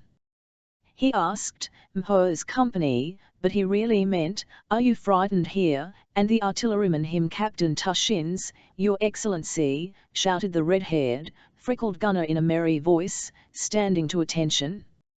Yes, muttered Bagration 6N as if considering something, and he rode past the limbus to the Carmen _ as he approached, a ringing shot issued from it deafening him and his suite, and in the smoke that suddenly surrounded the gun they could see the gunners who had seized it straining to roll it quickly back to its former position. A huge, broad-shouldered gunner, one, holding a mop, his legs far apart, sprang to the wheel, while two with a trembling hand placed a charge in the cannon's mouth. The shon, round-shouldered Captain Tushin, stumbling over the tail-off-gun carriage, moved forward and, not noticing the general, LCN, KED out shading his eyes with his small hand. "Leafy it 2 lines more and it will be just right," cried he in a feeble voice to which he tried to impart a dashing note, ill-suited to his weak figure. "Number 2, he squeaked. "Tire, Medvedev," Bagration 6N called to him, and Tushin, raising 3 fingers to his cap with a bashful and awkward gesture not at all like a military salute but like a priest's benediction, approached the general. Though Tushin's guns had intended to cannonade the valley, he was firing incendiary balls at the village of Schongraben visible just opposite, in front of which large masses of French were advancing _ no one had given Tushin orders where and at what to fire, but Anar consulting his sergeant major, Zakharchenko, for whom he had great respect, he had decided that it would be a good thing to set fire to the village. "Very good," said Bagration 6N in reply to the officer's report, and began deliberately to examine the whole battlefield extended before him. The French had advanced nearest on our right. Below the height on which the Kiev regiment was stationed, in the hollow where the rivulet flowed, the soul-stirring rolling and crackling of musketry was heard, and much farther to the right beyond the dragoons, the officer of the suite pointed out to Bagration 6N a French column that was outflanking us. To the left the horizon bounded by the adjacent wood. Prince Bagration 6N ordered 2 battalions from the centre to be sent to reinforce the right flank. The officer of the suite ventured to remark to the prince that if these battalions went away, the guns would remain without support. Prince Bagration 6N tummed to the officer and with his dull eyes looked at him in silence. It seemed to Prince Andrew that the officer's remark was just and that really no answer could be made to it. But at that moment an adjutant galloped up with a message from the commander of regiment in the hollow and news that immense masses of the French were coming down upon them and that his regiment was in disorder and was retreating upon the Kiev Grenadiers. Prince Bagration 6N bowed his head in sign of assent and approval. He rode off at a Ivulk to the right and sent an adjutant to the dragoons with orders to attack the French. But this adjutant returned half an hour later with the news that the commander of the dragoons had already retreated beyond the dip in the ground, as a heavy fire had been opened on him and he was losing men uselessly, and so had hastened to throw some sharpshooters into the wood. "Very good," said Bagrat 16M as he was leaving the battery. Firing was heard on the left also, and as it was to the left flank for him to have time to go there himself, Prince Bagrat 16N sent Jerk 6V to tell the general in command, the one who had paraded his regiment before Kutuzov at Braunau, that he must retreat as quickly as possible behind the hollow in the rear, as the right flank would probably not be able to withstand the enemy's attack very long. About Tushin and the battalion that had been in support of his battery all was forgotten. Prince Andrew listened attentively to Bagrat 6N's colloquies with the commanding officers and the orders he gave them and, to his surprise, found that no orders were really given, but that Prince Bagrat 6N tried to make it appear that everything done by necessity, by accident, or by the will of commanders was done, if no by his direct command, at least in accord with his intentions. Prince Andrew noticed that though what happened was due to chance and was independent of Commander's will, owing to the tact Bagrat 6N showed, his presence was very valuable. Officers who approached him with countenances became calm, soldiers and officers greeted him gaily, grew more cheerful in his presence, and were evidently anxious to display their courage before him. Chapter 18 Prince Bagrat 6N having reached the highest point of our right flank, began riding downhill to where the roll of musketry was heard but where on account of the smoke nothing could seem. The nearer they got to the hollow the less they could see but the more they felt the nearness of the actual battlefield. They began to meet wounded men. One with a bleeding head and no cap was being dragged along by two soldiers who supported him under the arms. There was a gurgle in his throat and he was spitting blood. A bullet had evidently hit him in the throat or mouth. Another was walking sturdily by himself but without his musket, groaning aloud and swinging his arm which had just been whole, while blood from it was streaming over his great coat as from a bottle. He had that moment been wounded and his face showed fear rather than suffering. Crossing a road they descended a steep incline and saw several men lying on the ground. They also met a crowd of soldiers, some of whom were unwounded. The soldiers were ascending the hill breathing heavily, and despite the general's presence were talking loudly and gesticulating. In front of them rows of grey cloaks were already visible through the smoke, and an officer catching sight of Bagrat 6N rushed shouting after the crowd of retreating soldiers, ordering them back. Bagrat 6N rode up to the ranks along which shots crackled now here and now there, drowning the sound of voices and the shouts of command. The whole air reeked smoke. The excited faces of the soldiers were blackened with it. Some were using their ramrods, others putting powder on the touchpans or taking charges from their pouches, while others were firing, though who they were firing at could not be seen for the smoke which there was no wind to carry away. A pleasant humming and whistling of bullets were often heard. "What is this?" thought Prince Andrew approaching the crowd of soldiers. "It can't be an attack, for they are not moving, it can't a square, for they are not drawn up for that." The commander of the regiment, the feeble-looking old man with a pleasant smile, his eyelids drooping more than half over his old eyes, giving him a mild expression, rode up to Bagrat 6N and welcomed him as a host welcomes an honoured guest. He reported that his regiment had been attacked by French cavalry and that, though the attack had repulsed, he had lost more than half his men. He said the attack had repulsed, employing this military term to what had occurred to his regiment, but in reality he did not himself know what had happened during that half hour to the troops entrusted to him, and could not say with certainty whether the attack had been repulsed or his regiment had broken up. All he knew was that at the commencement of the action balls and shells flying all over his regiment and hitting men, and that afterwards someone had shouted cavalry. And our men had begun __. They were still firing, not at the cavalry which had disappeared, but at French infantry who had come into the hollow and were firing at our men.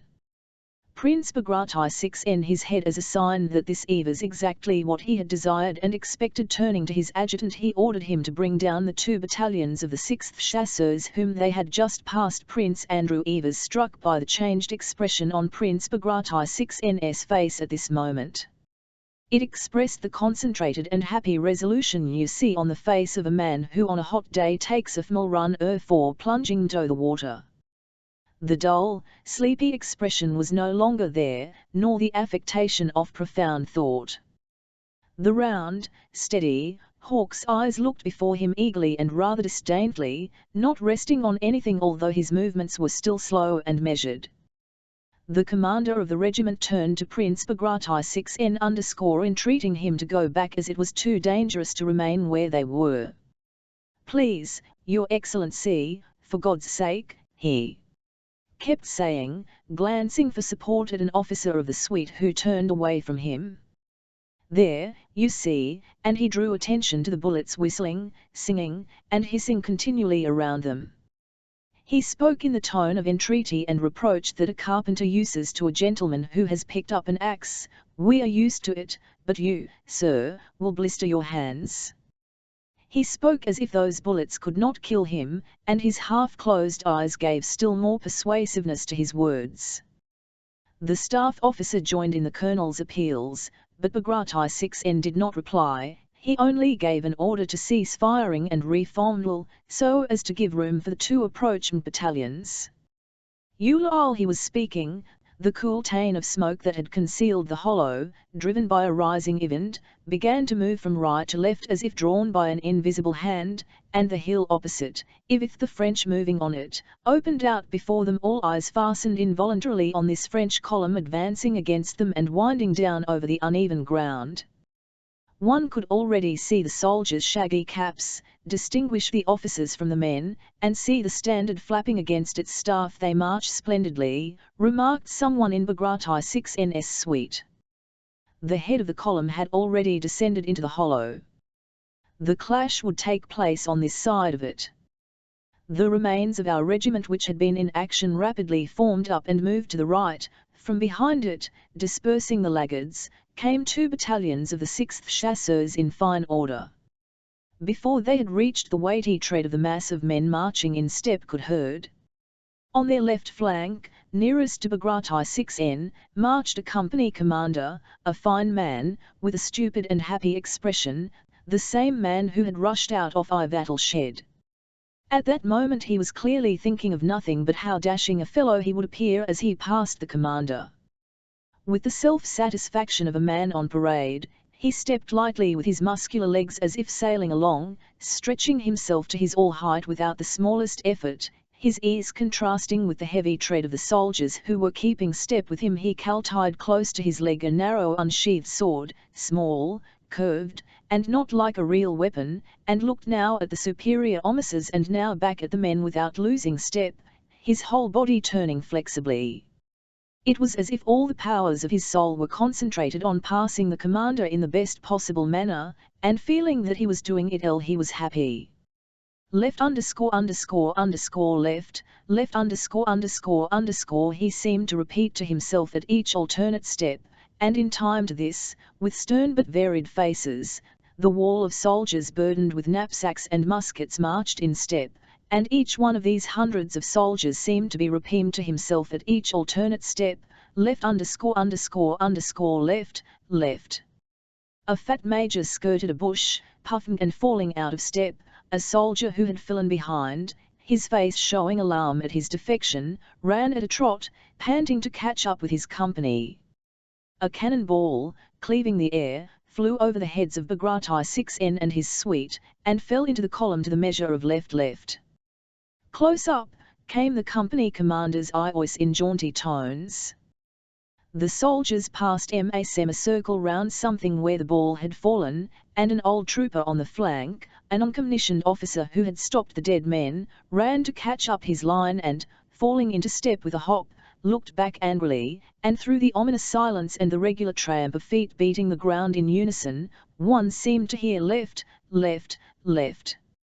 "Well done, lads," said Prince Bagration 6m. "Glad to do our best, Your Excellency, came a confused shout from the ranks. A morose soldier marching on the left turned his eyes on Book.part 6n as he shouted, with an expression that seemed to say, "We know that ourselves."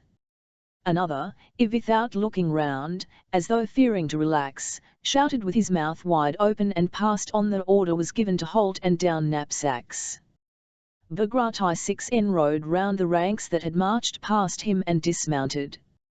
He gave the reins to a car-sack, took off and handed over his felt coat, stretched his legs, and set his cap straight. The head of the French column, with its officers leading, appeared from the forward, "With God," said Book.part 6nz in a resolute, sonorous dice, turning for a moment to the front line, and slightly swinging his arms, he went forward uneasily over the rough field with the awkward gait of a cavalryman. Prince Andrew felt that an invisible power was leading him forward, and experienced great happiness. The French were already near. Prince Andrew, walking beside Book.part 6n, could clearly distinguish their bandoliers, red epaulets, and even there, he distinctly saw an old French officer who, with gaitered legs and turned-out toes, climbed the hill with difficulty. Prince Book.part 6n gave no other orders and silently continued to walk on in front of the ranks. Suddenly one shot after another rang out from the French, smoke all along their uneven ranks, and musket shots sounded. Several of our men fell, among them the officer who had marched so gaily and complacently. But at the moment the first report was heard, Book.part 6n looked round and shouted, "Hurrah!" rang a long-drawn shout from our ranks, and passing Book.part 6n and racing one another they rushed in an irregular but joyous and eager crowd down the hill at their disordered foe. Chapter 19 The attack of the 6th Chasseurs secured the retreat of our right flank in the centre. Tushin's forgotten battery, which had managed to set fire to the Schongraben village, delayed the French advance. The French were putting out the fire which the wind was spreading, and thus gave us time to retreat. The retirement off-centre to the other side of the dip in the ground at the rear was half-tied and noisy, but the different companies did not get mixed. But our left, which consisted of the AZ-6V and Pod 61 SK infantry and the Pavlograd Hussars, was simultaneously attacked and outflanked by superior French forces under Lance and was thrown into confusion. Book.part 6n had sent Jerk 6V to the general commanding that left flank with orders to retreat immediately. Jerk 6V, not removing his hand from his cap, turned his horse and galloped off, but no had he left Book.part 6n than his courage him. He was seized by panic and could not go where it was dangerous. Having reached the left flank, instead of going to the front where the firing was, he began to look for the general and his staff where they could not possibly be, and so did not deliver the command off left flank belonged by seniority to the commander of the regiment Kutuzov had reviewed at Braunau and in which D610 Koth was serving as a private. But the command of the extreme left flank had been assigned to the commander of the Pavlograd regiment in which Rost 6V was serving, and a misunderstanding arose. The two commanders were much exasperated with one another and, long after the action had begun on the right flank and the French were already advancing, were engaged in discussion with the sole object of offending one another. But the regiments, cavalry and infantry, were by no means ready for the action. From privates to general they were not expecting a battle and were engaged in peaceful occupations, the cavalry feeding the horses and the infantry collecting N.Wad_he higher ISS Dan I in rank, said the German colonel of the Hussars, flushing and addressing an adjutant who had ridden up, so let him do what he will, but I cannot sacrifice my Hussars ____bugler, sound ZE retreat. But haste was becoming imperative. Cannon and musketry, mingling together, thundered on the right and in the centre, while the capotes of Lance sharpshooters were already seen crossing the Mildam and forming up within twice the range of a musket shot. The general in command of the infantry went tolvar his horse with jerky steps, and having mounted drew himself up very straight and tall and rode to the Pavlograd commander. The commanders met with polite bows but with secret malevolence in their hearts. Once again, "Colonel," said the general, "I can't leave half my men in the wood." I beg of you, he repeated, occupy the position and prepare for an attack. I beg of you yourself not to mix in what is not your business, suddenly replied the irate colonel. If you in the cavalry. I am not the cavalry, colonel, but I am a Russian general, and if you are not aware of the fact quite aware, your excellency, suddenly shouted the colonel, touching his horse and turning purple in the face will you be so good to come to ZE front and see that Z's position ISS. No, I don't wish to destroy my men, your pleasure. You forget yourself, colonel, I am not considering my 01.vn pleasure, and I allow it to be said. Taking the colonel's outburst as a challenge to his courage, the general expanded his chest and rode, frowning, beside him to the front line, as if their differences would be settled there amongst the bullets. They reached the front, several bullets sped over and they halted in silence.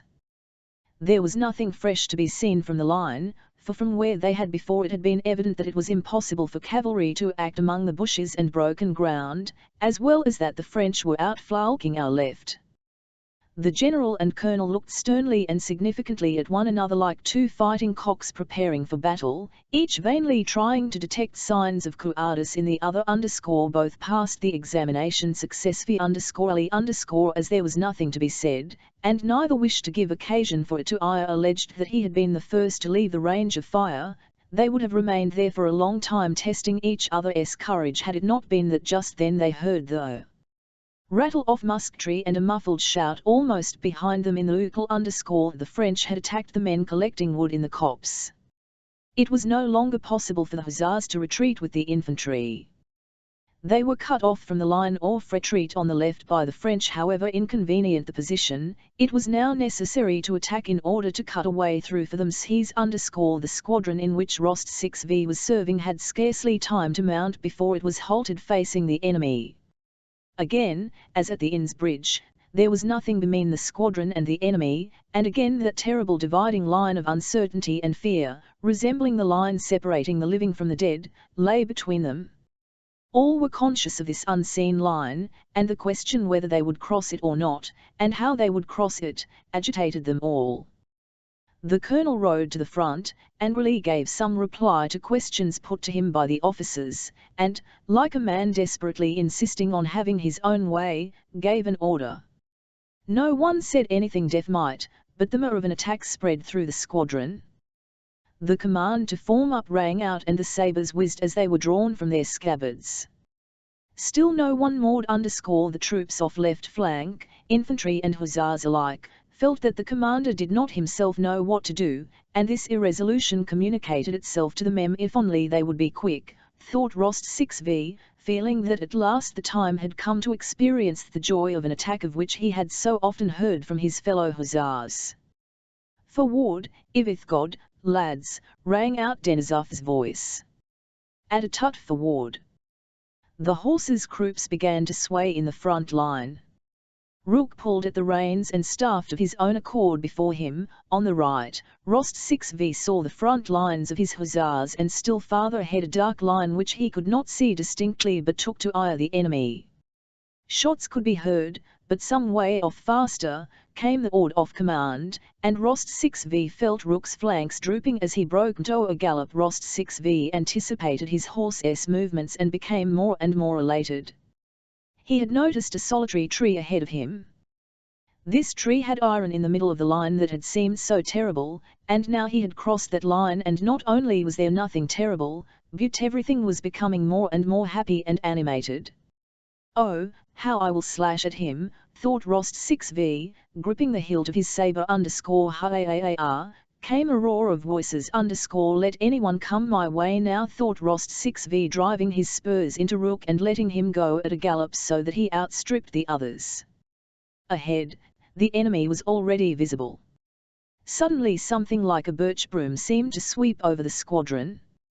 Rost 6V raised his ready to, but at that instant the trooper who was galloping ahead, shot away from him, and Rost 6V felt as in a dream that he continued to be caffered forward with unnatural speed but yet stayed on the same spot.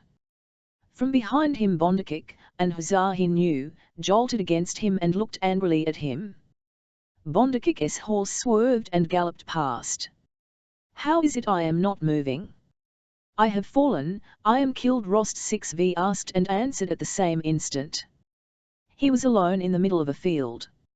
Instead of the moving horses and hussars' backs, he saw nothing before him but the motionless earth and the stubble around him. There was warm blood under his arm. No, I am wounded and the horse is killed. Rook tried to rise on his forelegs but fell back, pinning his rider's leg. Blood was flowing from his head, he struggled but could not rise. Rost 6v also tried to rise but fell back, his sabre-attach having become entangled in the saddle. Where our men were, and where the French, he did not know. There was no one near. Having disentangled his leg, he rose. Where, on which side, was now the line that had so sharply divided the two armies, he asked himself and could not answer. Can something bad have to me, he wondered as he got up, and at that moment he felt that something superfluous was hanging on his left arm. The tist felt as if it were not his. He examined his hand carefully, vainly trying to find blood on it. Here are people coming, he thought. Joel 11y, seeing some men running toward him, they helped me. In front came a man wearing a strange sharo and a blue cloak, swarthy, sunburned, and with a hooked nose.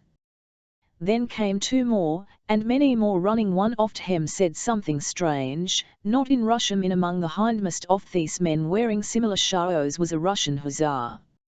He was being held by the arms and his horse was being led behind him.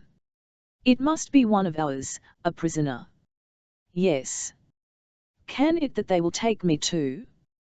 Who are these men, thought Rost 6v, scarcely believing his eyes. Can they be French?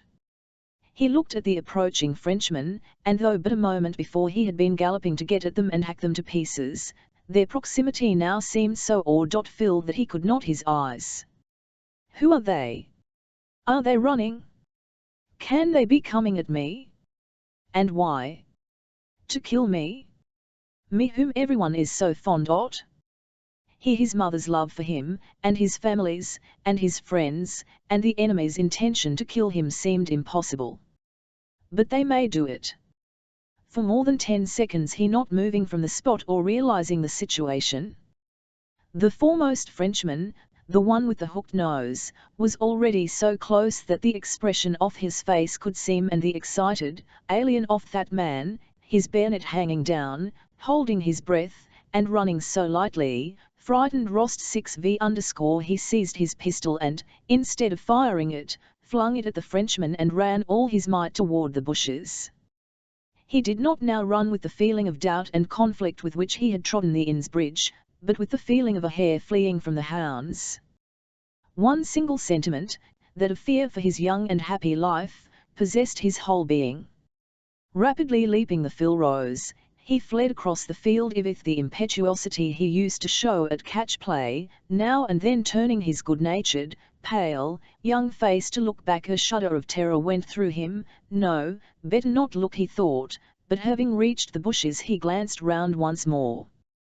The French had fallen, and just as he looked round the first man changed his run to a Ivalk and, turning, shouted something loudly to a comrade farther back. Rost 6v paused.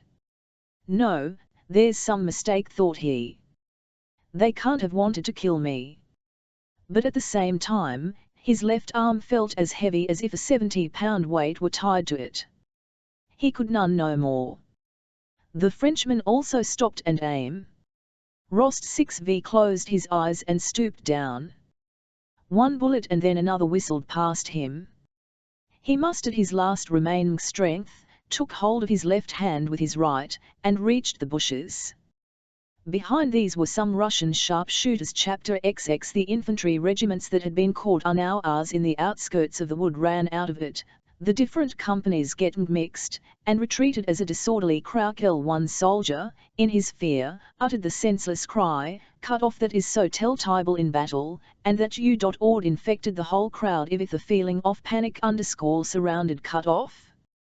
We're lost, shouted the fugitives. The moment he heard the firing and the cry from behind, The general realized that something dreadful had happened to his regiment, and the thought that he, an exemplary officer of many years' service who had never been to blame, might be held responsible at headquarters for negligence or inefficiency so staggered him that, forgetting the recalcitrant cavalry colonel, his own dignity as a general, and all quite forgetting the danger and all regard for self-preservation, he clutched the crupper of his saddle and, spurring his horse, galloped to the regiment under a hail of bullets which fell around, but fortunately missed him. His one desire was to know what was happening and at any cost correct, or remedy, the mistake if had made one, so that he, an exemplary officer of 22 years' service, who had never been censured, should not be held to blame. Having galloped safely through the French, he reached a field behind the copse across which our men, regardless of orders, were running and descending the valley. That moment of moral hesitation which decides the fate of battles had arrived. Would this disorderly crowd of soldiers attend to the voice of their commander, or would they, disregarding him, continue their flight? Despite his desperate shouts that used to seem so telltale to the soldiers, despite his furious purple countenance distorted out of all likeness to his former self, and the flourishing of the soldiers all continued to run, talking, firing into the air, and disobeying orders. The moral hesitation which decided the fate of battles was evidently culminating in a panic. The general had a fit of coughing as a result of shouting and of the powder smoke and stopped in despair. Everything seemed lost. But at that moment the French who were attacking, suddenly and without any apparent reason, ran back and disappeared from the outskirts, and Russian sharpshooters showed themselves in the copse. It was Tim Sixkin's company, which alone had maintained its order in the wood and, having lain in ambush in a ditch, now attacked the French unexpectedly. Tim Sixkin, armed only with a sword, had rushed at the enemy with such a cry and such mad, drunken determination that, taken by surprise, the French had thrown down their muskets and rammed D610 running beside Tim Sixkin killed a Frenchman at close quarters and was the first to seize the surrendering French officer by his collar. Our objectives returned, the battalions and the French who had nearly cut our left flank in half were for the moment repulsed. Our reserve units were able to join up, and the fight was at an end. The regimental commander and Major Bezukhov had stopped a bridge, letting the retreating companies pass by them, when a soldier came up and hold of the commander's stirrup, almost leaning against him. The man was wearing a bluish coat of broadcloth, he had no knapsack or cap, his head was bandaged, and over his shoulder a French munition pouch was slung. He had an officer's sword in his hand. The soldier was pale, his blue eyes looked impudently into the commander's face, and his lips were smiling. Though the commander was occupied in giving instructions to Major Bezukhov, he could not help taking notice of the soldier. "Your Excellency, here are 2 trophies," said D610 to the French sword, "and I have taken an officer prisoner." I stopped the company. D610 breathed heavily from weariness and spoke in abrupt sentences. "The whole company can bear witness. I beg you will remember this, Your Excellency." All right," replied the commander, and turned to Major Bezukhov but D610 did not go away. He untied the handkerchief around his head, pulled it off and showed the blood congealed on his hair. "A bayonet wound. I remained at the front. Remember, Your Excellency." Tushin's battery had forgotten, and only at the very end of the action did Prince Bagration 6N, still hearing the cannonade in the centre, send his orderly staff officer, and later Prince Andrew also, to order the battery to retire as quickly as possible. The supports attached to Tushin's battery had been moved away in the middle of the action by someone's order. The battery had continued firing and was only not captured by the French because the enemy could not surmise that anyone could have the effrontery to continue firing from 4 quite undefended guns. On the contrary, the energetic action of that battery led the French to suppose that here, in the centre, the main Russian forces were concentrated. Twice they had attempted to attack this point, but on each occasion had been driven back by grape shot from the 4 isolated guns on the hillock. After Prince Bagratysix had left, Tushin had succeeded in setting fire to Schongrabem. Look at them scurrying. It's bumming. Just see the smoke. Fine. Grand. Look at the smoke, exclaimed the brightening up.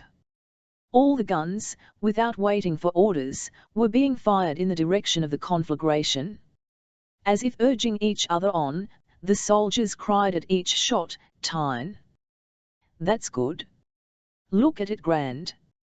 The fire, fanned by the breeze, was rapidly spreading. The French columns that had advanced beyond the village went back, but as though in revenge for this failure, the enemy placed 10 guns to the right of the village and began firing them at Telechin's battery in their childlike glee, aroused by the fire and their luck in successfully cannonading the French. Our artillerymen only noticed this battery when 2 balls, and then 4 more, fell among our guns, one knocking over 2 horses and another tearing off a munition wagon driver's leg. Their spirits once roused were, however, not diminished, but only changed character. The horses were replaced by others from a reserve gun carriage, the wounded were carried away, and the 4 guns were turned against the 10-gun battery. Tushin's companion officer had been killed at the of the engagement, and within an hour 17 of the 40 men of the gun's crews had been disabled, but the artillerymen were still as merry and lively as ever. Twice they noticed the French appearing below them, and then they fired grape shot at them. Little Tushin, moving feebly and awkwardly, kept telling his orderly to refill my pipe for that one, and then, scattering sparks from it, ran von var, shading his eyes with his small hand too. Look at the French. Smack at 'em, lads, he kept saying, seizing the guns by the wheels and orking the screws himself amid the smoke, deafened by the incessant reports. Ivik always made him jump. Tushin, not taking his pipe from his mouth, ran from gun to gun, now aiming, now counting the charges, now giving orders about replacing dead or wounded horses and harnessing fresh ones, and shouting in his feeble voice, so high-pitched and irresolute. His voice grew more and more animated. Only when a man was killed or wounded did he frown and turn away from the sight, shouting angrily at the men who, as is always the case, hesitated lifting the injured or dead. The soldiers, for the most part handsome fellows and, as is always the case in an artillery company, a head and shoulders taller and twice as broad as their officer, all looked at their commander like children in an embarrassing situation, and the expression on his face Eva's invariably reflected on theirs. Owing to the temple uproar and the necessity for concentration and activity, Tushin did not experience the slightest unpleasant sense of fear, and the thought that he might killed or badly wounded never occurred to him. On the contrary, he more and more elated. It seemed to him that it was a very long time ago, almost a day, since he had first seen the enemy and fired the first shot, and that the comer of the field he stood on was well known and familiar ground. Although he thought of everything, considered everything, and did everything the best of officers could do in his position, he was in a state akin to feverish delirium or drunkenness.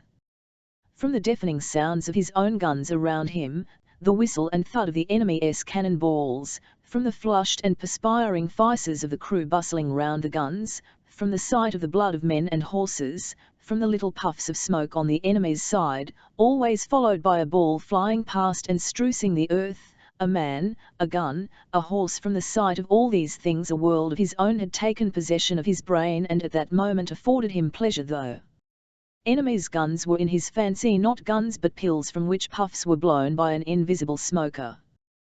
There. He pumming again, muttered Tushin to himself, as a small cloud rose from the hill and was in a streak to the left by the wind. Now look out for the ballel we'll throw it back. What do you want, your honour? Asked an artilleryman, standing close by, who heard him muttering. Nothing.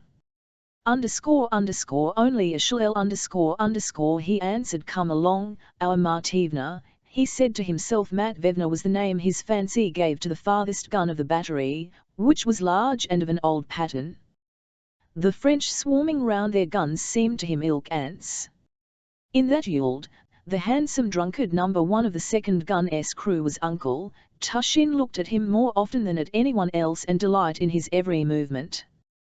The sound of musketry at the foot of the hill, now diminishing, now increasing, seemed like someone's breathing. He listened intently to the ebb and flow of these sounds. Ah! Breathing again, breathing, he muttered to himself. He imagined himself as an enormously tall, powerful man who was throwing cannonballs at the French with hands. "Now then, Matveyevna, dear old lady, don't let me down," he was saying as he moved from the gun, when a strange, unfamiliar voice called his head, "Captain Tushin." "Captain?" Telushin turned round in dismay. It was the staff officer who had turned him out of the @GMNTH_. He was shouting in a gasping voice, "Are you mad? You twice iron order to retreat, and you, daughter of Matthew! Why are they down on me?" thought Telushin, looking in alarm at his superior Don T _____. He muttered, holding up two fingers to his cap. But the staff officer did not finish what he wanted to say. A cannonball, flying close to him, caused him to duck and bend over his horse. He paused, and just as he was about to say something more, another ball stopped him. He turned his horse and galloped off. "Retire! All to retire!" he shouted from a distance. The soldiers laughed. A moment later, an adjutant arrived with the same order. It was Prince Andrew. The first thing he saw on riding up to the space where Tushin's guns were stationed was an unharnessed horse with a broken leg, that lay screaming piteously beside the harnessed horses. Blood was gushing from its leg as from a spring. Among them lay several dead men. One ball after another passed over as he approached, and he felt a nervous shudder down his spine. But the mere thought of being afraid roused him again. "I cannot be afraid, too," thought he, and dismounted slowly among the guns. He delivered the order and did not leave the battery. He decided to have the guns removed from their positions and withdrawn in his presence. Together with Telushin, stepping across the bodies and under a terrible fire from the French, he attended to the removal of the guns. "A staff officer was here a minute ago, but skipped off," said an artilleryman to Prince Andrew. "Not like your honor." Prince Andrew said nothing to Tushin _ they were both so busy as to seem not to notice one another _ when, having limbered up the only two cannon that remained uninjured out of the four, they began moving down the hill. One shattered gun and one ummikum were left behind. Prince Andrew rode up to Telushin. "Well, till we meet again," he said, holding out his hand to Tushin _ "Goodbye, my dear fellow," said Tushin _ "Dear soul." "Goodbye, my dear fellow," and for some unknown reason tears suddenly filled his eyes. Chapter XXI. The wind had fallen and black clouds, merging with the smoke, hung low the field of battle on the horizon. It was growing dark, and the glow of two conflagrations was the more conspicuous. The cannonade was dying. N _ but the rattle of musketry behind and on the right sounded oftener and nearer. As soon as Tushin with his guns, continually driving round or coming upon mounted men, was out of range of fire and had descended into the dip, he was met by some off-staff, among them the staff officer and Jerk 6V, who had been twice sent to Tushin's battery but had never reached it. Interrupting one another, they all gave, and transmitted, orders as to how to proceed, reprimanding and reproaching him. Telushin gave no orders, and, silently, fearing to speak because at every word he felt ready to weep without knowing why, rode behind on his artillery nag. Though the orders were to abandon the wounded, many of them dragged themselves after troops and begged for seats on the gun carriages. The jaunty infantry officer who just before the battle had rushed out of Tushin's wattle shed was laid, with a bullet in his stomach, on Matveyevna's carriage. At the foot of the hill, a pale hussar cadet, supporting one hand the other, came up to Telushin and asked for a seat. "Captain, for God's sake." "I've hurt my arm," he said timidly. "For God's sake I can't walk, for God's sake." It was plain that this cadet had already reiteratedly asked for a lift, and Iron refused _ he asked hesitating, "Piteous IUE _ tell them to give me a seat," for God's sake. Give him a seat, said Telushin _ lay a cloak for him to sit on. Lad, he said, addressing his favourite soldier. And where is the wounded officer? He has been set down. He died, replied someone. Help him up. Sit down, dear fellow, sit down. Spread out the cloak, and 6 November _ the cadet was Rost 6V _ with one hand he supported the other. He was pale and his jaw trembled, shivering feverishly.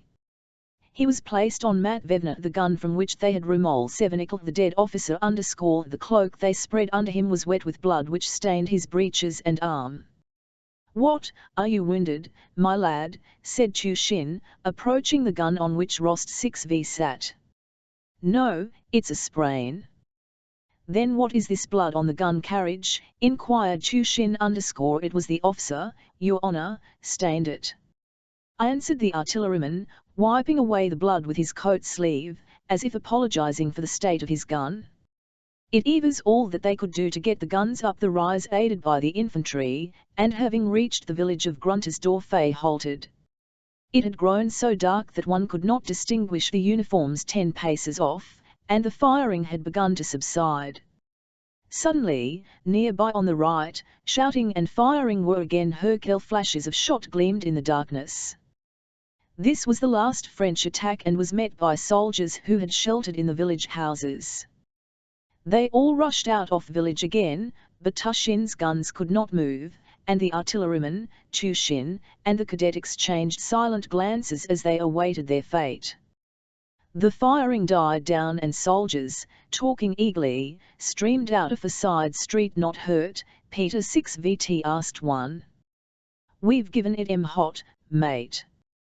They on T make another push now, said another. You couldn't see a thing. How they shot at their own fellows. Nothing could be seen, pitch dark, brother. Isn't there something to drulk? The French had been repulsed for the last time. And again in the complete darkness Tushin's guns moved forward, surrounded by the humming infantry as by a frame _ in the darkness. It seemed as though a gloomy unseen was flowing always in one, humming with whispers and talk and the sound of hoofs and wheels. Amid the general rumble, the groans and voices of the wounded were more distinctly heard than any other sound in the darkness of night. The gloom that enveloped the army was filled with their groans, which seemed to melt into one with the darkness of the night. After a while the moving mass became agitated. Someone rode past on a white horse followed by his suite, and said something in passing. What did he say? Where to, now? Halt, is it? Did he think us? Came eager questions from all sides. The whole moving mass began pressing closer together and a report spread that they were ordered to halt. Evidently those in front had halted. All remained where they were in the middle of the muddy road. Fires were lighted and the talk became more audible. Captain Telushin, having given orders to his company, sent a soldier to find a dressing station or a detour for the cadet, and sat down by the soldiers had kindled on the road. Rost 6V, too, dragged himself to the fire. From cold and damp, a feverish shivering his whole body.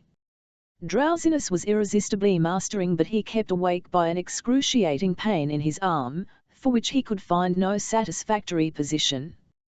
He kept closing his eyes and then again looking at the fire, which seemed to him dazzlingly red, and at the feeble, round-shouldered figure of Tushin, who was sitting cross-legged like a Turk. Tushin's large, kind, intelligent eyes were fixed with sympathy and commiseration on Rost 6V, who saw that Telushin with his whole heart wished to help him, but could not. From all sides were heard the footsteps and talk of the infantry, who were walking, driving past, and settling down all around.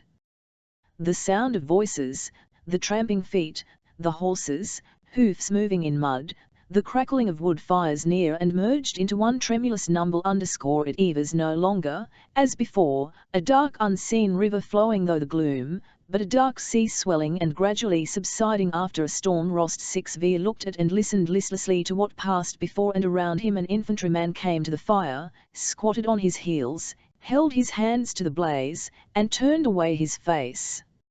You don't mind, your honor, he asked Chushin_TVE lost my company, Your Honor I don't know where such bad luck.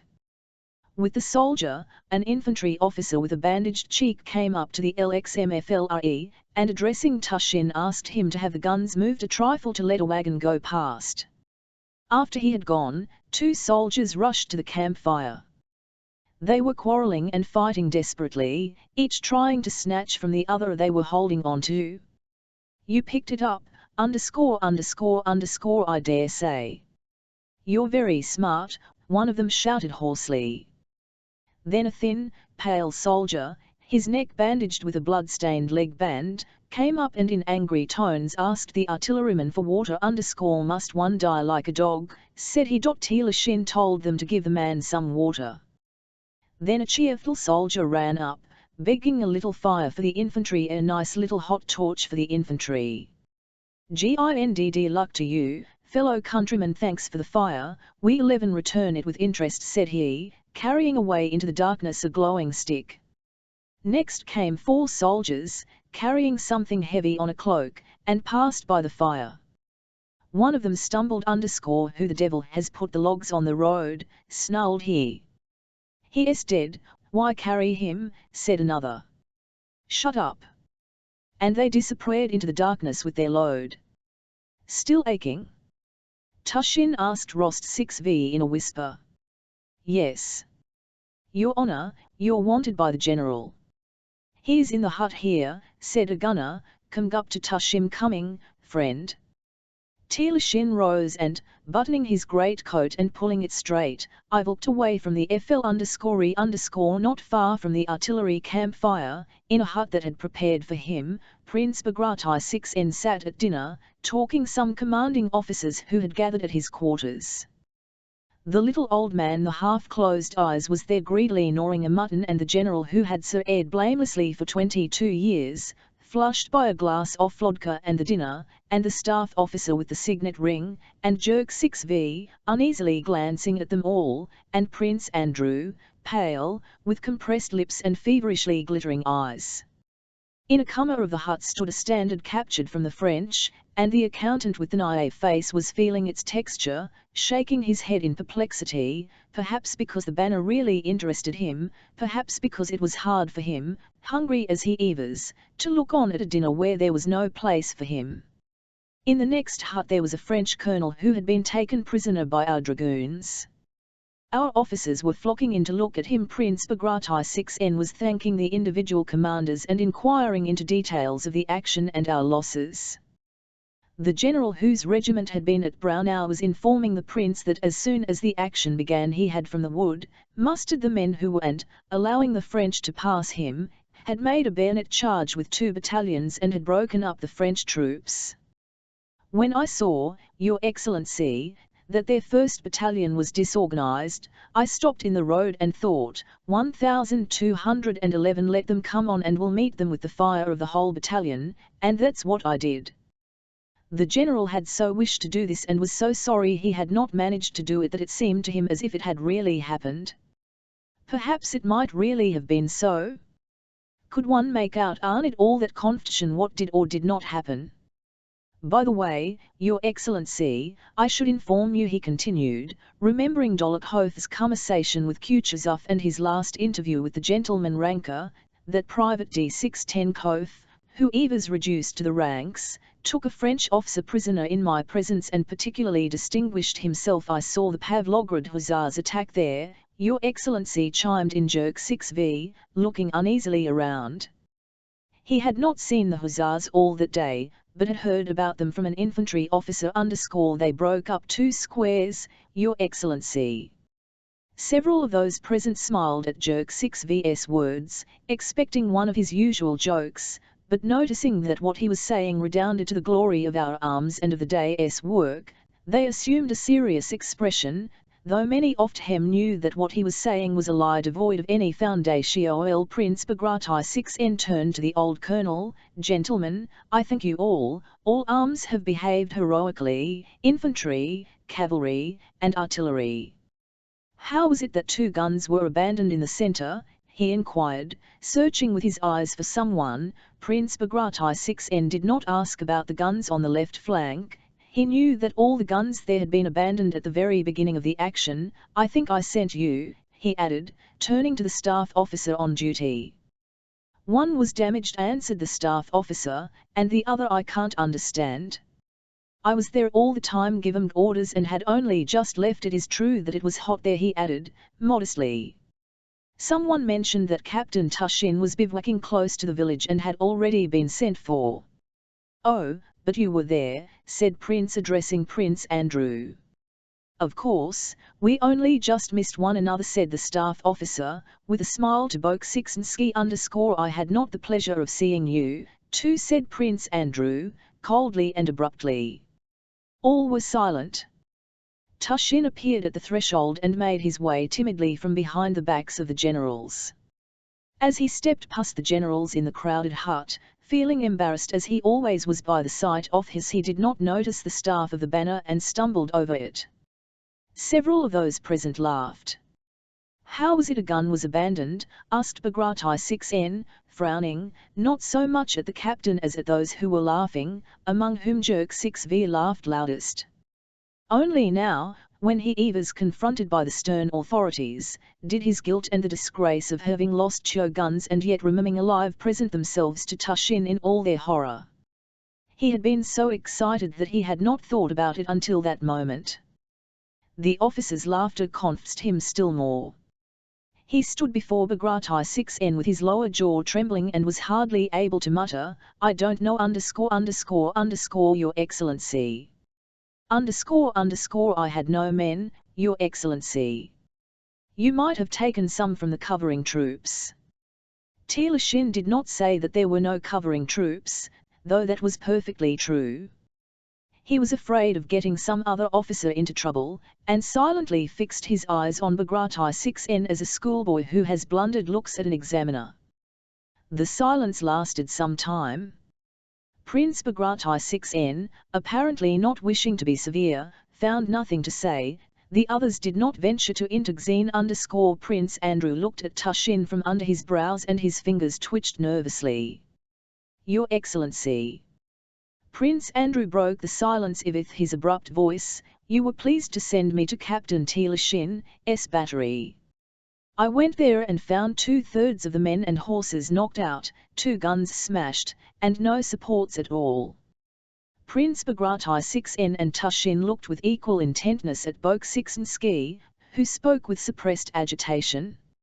And, if your Excellency will allow me to express my opinion, he continued, we owe today's success chiefly to the action of that battery and the heroic endurance of Captain Telushin and his company, and without awaiting a reply, Prince Andrew rose and left the Prince. Bagration 6N looked at Telushin, evidently reluctant to show distrust in Bolkonsky's emphatic opinion yet not feeling able to credit it, bent his head, and told Tushin that he could go.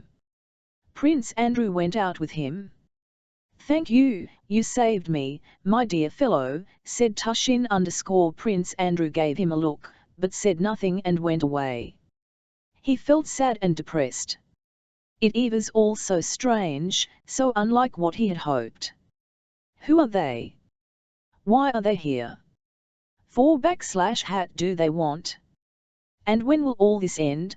Thought Rost 6V, looking at the changing shadows the pain in his arm became more and more intense.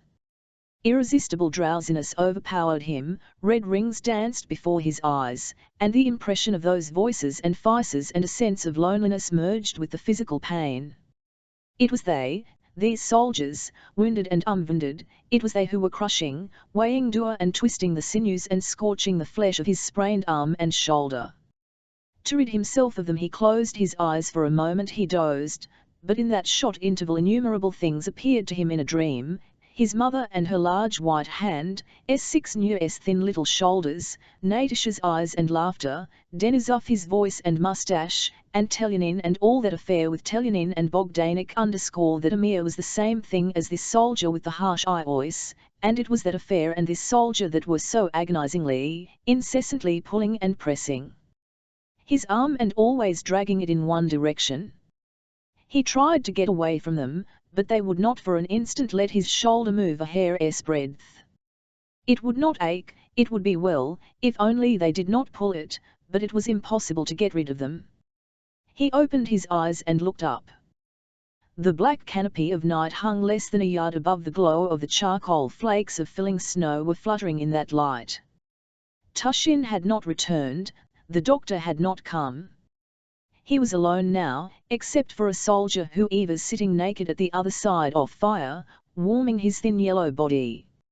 Nobody wants me, thought Rost 6v_, there is no one to help me or pity me.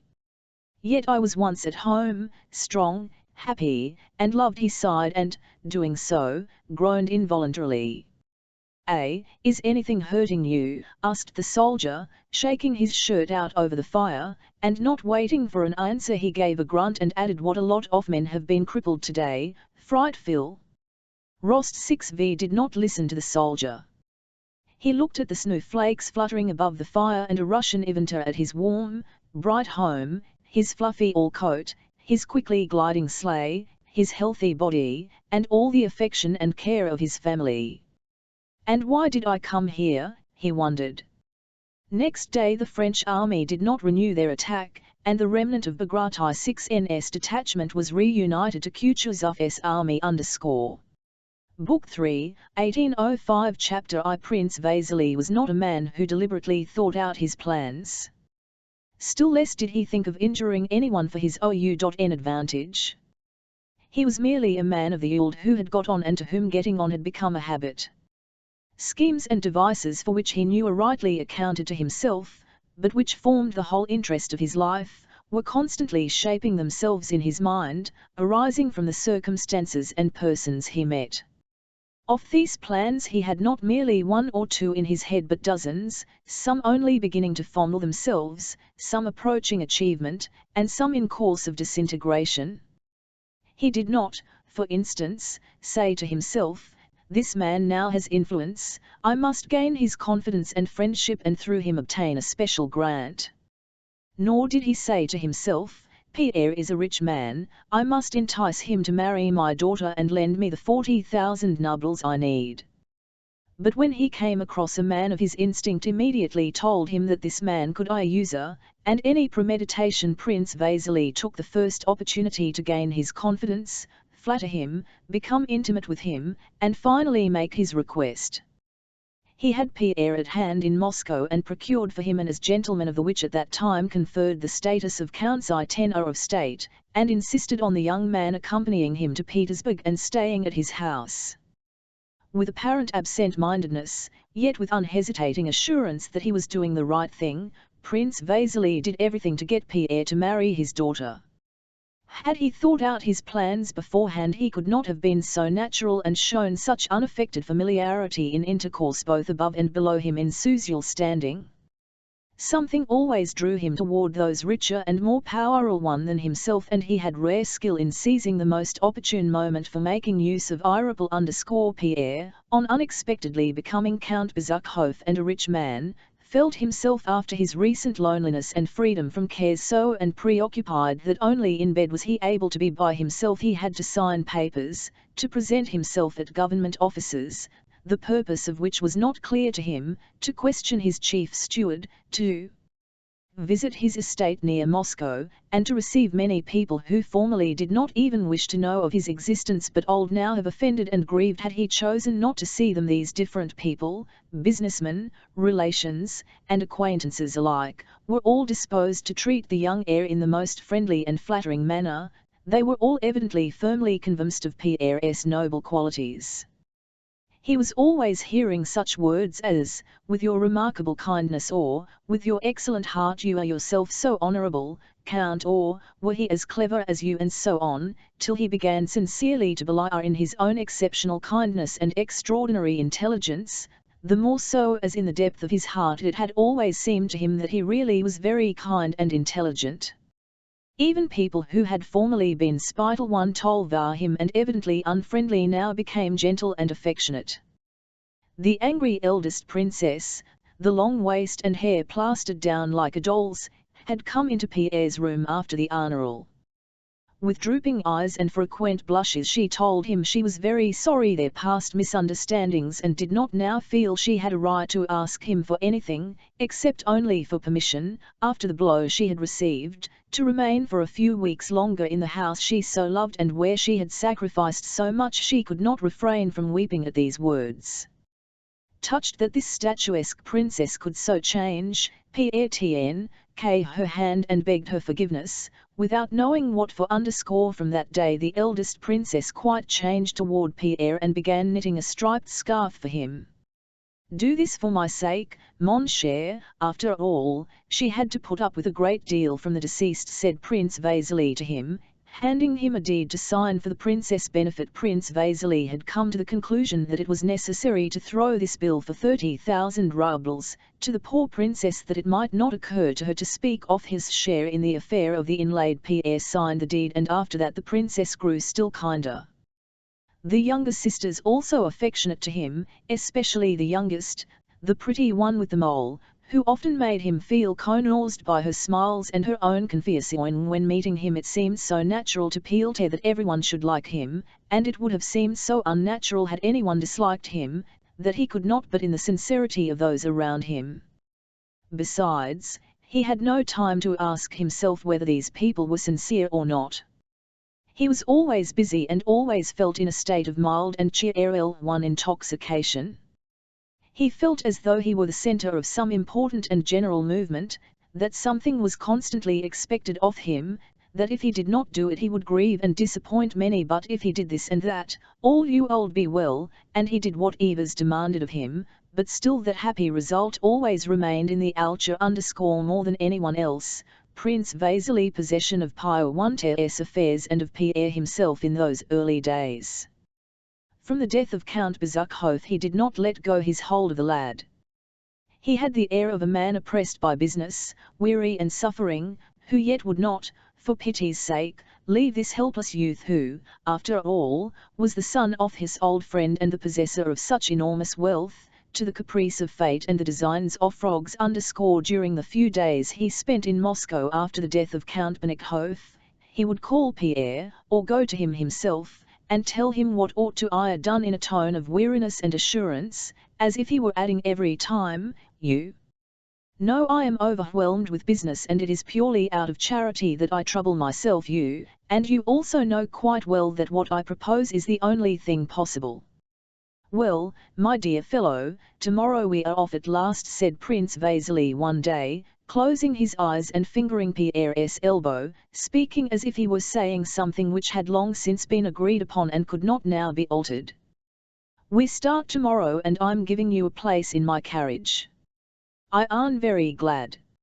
All our important business here is now settled, and I ought to have been off long ago. Here is something I have from the Chancellor. I asked him for you, and you have been entered in the diplomatic corps and made a gentleman of the bedchamber. The diplomatic career now lies open before you." Notwithstanding the tone of wearied assurance with which these words were pronounced, Pierre, who had so long been considering his career, wished to make some suggestion. But Prince Vasily interrupted him in the special deep cooing tone, precluding the possibility of interrupting his speech, which he used in extreme cases when special persuasion was needed. "Mais, mon cher, I did this for my own sake, to satisfy my conscience, and there is nothing to thank me for. No one has ever complained yet of being too much loved, and besides, you are free, you could throw it up tomorrow. But you will see everything for yourself when you get to Petersburg. It is high time for you to get away from these terrible recollections." Prince Vasily sighed. Yes, my boy. And my valet can go in your carriage." "Ah! I was nearly forgetting," he added. "You know, mon cher, your father and I had some accounts to settle, so I have received what is due from the Ryazan estate and will keep it. You won't require it. We'll go into the accounts later." By what was due from the Ryazan estate Prince Vasily meant several thousand rubles qui Trent received from Pierre's peasants, which the prince had retained for himself in Petersburg. As in Moscow, Pierre found the same atmosphere of gentleness and affection. He could not refuse the, or rather the rank, for he did nothing that Prince Vasily had procured for him, and acquaintances, invitations, and social occupations were so numerous that, even more than in Moscow, he felt a sense of bewilderment. Bustle, and continual expectation of some good, always in front of him but never attained. Of his former bachelor acquaintances many were no longer in Petersburg. The Guards had gone to the front, D6 Tenkov had been reduced to the ranks, Anatole was in the army somewhere in the provinces, Prince Andrew was abroad, so Pierre had not the opportunity to spend his nights as he used to like to spend them, or to open his mind by intimate talks with a friend older than himself and whom he respected. His whole time was taken up with dinners and balls and was chiefly at Paramus Vasily's house in the company of stout Princess, his wife, and his beautiful daughter Hélène. Like the others, Anna Pavlovna sure showed Pierre the change of attitude toward him that had taken place in society. Formerly in Anna's presence, Pierre had always felt that what he was saying was out of place, tactless and unsuitable, that remarks which seemed to him clever while they formed in his mind became foolish as soon as he uttered them, while on the contrary Hippolyte's stupidest remarks came out clever and apt. Now everything Pierre said was charmant. Even if Anna Pavlovna did not say so, he could see that she wished to and only refrained out of regard for his modesty. In the beginning of the winter of 1805-6 Pierre received one of Anna Pavlovna's usual pink notes with an invitation to which was added, "You will find the beautiful Hélène here, whom it is always delightful_ll to see." When he read that sentence, Pierre felt for the first time that some link which other people recognized had grown up himself and Hélène, and that thought both alarmed him as if some obligation were being imposed on him which he could not fulfill, and pleased him as an entertaining supposition. Anna Pavlovna's at home was like the former one, only the novelty she offered her guests this time was not Moltemart, but a diplomatist fresh from Berlin, the very latest details of the Emperor Alexander's visit to Potsdam, and of how the two august friends had pledged themselves in an indissoluble alliance to uphold the cause of justice against the enemy of the human race. Anna Pavlovna received Pierre with a shade of melancholy, evidently relating to the young man's recent loss by the death of Count Bezukhov. Everyone constantly considered it a duty to assure Pierre that he was greatly afflicted by the death of the fifth he had hardly known, and her melancholy was just like the august melancholy she showed at the mention of her most august majesty the Empress Maria Fedorovna. Pierre felt flattered by this. Anna Pavlovna arranged the different groups in her drawing-room with her habitual skill.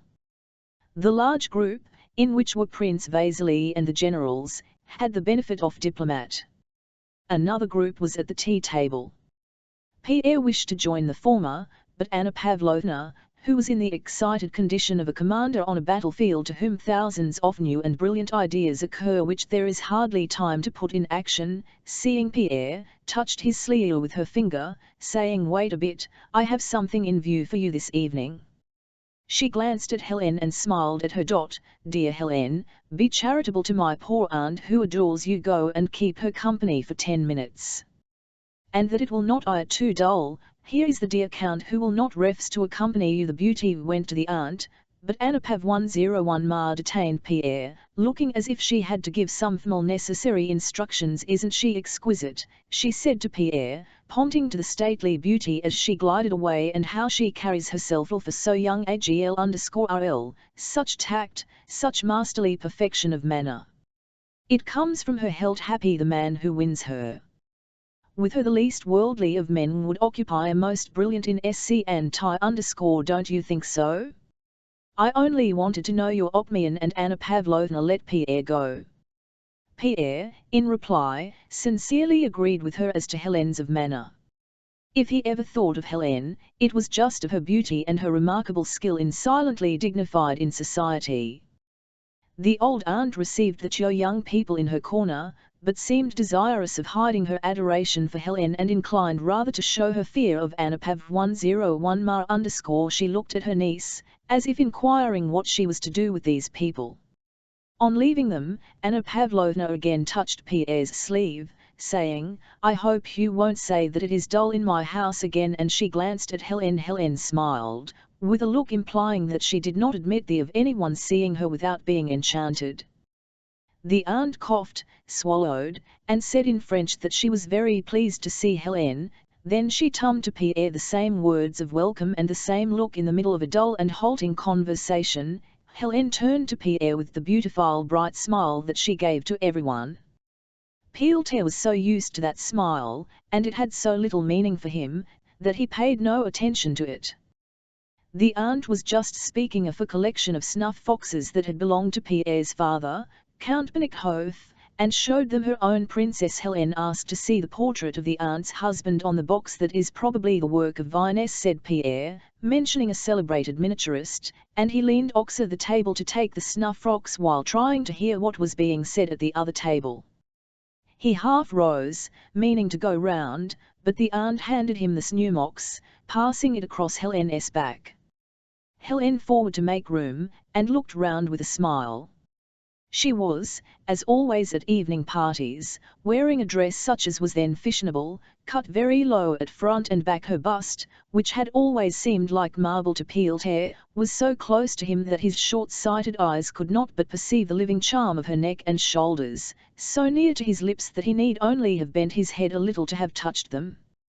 He was conscious of warmth of her body, the scent of perfume_ame, and the creaking of her corset as she mole 7 He did not see her marble beauty forming a complete whole with her dress, but all the charm of her body only caught by her garments. And having once seen this he could not help being aware of it, just as we cannot renew an illusion we have once seen through. So you have never noticed before how I am? Helene seemed to say. You had not noticed that I am a woman? Yes, I am a woman who may belong to anyone, to you too, said her glance. And at that moment Pierre felt that Helene not only could, but must, ire his wife, and that it could not be otherwise. He knew this at that moment as surely as if he had standing at the altar with her. How and when this would be he did not know, he did not even know if it would be a good thing, he even felt, he knew not why, that it would be a bad thing, but he knew it would happen. Pierre dropped his eyes, lifted them again, and wished once more to see her as a distant beauty removed from him, as he had seen her every day until then, but he could no longer do it. He could not, any more than a man who has been looking at a tuft of grass through the mist and taking it for a tree can again take it for a tree after he has once recognized it to be a tuft of grass. She was terribly close to him. She already had power over him, and between them there was no longer any barrier except the barrier of his own will. Well, I will leave you in your little corner, came Anna Pavlovna's voice. I see you are all right there. And Pierre, anxiously trying to remember whether he had done anything reprehensible, looked round with a blush. It seemed to him that everyone knew what had happened to him as he knew it himself. A little later when he went up to the large circle, Anna Pavlovna said to him, "Here you are refitting your Petersburg house." This was true. The architect had told him that it was necessary, and Pierre, without knowing why, was having his enormous Petersburg house done up. That's a good thing, but don't from Prince Vasily's _ it is good to have a friend like the prince, she said, smiling at Prince Vasily. Know something about that? Don't I? And you are still so young. You need advice. Don't I angry with me for exercising an old woman's privilege?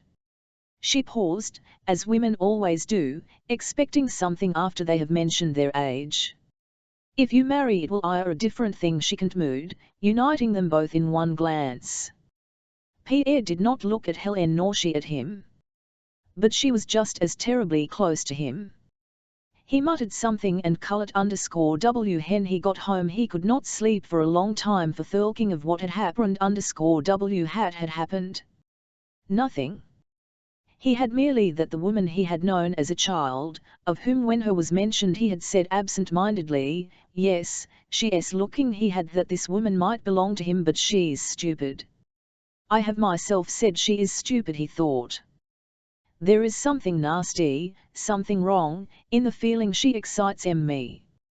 I have been told that her brother Anatole was in love with her and she with him, that there was quite a scandal and that's why he was sent away. Hippolyte is her brother ____, Prince Vasily is her father _____, it's bad. He reflected, but while he was thinking this, the reflection was still incomplete. He caught himself smiling and was conscious that another line of thought had sprung up, and while thinking of her wondlessness he was also dreaming of how she would be his wife, how she would love him become quite different, and how all he had thought and heard of her might be false. And he again saw her not as the daughter of Prince Vasily but visualized her whole body only veiled by its grey dress. But no. Why did this thought never occur to me before? And again he told himself that it was that there would be something unnatural, and as it seemed to him dishonorable, in this marriage. He recalled her former words and looks and the words and looks of those who had seen them together. He recalled Anna Pavlovna's words and looks when she spoke to him his house, recalled thousands of such hints from Prince Vasily and others, and was seized by terror lest he had already, in some way, bound himself to do something that Eve was evidently wrong and that he ought not to do.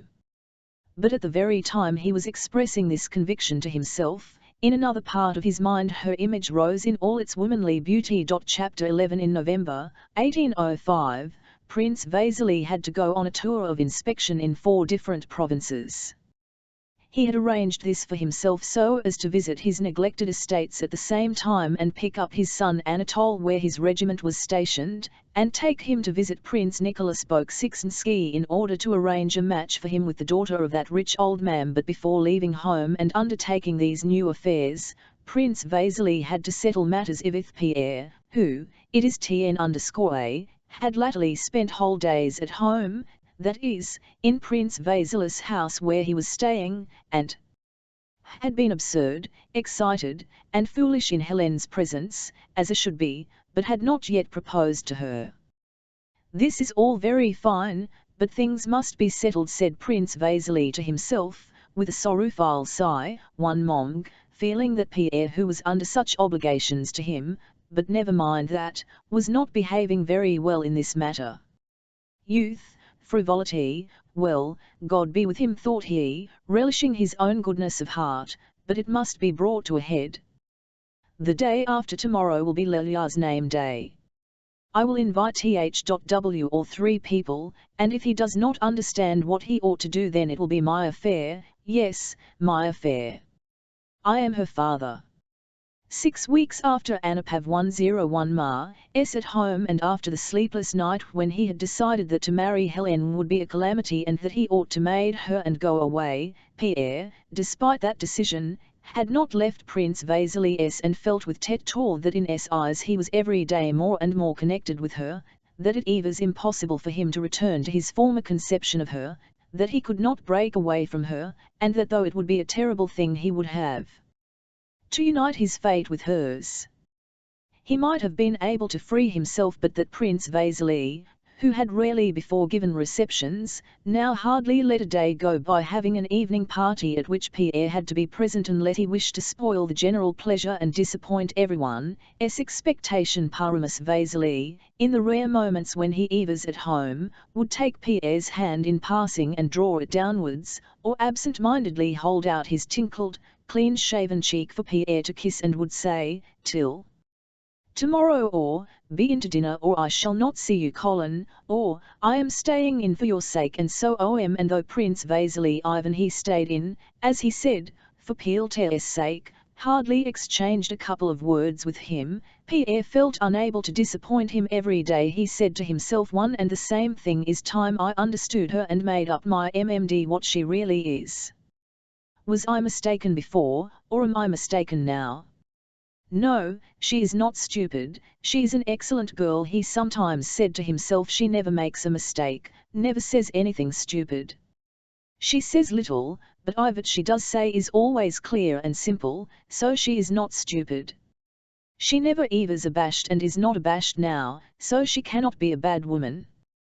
He had often begun to make reflections or think aloud in her company, and she had always answered him either by a brief but appropriate remark, showing that it did not interest her, or by a silent look and smile which more palpably than anything else showed Pierre her superiority.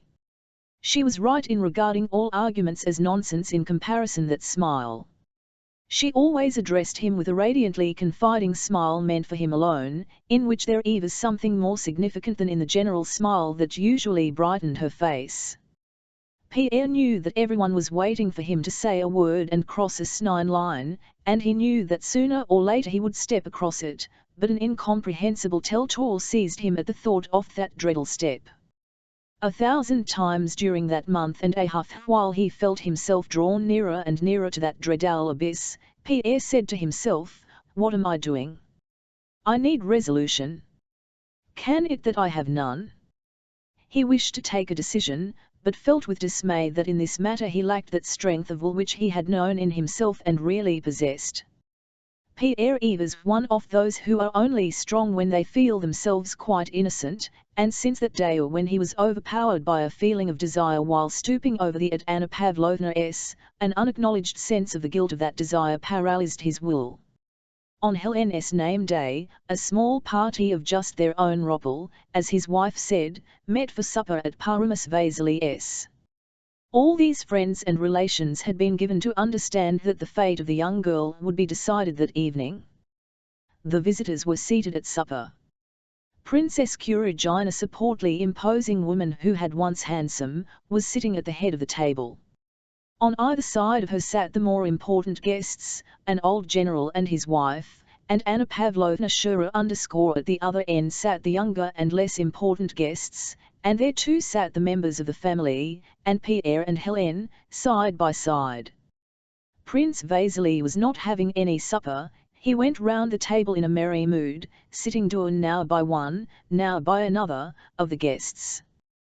To each of them he made some careless and agreeable remark except to Pierre and Hélène, whose presence he seemed not to notice. He enlivened the whole party.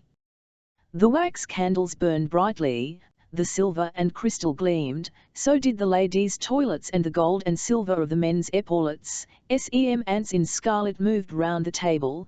The clatter of plates, knives, and glasses mingled with the animated hum of several conversations. At one end of the table, the old chamberlain was heard assuring an old baroness that he loved her passionately, at which she laughed. At the other could I heard the story of the misfortunes of some Mary Victorina or other.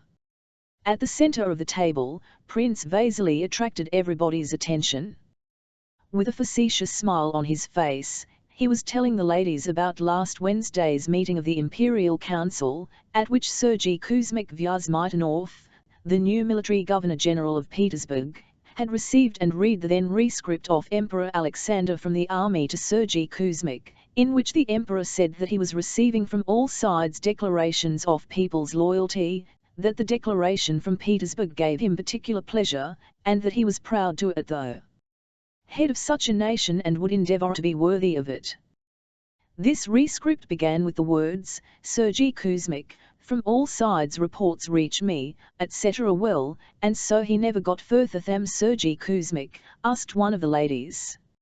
Exactly, not a hair's breadth, answered Prince Vasily, laughing. Sergei Kuzmich from all sides. From all sides. Sergei Kuzmich Poor Vyazmitanov could not get any farther. He began the rescript again and again, but as soon as he uttered Sergei he Kuzmich tears, and from all sides Eva's smothered in sobs and he could get no farther. And again his handkerchief and again, Sergei Kuzmich, from all sides, and tears, till at last somebody else was asked to read it. Kuzmich from all sides and then tears, someone repeated laughing. Don't I unkind, cried Anna Pavlovna from her end of the table holding up a threatening finger. Ye is such a all guy and excellent man, our dear Vyazmitanov everybody laughed a great deal. At the head of the table, where the honoured guests sat, everyone seemed to be in high spirits and under the influence of a variety of exciting sensations.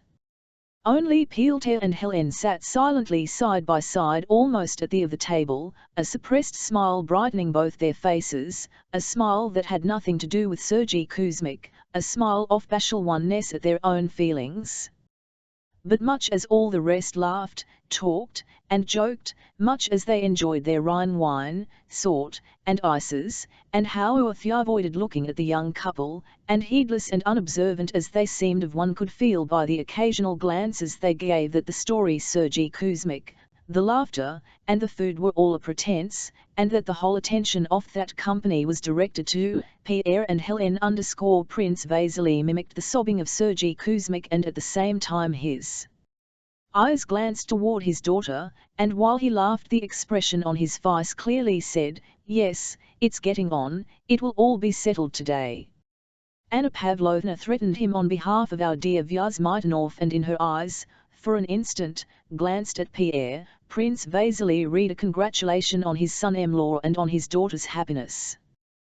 The old princess sighed sadly as she offered some wine to the old lady next to her and glanced angrily at her daughter, and her sigh seemed to say, "Yes, there's nothing left for you and me but to sip sweet wine, my dear, now that the time has come for these young ones to be thus boldly, provocatively happy. And what nonsense all this is that I am saying," thought a diplomatist, glancing at the happy faces of the lowers.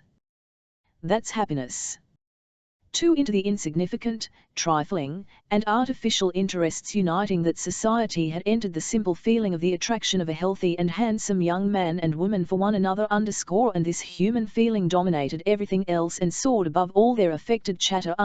Jests fell flat, news was not interesting, and the animation was evidently forced. Not only the guests but even the footmen waiting at table seemed to feel this, and they forgot their duties as they looked at the beautiful Hélène with her radiant and at the red, broad, and happy though uneasy face of Pierre. It seemed as if the very light of the candles was focused on those two happy faces alone. Pierre that he was the centre of it all, and this both pleased and embarrassed him. He was like a man entirely in some occupation.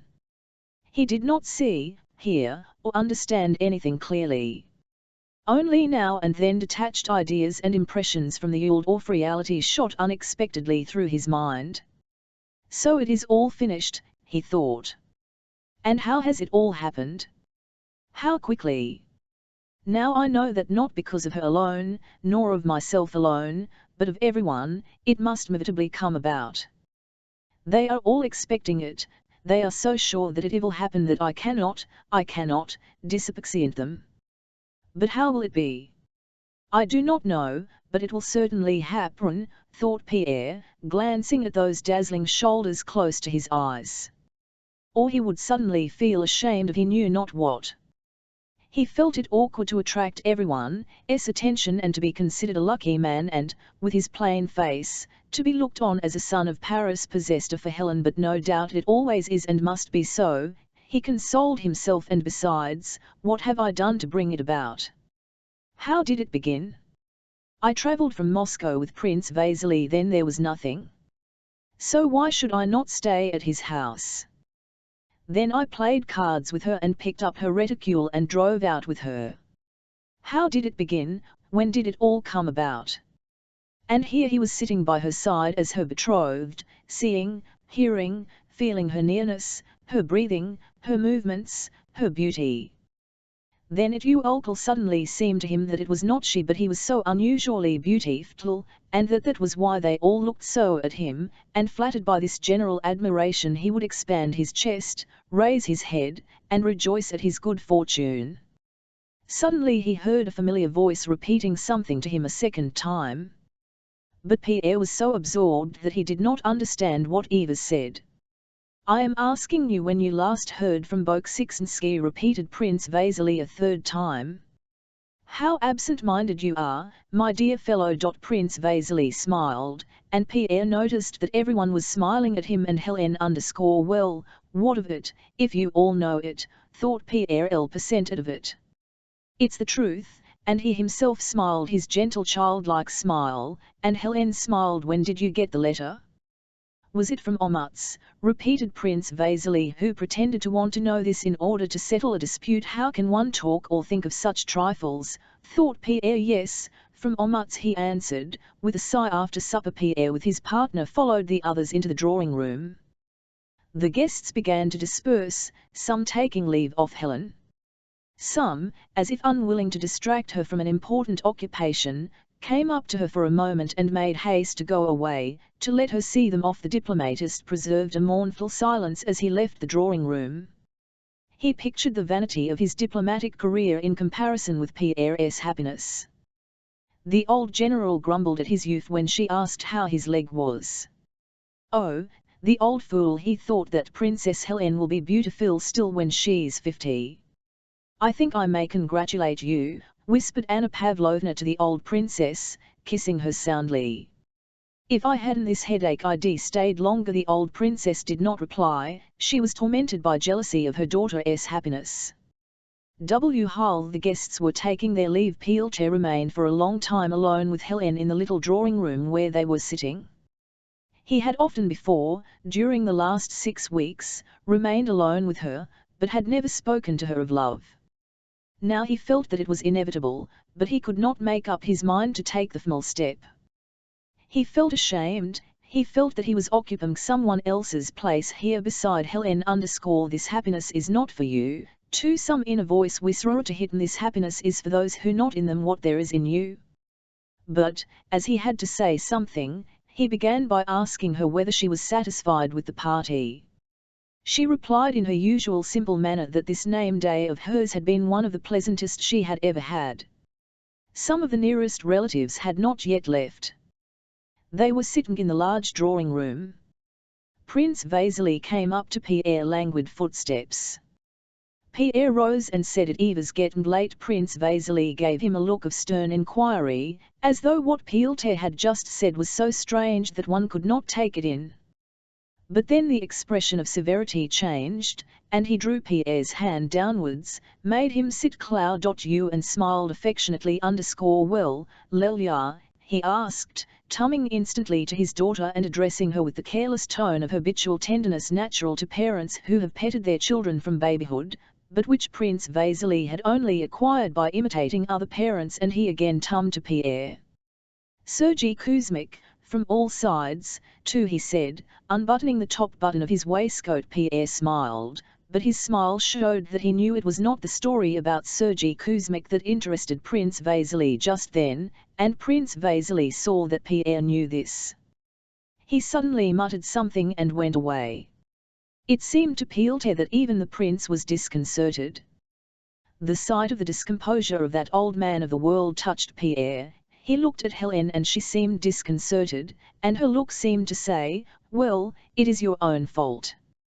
The step must be taken, but I cannot," thought Pierre, and he again began speaking in different matters, about Sergei Kuzmich, asking what the point of story was as he had not heard it properly. Helene answered a smile that she had missed it. When Prince Vasily returned to the drawing-room, the princess, his wife, was talking in low tones to the elderly lady about Pierre. "Of course, it is a very brilliant but happiness, my dear. Marriages are made in heaven," replied the elderly lady. Prince Vasily passed by, seeming not to hear the ladies, and sat down on a sofa in a far corner of the room. He closed his eyes and seemed to be dozing. His head sank forward and then he roused himself. He said to his wife, "Go and see what they are about." The princess went up to the passerby with a dignified and indifferent air, and glanced into the little drawing-room. Pierre and Helene still sat talking just as before. "Still the same," she said to her husband. Prince Vasily frowned, twisting his mouth, his cheeks quivered and his face assumed the coarse, unpleasant expression peculiar to him. Shaking himself he rose, threw back his head, and with resolute steps went past the ladies into the little drawing-room. With quick steps he went joyfully up to Pierre. His face was so unusually triumphant that Pierre rose in alarm on seeing it. "Thank God," said Prince Vasily "my wife has told me everything." He put one arm around Pierre and the other around his daughter "My dear boy. Lelia I am very pleased." His voice trembled. "I loved your father and she will make you a good wife. God bless." He embraced his daughter, and then again Pierre, and kissed him with his malodorous mouth. Tears actually moistened his cheeks. "Princess, come here," he shouted. The old princess came in and also wept. The elderly lady was using her handkerchief to _ Pierre was kissed, and he kissed the beautiful Helen's hand 01 times. After a while they were left alone again. All this had to be and could not be otherwise, thought Pierre, so it is useless to ask whether it is good or bad. It is good because it is definite and one is rid of the old tormenting doubt. Pierre held the hand of his betrothed in silence, looking at her beautiful as it rose and fell. Helen, he said aloud and paused. Something surreal is always said in such cases, he thought, but could not remember what it was that people say. He looked at her. She drew nearer to him. Her face flushed. Oh, take those off _ those _ she said, eyes pointing to his spectacles _ Pierre took them off and his eyes, besides the strange look eyes have from which spectacles have just iron removed, had also a frightened and inquiring look. He was to stoop over her hand and kiss it, but with a rapid, almost brutal movement of her head, she intercepted his lips and met them with her struck Pierre, by its altered, unpleasantly excited express 10m. It is too late now, it's done, I love. Her thought peeled to _ vous aime, 38 he said, remembering what has to I said at such moments. But his words sounded so weak that he felt ashamed of himself. 6 weeks later he was married, and settled in Count Bezukhov's large, newly ornished Petersburg house, the happy possessor, as people said, of a wife who was a celebrated beauty and of millions of money. I love you. Chapter 111. Old Prince Nicholas Bolkonsky received a letter from Prince Vasily in November, 1805, announcing that he and his son would paying him a visit. I am starting on a journey of inspection, and of course I shall think nothing of an extra 70 miles to come and see you at the same time, my honored benefactor, wrote Prince Vasily. My son Anatole is accompanying me on his way to the army, so I hope you will allow him personally to express the deep respect that, emulating his father, he feels for you. It seems that there will be no need to bring Mary out, suitors are coming to us of their own accord, incautiously remarked the little princess on hearing the news. Prince Nicholas frowned, but said nothing. A fortnight after the letter, Prince Vasily's servants came one evening in advance of him, and he and his son arrived next day. Old Bolkonsky had always had a poor opinion of Prince Vasily's character, but more so recently, since in the new reigns of power I and Alexander Prince Vasily had risen to high and honours _ and now, from the hints contained in his letter and given by the little princess, he saw which way the wind was blowing, and his low opinion changed into a feeling of contemptuous ill will. He snorted whenever he mentioned him. On the day of Prince Vasily's arrival, Prince Bolkonsky was particularly discontented and out of temper. Whether he was in a bad temper because Prince Vasily was coming, or whether his being in a bad temper made him specially annoyed at Prince Vasily's visit, he was in a bad temper, and in the morning Tikhon had already advised the architect not to go to the prince with his "Do you hear how he's walking?" said, drawing the architect's attention to the sound of the prince's 0 steps _ stepping flat on his heels. We know what that means, however. At 9:00 the prince, in his coat with a sable collar and cap, went out for his usual walk. It had snowed the day before and the path to the hothouse, along which the prince was in the habit of walking, had been swept. The marks of the broom were still visible in the snow and a shovel had left sticking in one off soft snowbanks that bordered sides of the path. The prince went through the conservatories, the serfs' quarters, and the outbuildings, frowning and silent. "Can a sleigh pass?" he asked his overseer, a venerable man, resembling his master in manners and looks, who was accompanying him back to the house. "The snow is deep. I am having the avenue swept, your honor." The prince his head and went up to the porch. "God be thanked," thought the overseer, "storm has blown over. It you old whore been hard to drive up, your honor," he added.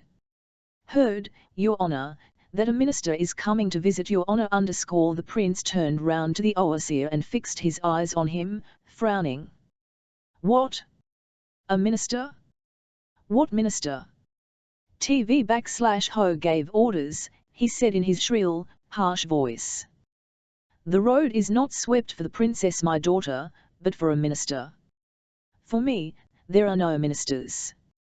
Your honor, I thought you thought, shouted the prince, his words coming more and more rapidly and indistinctly.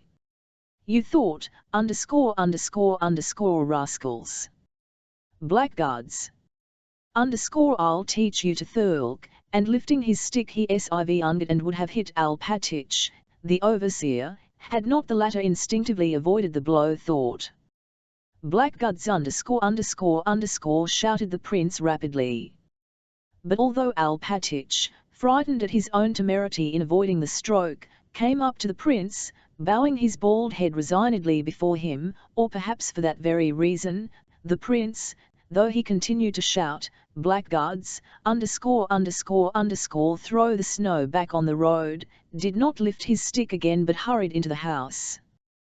Before dinner, Princess Mary and Mademoiselle Bourienne, who knew that the prince was in a bad humour, stood awaiting him, Mademoiselle Bourienne with a radiant face that said, "I'll know nothing, I am the same as usual," and Princess Mary pale, frightened, and with downcast eyes. She found hardest to bear was to know that on such occasions she ought to be like Mademoiselle Bourienne, but could not.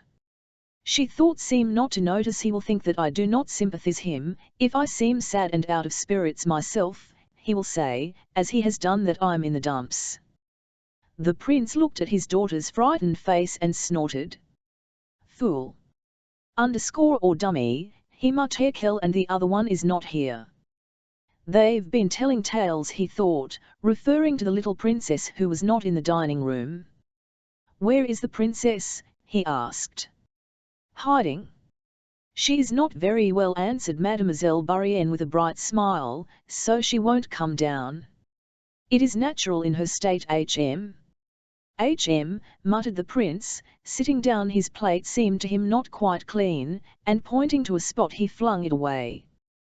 Tikhon caught it and handed it to a footman. The little princess was not unwell, but had such an overpowering fear of the prince that, hearing he was in a bad humour, she had decided not to appear.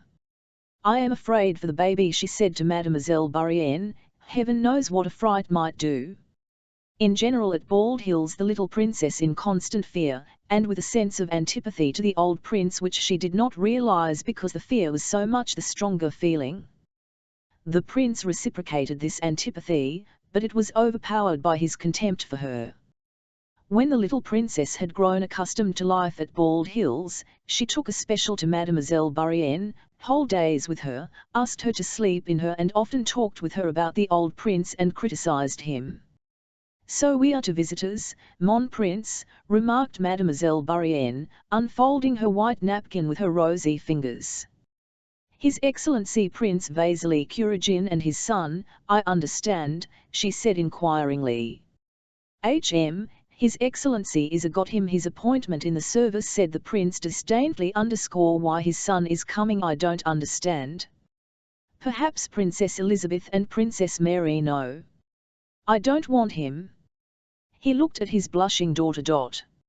Are you unwell today? Afraid of the minister, as that idiot Alpatich called him this morning. No, mon père.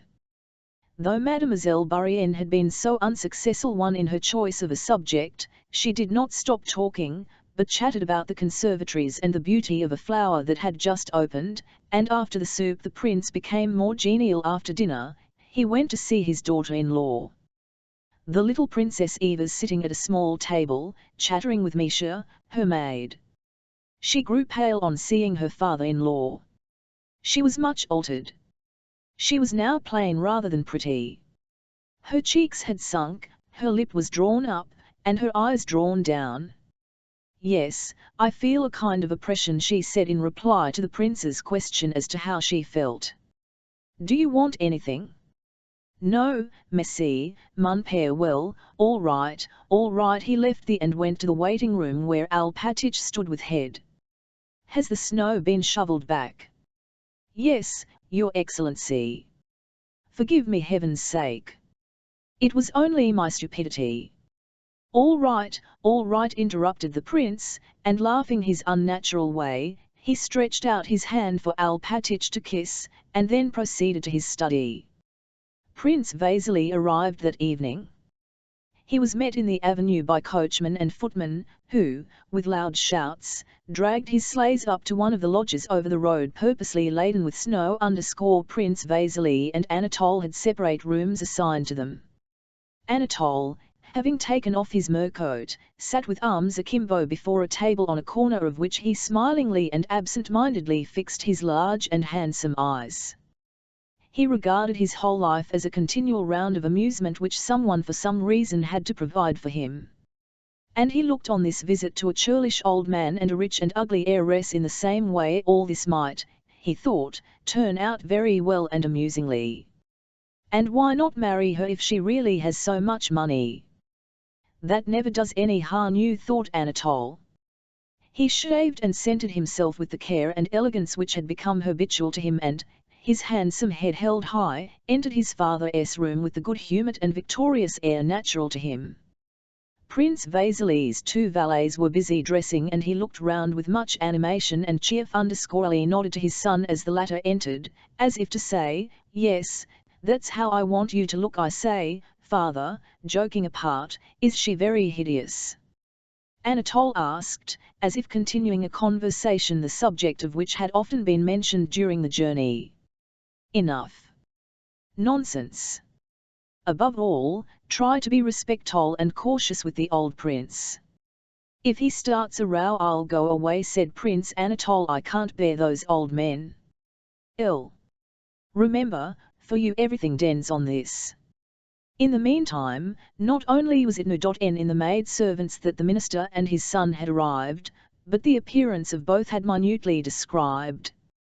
Princess Mary was sitting alone in her room, vainly trying to master her agitation. "Why did they write? Why did lies tell me about it? It can never happen," she said, looking at herself in the glass. "How shall I enter the drawing-room? Even if I like him I can't now be myself with him." The mere thought of her father's look filled her with terror. The little princess and Mademoiselle Bourienne had already received from Misha, the lady's maid, the necessary report of how handsome the minister's son was, with his rosy cheeks and dark eyebrows, and what difficulty the father had dragged his legs upstairs while the son had followed him like an eagle, 3 steps at a time. Having received this information, the little princess and Mademoiselle Bourienne, whose chattering embdices had reached her from the corridor, went into Princess Mary's room. "You know they've come, Marie," said the little Princess, waddling in and sinking heavily into an armchair.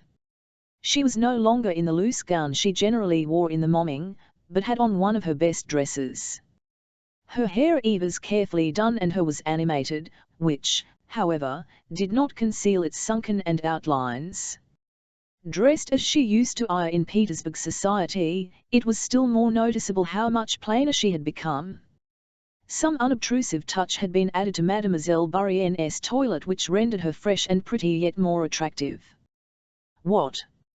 Are you going to remain as you are, dear princess?" she began. "They'll be announcing that the gentlemen are in the drawing-room and we shall have to go down, and you have not smartened yourself up at all." The little princess got up, rang for the maid, and hurriedly and merrily began to devise and carry out a plan of how Princess Mary should be dressed. Princess Mary's self-esteem was wounded by the fact that the affable of a suitor agitated her, and still more so by her companions not having the least conception that it could be otherwise. To tell them that she felt ashamed for herself and for them would to betray her agitation, while to decline there to dress her old prolong their banter and insistence. She flushed, her erotic eyes grew dim, red blotches came on her face, and it on the martyr-like expression it so often wore, as she submitted herself to Mademoiselle Bourienne and lies. Both these women quite sincerely tried to make her look pretty. She was so plain that neither of them could think of her as a rival, so they began dressing her with perfect sincerity, and with the naive and firm conviction women have that dress can make a face pretty. "No, really, my dear, this dress is not pretty," said Liz, looking sideways at Princess Mary from a little distance. "You have a maroon dress, have it fetched really. You know the fight of your whole life may at stake. But this one is too light, it's not becoming. It was not the dress, but the and whole figure of Princess Mary that was not pretty, but neither Mademoiselle Bourienne nor the little princess felt this. They still thought that if a blue ribbon were placed in the hair up, and the blue scarf arranged lower on the best dress, and so on, all would be well. They forgot that the frightened face and the figure could not be altered, and that however they might change the setting and adornment of that face, its mould still remained piteous and plain after 2 or 3 changes to which Princess Mary meekly submitted, just as her hair had arranged on the top of her head, a style that quite altered and her looks, and she had put on a maroon dress with a pale blue scarf. The little princess walked twice round her, now adjusting a fold-off dress with her little hand, now arranging the scarf and looking at her with her head bent first on one side and then on the other. "No, it will not do," she said decidedly, clasping her hands. "No, Mary, really this dress does not suit you. I prefer you in your little grey everyday dress. Now please, do it for my sake." "Katie," she said to the maid, "bring the princess her grey dress, and you'll see, Mademoiselle Bourienne, how I shall arrange it," she added, smiling with a foretaste of artistic pleasure. But when Katie brought the required dress, Princess Mary remained sitting motionless the glass, looking at her face, and saw in the mirror her eyes full of tears and her mouth quivering, ready to burst into sobs. "Come, dear princess," said Mademoiselle Bourienne, "just one more little effort." The little princess, taking the dress from the maid, came up to Princess Mary.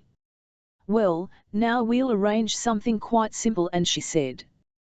The 3 voices, hers, Mademoiselle Bourienne's, and Katie's, who was laughing at something, mingled in a merry sound, like the chirping of birds. "No, leave me alone," said Princess Mary. Her voice sounded so serious and so sad that the chirping of the birds was silenced at once. They looked at the beautiful, large, doubtful one eyes full of tears and of thoughts, gazing shiningly and imploringly at, and understood that it was useless and even cruel to insist. "At least, change your coiffure," said the little princess. "Didn't I tell you?" she went on, turning reproachfully to Mademoiselle Bourienne. "Mary's is a face which such a coiffure does not suit in the least. Not in the least. Please change it. Leave me alone, please leave me alone." "It is all quite the same to me," answered a voice struggling with tears. Mademoiselle Bourienne and the little princess had to own to themselves that Princess Mary this guise looked very plain, worse than usual, but it was too late. She was looking at them with an expression they both knew, an expression and sakel. This expression in Princess Mary did not frighten them, she never inspired fear in anyone, but they knew that when it appeared on her face, she became mute and eager not to be shaken in her determinate long "You will change it, won't you?" said Liz and as Princess Mary gave no answer, she left the room. Princess Mary was left alone. She did not comply with Liz's request. She not only left her hair as it was, but did not even look in her glass. Letting her arms fall helplessly, she sat with downcast eyes and pondered. A husband, a man, a strong, dominant and strangely attractive being rose in her imagination, and carried her into a totally different happy world of his own. She fancied a child, her own, such as she had seen the day before in the arms of her nurse's daughter, at her own breast, the husband standing by and gazing tenderly at her and the child. "But no, it is impossible, I am too ugly," she thought. "Please come to Tom, the prince will out in a moment," came the maid's voice at the door. She roused herself, and felt appalled at what she had thinking, and before going down she went into the room where the icons hung, and, her eyes fixed on the dark face of a large icon of the Saviour lit by a lamp, she before it with folded hands for a few moments. A painful doubt filled her soul. Could the joy of love, of earthly love for a man, for her? In her thoughts of marriage Princess Mary dreamed of happiness and of children, but her strongest, most deeply hidden longing was for earthly ior. The more she tried to hide this feeling from others and even from herself, the stronger it grew. God, she said, am I to stifle in my heart these temptations of the devil? How am I to renounce forever these vile fancies, so as peacefully to fulfill thy will?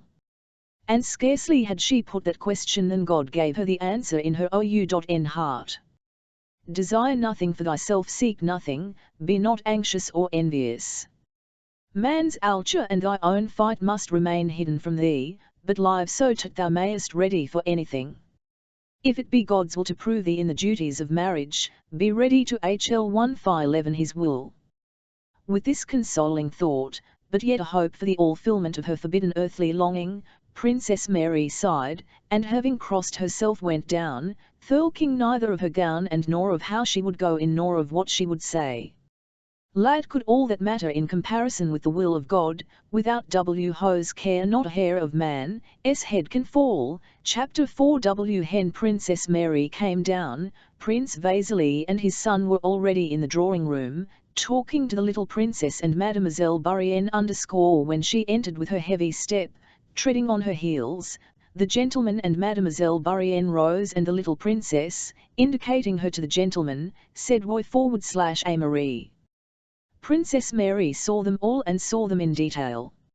She saw Prince Vasily's face, serious for an instant at the sight of her, but immediately smiling again, and the little princess curiously noting the impression Marie produced on the visitors. And she saw Mademoiselle Bourienne, with her ribbon and pretty face, and her unusually animated look which was fixed on him, but him she could not see, she only saw something large, brilliant, and handsome moving toward her as she entered the room. Prince Vasily approached first, and she kissed the bold forehead that bent over her hand and answered his question by saying that, on the contrary, she remembered him quite well. Then Anatole came up to her. She still could not see him. She only felt a soft hand taking hers firmly, and she touched with her lips a white forehead, over which was beautiful one light brown hair smelling of pomade. When she looked up at him she was struck by his beauty. Anatole stood with his right thumb under a button of his uniform, his chest expanded and his back drawn in, slightly singeing one foot, and, with his head a little bent, looked with beaming face at the Princess without and evidently not thinking about her at all. Anatole was not quick-witted, nor ready or eloquent in conversation, but he had the occult, so invaluable in society, of composure and imperturbable self-possession. If a man lacking in self-confidence remains dumb on a first introduction and betrays a consciousness of impropriety of such silence and an anxiety to find something to say, the effect is bad. But Anatole was dumb, swung his foot, and smilingly examined the princess' hair. It was evident that he could be silent in this way for a very long time. If anyone finds this silence inconvenient, let him talk, but I don't want to, he seemed to say. Besides this, in his behavior to women Anatole had a manner which particularly inspires them curiosity, awe, and even love, a supercilious consciousness of his own. It was as if he said to them, "One know you, I know you, but why should I inquire about you? You'd be only too glad, of course." Perhaps he did not really think this when he met women, and probably he did not, for in general he thought very little, but his looks and manner gave that impression. The princess felt this, and as if wishing to show him that she did not even dare expect him to interest him, she turned to his father. The conversation was general and animated, thanks to Princess Lia's voice and little downy lip that lifted over her white teeth. She met Prince Vasily with that playful manner often employed by lively chatty people, and consisting in the assumption that between the person they so address and themselves there are some semi-private, long-established jokes and amusing reminiscences, though no such reminiscences really exist, just as none existed in this case. Prince Vasily readily adopted her tone, and the little princess also drew Anatole, whom she hardly knew, into these amusing recollections of things that had never occurred. Mademoiselle Bourienne also shared them, and even Princess Mary felt herself pleasantly made to share in these merry reminiscences. "Here at least we shall have thee of your company all to us, dear prince," said the little princess, of course, in French, to Prince Vasily. "It's not as at Annette's receptions where you always ran away, you remember set chair Annette all, but you won't talk politics to me like Annette. Anna Pavlovna and our little tea table." "Oh, yes. Why is it you were never at Annette's?" the little princess asked Anatole. All I know, she said with a sly glance. Your brother Hippolyte told me about your goings OMO, and she shook her finger at him. I have even heard of your doings in Paris. And didn't Hippolyte tell you? Asked Prince Vasily, turning to his son and seizing the little princess' arm as if she would have none away and he had just managed to catch her. Didn't he tell you how he himself was pining for the dear princess, and how she showed him the door? Oh, she is a pearl among princesses, he added, turning to Princess Mary W. Hen. Paris was mentioned. Mademoiselle Bourienne for her part seized the opportunity of joining in the general current of recollections. She took the of inquiring whether it was long since Anatole had left Paris and how he had liked that city. Anatole answered the Frenchwoman very readily and, looking at her with a smile, talked to her native land. He saw the pretty little Bourienne. Anatole came to the conclusion that he would not find Bald Hills dull either. Not at all bad, he thought, examining her, not at all bad, that little Camperman. I hope she will bring her along with her when we are married. Petitest gentle. The old prince dressed leisurely in his study, frowning and considering what he was to do. The coming of these visitors annoyed him. L/hat a Prince Vasily and that son of his to me? Prince Vasily is a shallow braggart and his son, no doubt, is a fine specimen, too. He grumbled to himself. Angered him was that the coming of these visitors revolved in his mind an unsettled question he always tried to stifle, one about which he always deceived himself. The question was whether he could ever bring himself to part from his daughter and give her to a husband. The prince never directly asked himself that question, knowing that he would have to answer it justly, and justice clashed not only with his feelings but with the very of life. Life without Princess Mary, little as he seemed to value her, was unthinkable to him, and why should she marry, he thought. To be unhappy for certain. There lies, maltied to Andrew, a better husband one would think could hardly be found nowadays, but is she contented with her lot? And who would marry Marie for love? Plain and awkward. They'll take her for her connections and wealth. Are there no women living unmarried, and even the happier for it? So thought Prince Bolkonsky while dressing, and yet the question he was always putting off demanded an immediate answer. Prince Vasily had brought his son with the evident intention of proposing, and today or tomorrow he would probably ask for an answer. His birth and position in society were not bad. Well, I've nothing against it, the prince said to himself, but he must be worthy of her. And that is what we shall see. That is what we shall see. That is what we shall see, he added aloud. He entered the drawing room with his usual alert step, glancing rapidly round the company.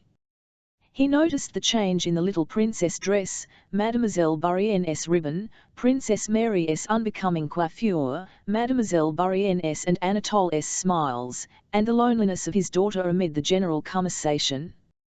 Got herself up like a fool, he thought, looking irritably at her. She is shameless, and he ignores her. He went straight up to Prince Vasily. The little one is charm MG. Well. How do ye do? How do ye do? Glad to see you. Friendship laughs at distance, began Prince Vasily in his usual rapid, self-confident, familiar tone. Here is my second son, please love and befriend him. Prince Bolkonsky surveyed Anatole. Fine young Andlo. Fine young fellow, he said. Well, come and kiss me, and he offered his cheek. Anatole kissed the old man, and looked at him with curiosity and perfect composure, waiting for a display of the eccentricities his father had told him to exhibit. Prince Bolkonsky sat down in his usual place in the corner of the sofa and, drawing up an armchair for Prince Vasily, pointed to it and began questioning him political affairs and news. He seemed to listen attentively to what Prince Vasily said, but kept glancing at Princess. And so they are writing from Potsdam already, he said, repeating Prince Vasily's last words. Then rising, he suddenly went up to his daughter. Is it for visitors you've got yourself up that, said he. Fine, very fine. You have done up your hair in this new way for the visitors, and before the visitors I tell you that in future you are never to dare to change your way of dress without my consent." "It was my fault, mon père," interceded the little princess. "With a blush, "You must do as you please," said Prince Bolkonsky, bowing to his daughter-in-law, "but she need not make a fool of herself, she's plain enough as it is." And he sat down again, paying no more attention to his daughter, who was reduced to tears. "On the contrary, that coiffure suits the princess very well," said Prince Vasily. "Now you, young Paramus, what is your name?" said Prince Bolkonsky, turning to Anatole. "Come here, let us talk and get acquainted now the begins," thought Anatole, sitting down with a smile beside the old prince. "Well, my dear boy, I hear you've been educated abroad, not taught to read and write by the deacon, like you and me. Now tell me, my dear boy, are you serving in the Horse Guards?" asked the old man, scrutinizing Anatole closely and intently. "No, I've been transferred to the line," said Anatole, hardly able to restrain his laughter. "Ah, that's a good thing. So, my dear boy, you wish to serve the Tsar and the country? It is wartime. Such a fine fellow must serve. Well, are you off to the front?" "No, Prince, our regiment has gone to the front, but I am attached .. What is it I am attached to, Papa?" said Anatole, turning to his father with a laugh. "A splendid soldier, splendid. Illet am I attached to."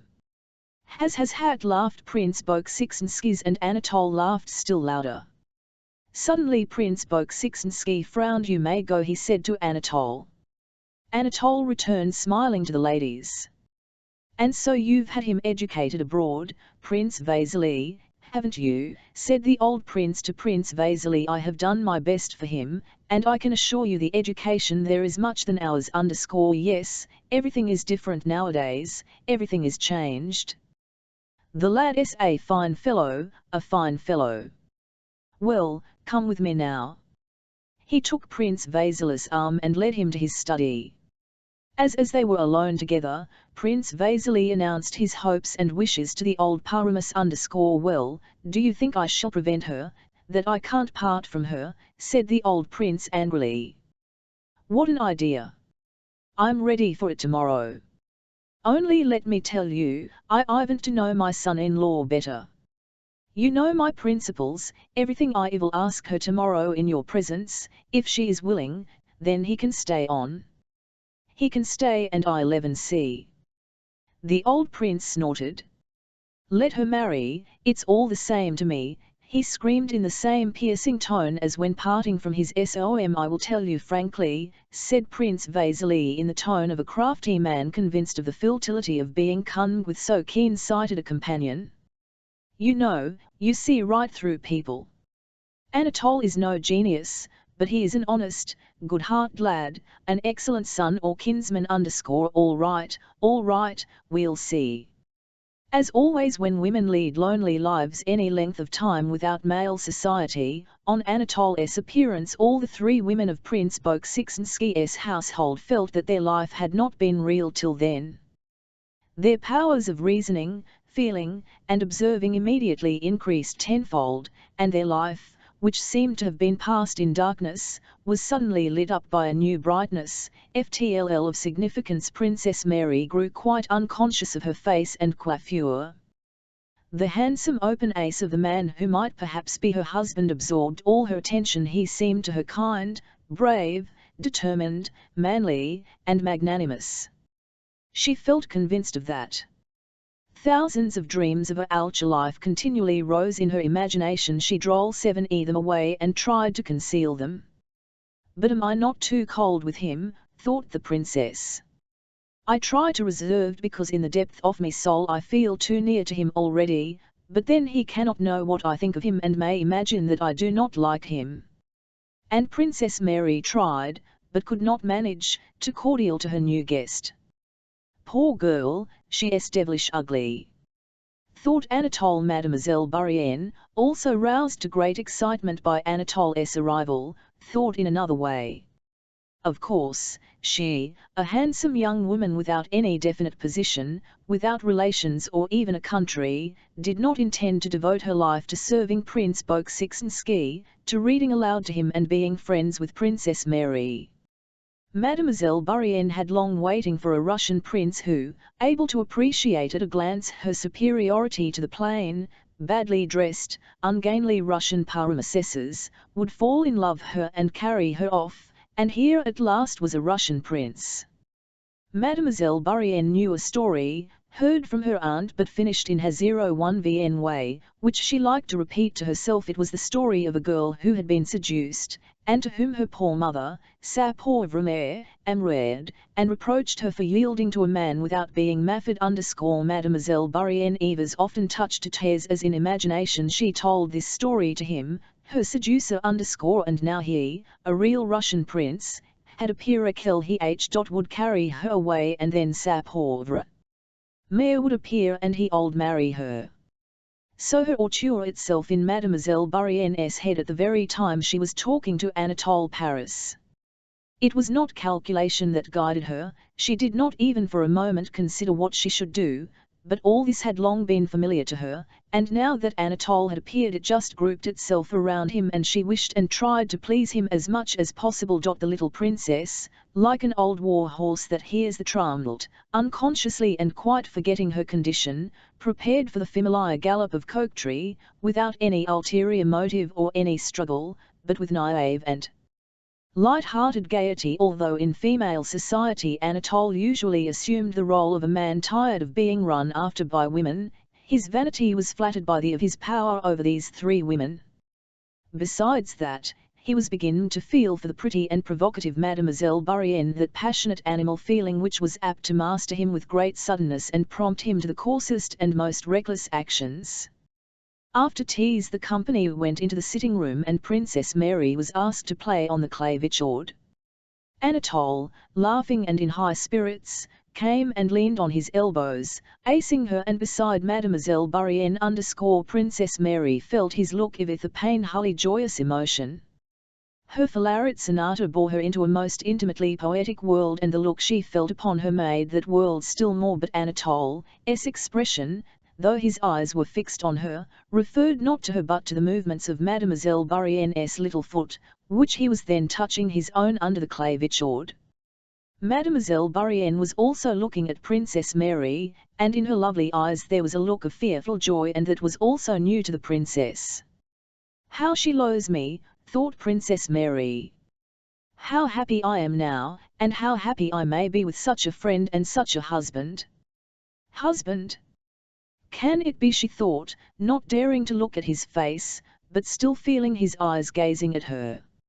In the evening, after supper, when all were about to retire, Anatole kissed Princess Mary's hand. She did not know how she found the courage, but she looked straight into his handsome face as it came near to her short-sighted eyes. Turning from Princess Mary he went up and kissed Mademoiselle Bourienne's hand. This was not etiquette, but then he did everything so simply and with such assurance.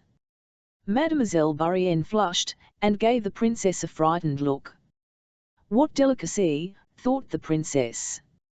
"Is it possible that Amélie, Mademoiselle Bourienne, I could be jealous of her, and not value her pure affection and devotion to me?" She went up to her and kissed her warmly. Anatole went up to kiss the little princess. "No. No. No. When your writes to tell me that you are behaving well I will give you my hand to kiss." "Not till then," she said. And smilingly raising a finger at him, she left the chapter. They all separated, but, except Anatole, who fell asleep as soon as he got into all kept awake a long time that night. "Is he really to be my husband, this stranger who is so kind?" "Yes, kind. That is the chief thing," thought Princess Mary, and fear, which she had seldom experienced, came upon her. She feared to look round. It seemed to her that someone was there standing behind the screen in the dark corner. And this someone was he, the devil, and he was also this man with the white forehead, black eyebrows, and red lips. She rang her maid and asked her to sleep in her. Mademoiselle Bourienne walked up and down the conservatory for a long time that evening, vainly expecting someone, now smiling at someone, now working herself up to tears with the imaginary words of her poor Vramaya rebuking her for her. The little princess grumbled to her maid that her urd was badly made. She could not lie either on her face or on her side. Every was awkward and uncomfortable, and her burden oppressed her now more than ever because Anatole's presence had vividly recalled to her the time when she was not like that and when everything was light and gay.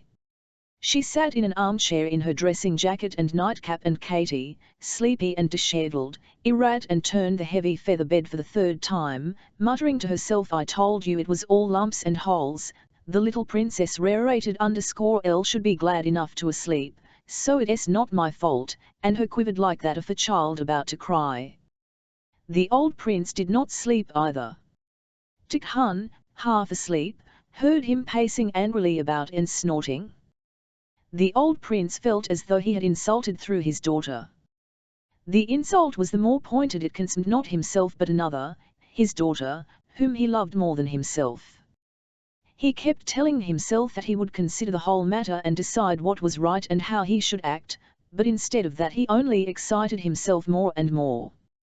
The first man that comes up, she forgets her father and everything else, runs upstairs and does up her hair and wags her tail and is unlike herself glad to throw her feather or. And she knew I should notice it. FR__FR__FR. And don't I see that that idiot had eyes only for Borean, else she'll have to get rid of her underscore, and how is it she has not pride enough to see it? If she has no pride for herself she might at least have some for my sake. She must shown that the blockhead thinks nothing of her and looks only at Borean underscore. No, she has no pride. But I'll let her see. The old prince knew that if he told his daughter she was making a mistake and that Anatole meant to flirt with Mademoiselle Borean, Princess Mary's self-esteem would be wounded and his point, not to be parted from her, would be gained. So pacifying himself with this thought, he called Tikhon and began to undress. What devil brought them here, thought he, while Tikhon was putting the nightshirt over his dried-up old body and grey-haired chest. Newer invited them, they came to disturb my life, and there is not much of it left.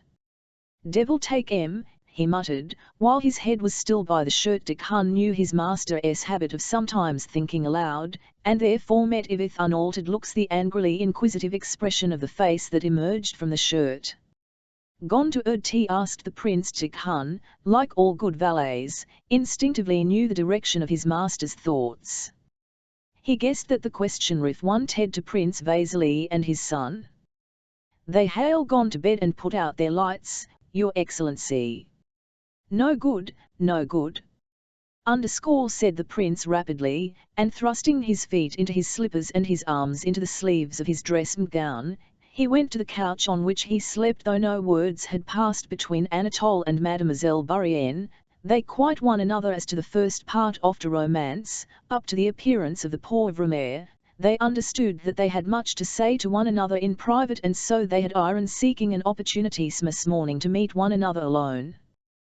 Princess Mary went to her fifth room at the usual hour. Mademoiselle Borean and Anatole met in the conservatory. Princess Mary went to the study with special trepidation. It seemed to her that not only did everybody know that her fate would be decided that day, but that they also knew what she thought it. She read this in Tikhon's face and in that of Prince Vasily's valet, who made her a low bow when she met him in the corridor carrying hot water.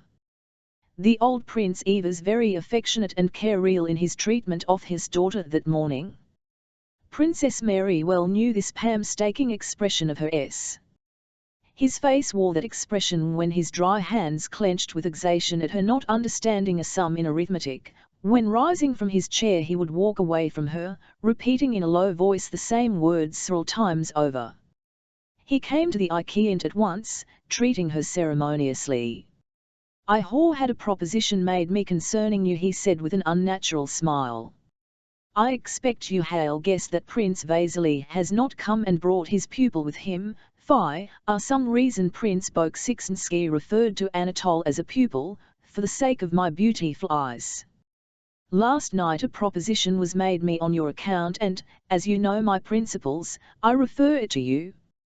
How am I to understand you, mon père, said the princess, growing pale and then blushing.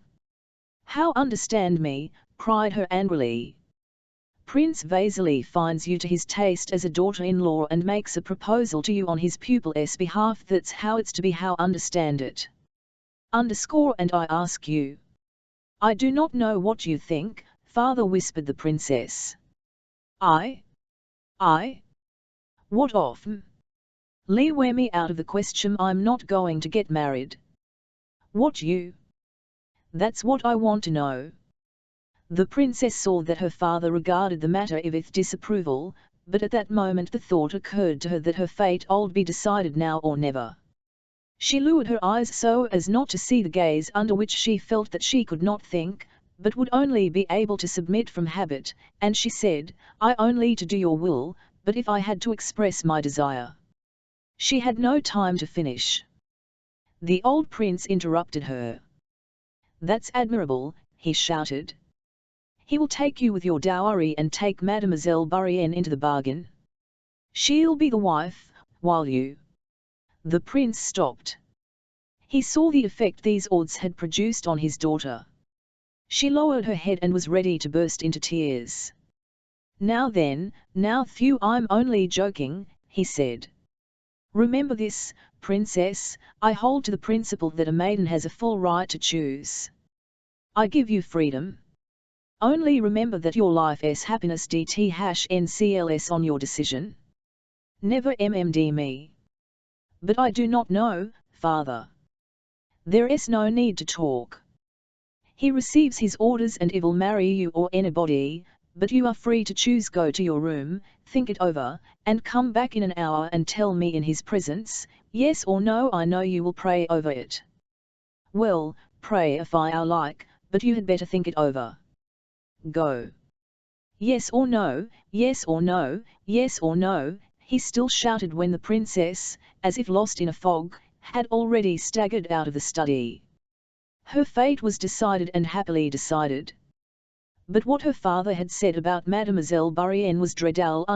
It was new to I assure, but still it was terrible, and she could not help thinking of it.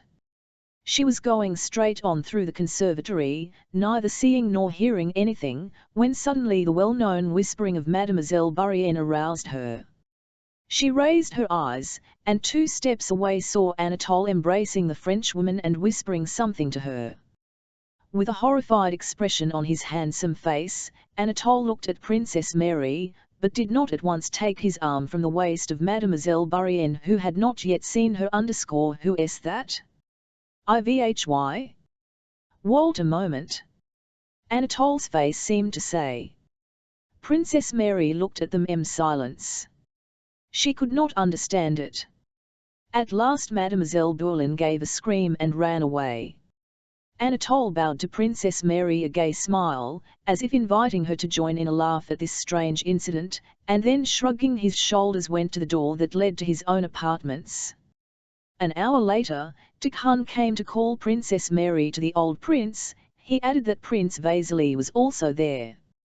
Came to her. Princess Mary was sitting on the sofa in her room, holding the weeping Mademoiselle Bourienne in her arms and gently stroking her hair. The princess' eyes with all their former calm radiance were looking tender affection and pity at Mademoiselle Bourienne's pretty. No, princess, I lost your affection for you, said Mademoiselle Bourienne. Why? Are you more than ever, said Princess Mary, and I will try to do all I can for your happiness. But you despise me. You who are so pure can never understand being so carried away by passion.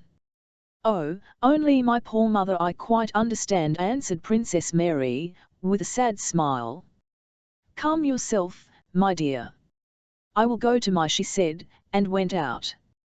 Prince Vasily, with one leg thrown high over the other and in his hand, was sitting there with a smile of deep emotion on his face, as if stirred to his heart's core and himself regretting and laughing at his own sensibility, when Princess Mary entered.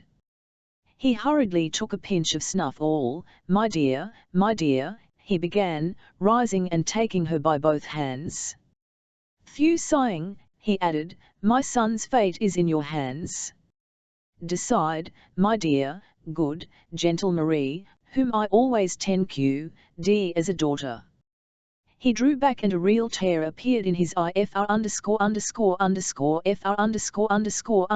Snorted Prince Bolkonsky "Oh, Prince is making a proposition to you in his pupils, I mean, his son's name Do you wish or not to be Prince Anatole Kurogin's wife?"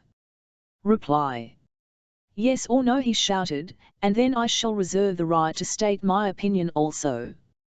"Yes, my opinion you and only my opinion," added Prince Bolkonsky, turning to Prince Vasily and answering his imploring look. "Yes or no. My desire is never to lem.eu, father, never to separate my life from yours." "I don't wish to marry," she answered positively, glancing at Prince Vasily and at her father with her beautiful humbug. "Nonsense! Humbug, humbug, humbug!" cried Prince Bolkonsky, frowning and taking his daughter's hand. He did not kiss her, but only bending his forehead to hers just touched it, and pressed her hand so that she winced and uttered a cry. Prince Vasily rose.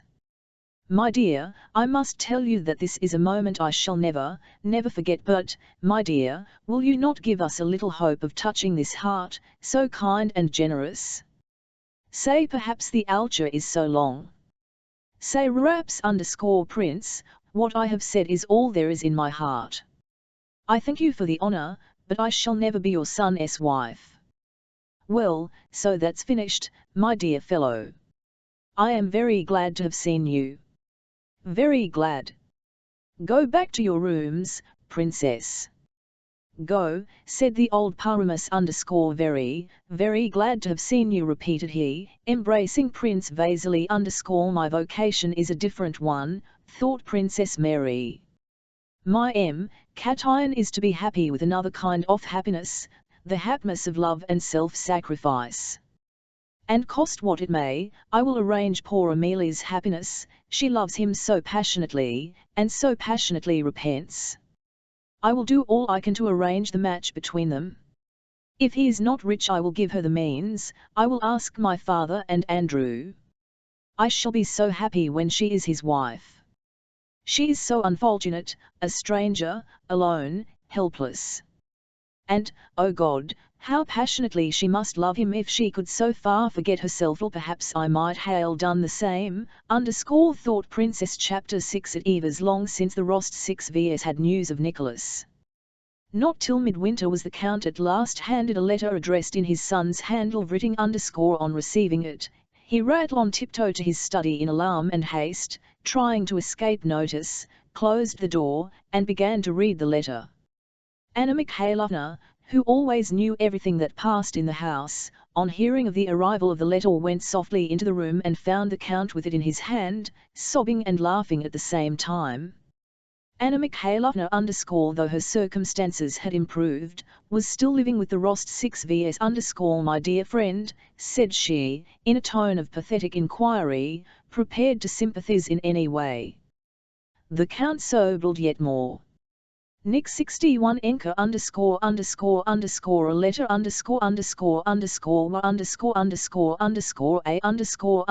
wounded my darling boy the Countess promoted to be an officer thank God.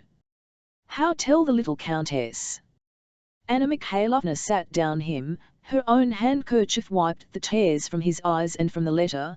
Then having dried her eyes she comforted the Count, and decided that at dinner until tea time she would prepare the Countess, and after tea, if with God's help, would inform her at dinner. Anna Mikhailovna talked the whole time about the war news, and Alkut twice asked when the last letter had been received from him, though she knew that already, and remarked that they might very likely be getting a letter from him that day.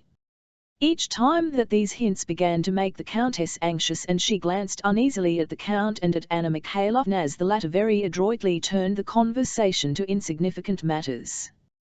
Natasha, who, of the whole family, was the most gifted with a capacity to feel any shades of look and expression, pricked up her ears from the beginning of meal and was certain that there was some secret between her father and Anna Mikhailovna.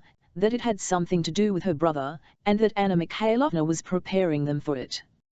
Bold as she was, Natasha, who knew how sensitive her mother was to anything relating to Nick 61enka, did not venture to ask any questions at dinner, but she was too excited to eat anything and kept wriggling about on her chair regardless of her governess' remarks. After dinner, she lushed headlong after Anna Mikhailovna and, dashing at her, flung herself on her neck as soon as she her in the sitting room. "Auntie, darling, do tell me what it is." "Nothing, my dear."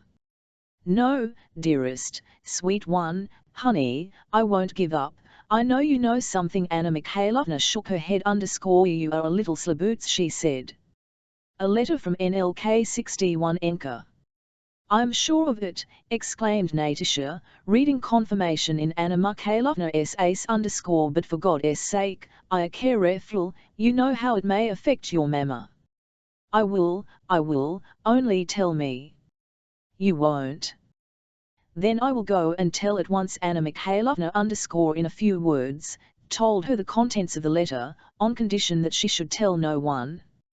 "No, on my true word of honor," said Natasha, crossing herself. "L won't tell anyone," and she ran off at once to S6 Nim Nick 61enka _ wounded _ a letter, she announced in glee-filled triumph. "Nicholas, was all S6 Nya said," instantly turning white. Natasha, seeing the impression the news of her brother's wound produced on S6 Nya, felt for the first time the sorrow-filled side of the news. She rushed to S6 Nya, hugged her, and began to cry.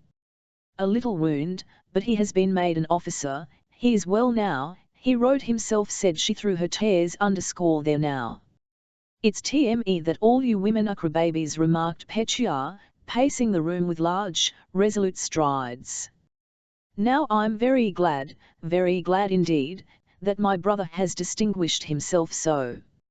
You are all blubbers and understand nothing." Natasha smiled through her tears.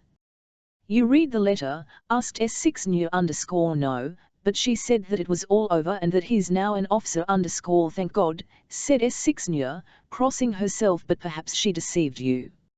"Let us go to Petya," paced the in silence for a time. "If I didn't in N1K 61enka's place, are you old Hal 7e killed even more of those Frenchmen," he said. "I've nasty BMTES they are. I'd have killed so many that they'd are in a heap of." "Hold your tongue, Petya, I've a goose you are." "Not a goose, but they are who cry about trifles," said Petya _ "Do you remember him?" Natasha suddenly asked, after a moment's silence. S6 Nya smiled _ "Do I remember Nicholas?" "No, S6 Nya, but do you remember so that you remember him perfectly, remember everything," said Natasha, with an expressive gesture, evidently wishing to give her words a very definite meaning. "I remember Nick 61enka, I remember him well," she said. "But I don't remember Boris." "I don't him a bit." "What? You don't remember Boris?" asked S6 Nya in surprise. "It's not that I don't remember, I know what he is like, but not as I remember Nick 61enka _ him, I just shut my eyes and remember, but Boris _ no." She shut her eyes. "No. There's nothing at all." "Oh, Natasha," said S6 Nya, looking ecstatically and earnestly at her friend as if she did not consider her worthy to hear what she meant to say and as if she were saying it to someone else, with whom joking was out of the question, "I am in love with your brother once for all and, whatever may happen to him or to me, shall never cease to love him as long as I live." Natasha looked at S6 Nya with wondering and inquisitive eyes, and said nothing. She felt that S6 Nya was speaking the TMTH, that there was such love as S6 Nya was speaking of. But Natasha had not yet felt anything like it. She believed it could but did not understand it. "Shall you write to him?" she asked. S6 Nya became the question of how to write to Nicholas, and whether she ought to write, tormented her. Now that he was already an officer and a wounded hero, would it be right to remind him of herself and, as it might seem, of the obligations to her he had taken on himself? "I don't know. I think if he writes, I will write," she said, blushing, and you won't feel ashamed to you write to him? S6 smiled. And I should be ashamed to write to Boris. I'm not going to. Why should you be ashamed? Well, I don't know. It's awkward and would make me ashamed. And I know why she'd ashamed, said Petya offended by Natasha's previous remark. It's because she Eva's in love with that fat one in spectacles.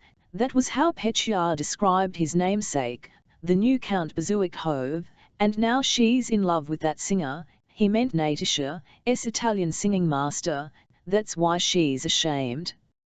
Petya, you're stupid, said Natasha. Not more stupid than you, madam, said the 9-year-old Petya, with the air of an old brigadier.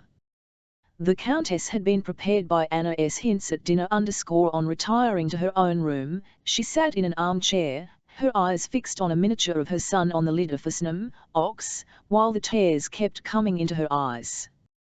Anna Mikhailovna, with the letter, came on tiptoe to the Countess and paused. Don't come, she said to the old Count who was following her. Come later. And she went in, closing the behind her. The Count put his ear to the keyhole and listened. At first he heard the sound of indifferent voices, then Anna Mikhailovna's voice alone in a long speech, then a cry, then silence, then both voices together with glad intonations, and then footsteps. Anna Mikhailovna opened the door. Her face wore the proud expression of a surgeon who has just performed a difficult operation and admits the public to appreciate his "it is done," she said to the Count, pointing triumphantly to the Countess, who sat holding in one hand the snuff box with its portrait and in the other the letter, and pressing them alternately to her lips. When she saw the Count, she stretched out her arms to him, embraced his bald head, which she again looked at the letter and the portrait, and in order to press them again to her lips, she slightly pushed away the bald head. Vera, Natasha, S6 and Petya now entered the room, and the reading of the letter began. After a brief description of the campaign and the battles in which he had taken part, and his promotion, Nicholas said that he kissed his father's and mother's hands asking for their blessing, and that he kissed Vera, Natasha's and Petya. Besides that, he sent greetings to Monsieur Schelling, Madame Skos, and his old nurse, and asked them to kiss for him dear S6, whom he rode and thought of just the same as ever. When she heard this, S6 blushed so that tears came into her eyes and, unable to bear the looks turned upon her, ran away into the dancing hall, whirled round it hall with her dress puffed out like a balloon, and, flushed and smiling, plumped down on the floor. The Countess was crying. Why are you crying, Mamma? Asked Vera. From all he says one should be glad, and not this was quite true, but the Count, the Countess, and Natasha looked at her reproachfully. And who is it she takes after, thought the Countess. Nicholas' letter was read over hundreds of times, and those who were considered worthy to hear it had to come to the Countess, for she did not let it out of her hands. The tutors Khan, and the nurses, and Dmitri, and several acquaintances, and the Countess reread the letter each time with fresh pleasure, and each time discovered in it fresh proofs S virtues. How strange, how extraordinary, how joyful it seemed, that her son, the scarcely perceptible motion of whose tiny limbs she had felt 20 years ago within her, that son about whom she used to have quarrels with the too indulgent Count, that son who had first learned to say Père and then Granny, that this son should now be away in a foreign land amid strange surroundings, a manly Waltire doing some kind of man's work of his own, without help or guidance, the experience of ages, showing that children do grow imperceptibly from the cradle to manhood, did not exist for the Countess. Her son's growth toward manhood, at each of its stages, had seemed as extraordinary to her as if there had never existed the millions of human beings who grew up in the same way as 20 years before. It seemed impossible that the little creature who lived somewhere under her heart would cry, suck her breast, and begin to speak, so now she could not believe that that little creature could this strong, brave man, this model son and officer that, judging by this letter, he now what a style. How charmingly he said she, reading the descriptive part of the letter. And what a soul! Not a word alcute.am.ord. About some Denisov or other, though he himself, I dare say, is braver than any of them. He says nothing about his sufferings. I've it a heart. How like him it is! And how he has everybody! Not forgetting anyone. I always said when he was only so high, I always said. For more than a week preparations were being made, rough drafts of letters to Nicholas from all the household were written and copied out, while under the supervision of the Countess and the solicitude of the Count, money and all things necessary for the uniform and equipment of the newly commissioned officer were collected. Anna Mikhailovna, practical woman that she was, had even managed by favour with army authorities to secure advantageous means of communication for herself and her son. She had opportunities of sending her letters to the Grand Duke Konstantin Pavlovich, who commanded the Guards.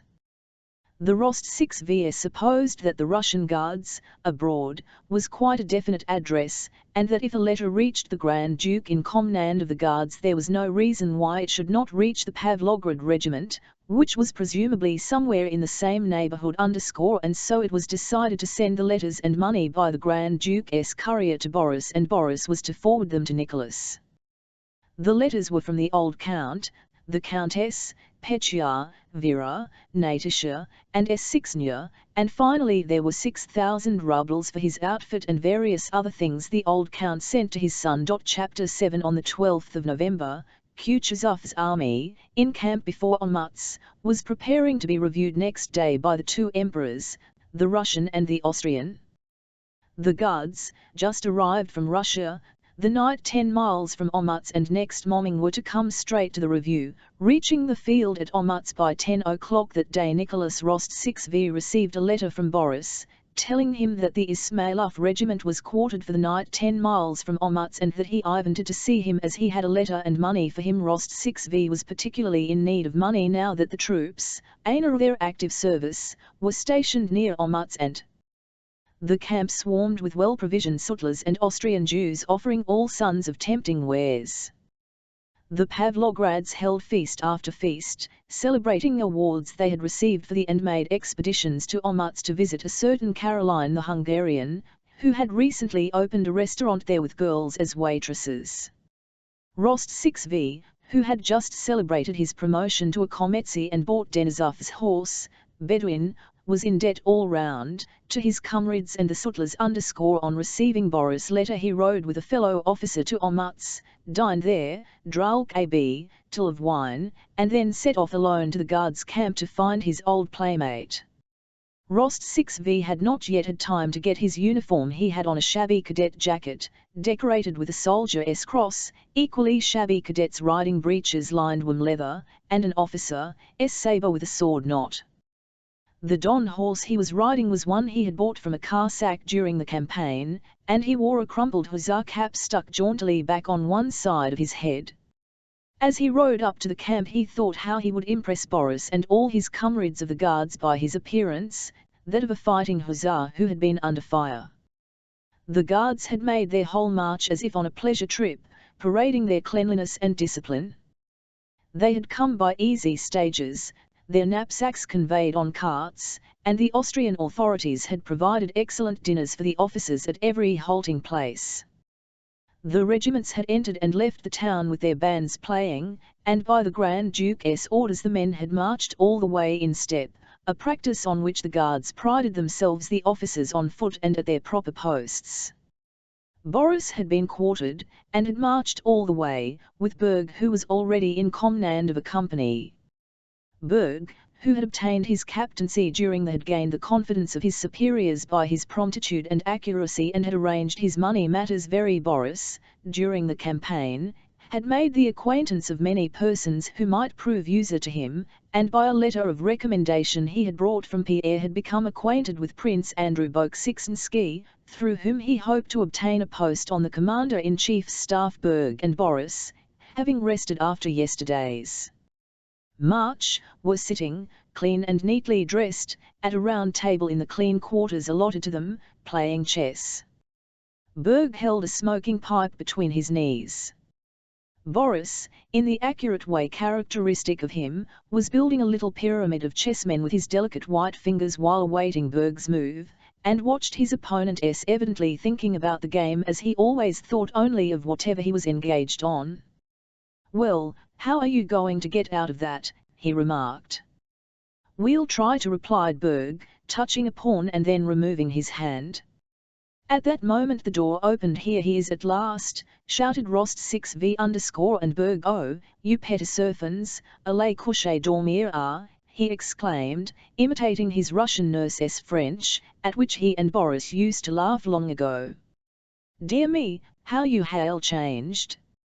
Boris rose to meet Rost 6v, but in doing so did not omit to steady and replace some chessmen that were falling. He was about to embrace his friend, but Nicholas avoided him. With that feeling of youth, that dread of beaten tracks, and wish to express itself in a manner different from that of its elders, which is often insincere, Nicholas wished to do something special on meeting his friend. He wanted to pinch him, push, do anything but kiss him, a thing everybody did. But notwithstanding this, Boris embraced him in a quiet, friendly way and kissed him 3 times. They had not met for nearly half a year and, being at the age when young men take their first steps on life's road, each saw immense changes in the other, quite a new reflection of society in which they had taken those first steps. Both had changed greatly since they last met, and both were in a hurry to show the changes that had taken place in them. "Oh, you damned dandies! Clean and fresh as if you'd been to a ante, not like us sinners of the line," cried Rost 6v, with martial swagger and with baritone notes in his voice, new to Boris, pointing to his old mud-bespattered breeches. The German landlady, hearing Rost 6v's loud voice, her head in at the door. Is she pretty?" he asked with a wink. "Why do you shout so?" "You'll frighten them," said Boris. "I did not expect you today," he added. "Elle only sent you the note yesterday by Bolkonsky, an adjutant of Kutuzov's, who is a friend of mine. I did not think he would get it to you so quickly." "Well, how are you? Been under fire already?" asked Boris without answering. Rost 6v shook the soldier's cross of St. George fastened to the cording of his uniform and, indicating a bandaged, glanced at Berg with a smile. "As you see," he said. "Indeed?" Yes, said Boris, with a smile. "And we have had a splendid march. You know, of course, that His Imperial Highness rode with our regiment all the time, so that we had every comfort and every advantage. Ill-had receptions we had in Poland. What dinners and balls! I can't tell you. And the Tsarevich was very gracious to all our officers _" and the two friends told each other after doings, the one of his hussar revels and life in the fighting line, the other of the pleasures and advantages of service under members of the imperial family. "Oh, you guards," said Rost 6v_L, "say, send for some wine." Boris made a grimace. "If you really want it," said he. He went to his bed, drew a purse from under the clean pillow, and sent for wine. "Yes, and I have some money and a letter to give," he added. Rost 6v took the letter and, throwing the money on the sofa, put arms on the table and began to read. After reading a few lines, he glanced angrily at Berg, then, meeting his eyes, hid his face behind the letter. "Well, they've sent you a tidy sum," said Berg, eyeing the heavy purse that sank into this. "For us, Count, we get along on our pay. I can tell you for myself." "I say, Berg, my dear fellow," said Rost 6v, "when you get a letter from home and meet one of your own people whom you want to talk everything over with, and I happen to be there, I'll go at once, to be out of your way. Do go somewhere, anywhere, to the devil," he exclaimed, and immediately seizing him by the shoulder and looking amiably into his, evidently wishing to soften the rudeness of his words, he added, "Don't huff, my dear fellow, you know I speak from my heart as to an old acquaintance." "Oh, don't mention it, Count. I quite understand," said Berg, getting up and speaking in a mummed and guttural voice. "Go across to our hosts, They invited you, added Boris. Berg put on the cleanest of coats, without a spot or speck of dust, stood before a looking-glass and brushed the hair on his temples upwards, in the way affected by the Emperor Alexander, and, having assured himself from the way Rost 6v at it that his coat had been noticed, left with a pleasant smile. "Oh dear, what a beast I am," muttered Rost 6v, as he read the letter.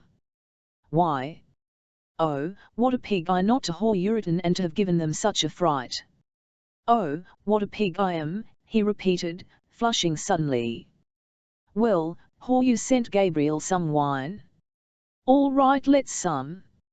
In the letter from his parents was enclosed a letter of recommendation to Bagration 6n which the old countess at Anna Mikhailovna's advice had obtained through an acquaintance and sent to her son, asking him to take it to its destination and make use of it. "What nonsense! Much I need it," said Rost 6v, throwing the letter under the table. "Why have you thrown that away?" asked Boris. "It is some letter of recommendation ________, what the devil do I want it for?" "Why, what the devil," said Boris, picking it up and reading the address. "This letter would be of great use to you." "I want nothing, and I won't hire anyone's adjutant." "Why not?" inquired Boris. "It's a lackey's job." "You are still the same dreamer, I see," remarked Boris, shaking his head. "And you're still the same diplomatist." "But that's not the point." "Come, how are you?" asked Rost 6v _____, "as you see. So far everything's all right, but I confess I should much like to hire an adjutant and not remain at the front." "Why?"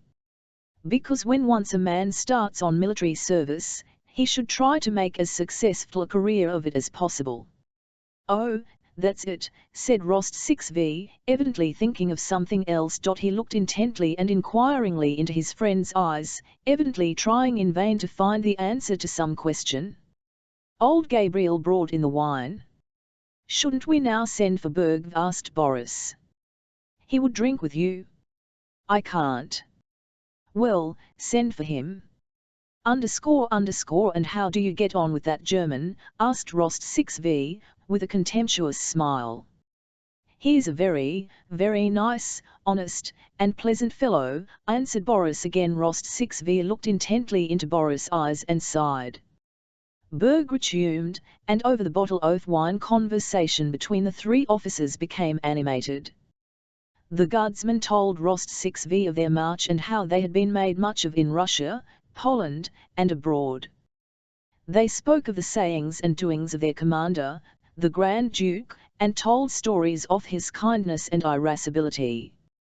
Berg, as usual, kept silent when the subject did not relate to himself, but in connection with the stories of the Grand Duke's quick temper he related with gusto how in Galicia he had managed to deal with the Grand Duke when the latter made a tour of the regiments and was annoyed at the irregularity of a movement. With a pleasant smile Berg related how the Grand Duke had ridden up to him in a violent passion, shouting, "Arnauts!"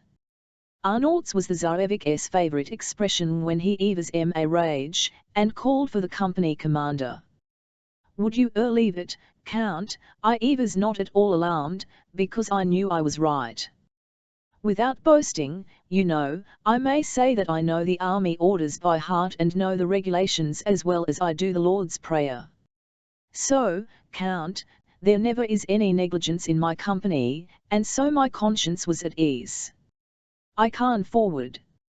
Berg stood up and showed how he presented himself, with his hand to his cap, and really it would have been difficult for a ace to express greater respect and self-complacency than his did.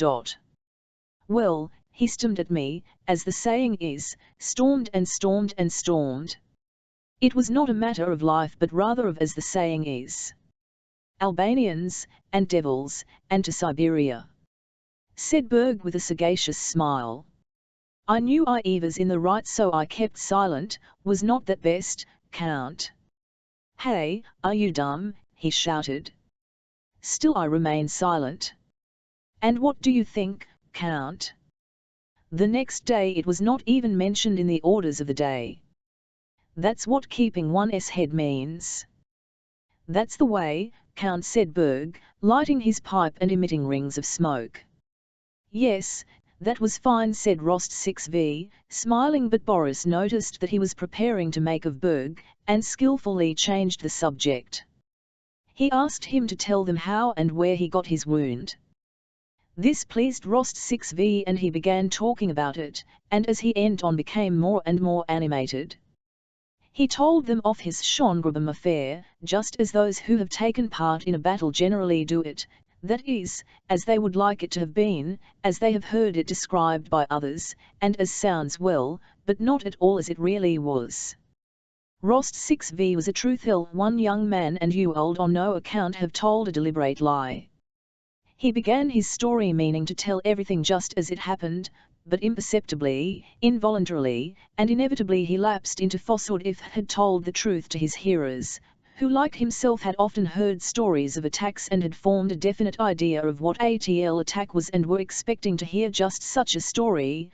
They would either not have believed him or, still worse, you old have thought that Rost 6v was himself to blame, since what generally happens to the narrators of cavalry attacks had not happened to him. He could not tell them simply that everyone went at a trot and that he fell off his horse and sprained his arm and then ran as hard as he could from a Frenchman into the Wukel. Besides, to tell everything as it really happened, it all have been necessary to make an F01T of will to tell only what happened. It is very difficult to tell the truth, and young people are rarely capable of it. His hearers expected a story of how, beside himself and all aflame with excitement, he had flown like a storm at the square, cut his way, slashed right and left, how his sabre had tasted flesh and he had fallen exhausted, and so on, and so he told them all that. In the middle of his story, just as he was saying, you cannot imagine what a strange frenzy one experiences during an attack. Prince Andrew, whom Boris was, entered the room.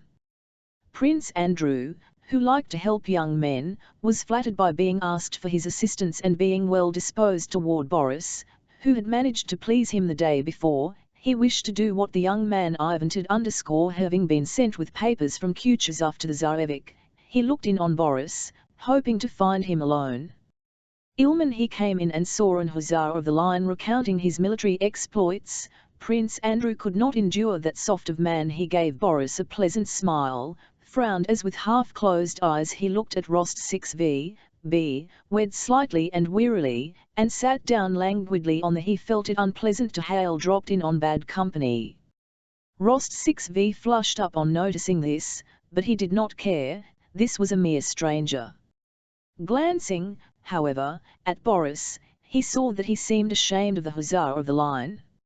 In spite of Prince Andrew's disagreeable, ironical tone, in spite of the contempt which Rost 6v, from his fighting army point of view, regarded all these little adjutants on the staff, of whom the newcomer was evidently one, Rost 6v felt connosed, blushed, and became silent. Boris inquired what news there might be on the staff and what, without indiscretion, one might ask about our plans. We shall probably advance, replied Bolkonsky, evidently reluctant to say more in the presence of a stranger. Berg took the opportunity to ask, with great politeness, whether, as was Maud, the allowance of forage money to captains of companies would be doubled.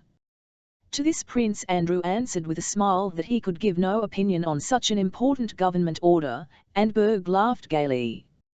As to your business, Prince Andrew continued, addressing Boris, we will talk of it later, and he looked round at Rost 6v, come to me after the review and we will do what is possible.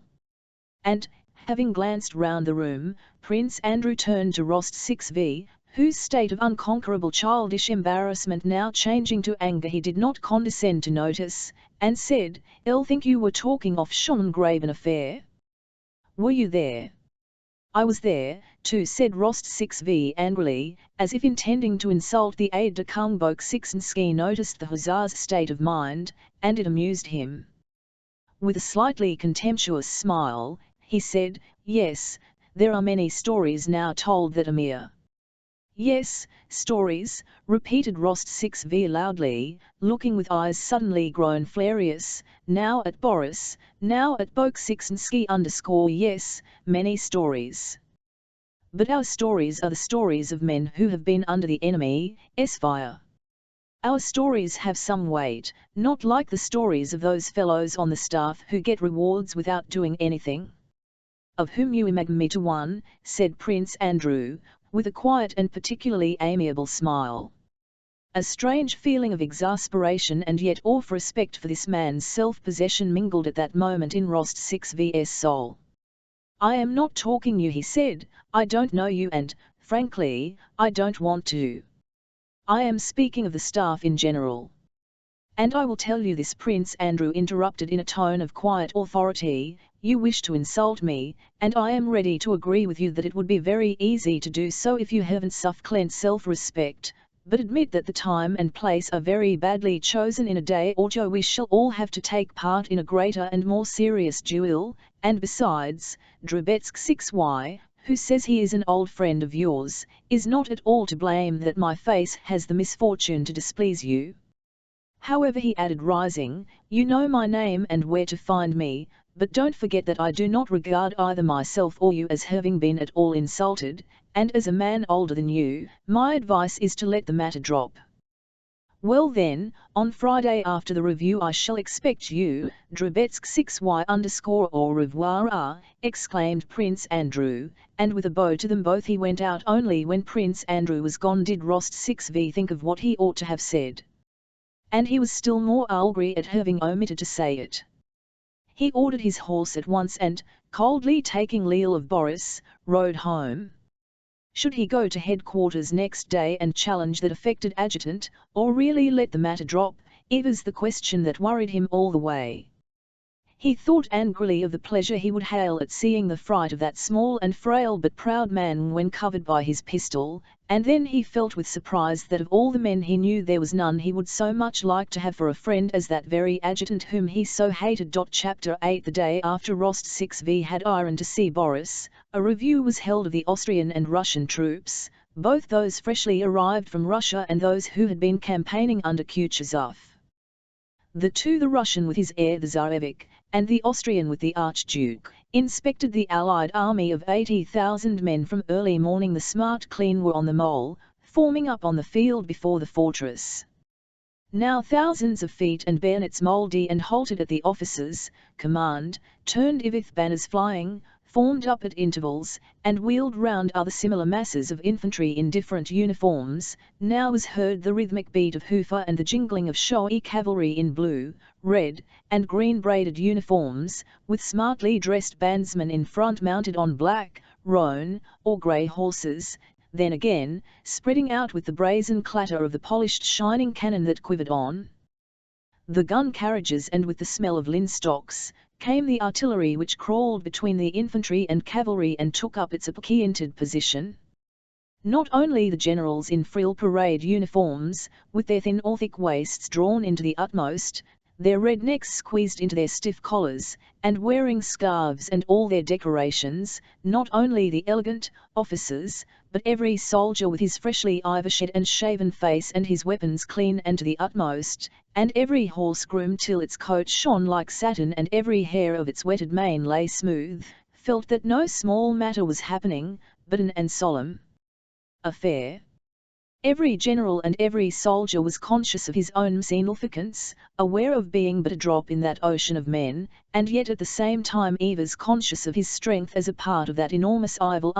From early morning strenuous activities and efforts had begun, and by 10 o'clock all had been brought into due order. The ranks were drawn up on the vast field. The whole army was extended in 3 lines. The cavalry in front, behind it the artillery, and behind that again the space like a street was left between each 2 lines of troops. The 3 parts of that army were sharply distinguished: Kutuzov's fighting army, with the Pavlograds on the right flank off front, those recently arrived from Russia, guards and regiments of the line, and the Austrian troops. But they all stood in the same lines, under one command, and in a like windly ways ran an excited whisper, "They are coming! They are coming!" Alarmed voices were heard, and a stir of formal preparation swept over all the troops. From the direction of Omuts in front of them, a group was seen approaching. And at that moment, though the day was still, a light gust of wind blowing over the army slightly stiffed the streamers on the lances and the unfolded standards fluttered against their staffs. It looked as if by that slight motion the army itself was expressing its joy at the approach of the emperors. One voice was heard shouting, "Eyes front!" Then, like the crowing of at sunrise, this was repeated by others from various sides and all became silent in the death-like stillness. Only the tramp of horses was heard. This eves the emperor's suites. The emperors rode up to the flank, and the trumpets of the 1st Cavalry Regiment played the general mark. It seemed as though not the trumpeters were playing, but as if the army itself, rejoicing at the emperor's approach, had naturally burst into music.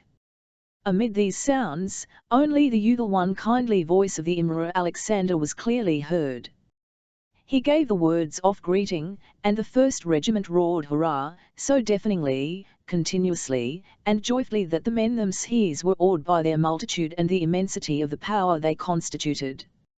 Rost 6v, standing in the front lines of Kutuzov's army which the Tsar approached first, experienced the same feeling as every other man in that army, a feeling of self-forgetfulness, a proud consciousness of might, and a passionate attraction to him who was the cause of this. He felt that at a single word from that man all this vast mass, and he himself an insignificant atom in it, would go through fire and water, commit crime, die, or perform deeds of highest heroism, and so he could not but tremble and his heart stand still at the immense of that hurrah. Hurrah! Hurrah! Thundered from all sides, one regiment after another greeting the Tsar with the strains of the march, and then hurrah! Then the general and again hurrah! Hurrah! Growing ever stronger and merging into a deafening roar. Till the Tsar reached it, each regiment in its silence and immobility seemed a lifeless body, but as soon as he came up it became alive, its thunder joining the roar of the whole line along which he had already passed. Through the terrible and deafening roar of those voices, amid the square masses of troops standing motionless as if turned to stone, hundreds of riders composing the suites moved carelessly but symmetrically and all freely, and in front of them 2 men, the emperors. Upon them the undivided, tensely passionate attention of that whole mass of men was concentrated. The handsome young Emperor Alexander, in the uniform of the Horse Guards, wearing a cocked hat with its peaks front and back, with his pleasant face and resonant though not loud voice, attracted everyone's attention. Rost 6v was not from the trumpeters, and with his keen sight had recognized the Tsar and watched his approach when he was 20 paces, and Nicholas could clearly distinguish every detail of his handsome, happy young face. He experienced a thrilling of tenderness and ecstasy such as he had never known. Every trait and every movement of the Tsar seemed to him enchanting. Stopping in front of the Pavlograds, the Tsar said something in French to the Austrian Emperor and smiled. Seeing that smile, Rost 6v involuntarily smiled himself and felt a still stronger flow of love for his sovereign. He longed to show that love in some way, and knowing that this was impossible was ready to cry. The Tsar called the colonel of the regiment and said a few words to him. "O God, what would happen to me if the Emperor to me, thought Rost 6v_L should die of happiness?" The Tsar addressed the officers also, "I thank you all, gentlemen, I thank you with my whole heart." To Rost 6v every word sounded like a voice from heaven. How gladly would he have died at once, his Tsar! "You have earned the St. George's standards and will be worthy of them. Oh, to die him," thought Rost 6v_. The Tsar said something more which Rost 6v did not hear, and the soldiers, straining their lungs, shouted hurrah. Rost 6v2, bending his saddle, shouted hurrah, with all his might, feeling that he would like to injure himself by that shout, if only to express his rapture fully. The Tsar stopped a few minutes in front of the hussars as if undecided. How can the Emperor be undecided, thought Rost 6v, but then this indecision appeared to him majestic and enchanting, like everything else the Tsar did. That hesitation lasted only an instant. The Tsar's foot, in the narrow then fashionable, touched the groin of bob-tailed bay mare he rode. his hand in a white glove gathered up the reins, and he moved off accompanied by an irregularly swaying sea of aides-de-camp. Farther and farther he rode away, stopping at other regiments, till at last only his white plumes were visible to Rost 6v from amid the suites that surrounded the emperors. Among the gentlemen of the suite, Rost 6v noticed Bolkonsky, sitting his horse indolently and carelessly. Rost 6v recalled their quarrel of yesterday, and the question presented itself whether he ought or ought not to challenge Bolkonsky. Of course not, he now thought. Is it all thinking or speaking of it at such a moment? At a time of such love, such rapture, and such self-sacrifice, what do any of our quarrels and affronts matter? I love and forgive everybody now.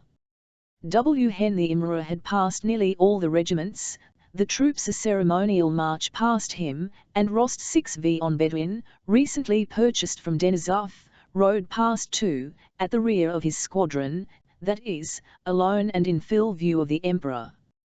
Before he reached hit Rost 6v, who was a splendid horseman, spurred Bedouin twice and successfully put him to the showy trot in which the animal went when excited. Bending his foaming muzzle to his chest, his tail extended, Bedouin, as if also conscious of the Emperor's eye upon him, passed splendidly, lifting his feet with a high and graceful action, as if flying through the air without touching the ground. Rost 6v himself, his legs well back and his stomach drawn in and feeling himself one with his horse, rode past the Emperor with a frowning but blissful face like a viewy devil, as Denisov expressed it. Fine fellows, the Pavlograds, remarked the Emperor.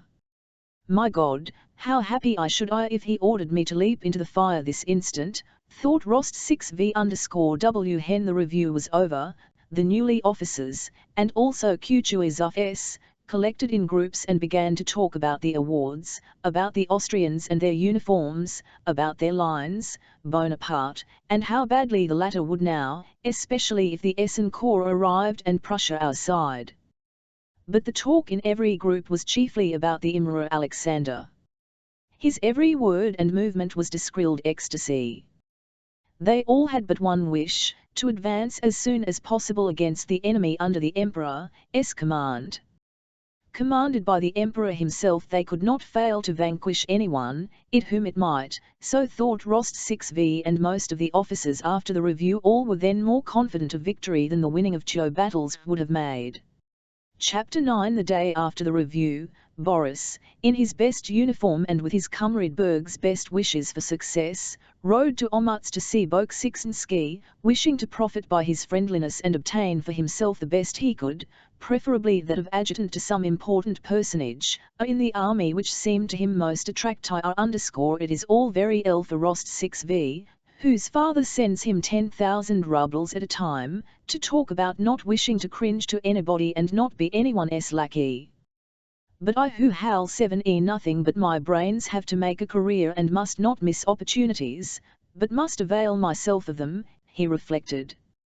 He did not find Prince Andrew in Olmutz that day, but the appearance of the town where the headquarters and the diplomatic corps were stationed and the two emperors were living with their suites, households, and counts only strengthened his desire to belong to that higher world.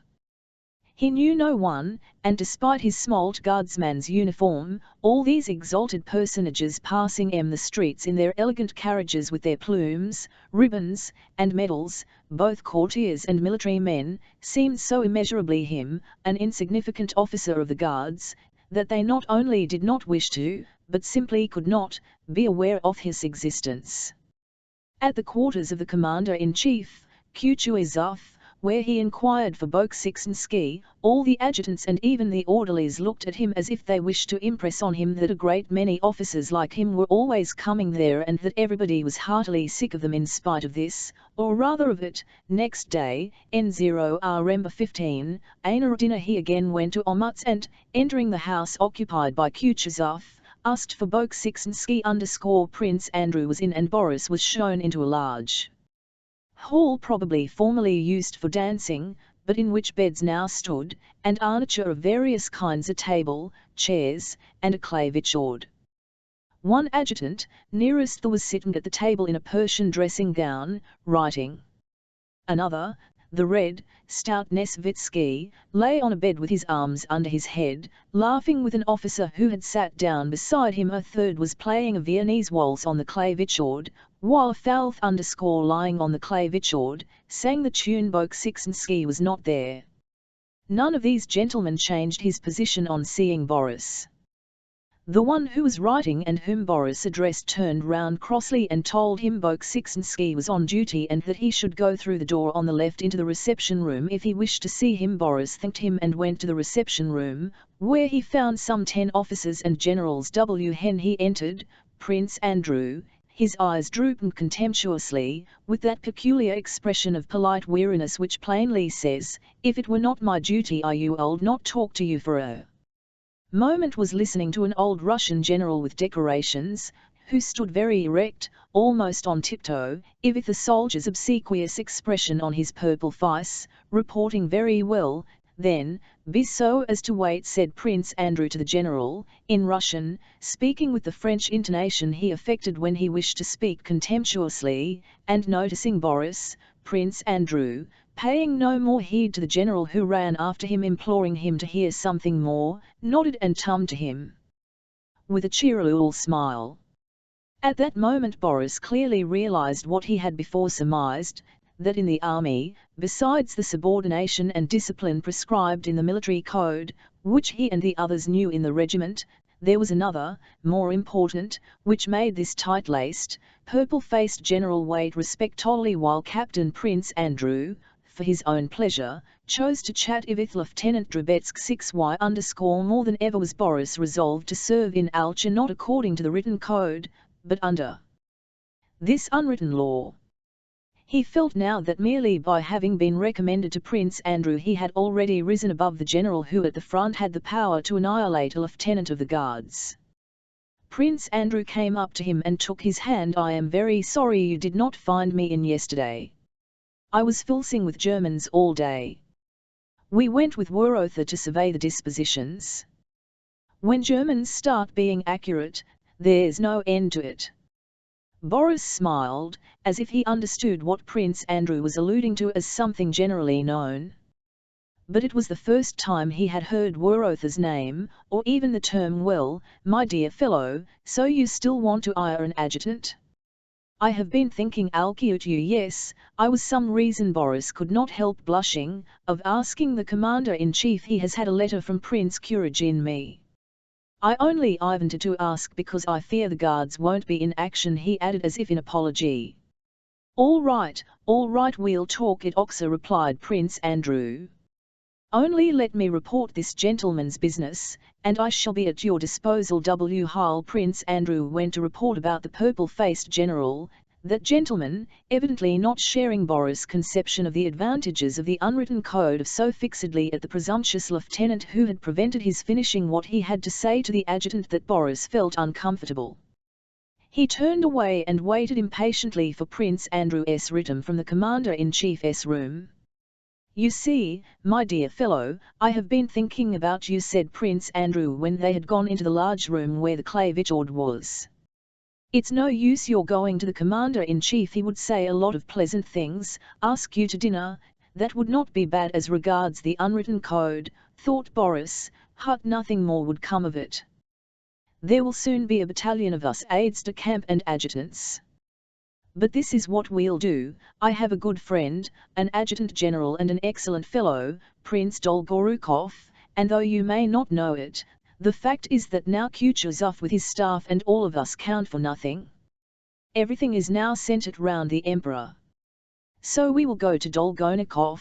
I have to go there anyhow, and I have already spoken to him about you. We shall see whether he cannot attach you to himself or find a place for you somewhere nearer the sun."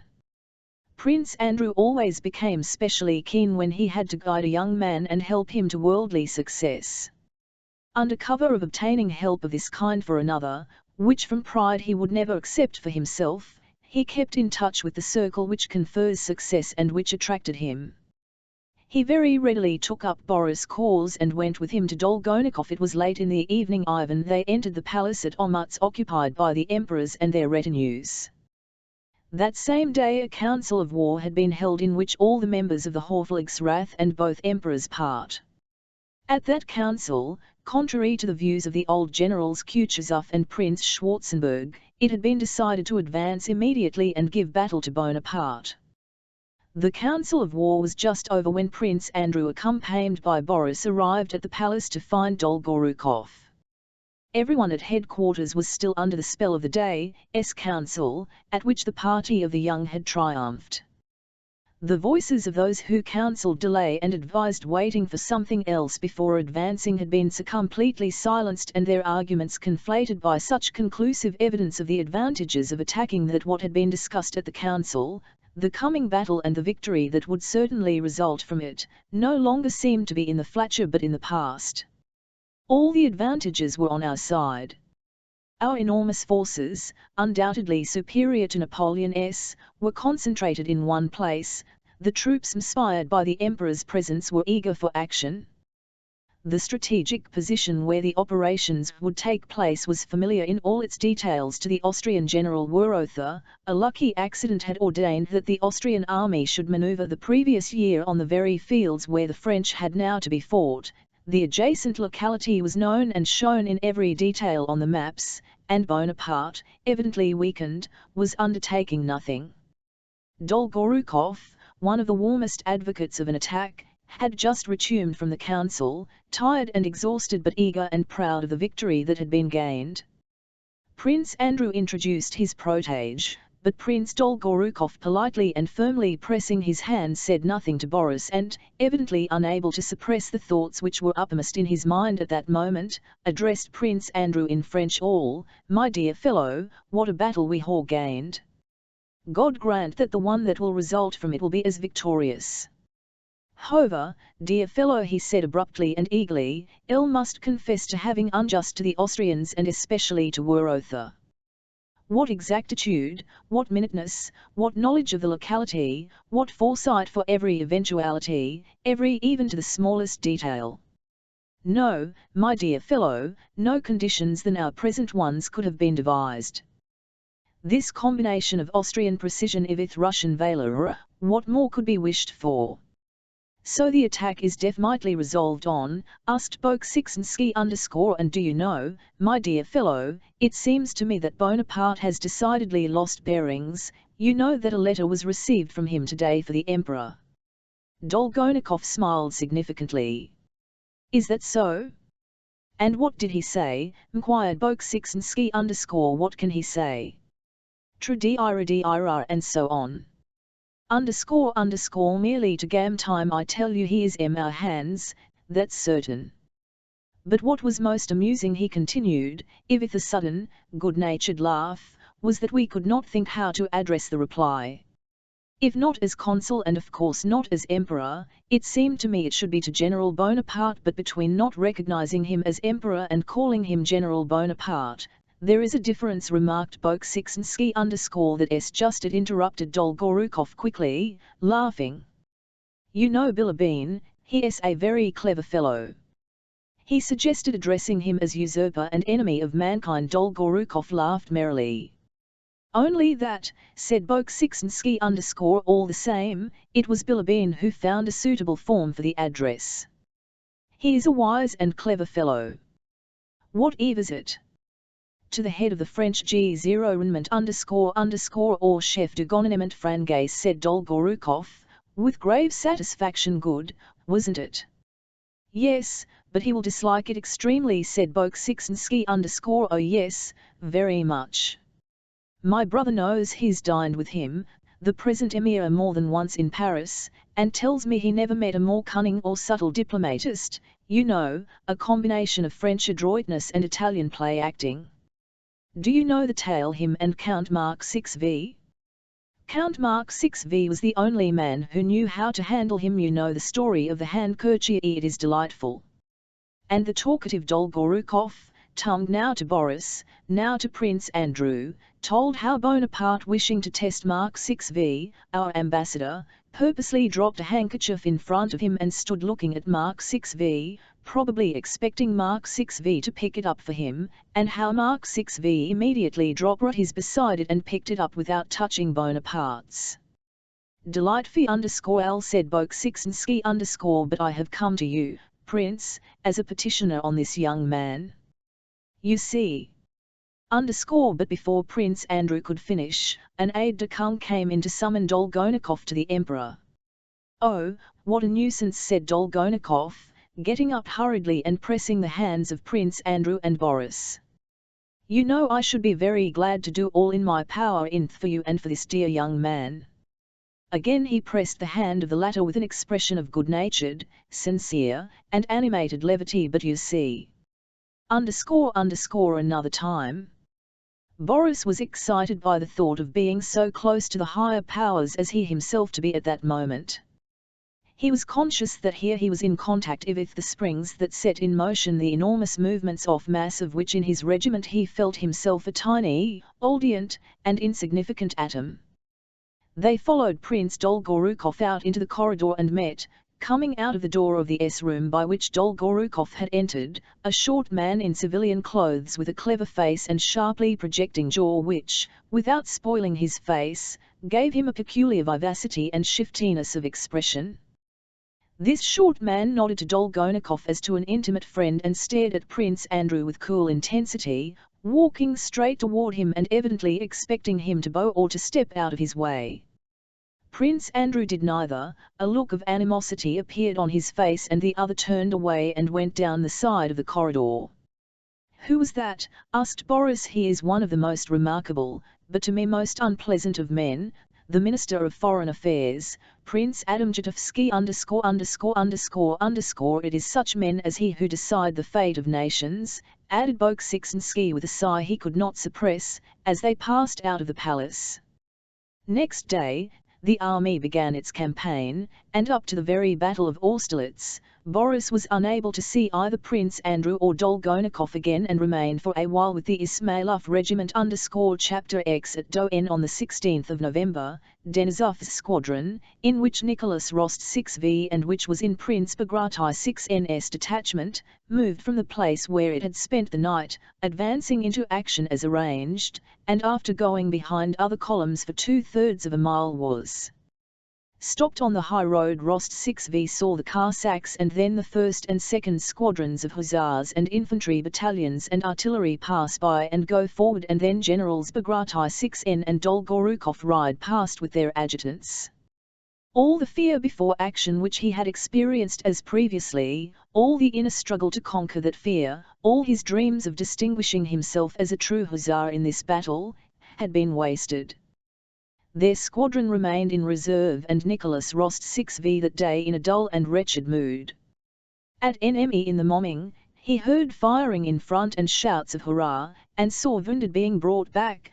There were not many of them, and at last he saw how a whole detachment of French cavalry was brought in, convoyed by a sotnia of Cossacks. Evidently the affair was over and, though not big, had been a successful engagement. The men and officers returning spoke of a brilliant victory, of the occupation of the town of Wischau and the capture of a whole French squadron. The day was bright and sunny after a sharp night frost, and the cheerful glitter of that autumn day was in keeping with the news of victory which was conveyed, not only by the tales of those who had taken part in it, but also by the joyful expression on the faces of soldiers, officers, generals, and adjutants, as they passed Rost 6v going or coming. And Nicholas, who had vainly suffered all the dread that precedes a battle and had spent that happy day in inactivity, was all the more depressed. "Come here, Rost 6v let's drink to drown our grief," shouted Denisov, who had settled down by the roadside with a flask and some food. The officers gathered round Denisov's canteen, eating and talking there.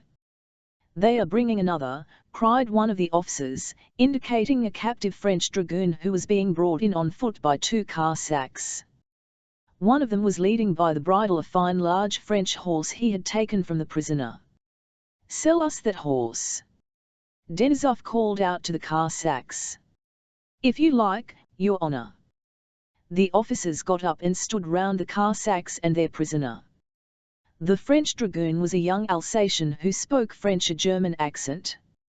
He was breathless with agitation, his face was red, and when he heard some French spoken he at once began speaking to the officers, addressing first one, then another.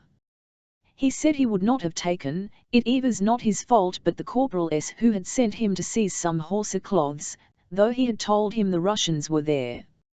And at every word he added, "But don't huff my little horse," and stroked the animal. It was plain that he did not quite grasp where he was. Now he excused himself for having been taken prisoner and now, imagining himself before his own officers, insisted on his soldierly discipline and zeal in the service. He brought with him into our rearguard all the freshness of atmosphere of the French army, which was so alien to us. The Cossacks sold the horse for 2 gold pieces, and Rost 6v, being the richest of the officers now that he had received his money, bought it. "But don't hun my little horse," said the Alsatian good-naturedly to Rost 6v when the animal was handed over to the hussar. Rost 6v smilingly reassured the dragoon and gave him money. "Ali! Ali!" said the Cossack, touching the prisoner's arm to make him go on. "The Emperor! The Emperor!" was suddenly heard among the hussars. All began to nun and bustle, and Rost 6v saw coming up the road behind him several riders with white plumes in their hats. In a moment everyone was in his place, waiting. Rost 6v did not know or remember how he ran to his place and mounted instantly. His regret at not having been in action and his dejected mood amid people of whom he was weary had gone. Instantly every thought of himself had vanished.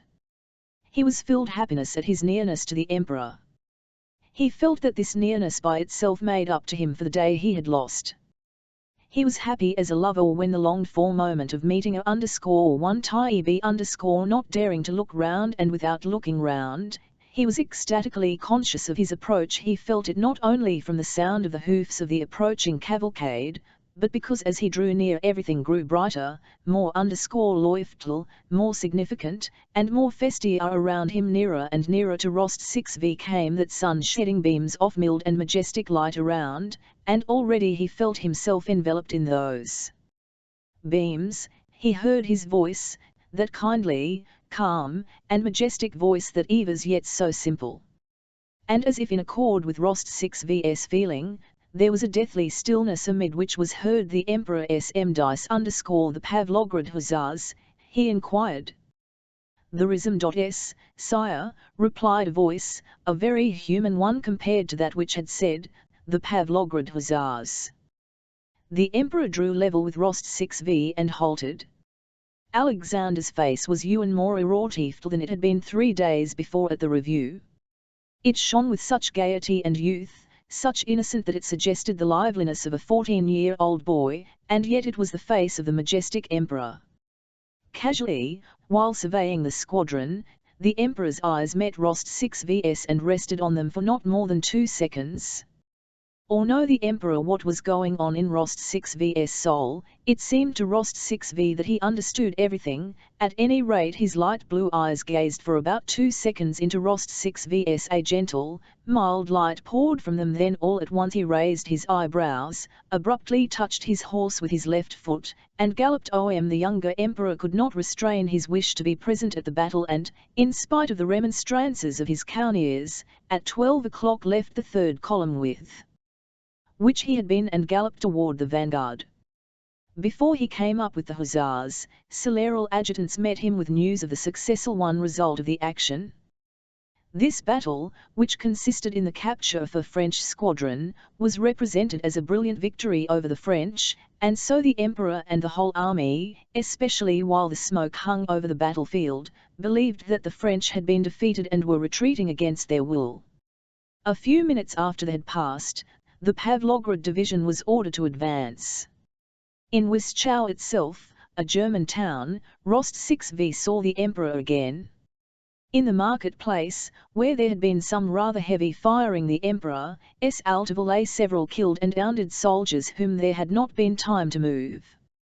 The emperor, surrounded by his suite of officers and courtiers, was riding a chestnut mare, a different one from that which he had ridden at the review, and bending to one side he gracefully held a gold lorgnette to his eyes and looked at a soldier who lay prone, with blood on his uncovered head. The wounded soldier was so dirty, coarse, and revolting that his proximity to the emperor shocked Rost 6v_. Rost 6v saw how the emperor's rather round shoulders shuddered as if a cold shiver had run down them, how his left foot began convulsively tapping the horse's side with the spur, and how the well-trained horse looked round unconcerned and did not stir. An adjutant, dismounting, lifted the soldier under the arms to place him on a stretcher that had been brought. The soldier groaned gently, gently. "Can't you do it more gently?" said the emperor, apparently suffering more than the dying soldier, and he rode away. Rost 6v saw tears filling the emperor's eyes and heard him, as he was riding away, say to Chitodolsky, "What a terrible thing Ivar is, what a terrible thing." Quel terrible chose que la guerre. The troops of the vanguard were stationed Wischau, within sight of the enemy's lines, which all day long had yielded ground to us at the least firing. The emperor's gratitude was announced to the vanguard, rewards were promised, and the men received a double ration of vodka. The campfires crackled and the soldiers' songs resounded even more merrily than on the previous night. Denisov celebrated his promotion to the rank of major, and Rost 6v, who had already chunk enough, at the end of the feast proposed the emperor's health. "Not our the emperor as they say at official dinners," said he, "but the health of our that good, enchanting, and great man. Let us drink to his health and to the snine defeat of the French. If we fought," he said, "not letting the French pass, as at Schongraben, what shall we not do now when he is at the front? We will all die for him gladly. Is it not so, gentlemen? Perhaps I am not saying it right, I have chunk a good deal, but that is how I feel, and so do you to the health of Alexander I. Hurrah! Hurrah!" rang the enthusiastic dices of the officers. And the old cavalry Kirsten shouted enthusiastically and no less sincerely than the 20-year-old Rost 6v hen. The officers had emptied and smashed their glasses, Kirsten filled others and, in shift sleeves and breeches, went glass in hand to the soldiers, and with his long grey moustache, his white chest showing under his open shirt, he stood in a majestic pose in the light of the campfire, waving his uplifted arm. "Lads! Here is to our sovereign, the emperor, and victory over our enemies. Hurrah!" he exclaimed in his dashing, old, hussar's baritone. The hussars crowded round and responded heartily with loud shouts. Late that night, when all had separated, Denisov with his short hand patted his favourite, Rost 6v, on the shoulder. "As there's no one to in love with on campaign, he's fillin' in Iowa with the Tsar," he said. Denisov, "Don't make of it," cried Rost 6v. "It is such a lofty, beautiful feeling, such a I believe it, I below it, Vivian, and I share and approve no, you don't understand." And Rost 6v got up and went wandering among the campfires, dreaming of what happiness it would be to die, not in saving the emperor's life, he did not even dare to dream of that, but simply to die before his eyes.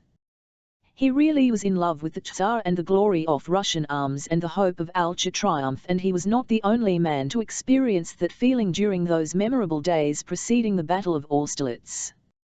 9/10 of the men in the Russian army were then in love, though less ecstatically, with their Tsar and the glory of the Russian arms. Chapter 11. The next day the emperor stopped at Wischau, and Villiers, his physician, was rareatedly summoned to see him. At headquarters and among the troops nearby the news spread that the emperor was unwell. He ate nothing and had slept badly that night, those around him reported. The cause of this indisposition was the strong impression made on his sensitive mind by the sight of the killed and wounded.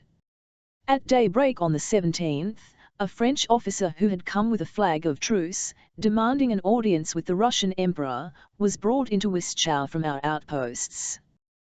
This officer was Savary. The emperor had only just fallen asleep, and so Savary had to wait. At midday he was admitted to the emperor, and an hour later he rode off with Prince Dolgorukov to the advanced post of the French army.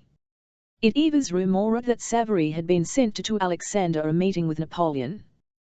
To the joy and pride of whole army, a personal interview was roused, and instead of Prince Dolgorukov, the victor at Wischau, was sent with Savary to negotiate with Napoleon if, contrary to expectations, these negotiations were actuated by a real desire for. Toward evening Dolgorukov came back, went straight to the Tsar, and remained alone with him for a long time.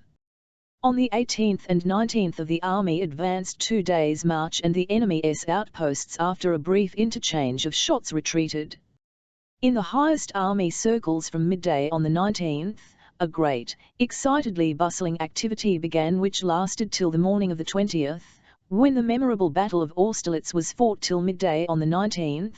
The activity, the eager talk, running to and fro, and dispatching of adjutants, was confined to the Emperor's headquarters.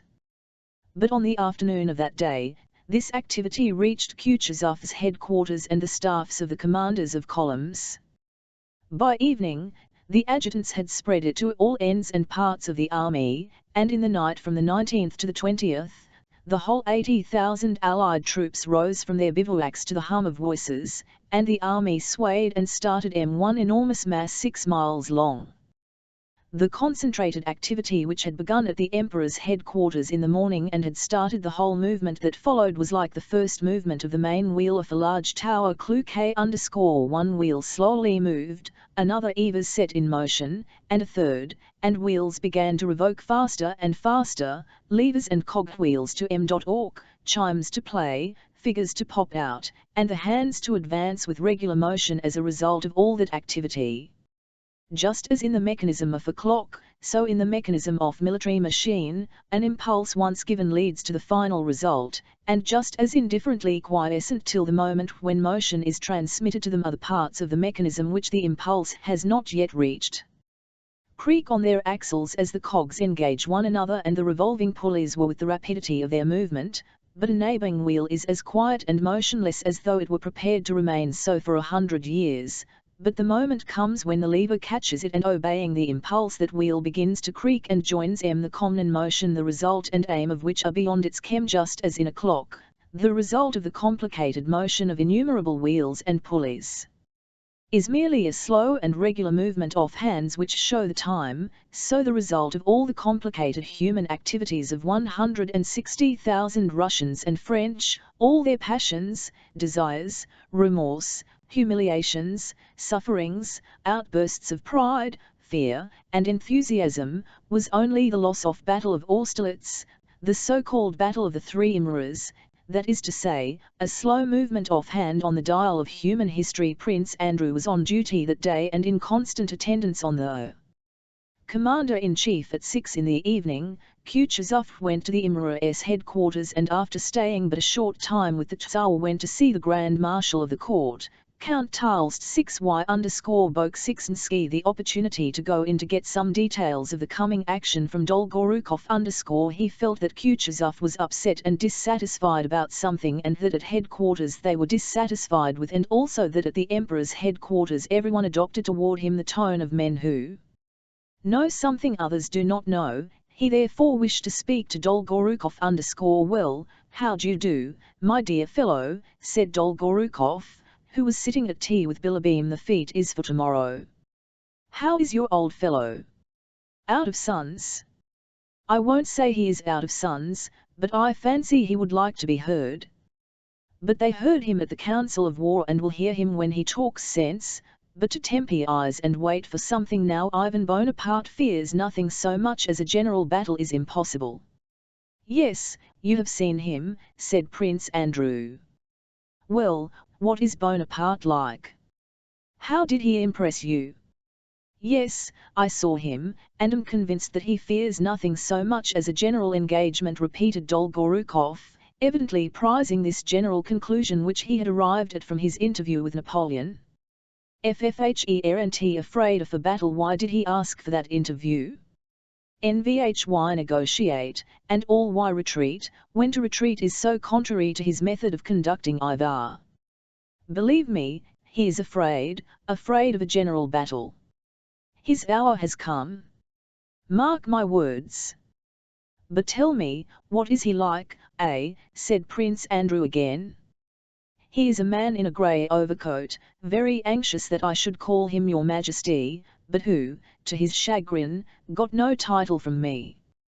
That's the son of man he is, and nothing more, replied Dolgorukov, looking round at Bilibin with a smile. Despite my great respect for old Kutuizov, he continued, we should be a nice set of fellows if we were to evade about and so give him a chance to escape, or to trick us, now that we certainly have him in our hands.